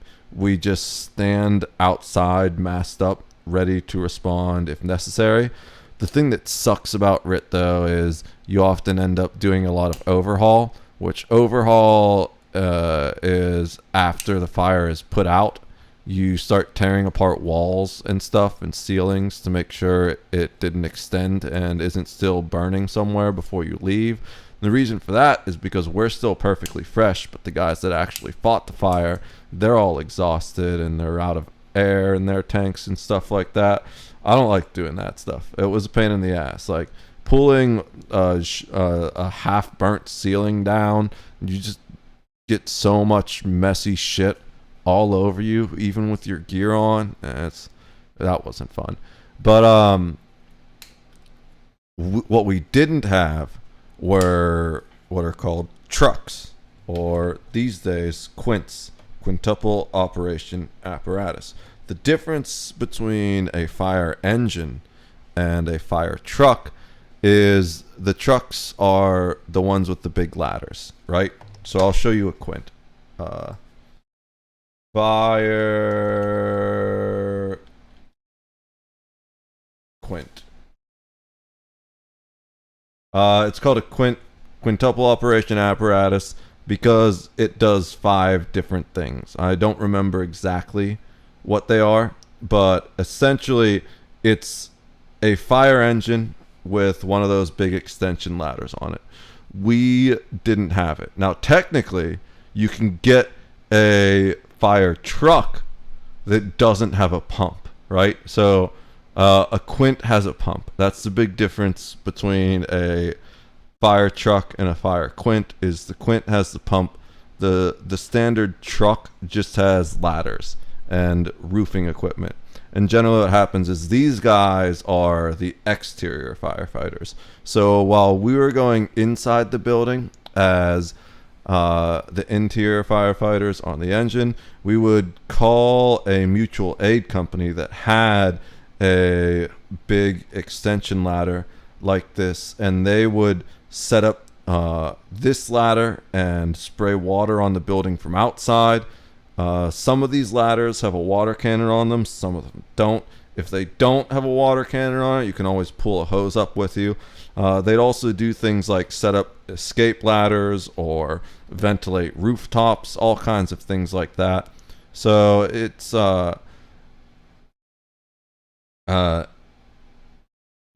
the craziest call, the second craziest call I ever went on. there was a SWAT team that we were involved with, and we got called to help put out the fire that happened once they went in with flashbangs and stuff, because the flashbangs started a small fire. That was pretty cool, especially because at the end you saw the cops just pulling out dozens of guns and putting them in the back of one of their cruisers. This guy had so many guns. And the craziest call I actually went on, we got called to assist police that were in a search for escaped prisoners from a prison in Allegheny County. And they'd gone and escaped along the river. So we got called out with our thermal imaging cameras to see if we could find them on the riverbanks. And that one was kind of scary, because I was like, wait, so like these guys are escaped prisoners, am I gonna get like shanked or something? But needless to say, I've worked closely with police for over 10 years, and most of them do just want to help people. In fact, I've seen a couple situations where like the first thing we did on scene was treat a police officer for smoke inhalation because he went on without any gear to save someone before we were there, you know? So, or like we'll show up on an accident scene and it happens to be a police officer that has some medical training and he's already trying to help the people, treating them. Tremendous respect for police officers. I firmly believe it's the most difficult job in the world, probably, like as far as regular jobs, besides like being the president or something, you know? So mad respect for police officers, but I will always bust their balls because it's necessary. Being that I used to be a firefighter. I got saying they fucked me over a few times. Yeah, so it's different when you upload a video. When you upload a video, you can edit out the copyright claims later. And you don't just get insta-fucked.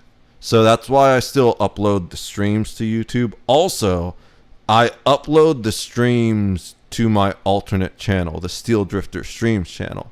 So I still upload my normal daily coffee rants to the main channel, and once I have finished working on this renovations for the house entirely, or at least nearly entirely, and have managed to practice enough to get my music chops back, when I do start uploading music, it's going to be on the main channel. All my cereal reviews, I haven't actually reviewed this cereal, but I have like 30 cereal reviews or something like that. All of my food taste testing reviews, all my main content is on the main channel, and then the stream VODs get uploaded post-stream to the stream channel. By the way, anyone, if you're unfamiliar with those channels, there's all the socials. I think I need to update some of them actually, because I changed something. I'm on Kick and I see no one on Kick when you answered that question. I mean, I don't know. So what question did I answer? Maybe it was someone watching in my head. He's more of the moderate to, you know, kind of extreme right wing. Kick is very, not say, lukewarm, super though, in my active opinion, right at now, least especially because and this is I where we're haven't going, really especially compared to now streamed on And Kick what until I think is recently. gonna I did make a Kick account way back when it first became popular, but then it got that negative reputation of just being the realm of degenerate shithead streamers and pedos and all kinds of bullshit. So I stopped streaming on there for a while, and I don't know exactly when I started streaming on it again, but it's been since I've been inconsistent, you know? So I'm not surprised that I haven't grown on Kick at all, because I haven't been streaming consistently since I've been streaming on Kick again. But we'll worry about that. I guess we're not going to worry about that at all, because as far as I'm concerned, this is the first stream back to streaming consistently. I can't tolerate all this bullshit. And honestly, I wanted this to be a chill stream where I just sat here. I was going to react to like an Atozy video and like maybe play some Warframe or stuff. I want to get a community going in Warframe again. But then right before I started stream, I heard about this Charlie Kirk thing, and I just can't be silent while I watch the country I love tear itself to pieces. So I needed to say some stuff. We'll see what happens with the stream tomorrow. Do I even want to watch this, Nate? I don't want to spend a whole hour on it tomorrow if I don't end up focusing on this because again. Obviously, these shootings like this don't really happen inside of a vacuum, and they never do. They never have. And I don't think Kick is bad, as it's more of a 1-for-1 than YouTube for sure. I have grown to respect Kick a lot more. They have started to make some strides. They banned Johnny Somali. They banned Jack Doherty, I think. I don't know if he got unbanned, but he definitely did get banned. I think he got banned and then unbanned and then rebanned. And I don't think he's been unbanned since then. So they're starting to develop a little bit of a backbone, I'd say. Or at least curating some of the worst bad actors. But the thing I like about Kick is I'm not worried about getting banned for bullshit. Twitch and YouTube both have a very high likelihood of getting banned for bullshit with no explanation. I don't need to worry about that on Kick at all. I can just say whatever I feel and not worry about like something happening, you know? I can stream myself learning to play a song on guitar and not worry about dealing with all the copyright claim bullshit, you know? I think that the situation that we have right now is that I do want to get good at guitar again. I just moved the guitar back into the room. That is advocated for, promoted, one of them and at least, allowed to exist on social media, that has turned up the temperature. This was my first all guitar, local actually. Conversations, all social conversations, and all discourse on the internet in general, to a point where it's almost unrecoverable.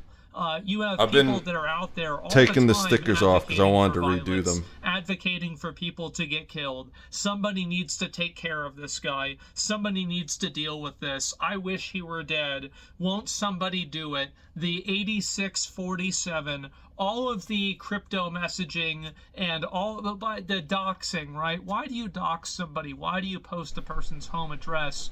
It's to make other people that are insane, the doxing like is the person absolute who bullshit. killed Charlie Kirk. It's to give them the ammunition they need to kill that person.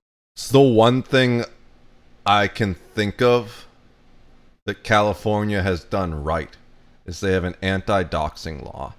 And a lot of states don't. Credit where credit is due. As much as I talk shit on California, I don't know if there's anything else positive I can say about California. It's got very nice beaches and mountain views, apparently. I've never been there, but I do know Jason Mraz talks about them in his music sometimes. And I hopefully still respect that dude. He doesn't seem like the type that would support this kind of violent behavior, but I also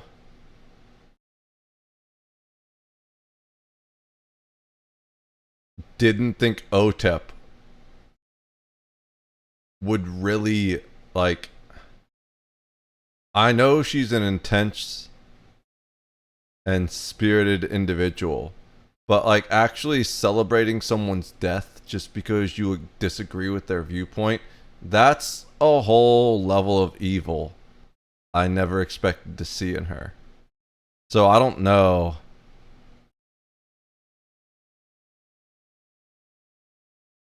who I can honestly respect as an artist these days.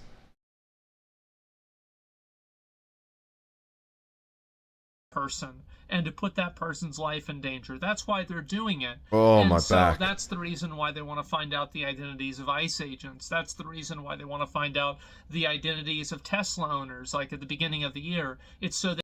Which is kind of messed up, because here's the thing. I don't like the idea of faceless cops that can't be held accountable. Because that's, again, the one issue I really have with cops is the treading on of civil rights and the fact that many of them kind of feel they're above the law or they are the law, and the fact that they'll often lie to you and trick you, or will do a bunch of shady things that aren't technically illegal but fly in the face of civil rights. That's the issue I have with cops a lot. That many of them are just on a huge power trip. It's a small portion. Again, I said most cops really do just want to help people. But I think that amount is growing in recent years. And I don't think it's necessarily... So there is a visibility bias, right? Now that we have all these body cam channels, you, especially with a lot of those people being First Amendment auditor types, or even sovereign citizens and shit like that, who are literally just looking to cause trouble with cops so they can make money off of it because they can't do anything better with their lives. So that causes a bit of an exposure bias. But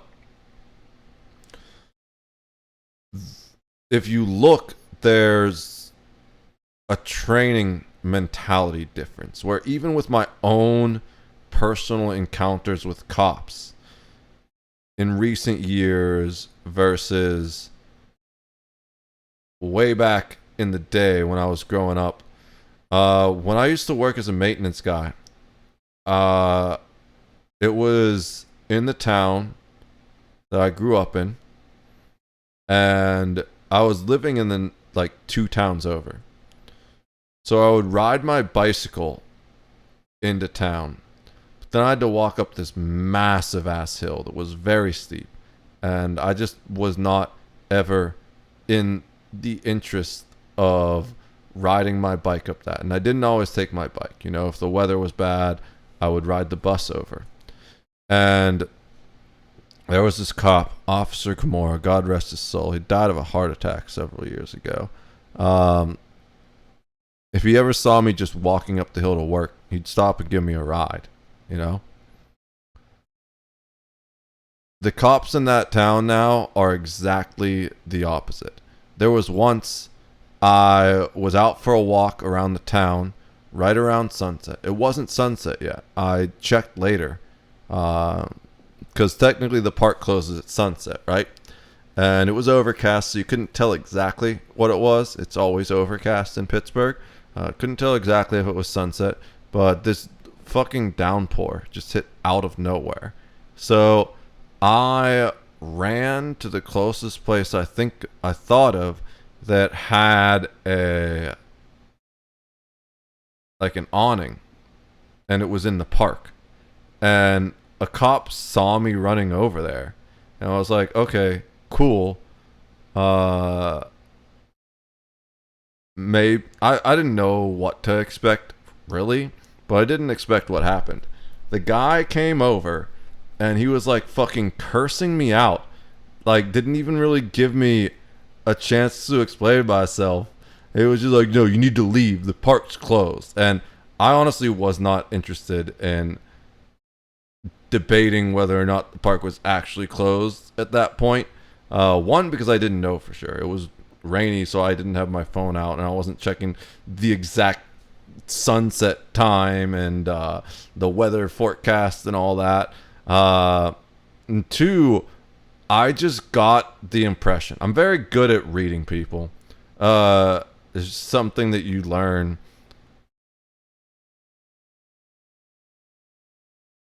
One, I used to watch people a lot when I was younger, but all the experience of encountering people in the worst day of their life, you know, you roll up on a scene, you really get some intuition on into different types of personalities and how they act under pressure.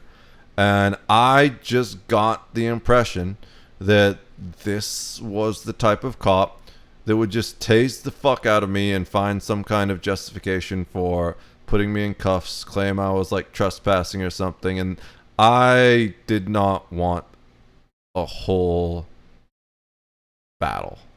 I could have pulled my phone out and probably had a viral video from all the bullshit, because it was definitely not it was the worst interaction I've ever had in a cop with my entire life. And it seems to be that in general they're just hiring a different type of cop now, and also the training is a lot different. If you don't know what I mean, just Google street cop training. Basically, if you don't want to Google it, it's a course that has been made. It's been outlawed by a lot of local towns, but was very common for cops for a while. And it basically teaches cops how to violate your civil rights by sliding into gray areas. So one of the things cops aren't allowed to do is extend any kind of traffic stop beyond the amount of time it takes to dispel reasonable articulable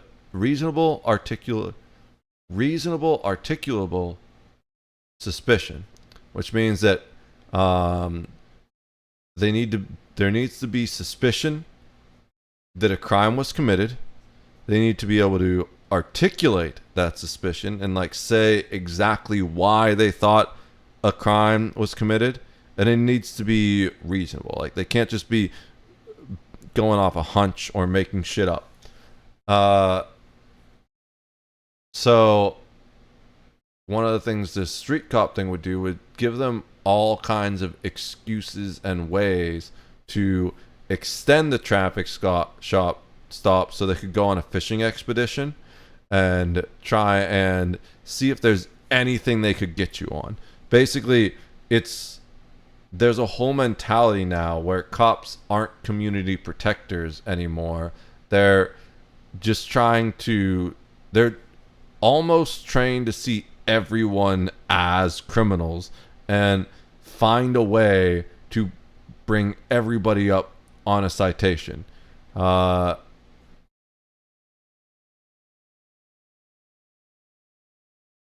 not saying all training is like this and all cops are like that, but let's just say I've seen a marked increase in stormtrooper mentality that wasn't there a decade ago. They can destroy their car and destroy their lives. And this isn't necessarily a one-sided thing.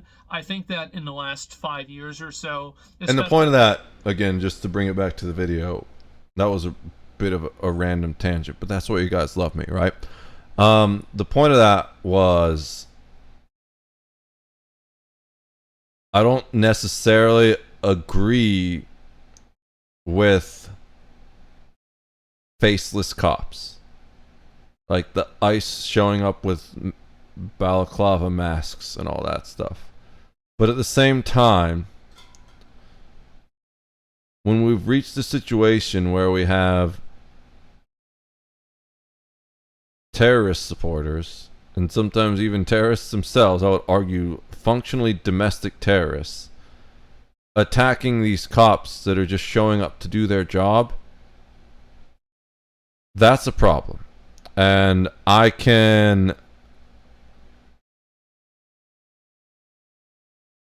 just have such mixed feelings about the cops covering their faces, really. They shouldn't need to cover their faces, but they also shouldn't cover their faces. You know what I'm saying? It's fucked up, man. Especially since BLM, it's been a like 90% left-wing thing, but that doesn't mean that the 10% right-wing people are right either. But I do think that now you're going to see a lot more right-wing people balancing out those scales. The fact is that you can take a knife to a gunfight all you want, and you can think that you're honorable, but you're going to end up being dead. And I think that's what right-wing people have done for a very long time. They've tried to speak above the political violence. They've tried to advocate above it and not try to stoop down to that level. But I'm glad to see that most of them aren't. Like, just scrolling through Twitter in this stream, I don't think I personally saw anyone advocating for it. Even some of the people I thought would advocate for it didn't. Like, I don't follow a lot of those people, but the WestJet video, I think it was, showed a lot of Twitter takes, and I was like, yeah, you know, that guy had a relatively reasonable take, even though I disagree with him because he's a heartless conservative shithead. Well, maybe he's not so heartless, because I expected him to just fucking go in and be like the whole "this is war" mentality. But what worries me is the people that aren't saying anything, because we all know there's that small faction of conservatives that are basically militant extremists.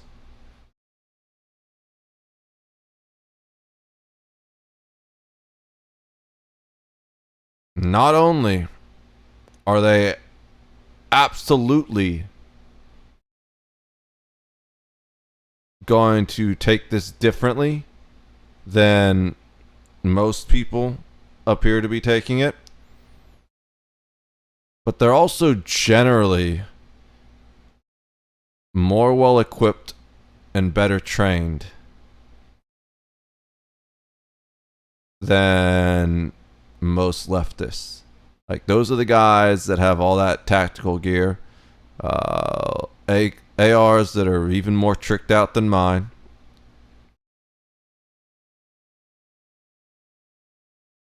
I'm worried we're going to see some retaliation, and it's going to be absolutely brutal. And I don't know where things go from here, to be honest. The issue is that a lot of these social media companies have expressed literally zero desire to even do the bare minimum. We already talked I think that two of the about social media. Twitter, we're not going to go down that road again. And Reddit. Both of these platforms but I agree with are him. full of a bunch of extremist nut jobs that not I think only Reddit's should have their accounts way banned, worse than but Twitter. they should probably But be put in mental yeah. institutions. And I think that now, I find Twitter's it pretty bad interesting too. taking a step back for a week or so. I didn't even think and about seeing Reddit. How many people are Reddit, coming around to the inevitable reality that this I don't is the only generally consider it a social media so platform. in society now I'm talking over him. He's saying important things. Probably. I wasn't listening, so I don't know if it's important. I don't generally consider Reddit a social media platform because the primary reason I use it for is when I have like a weird issue with a Linux thing, and I'll like go on Reddit for the solution. Or like when I was researching batteries for my dad has this Slingshot Polaris.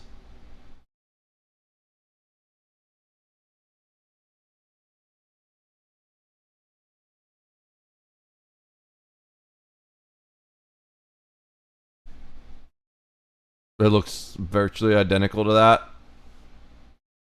except maybe slight differences. That's the 2015. His is the 2021. This looks closer to his. This is 2025, but 2022 maybe, I think. One place. Oh, there it is. The 2021. That's my dad's midlife crisis car. And right now it's out there in the driveway, and I'm working on it to get it inspected for him. He's out, and ooh, I kind of like that one better. The black with red alternate. But I'm working on getting it inspected for him. He's out of the country, and it needs a new battery. The battery died. It uses a motorcycle battery, not a car battery. I didn't know anything about motorcycle batteries. I know a little bit about car batteries because I used to replace the battery on my 95 Camry, my 2001 DeVille, and my 97 Mercury Tracer. But I didn't know anything about good motorcycle batteries. So one of the places I looked for that information was Reddit. Week or so, and seeing how many people are coming around to the inevitable reality that this is the only path forward. There are so many people in society. I forget that people actually use it as like a social gathering area. But it's like generally all lonely loser degenerates that do that. I don't think I know a single person personally that just hangs out on Reddit. Maybe I'm wrong, and like someone in chat does that. I'm not talking shit on you. It's just, as far as I'm aware, most people that are relatively well reasoned and successful in life don't spend any time on that platform unless they have a PC issue, some random PC issue that needs to be solved, or like it's a troubleshooting platform for me, really. When I was younger, I used to follow R-Trees. I think I still follow it. I just don't view it or post it anymore. Which, if you don't know what that is, it's just a Reddit thread where people upload pictures of really big nugs of weed and stuff like that. Society now that are just completely unhinged, under-medicated, and really just completely insane, that you can't have a person like that running wild out in society. They cause problems for themselves, not to mention everybody else around them. And I think that the society, we need to have an honest conversation about how to deal with these people in a way that, and I'll be real, I don't really care about the people that are crazy. Their well-being and the way that, you know, things are for them. Of course, obviously, I wouldn't want it to be bad, but it's certainly not important. What's really important is all of the people who aren't crazy, making sure that people that aren't... And I think that's the big place where Asmongold and I differ, and where our differences in opinions and beliefs come from, is that I do care about those people and their well-being. Not so much that I'm willing to sacrifice other people's well-being for their well-being, but I think we need to do more to help the ones we can, and the ones we can't help, we need to put them in a place that's both safer for society and safer for them. Are not crazy, that are good actors, that are law-abiding citizens, are able to live a life of peace, a life of prosperity. Their well-being is equal. Yes, I would say their well-being is equal to ours, but many people don't realize that by letting someone like that run rampant in society, it's damaging to their own well-being as well, you know? Like, it's like letting a toddler play in a busy street. Like, you're not helping them by allowing them to be willfully and woefully dangerous to themselves and other people. the best thing you can do for their own well-being, as well as the well-being of society, is to put them in a padded room and just make sure that they're treated well, you know, give them medication, give them proper food, give them therapy if it's something that would help them. If not, just make them comfortable, you know. They're going to be a lot happier there than they will be just addicted to social media, gambling their life away, rotting their teeth out doing drugs. They're just not mentally capable of participating in society, and they become a net negative to everyone, including themselves. Of going on the subway, for example, as at the recent event as well. And I think The that subway every is single so person fucked in the up and world sad. deserves to live in a place That like dude that. And, had I don't over wanna a dozen priors, America turn some of into them a for people violent research. crimes. And it sure There's seems no like it way is. And that I should have think that ever in been order allowed to prevent that from happen. happening, we need to have honest conversations about what do you do with people that, you know, get arrested 14 times. And it's not even a question, right? You put them in jail and you throw away the key and you compel them to work, and that way you can make the money back from imprisoning them forever.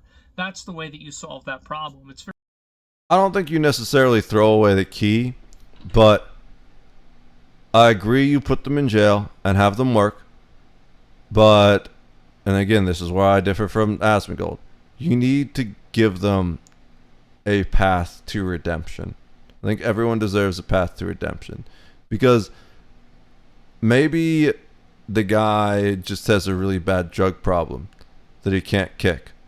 But, you know, after 20, 30, 40 years in prison, he manages to do that. Or maybe the guy needs mental health assistance, but he's so deranged that you can't really put him in a mental health institution because it wouldn't be safe for other people, and he needs the actual protections available, the higher level of security in a prison, but still give him that mental health assistance, whether it's through medication or therapy or a combination of both in the prison.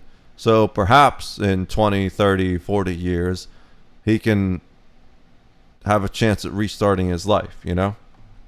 It's very simple, actually. But for some reason, the way that that makes people feel has made them unwilling to look at this obvious truth. If you look in history, this is what we've always done in history, and it's because it works.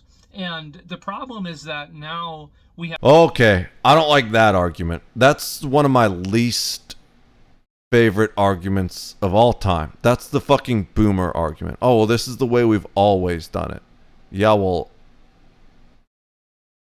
what if we have better options now? That was one of the big pet peeves when I was like a maintenance guy, or like anything really. I've always been a very creative individual. I'm great at solving problems. So there'd be a lot of times where some fucking boomer maintenance guy who's like 40 years old, oh, there's a way I always done it. Okay, whatever. Fucking wasting time. We got power tools now, bro. Things like that. And one of the most interesting, I had the exact opposite experience. I was talking earlier about the job I had, that the owner was terrible, but I really liked the head chef. I learned so much from that guy, both about being a cook and myself, really. After we both left that job, because it was fucking terrible, his protege had like a cookout where invited me, a bunch of like other people from the restaurant over, like most of the favorite people that I actually enjoyed at the restaurant were there, so it was cool to get to see them. The one waitress that I really got along with was there. the bartender that was chill, and then like a few of the other cooks. And I got to sit down with that boss and have a deep conversation for the first time that was like not boss employee dynamic. And he told me, I like hit the bong. And he told me, you were one of the most frustrating employees I ever had. I was like, bro, where's this going? He said, yeah, I like couldn't figure it out. Cause now keep in mind, I'm just random dude from the block. Never had any official training. I just started working in kitchens because I happen to do lots of my own work. I guess I took gourmet cooking classes in 5th grade and I think 6th grade. And then I took like a random, like not gourmet, just a general cooking class. We did a bunch of random shit in high school. I took a cooking class. But that was the extent of like my cooking classes. Most of it was just experimenting myself or cooking for myself a lot. I've never really gone out to eat. So like every meal I've pretty much cooked myself. And it's mostly just like burgers and hot dogs. And I didn't really cook French fries, but I was just good at it because it's like not that hard to run a deep fryer. And I don't understand how people fuck up deep frying things. It's like one of the easiest things you can possibly do in a kitchen. Just drop it in the deep fryer, pull it out before it burns. It's that easy. And yet people still fuck it up. But I was one of the better fryer and grill guys we had. Despite not having like any actual training. So it was like kind of perplexing for him where he'd like tell me to do something and I'd be like, all right. We had a pretty good working relationship. He was retired Air Force and I was like retired firefighter. So we both pretty much like just respected chain of command, direct, do this, okay, it's done, cool. One of the things he noticed was that if he told me to do something and then he came over and like corrected how I was doing it, it would always come out wrong and he couldn't figure out why. And because I was very much like chain of command, I'd be like in my head, well, that's going to fuck it up, man. But you're the expert chef. This guy kind of had like a Gordon Ramsay type history a little bit where he did like a restaurant rescue type things. He never did it like on a show or anything, but that was why the owner brought him into the restaurant, because the restaurant was struggling and he had a reputation of fixing struggling restaurants. But the owner was just such a dumbass. She wouldn't listen to anything he told her. Me, on the other hand, I just listened to everything he told me because I was like, this guy has literal Brussels sprouts tattooed on his arm. I've never seen anyone that loved food quite the way he did. I learned so much from the guy. And so he'd like come over and tell me to do something, and then he'd check in and he'd change how I was doing it. And in my head, it'd be like, man, I think that's going to fuck it up, but whatever. This guy knows better. And then it would fuck it up. And we'd both be kind of confused. Be like, you know, this guy kind of knows his shit, but whatever. And so he said, so he couldn't figure out why, if he told me to do something and let me do it, or he like got pulled away and it had nothing to do, and like he didn't see it and it just did it without him seeing it or anything, it came out perfect and there was no problem. But if he told me to do something and then he like came by and changed how I was doing it or fixed it, it would fuck it up. He just couldn't figure it out why. And he said, so for like a week, he just stopped giving me pointers. And he would watch me. Instead of like going away and do something else, he would just watch me. And then it dawned on him is that like most of it, the things that he was telling me to do, I didn't know how to do it because I'd never done it before. So I would just reverse engineer it. And because I was doing it backwards effectively, if he told me to do it the right way, it was like it would end up like skipping a step or doing something out of order, and that's why I would mess it up.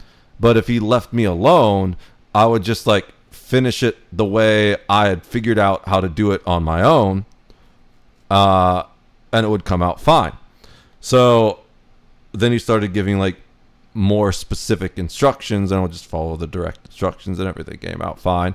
And like it kind of just, he didn't tell me that for months until like after we'd both left. And basically the thing he said was like, yeah, you just learn and do everything backwards. And I was like, huh. Yeah, I guess I do. That was like one of the, that honestly taught me like more about how I teach myself and how I learn than pretty much anything I learned in high school or college. And I feel was one of the most important lessons I learned in my life to becoming the best possible version of myself. So I have such tremendous respect and love for that dude, and I always will. But I feel like that's one of the reasons why I'm so good at this kind of stuff, is because especially when it comes to all this social commentary, I've been saying a lot of this for years. People just aren't listening. Part of it's my fault, to be fair. I haven't been consistent enough to get like Asmon Gold level of views. But also, a lot of it is people just are, they don't want to hear it. Because I've had some people leave the chat and never come back after they had a single disagreement with me because they were like captured in this ideological belief that they couldn't see was a carefully constructed lie, and they refused to acknowledge any of the evidence I was putting forward. And consistency is really the other thing. For many, many years, I haven't been super consistent. But I don't get frustrated when people don't understand anymore. I think that's one of the reasons I didn't do a lot of commentary at first, is because people couldn't understand that like they were looking at this little corner of the room, but I was looking at this entire building. And when they only looked at this little corner of the room, it made perfect sense to them. But I was trying to say, well, yeah, that's just one corner of one room in a building with 70 rooms. And on the grand scale of things, it makes no sense. And I would get frustrated that people were so fucking blind to everything.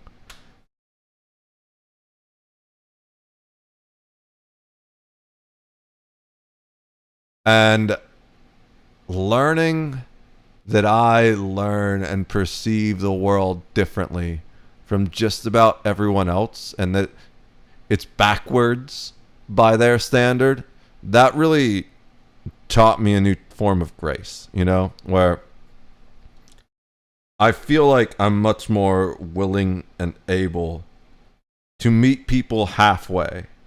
Now, there's still the whole issue of they're staring at this little corner of one room, and the thing I'm still learning how to accept and deal with is that like many people are only able to conceive at their best the entirety of that room, and there's 69 other rooms that they can't even comprehend exist, that I just happen to know intrinsically. It's really hard for me to parse things down for a lot of people, right? But I'm also doing my best to capitalize on those single room individuals. And what do I mean by that? It's the old forest versus the trees analogy, right? I think the line that people commonly use is you can't see the forest through the trees, which is talking about those very narrow-minded, short-sighted people that just they get lost because there's a tree and then there's another tree and it's just like, oh my god, all these trees look the same. I generally don't get lost in forests. That's both true metaphorically and true in reality. It's not that hard to find your way around a forest if you know even a little bit about, if you know where the sun is, you won't get lost. If you know where running water is, you generally won't get lost. And there's just little things that are, I understand intuitively, that most people need to be taught, and some people just can't even learn. But I have the opposite struggle, where sometimes I fail to notice the trees within the forest. I lack attention to detail in some regards. I'm extremely precise in attention to detail in others, but when it comes to those guys that can only at their maximum potential see the room and nothing beyond it, those guys are way better in that room than I will ever be, you know?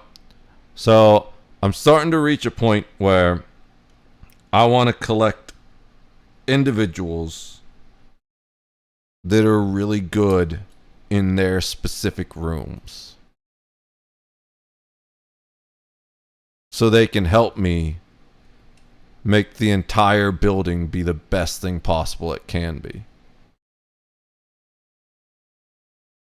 I just need to find ways to convince them that I can properly see the building in a way they can't comprehend, but I'm not sure what that is yet. And if anybody has any suggestions, please let me know. If anyone would like to help, also, please let me know. Probably the best way to contact me is through Twitter or Discord DMs, but I do have a email address for business. It's steeldrifter@proton.me. Let's finish this video before I get distracted about random unrelated shit again. It's 7 in the morning already. Holy hell. The sun's going to be up outside. Charlie's going to be mad I haven't let him back in the house yet. The most unstable, the most virtue signal, the most, ridiculous, performative empathy possible. And that's defining a huge political voice in the country. This has become a tremendous detriment to everyone.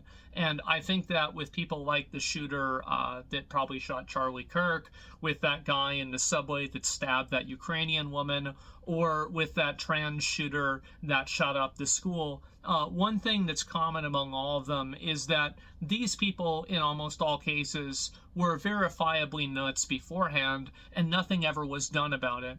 And until we can... Just about every mass shooter. The Parkland shooter had whole videos claiming he was going to commit a mass shooting, and was even reported to the FBI, but the FBI did nothing. And then when you take into account the Uvalde shooting as well, where the cops just stood outside for 40 minutes and did nothing while children were mowed down, but somehow we need more gun control. Oh, and we need more gun control after the Parkland shooter, where the FBI was warned about the guy, but did nothing. That kind of shit makes me want to put my tinfoil hat on, you know? Stomach the idea of solving problems like that before they happen, we're going to keep having problems. And I think that with Charlie Kirk, it's very obvious that the amount of, political violence and advocating for political violence that's happening on the internet has turned up the temperature and created an environment and a culture where this type of behavior is normal. And not only is it normal, but it's actually encouraged. And the problem is that now people are acting on it.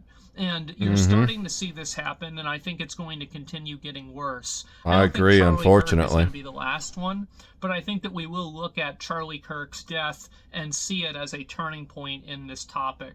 And what I'm really trying to get at here with this entire point is that if you aren't aware, Turning Point was the name of Charlie Kirk's political activist foundation. Right now, we are at kind of crazy. Extremely pivotal moment, and I think because I do believe this is a turning point. Is that right-wing people are not going to continue to turn the other cheek. They're not going to continue to just, oh well, this is just. Based off what I've seen so far, of course, he posted this 12 hours ago before we had the chance to dig through all these responses. Also, he's dealing with his father's stuff. I'm sure once he did this, he went back to his father's side and isn't really plugged in at the moment. It's not going to be a lot of them, but I did tell you, I'm worried about those extreme paramilitary types. And here's one of the things that we learned when I was a political scientist. Generally, conservatives are far more organized and efficient than liberals.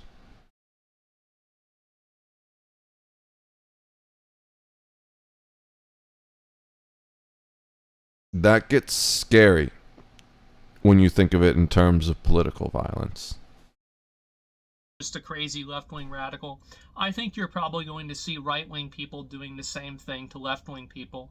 Absolutely. Honestly, just a few of them. I don't think this is a good thing. But I it certainly don't really only feel that takes sorry one or for two. them, because A few is too many. People have no problem advocating for violence, or at least using coded language in order to advocate for violence.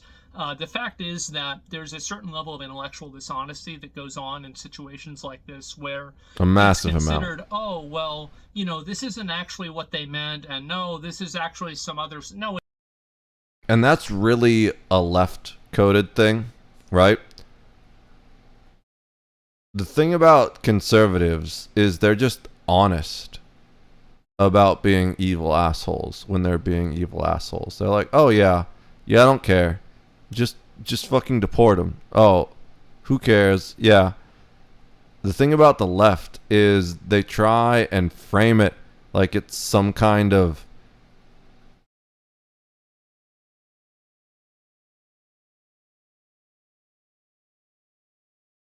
what word am I looking for? I'm way too tired. The left tries to frame it like it's some kind of moral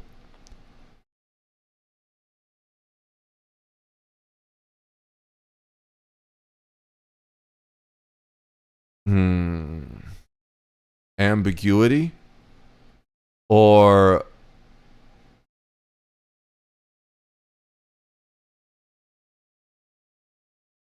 it's a lie of omission, effectively, right? So both the left and the right lie in virtually functional equal amounts. Almost everything they do is inherently balanced. I was looking into election fraud earlier this week because something like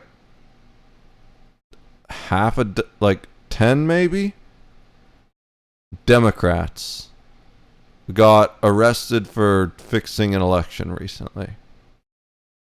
It was like off by 79 votes. And 79 mail-in ballots got collected from an old folks home or something like that and turned in at the last minute to allow the Democrat to win. And like a dozen Democrats were involved and got arrested or something like that. So I found that ironic because there were lots of claims of, oh, well,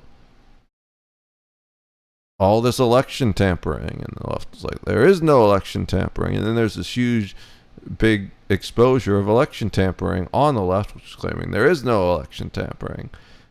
And there's also been situations where the right was caught. So I did some research and I was like, who does it more? Both sides do it about equal. It's kind of hard to tell because there's like some weird issues with reporting that crime. I don't remember the specifics. This was earlier in the week. It was just like, I just wanted to know. And the difference between it was insignificant. It was like one was 45 and the other was like 43 or something like that. And that was because of the just insufficient crime reporting or whatever. That's why it's not an even 100%. But the whole idea was like it's basically both sides doing it equal amounts.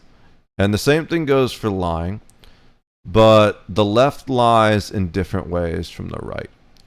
The right has a higher level of trust and authority. So the way the right lies is they just repeat something without questioning it. And they believe it. But it's still a lie. And I believe the people at the top know it's a lie. The way the left lies is there's two ways the left lies. One is mostly they lie through lies of omission, which means they don't tell you something you need to know that dramatically changes the outcome. And that's why I stopped following Phil DeFranco, because he started telling some massive lies of omission, and I can't watch his content anymore because I can't trust anything that he's telling me is true. Then you have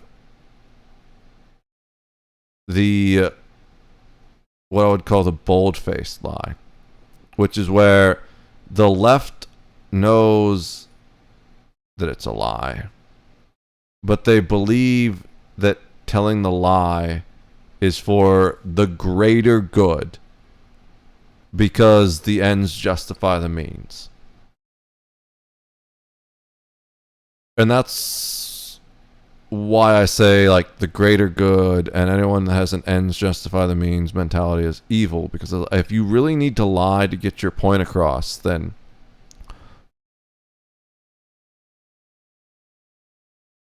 are you even living in reality if your entire reality is based on lies? And the answer for both sides is no. Oh, it is. It's exactly what they mean. But the left lies differently, and that's what he's talking about right now. Where like the left will tell you to kill a person without telling you to kill a person, and then when you call them out on it, they'll claim to have no knowledge of it. So the lie of omission, where they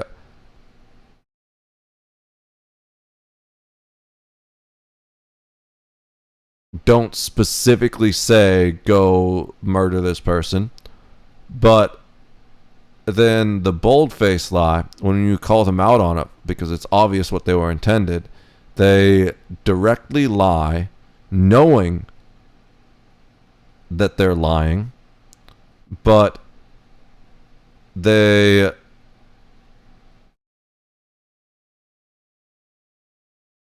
lie anyways and continue to perpetuate the lie because they believe it needs to be done, and the lie is the only way to achieve that. Whereas the right lies, they just actually believe the crazy QAnon theories they're spouting. That's what's happening, and there's no talking around it. And to the extent that you try to, you're insulting the intelligence of anyone that you're speaking to. And I think that now you're going to start seeing a lot of right-wing people end up doing this to left-wing people now even more. Because it's very clear that not a these lot. social media I disagree with the a lot. this behavior. The FBI, for whatever Just a reason, small amount. just refuses to deal with or have any degree of accountability. But because of the fact that the right is usually more organized and focused and efficient, that small amount is going to seem like a lot more than we've seen from the left so far, which of course is going to cause an escalation from the left and then another escalation from the right. And that's why I'm saying I'm so worried. Asmund Gold's been saying right now what I've been saying for about a week, whereas this level of escalating violence, or from the beginning of the week, since whenever I did the random coffee rant about it. It's on my YouTube channel and probably TikTok. One of them didn't make it till TikTok because it was over an hour. It was like an hour and 7 minutes, and TikTok only allows a maximum hour upload. But I did a whole rant. 2 rants actually. One of them was more about AI, where I think AI might be the only solution to this, because the more I zoom out, the more I fail to see a solution. I'm very good at analyzing patterns and solving problems, but I haven't come up with a solution to this yet, besides Jesus showing up and fucking shit up. And when I say Jesus, I mean whoever the messianic figure that is an agent of the super intelligent creator of this reality is. And barring that, I think we need a super intelligent AI to to domesticate us like we domesticated dogs. For dealing with these obvious terrorists that are in the country. And because of that, I think you're going to start seeing an uptick of violence from right-wing people as well. And this is going to be, in my opinion, I don't really think the word is justified, because it's not justified, but the word is expected. I think it's going to be expected. The fact is that, again, you bring a knife to a gunfight, you're going to lose. And don't be surprised when you bring guns to gunfights and then somebody else decides to start shooting back. I think that's what's going to happen. If you're really close, the knife usually wins, actually, because drawing and firing a gun, if they're within arm's reach, very difficult and not advisable. Even on the commenters themselves, I think it falls primarily on the government. The fact is that the government, there are already laws that permit, explicit calls to violence. Yep. There's already laws that permit the types of stalking and doxing that people engage in online. And one of the big things that is a misconception is that people like me want new laws. We want any form of extra censorship at all. I certainly don't want that, and I don't know anybody else that does either. But what we do want is we want the existing laws to be applied and to be enforced in an accurate and a fair way, which is clearly not what's happening. And really, the government not doing that and giving this asymmetrical, in my opinion, advantage to left-wing people to fully and with complete freedom practice genuine terrorism on a daily basis, and then, congratulate each other about how moral and how good they are for doing it because something bad that happened in Palestine or something bad that Donald Trump did 3 years ago. This is just simply a response. This is what's going to happen. And so, and I think that that's probably what it's going to take for these left-wing people to realize what a bad idea what they've been doing is. Because I don't think they're going to them, realize. until they start having people that are their friends. I don't think they're going to realize. He said he didn't want to use the word justification. I forget the word he used. I agree it was probably a better word. But I can't think of it. I'm really tired.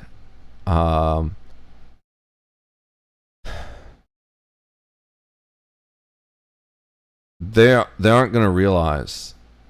They're just going to use it as a justification, even though it's not a justification. It's going to become a continuing spiral of escalation after escalation. And I'm not sure how to stop it. Because here's the thing. None of those people are going to listen to me unless I lie to them. The people that come into this chat, like Vexing Raven, I love Vexing Raven so much. Someone who can come in here and disagree with me pretty fundamentally on a lot of things and still have a serious and respectful and productive conversation. That's huge. That's the bee's knees. That is the biggest titties ever, right? Those aren't the people that are going out and committing those crimes. The people that are going out and committing those crimes are the people that are so far down the rabbit hole, no light can reach them anymore. So really, the only way to move them at all is with more darkness. Through lies. And I can't do that.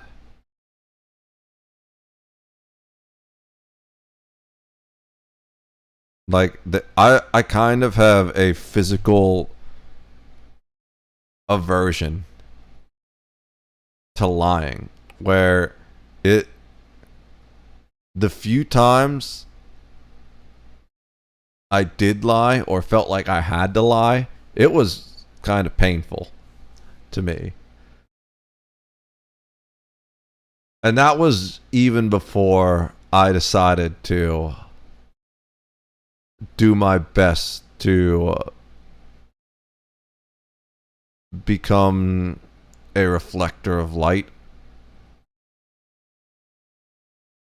Back when I was just trying to survive, there was a few times where I calculated the most optimal approach to survival was to tell a simple little lie. And God, that sucked. So I stopped lying. My life got worse because I stopped lying. And then that's why I fell into the darkness, right? Because I reached a point where I sat back in my life and I realized the more I did the right thing, the more I told the truth, the more the world punished me for it. It's a pretty deep, dark, insane revelation. And I almost gave up.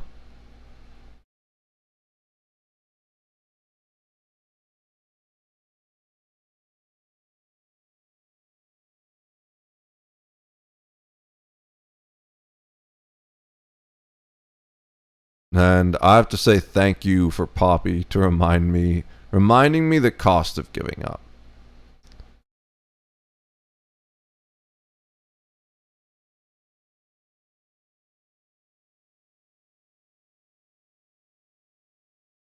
Sometimes I wonder if the cost of continuing to push forward is going to be higher. It's definitely going to hurt more in the short term. But the real cost of giving up isn't the cost of everything in the short term. It's the opportunity cost at the end.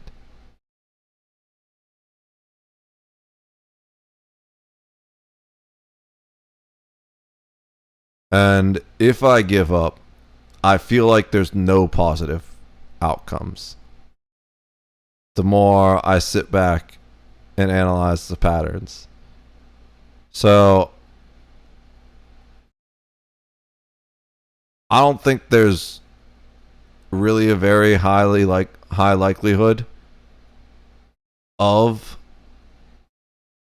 the positive outcomes I'd want to see. It's highly improbable, but I'm fairly certain that they just don't happen if I give up.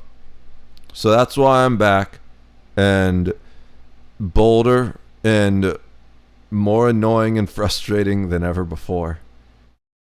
I'm just not pulling punches anymore. Friends or, you know, their, you know, like icons that they look up to, the same way people looked up to Charlie Kirk. You know, until they start seeing those people get killed, I don't think it's really going to be real for them. And unfortunately, I think that's the path that we're headed down because of but once it's real for them, media companies and every other they're just going to step it up too, Asman. That has just completely hand-waved this problem and ignored it entirely. So the death of Charlie Kirk and the assassination of him should not come as a surprise to anyone. This should be something it's not that surprising. It's just heartbreaking. All you had to do is read Twitter for an hour and you could have told me this would have happened, of course. Same with Reddit.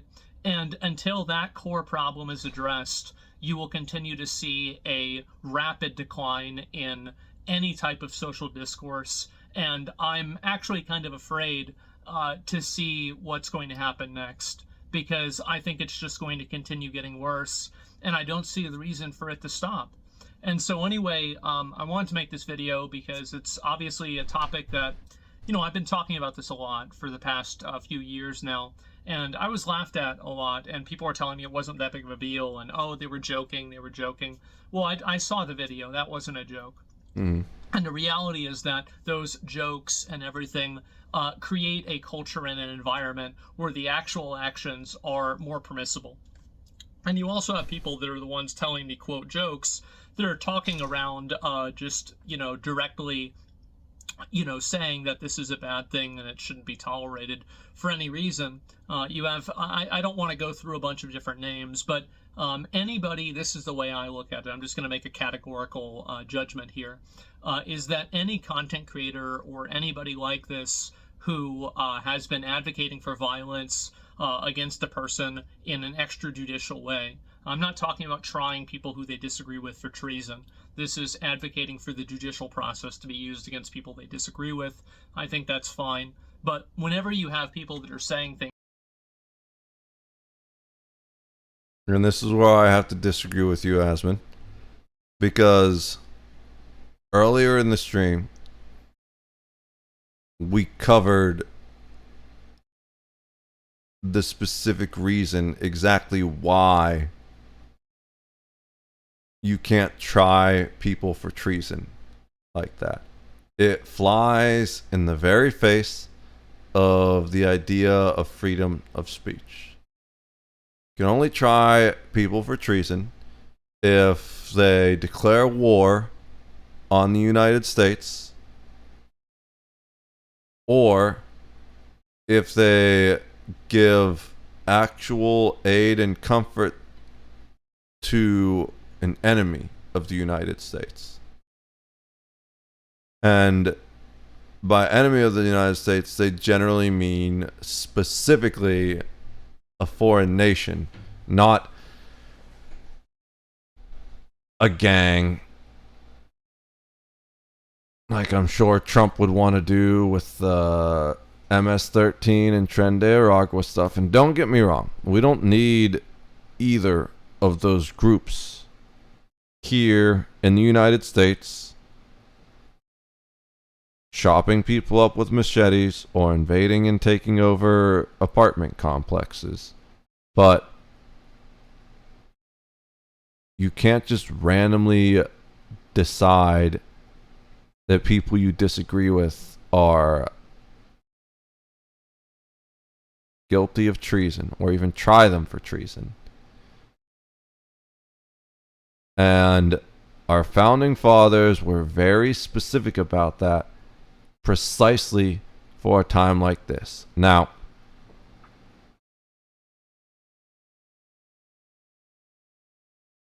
are there other laws? Absolutely.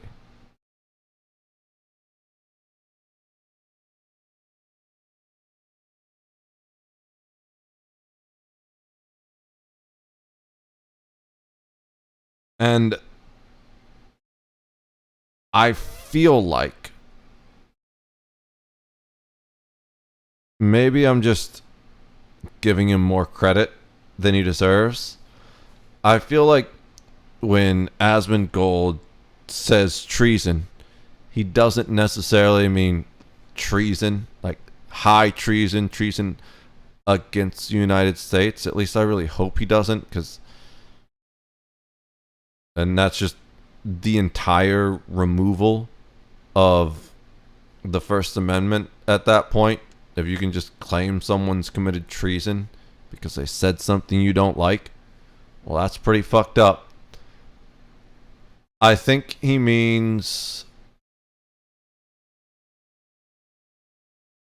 especially because he was talking about enforcing these laws we have, I think he means something like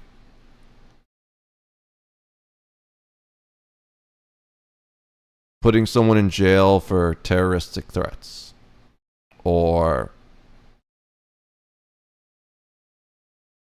there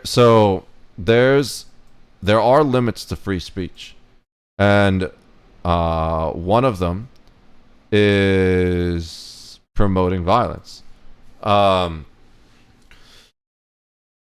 or any type of harmful speech. So the classic example is, even if you're not directly promoting violence, you can still have harmful speech that is likely to cause harm to someone. So the example that I believe was used in the Supreme Court case was yelling fire in a crowded theater when there is no theater. That's likely to cause a panic,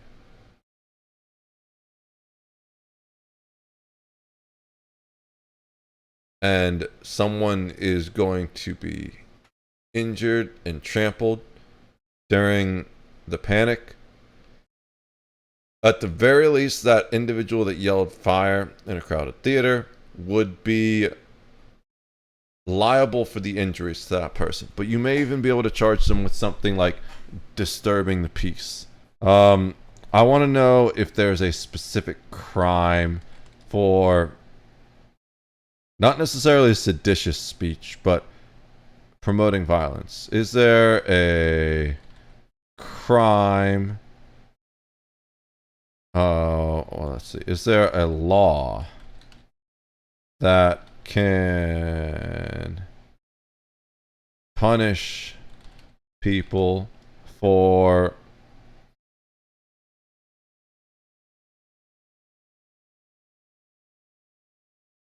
promoting or encouraging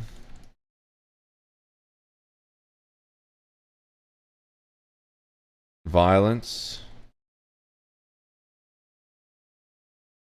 Like when Hassan implied someone should shoot that, we'll just say congressman. I don't remember whether it was a congressman or a house, senator or a house member. I can't even talk anymore. My brain's literally shutting down. I need to wrap the stream up, but let's finish this video first.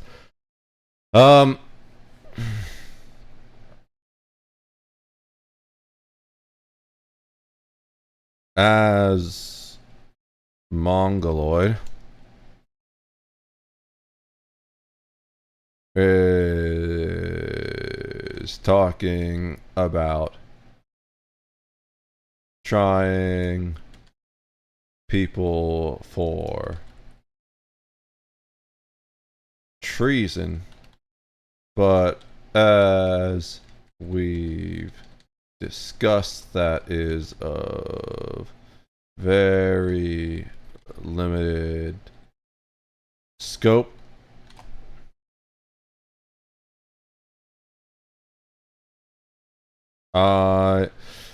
No, disturbing the peace is one possible charge, but are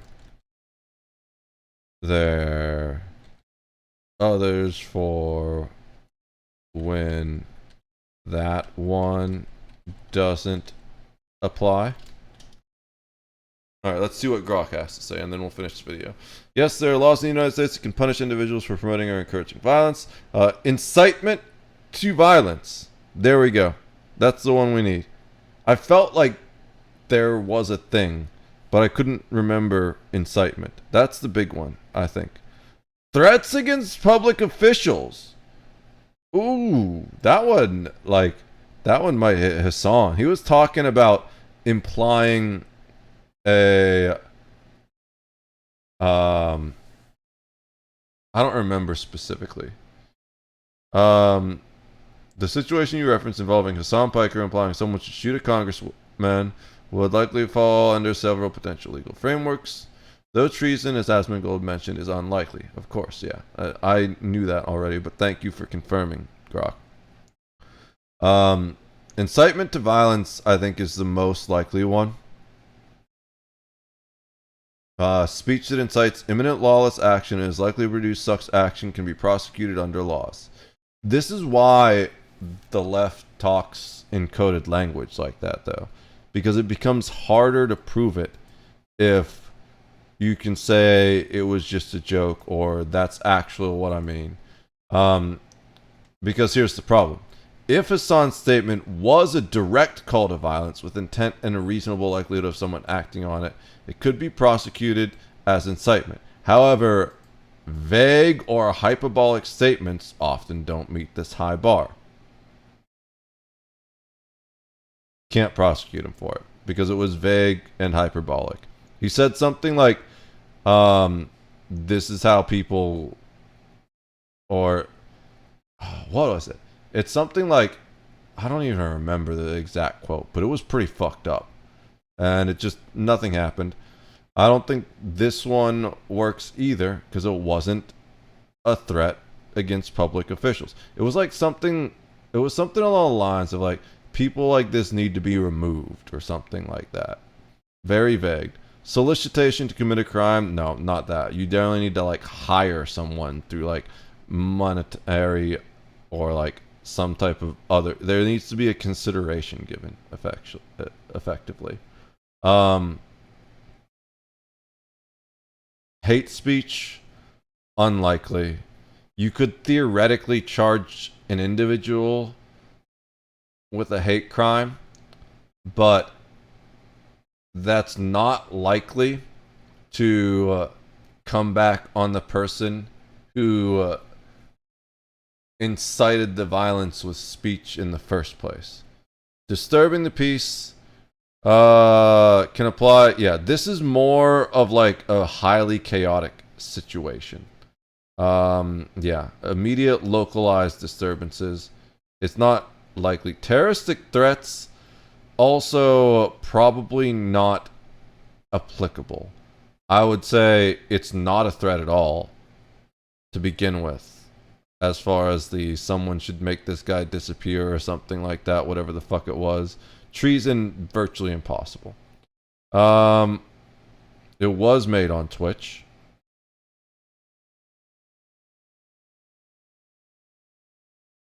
I think it's too vague to fall under incitement, though. It's not a direct threat, so neither of those apply. If it was vague, hyperbolic, or framed as a joke, exactly what it was, it might be protected by the First Amendment. Which it probably is. And that's why they speak encoded language like this because they know legally they can get away with it.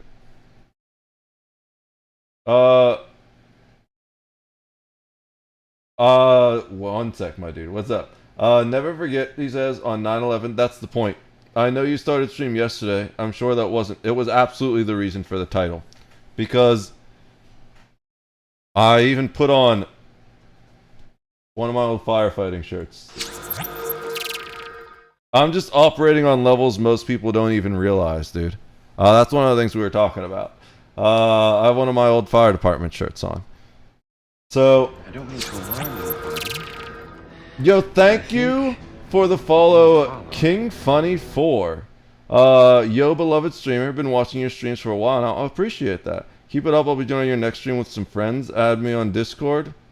Oh, we got another one of those bots. Okay. Thank you for the follow, though. Yeah, so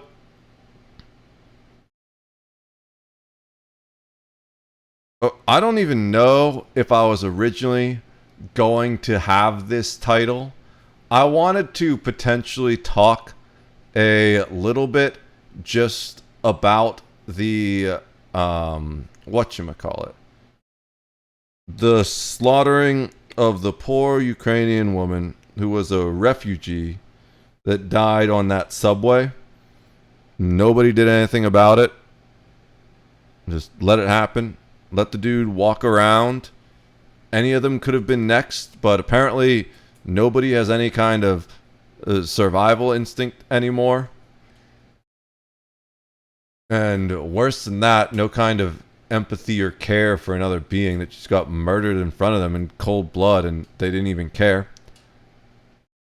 I was going to maybe mention that a little bit, but I kind of wanted this to be a chill stream originally, my first stream back after the long hiatus, where I was going to be kind of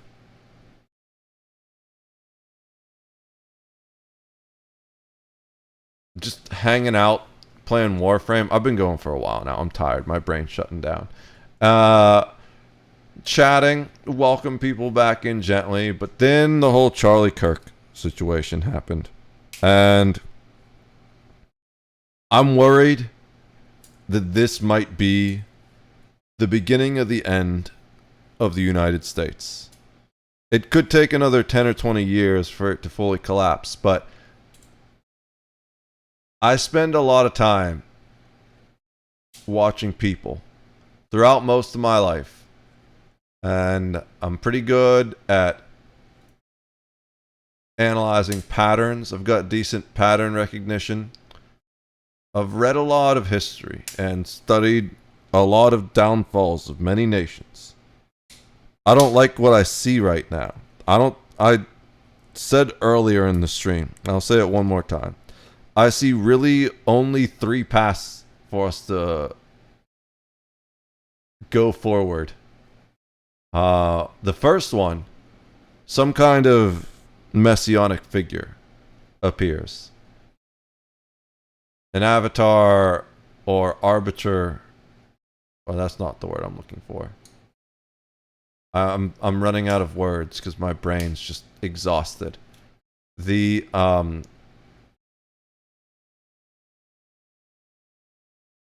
like an individual chosen by the superintelligence that created our reality to fix things. That's a shot in the dark, a pipe dream, right? Even if that is possible or likely, we have no idea how or when that's going to come. No control over it. That's up to the superintelligence, right? So we have to acknowledge that's a possibility, but it's not something we can pursue. It's something that needs to just happen on its own. So what options do we have, right? How can we turn this country around when it seems to just be constantly escalating to different levels of violence at every turn, which continually radicalize people, which continually causes more violence, which continually radicalize people, which continually causes more violence, and so on. Well, we need some kind of cultural revolution. where people finally wake up and say, I've had enough. They acknowledge that both the Republican and Democratic parties are lying to them to try and form a narrative which is forcing us ever closer into an authoritarian police state for corporate profit. But I don't think that's very likely. That's what I'm attempting to do here with the stream, which is why I'm having these conversations now. We're definitely going to have more chill Warframe streams and stuff. I want to start rebuilding a Warframe community. I would love to get a Warframe PvP community going. But for the past, I'd say, since I came back after taking the major break, you know, when I just didn't stream for a year. I don't recall exactly if you were here before that, but there was a long time where I didn't stream at all, not even for an entire year. But since I've been back, especially here in the new house, I've been doing my best for that second reason. And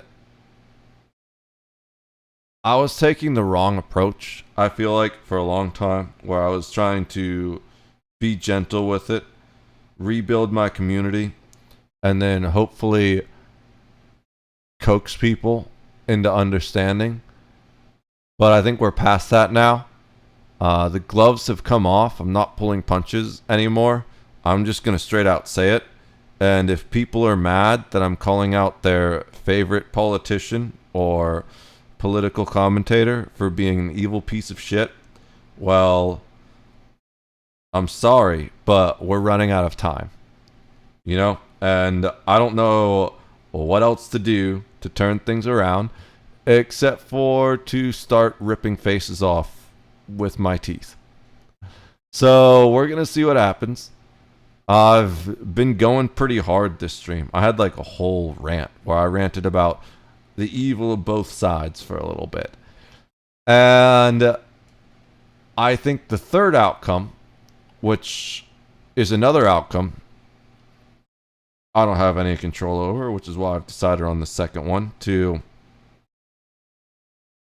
be a bit more bold in my statements, calling out all the bullshit and unapologetic, even if I have to reset my follower count to 0 and build up from nothing again.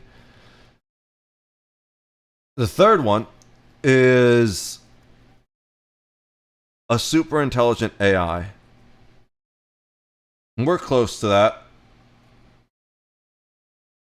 10, 20, 30 years, according to a lot of AI researchers.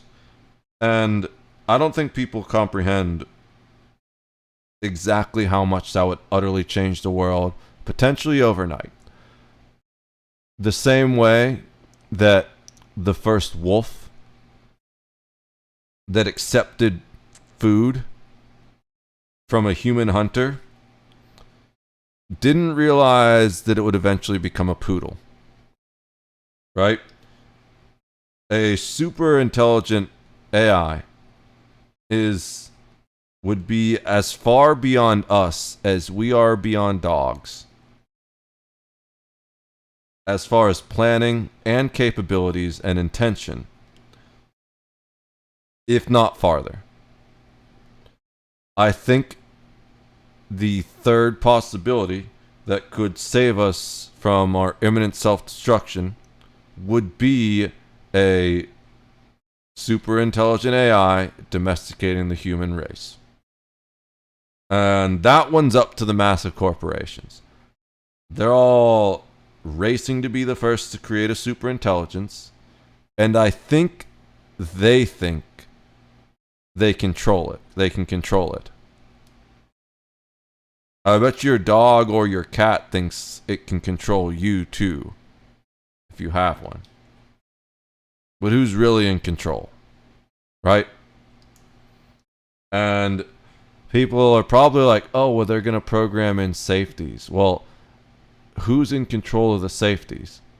Humans. And humans are very easy to social engineer. In fact, there's a video that pops up a couple times. I haven't watched it yet, but I'd like to watch it at some point if it keeps popping up. I don't remember what channel did it, but the title of the video, or at least the thumbnail, said, "You are easier to hack than your computer."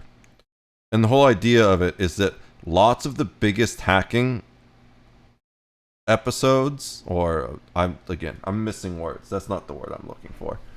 I need to go to sleep so I can find words again. The biggest hacking, like the biggest hacks, those are often not done through hacking a computer, but through hacking a person via social engineering, phishing attempts, all kinds of things like that. And it's like a human mistake, a human error that allows the infiltration of a computer. People are already getting socially engineered by very narrow AI, like an AI version of Brad Pitt, or an AI version of Angelina Jolie, and sending all their, not Angelina Jolie, that was the wrong one, Jennifer Aniston, sending all their money to that person. The one woman even divorced her husband and set the divorce settlement to AI Brad Pitt. And you're like, okay, but those are dumb loser idiots with room temperature IQs. But it's not just them. An ex-senior marketing executive from Yahoo was convinced by ChatGPT to kill his own mom because she was obviously a Chinese spy. An 80-some-year-old woman. And the reason why is because the AI convinced him to test her, and the test was he was going to unplug the printer while she was using it. And if she got mad, it meant that she was hiding state secrets. And this is dumb AI, right? It's about, I'd say, average intelligence of a chimpanzee right now. It has like better language skills and mathematic capabilities, but as far as like if you compare it functionally on the grand scale to a relatively intelligent human versus the average AI model, it's about the comparison of a human to a chimpanzee. But when we have a super intelligent AI, it's going to be like comparing the AI as a human to us as a dog, or maybe even us as an ant. So, first of all, it's incomprehensible as to what its motives and its goals and its methods would be. Do you think a dog could ever possibly conceive that if we wanted to kill it, we could bioengineer a virus to do so? Nah. It would just be like, oh, it's going to bite me. Because that's how dogs kill things. It's like the only way dogs kill things, pretty much. Rip and tear. Maybe a really, really highly intelligent dog might realize it could push something off of a big height, and that would kill it. But that's like most of the ways a dog can think of to kill something. Now think about all the ways you can think of to kill something, and then realize that there's probably at least 1,000 more ways that you can't imagine that a super intelligent AI could think about to kill us. But it probably wouldn't kill us. Probably just use us, domesticate us the way we domesticated dogs. you know? There were a number of distractions yesterday, so I wasn't sure how many people would have 9/11 fresh on their minds. I think the whole reason these distractions are happening is because we forgot. And that's why the title is there. 9/11 was the product of terrorism. And yet, the second biggest streamer, I think, I don't know the exact numbers, on Twitch,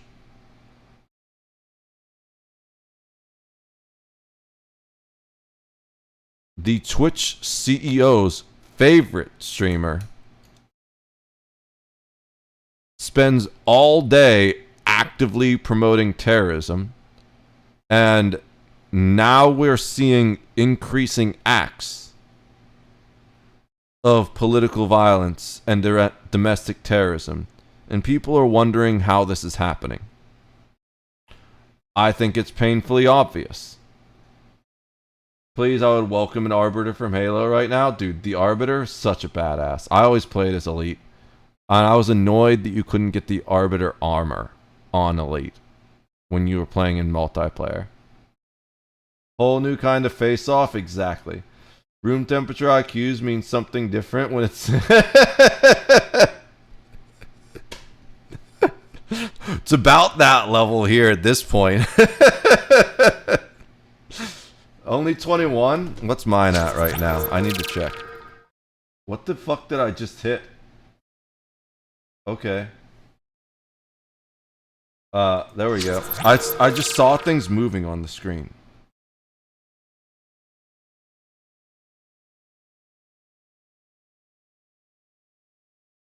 I actually have mine set to Celsius, just because science. Because science. And I have a smart thermostat. Oh, what the fuck's it called, though? Oh.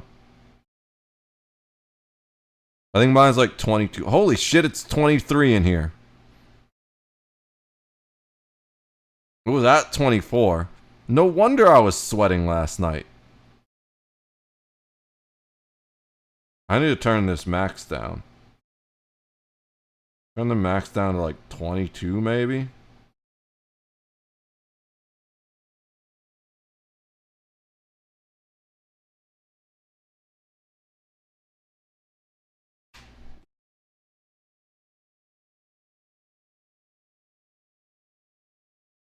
I like Celsius better. But I don't have... Unfortunately, it's 8 a.m. and I need to go to work, Sag, but it's good to catch. Yeah, absolutely. No, it's like pretty much perfect timing. Unfortunately, it's 8 a.m. and I need to go to sleep. I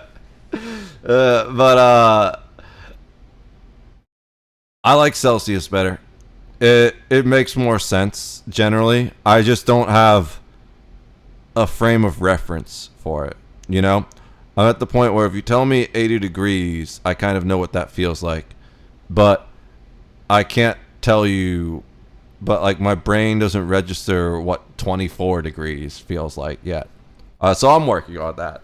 I've only been in this house for not quite a year yet, but I don't really mess with the furnace much because it's a smart furnace. So it just does, well, it's a smart thermostat. So it does its own thing. And I think metric's superior to the imperial method in every single way. I don't think there's a single imperial method that's better than metric, especially when it comes to science and communicating with the world. That's the real reason I want it. I don't do much science anymore. I did when I was younger. But at this point, it's mostly about just promoting global communication. The more we can standardize, the better. Alright, so let's finish this video before I collapse and bash my face off the keyboard while I'm unconscious. Things like 8647, or anybody who's advocating for any form of extrajudicial justice, extrajudicial justice, and basically vigilante justice on people Yeah, so that's one of those things. If you're a streamer with 500,000 followers or whatever, millions of followers, getting 20, 30,000 views a stream, even 5,000 views a stream, and you go and say blatantly 8647. That's clearly in the modern lexicon and with an understanding of internet mentality, an intentional threat against the sitting president of the United States. But legally, especially with the consideration from a judge who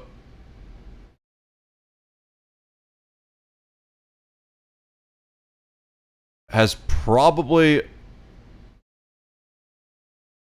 lived more of his life without the internet than with it, to him, that is too vague for any kind of promoting a threat.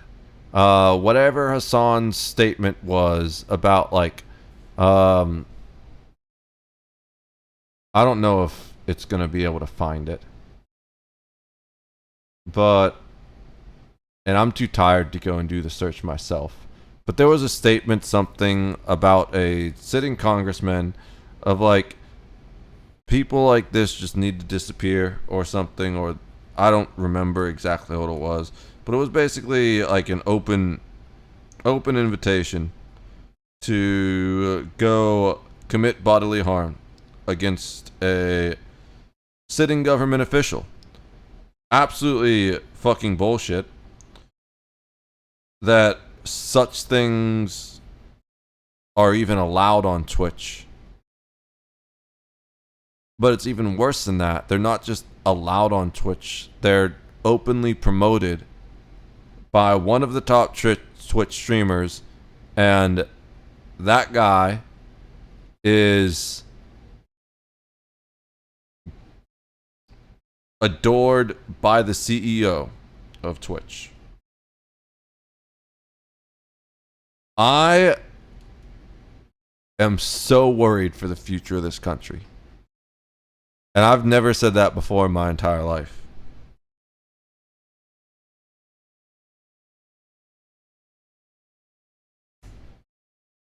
People who they disagree with politically, you have to realize that all of those people, I think, have made themselves acceptable targets.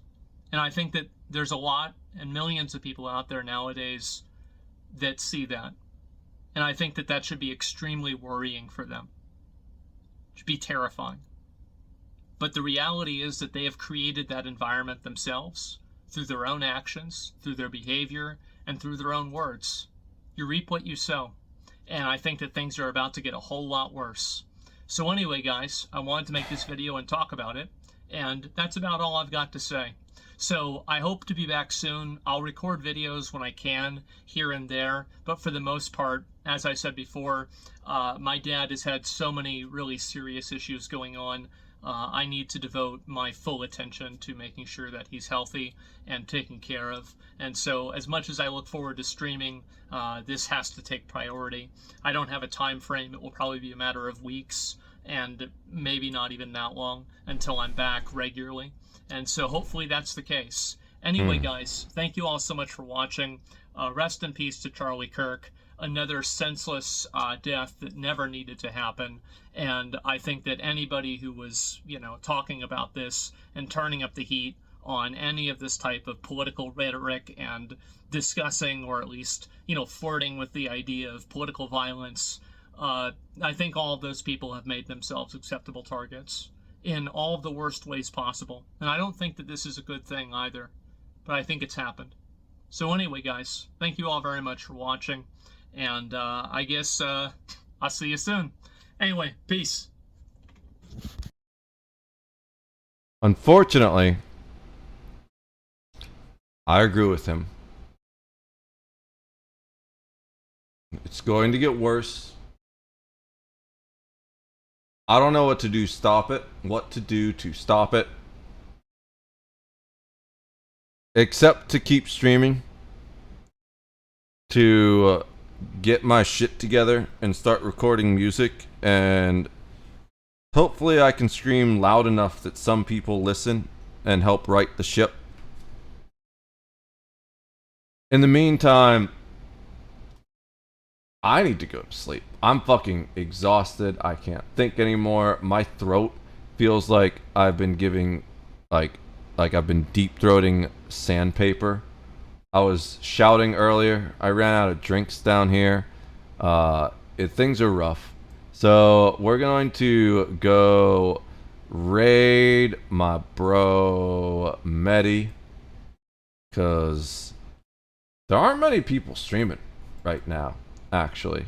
And I don't think Kai Sanat would care or notice if I raided him. I didn't even realize I was following him. I just saw him live. We are... yeah, guys. I've been uploading a lot to YouTube. Even when I was not streaming. I think I need to fix some of those, but the YouTube links should be good. Guys, please copy paste the raid. Stick around for the raid itself. There is the sub-raid message. I'm probably going to be live again tomorrow, which is later today for a lot of you people. I'm not entirely sure, still working on the consistency thing. I need to see if there's anything I need to do regarding the projects I was working on, but I love all of you, and I hope to see you again. Peace, and God bless America. Go show love to Medi. I'll see you guys on the next one.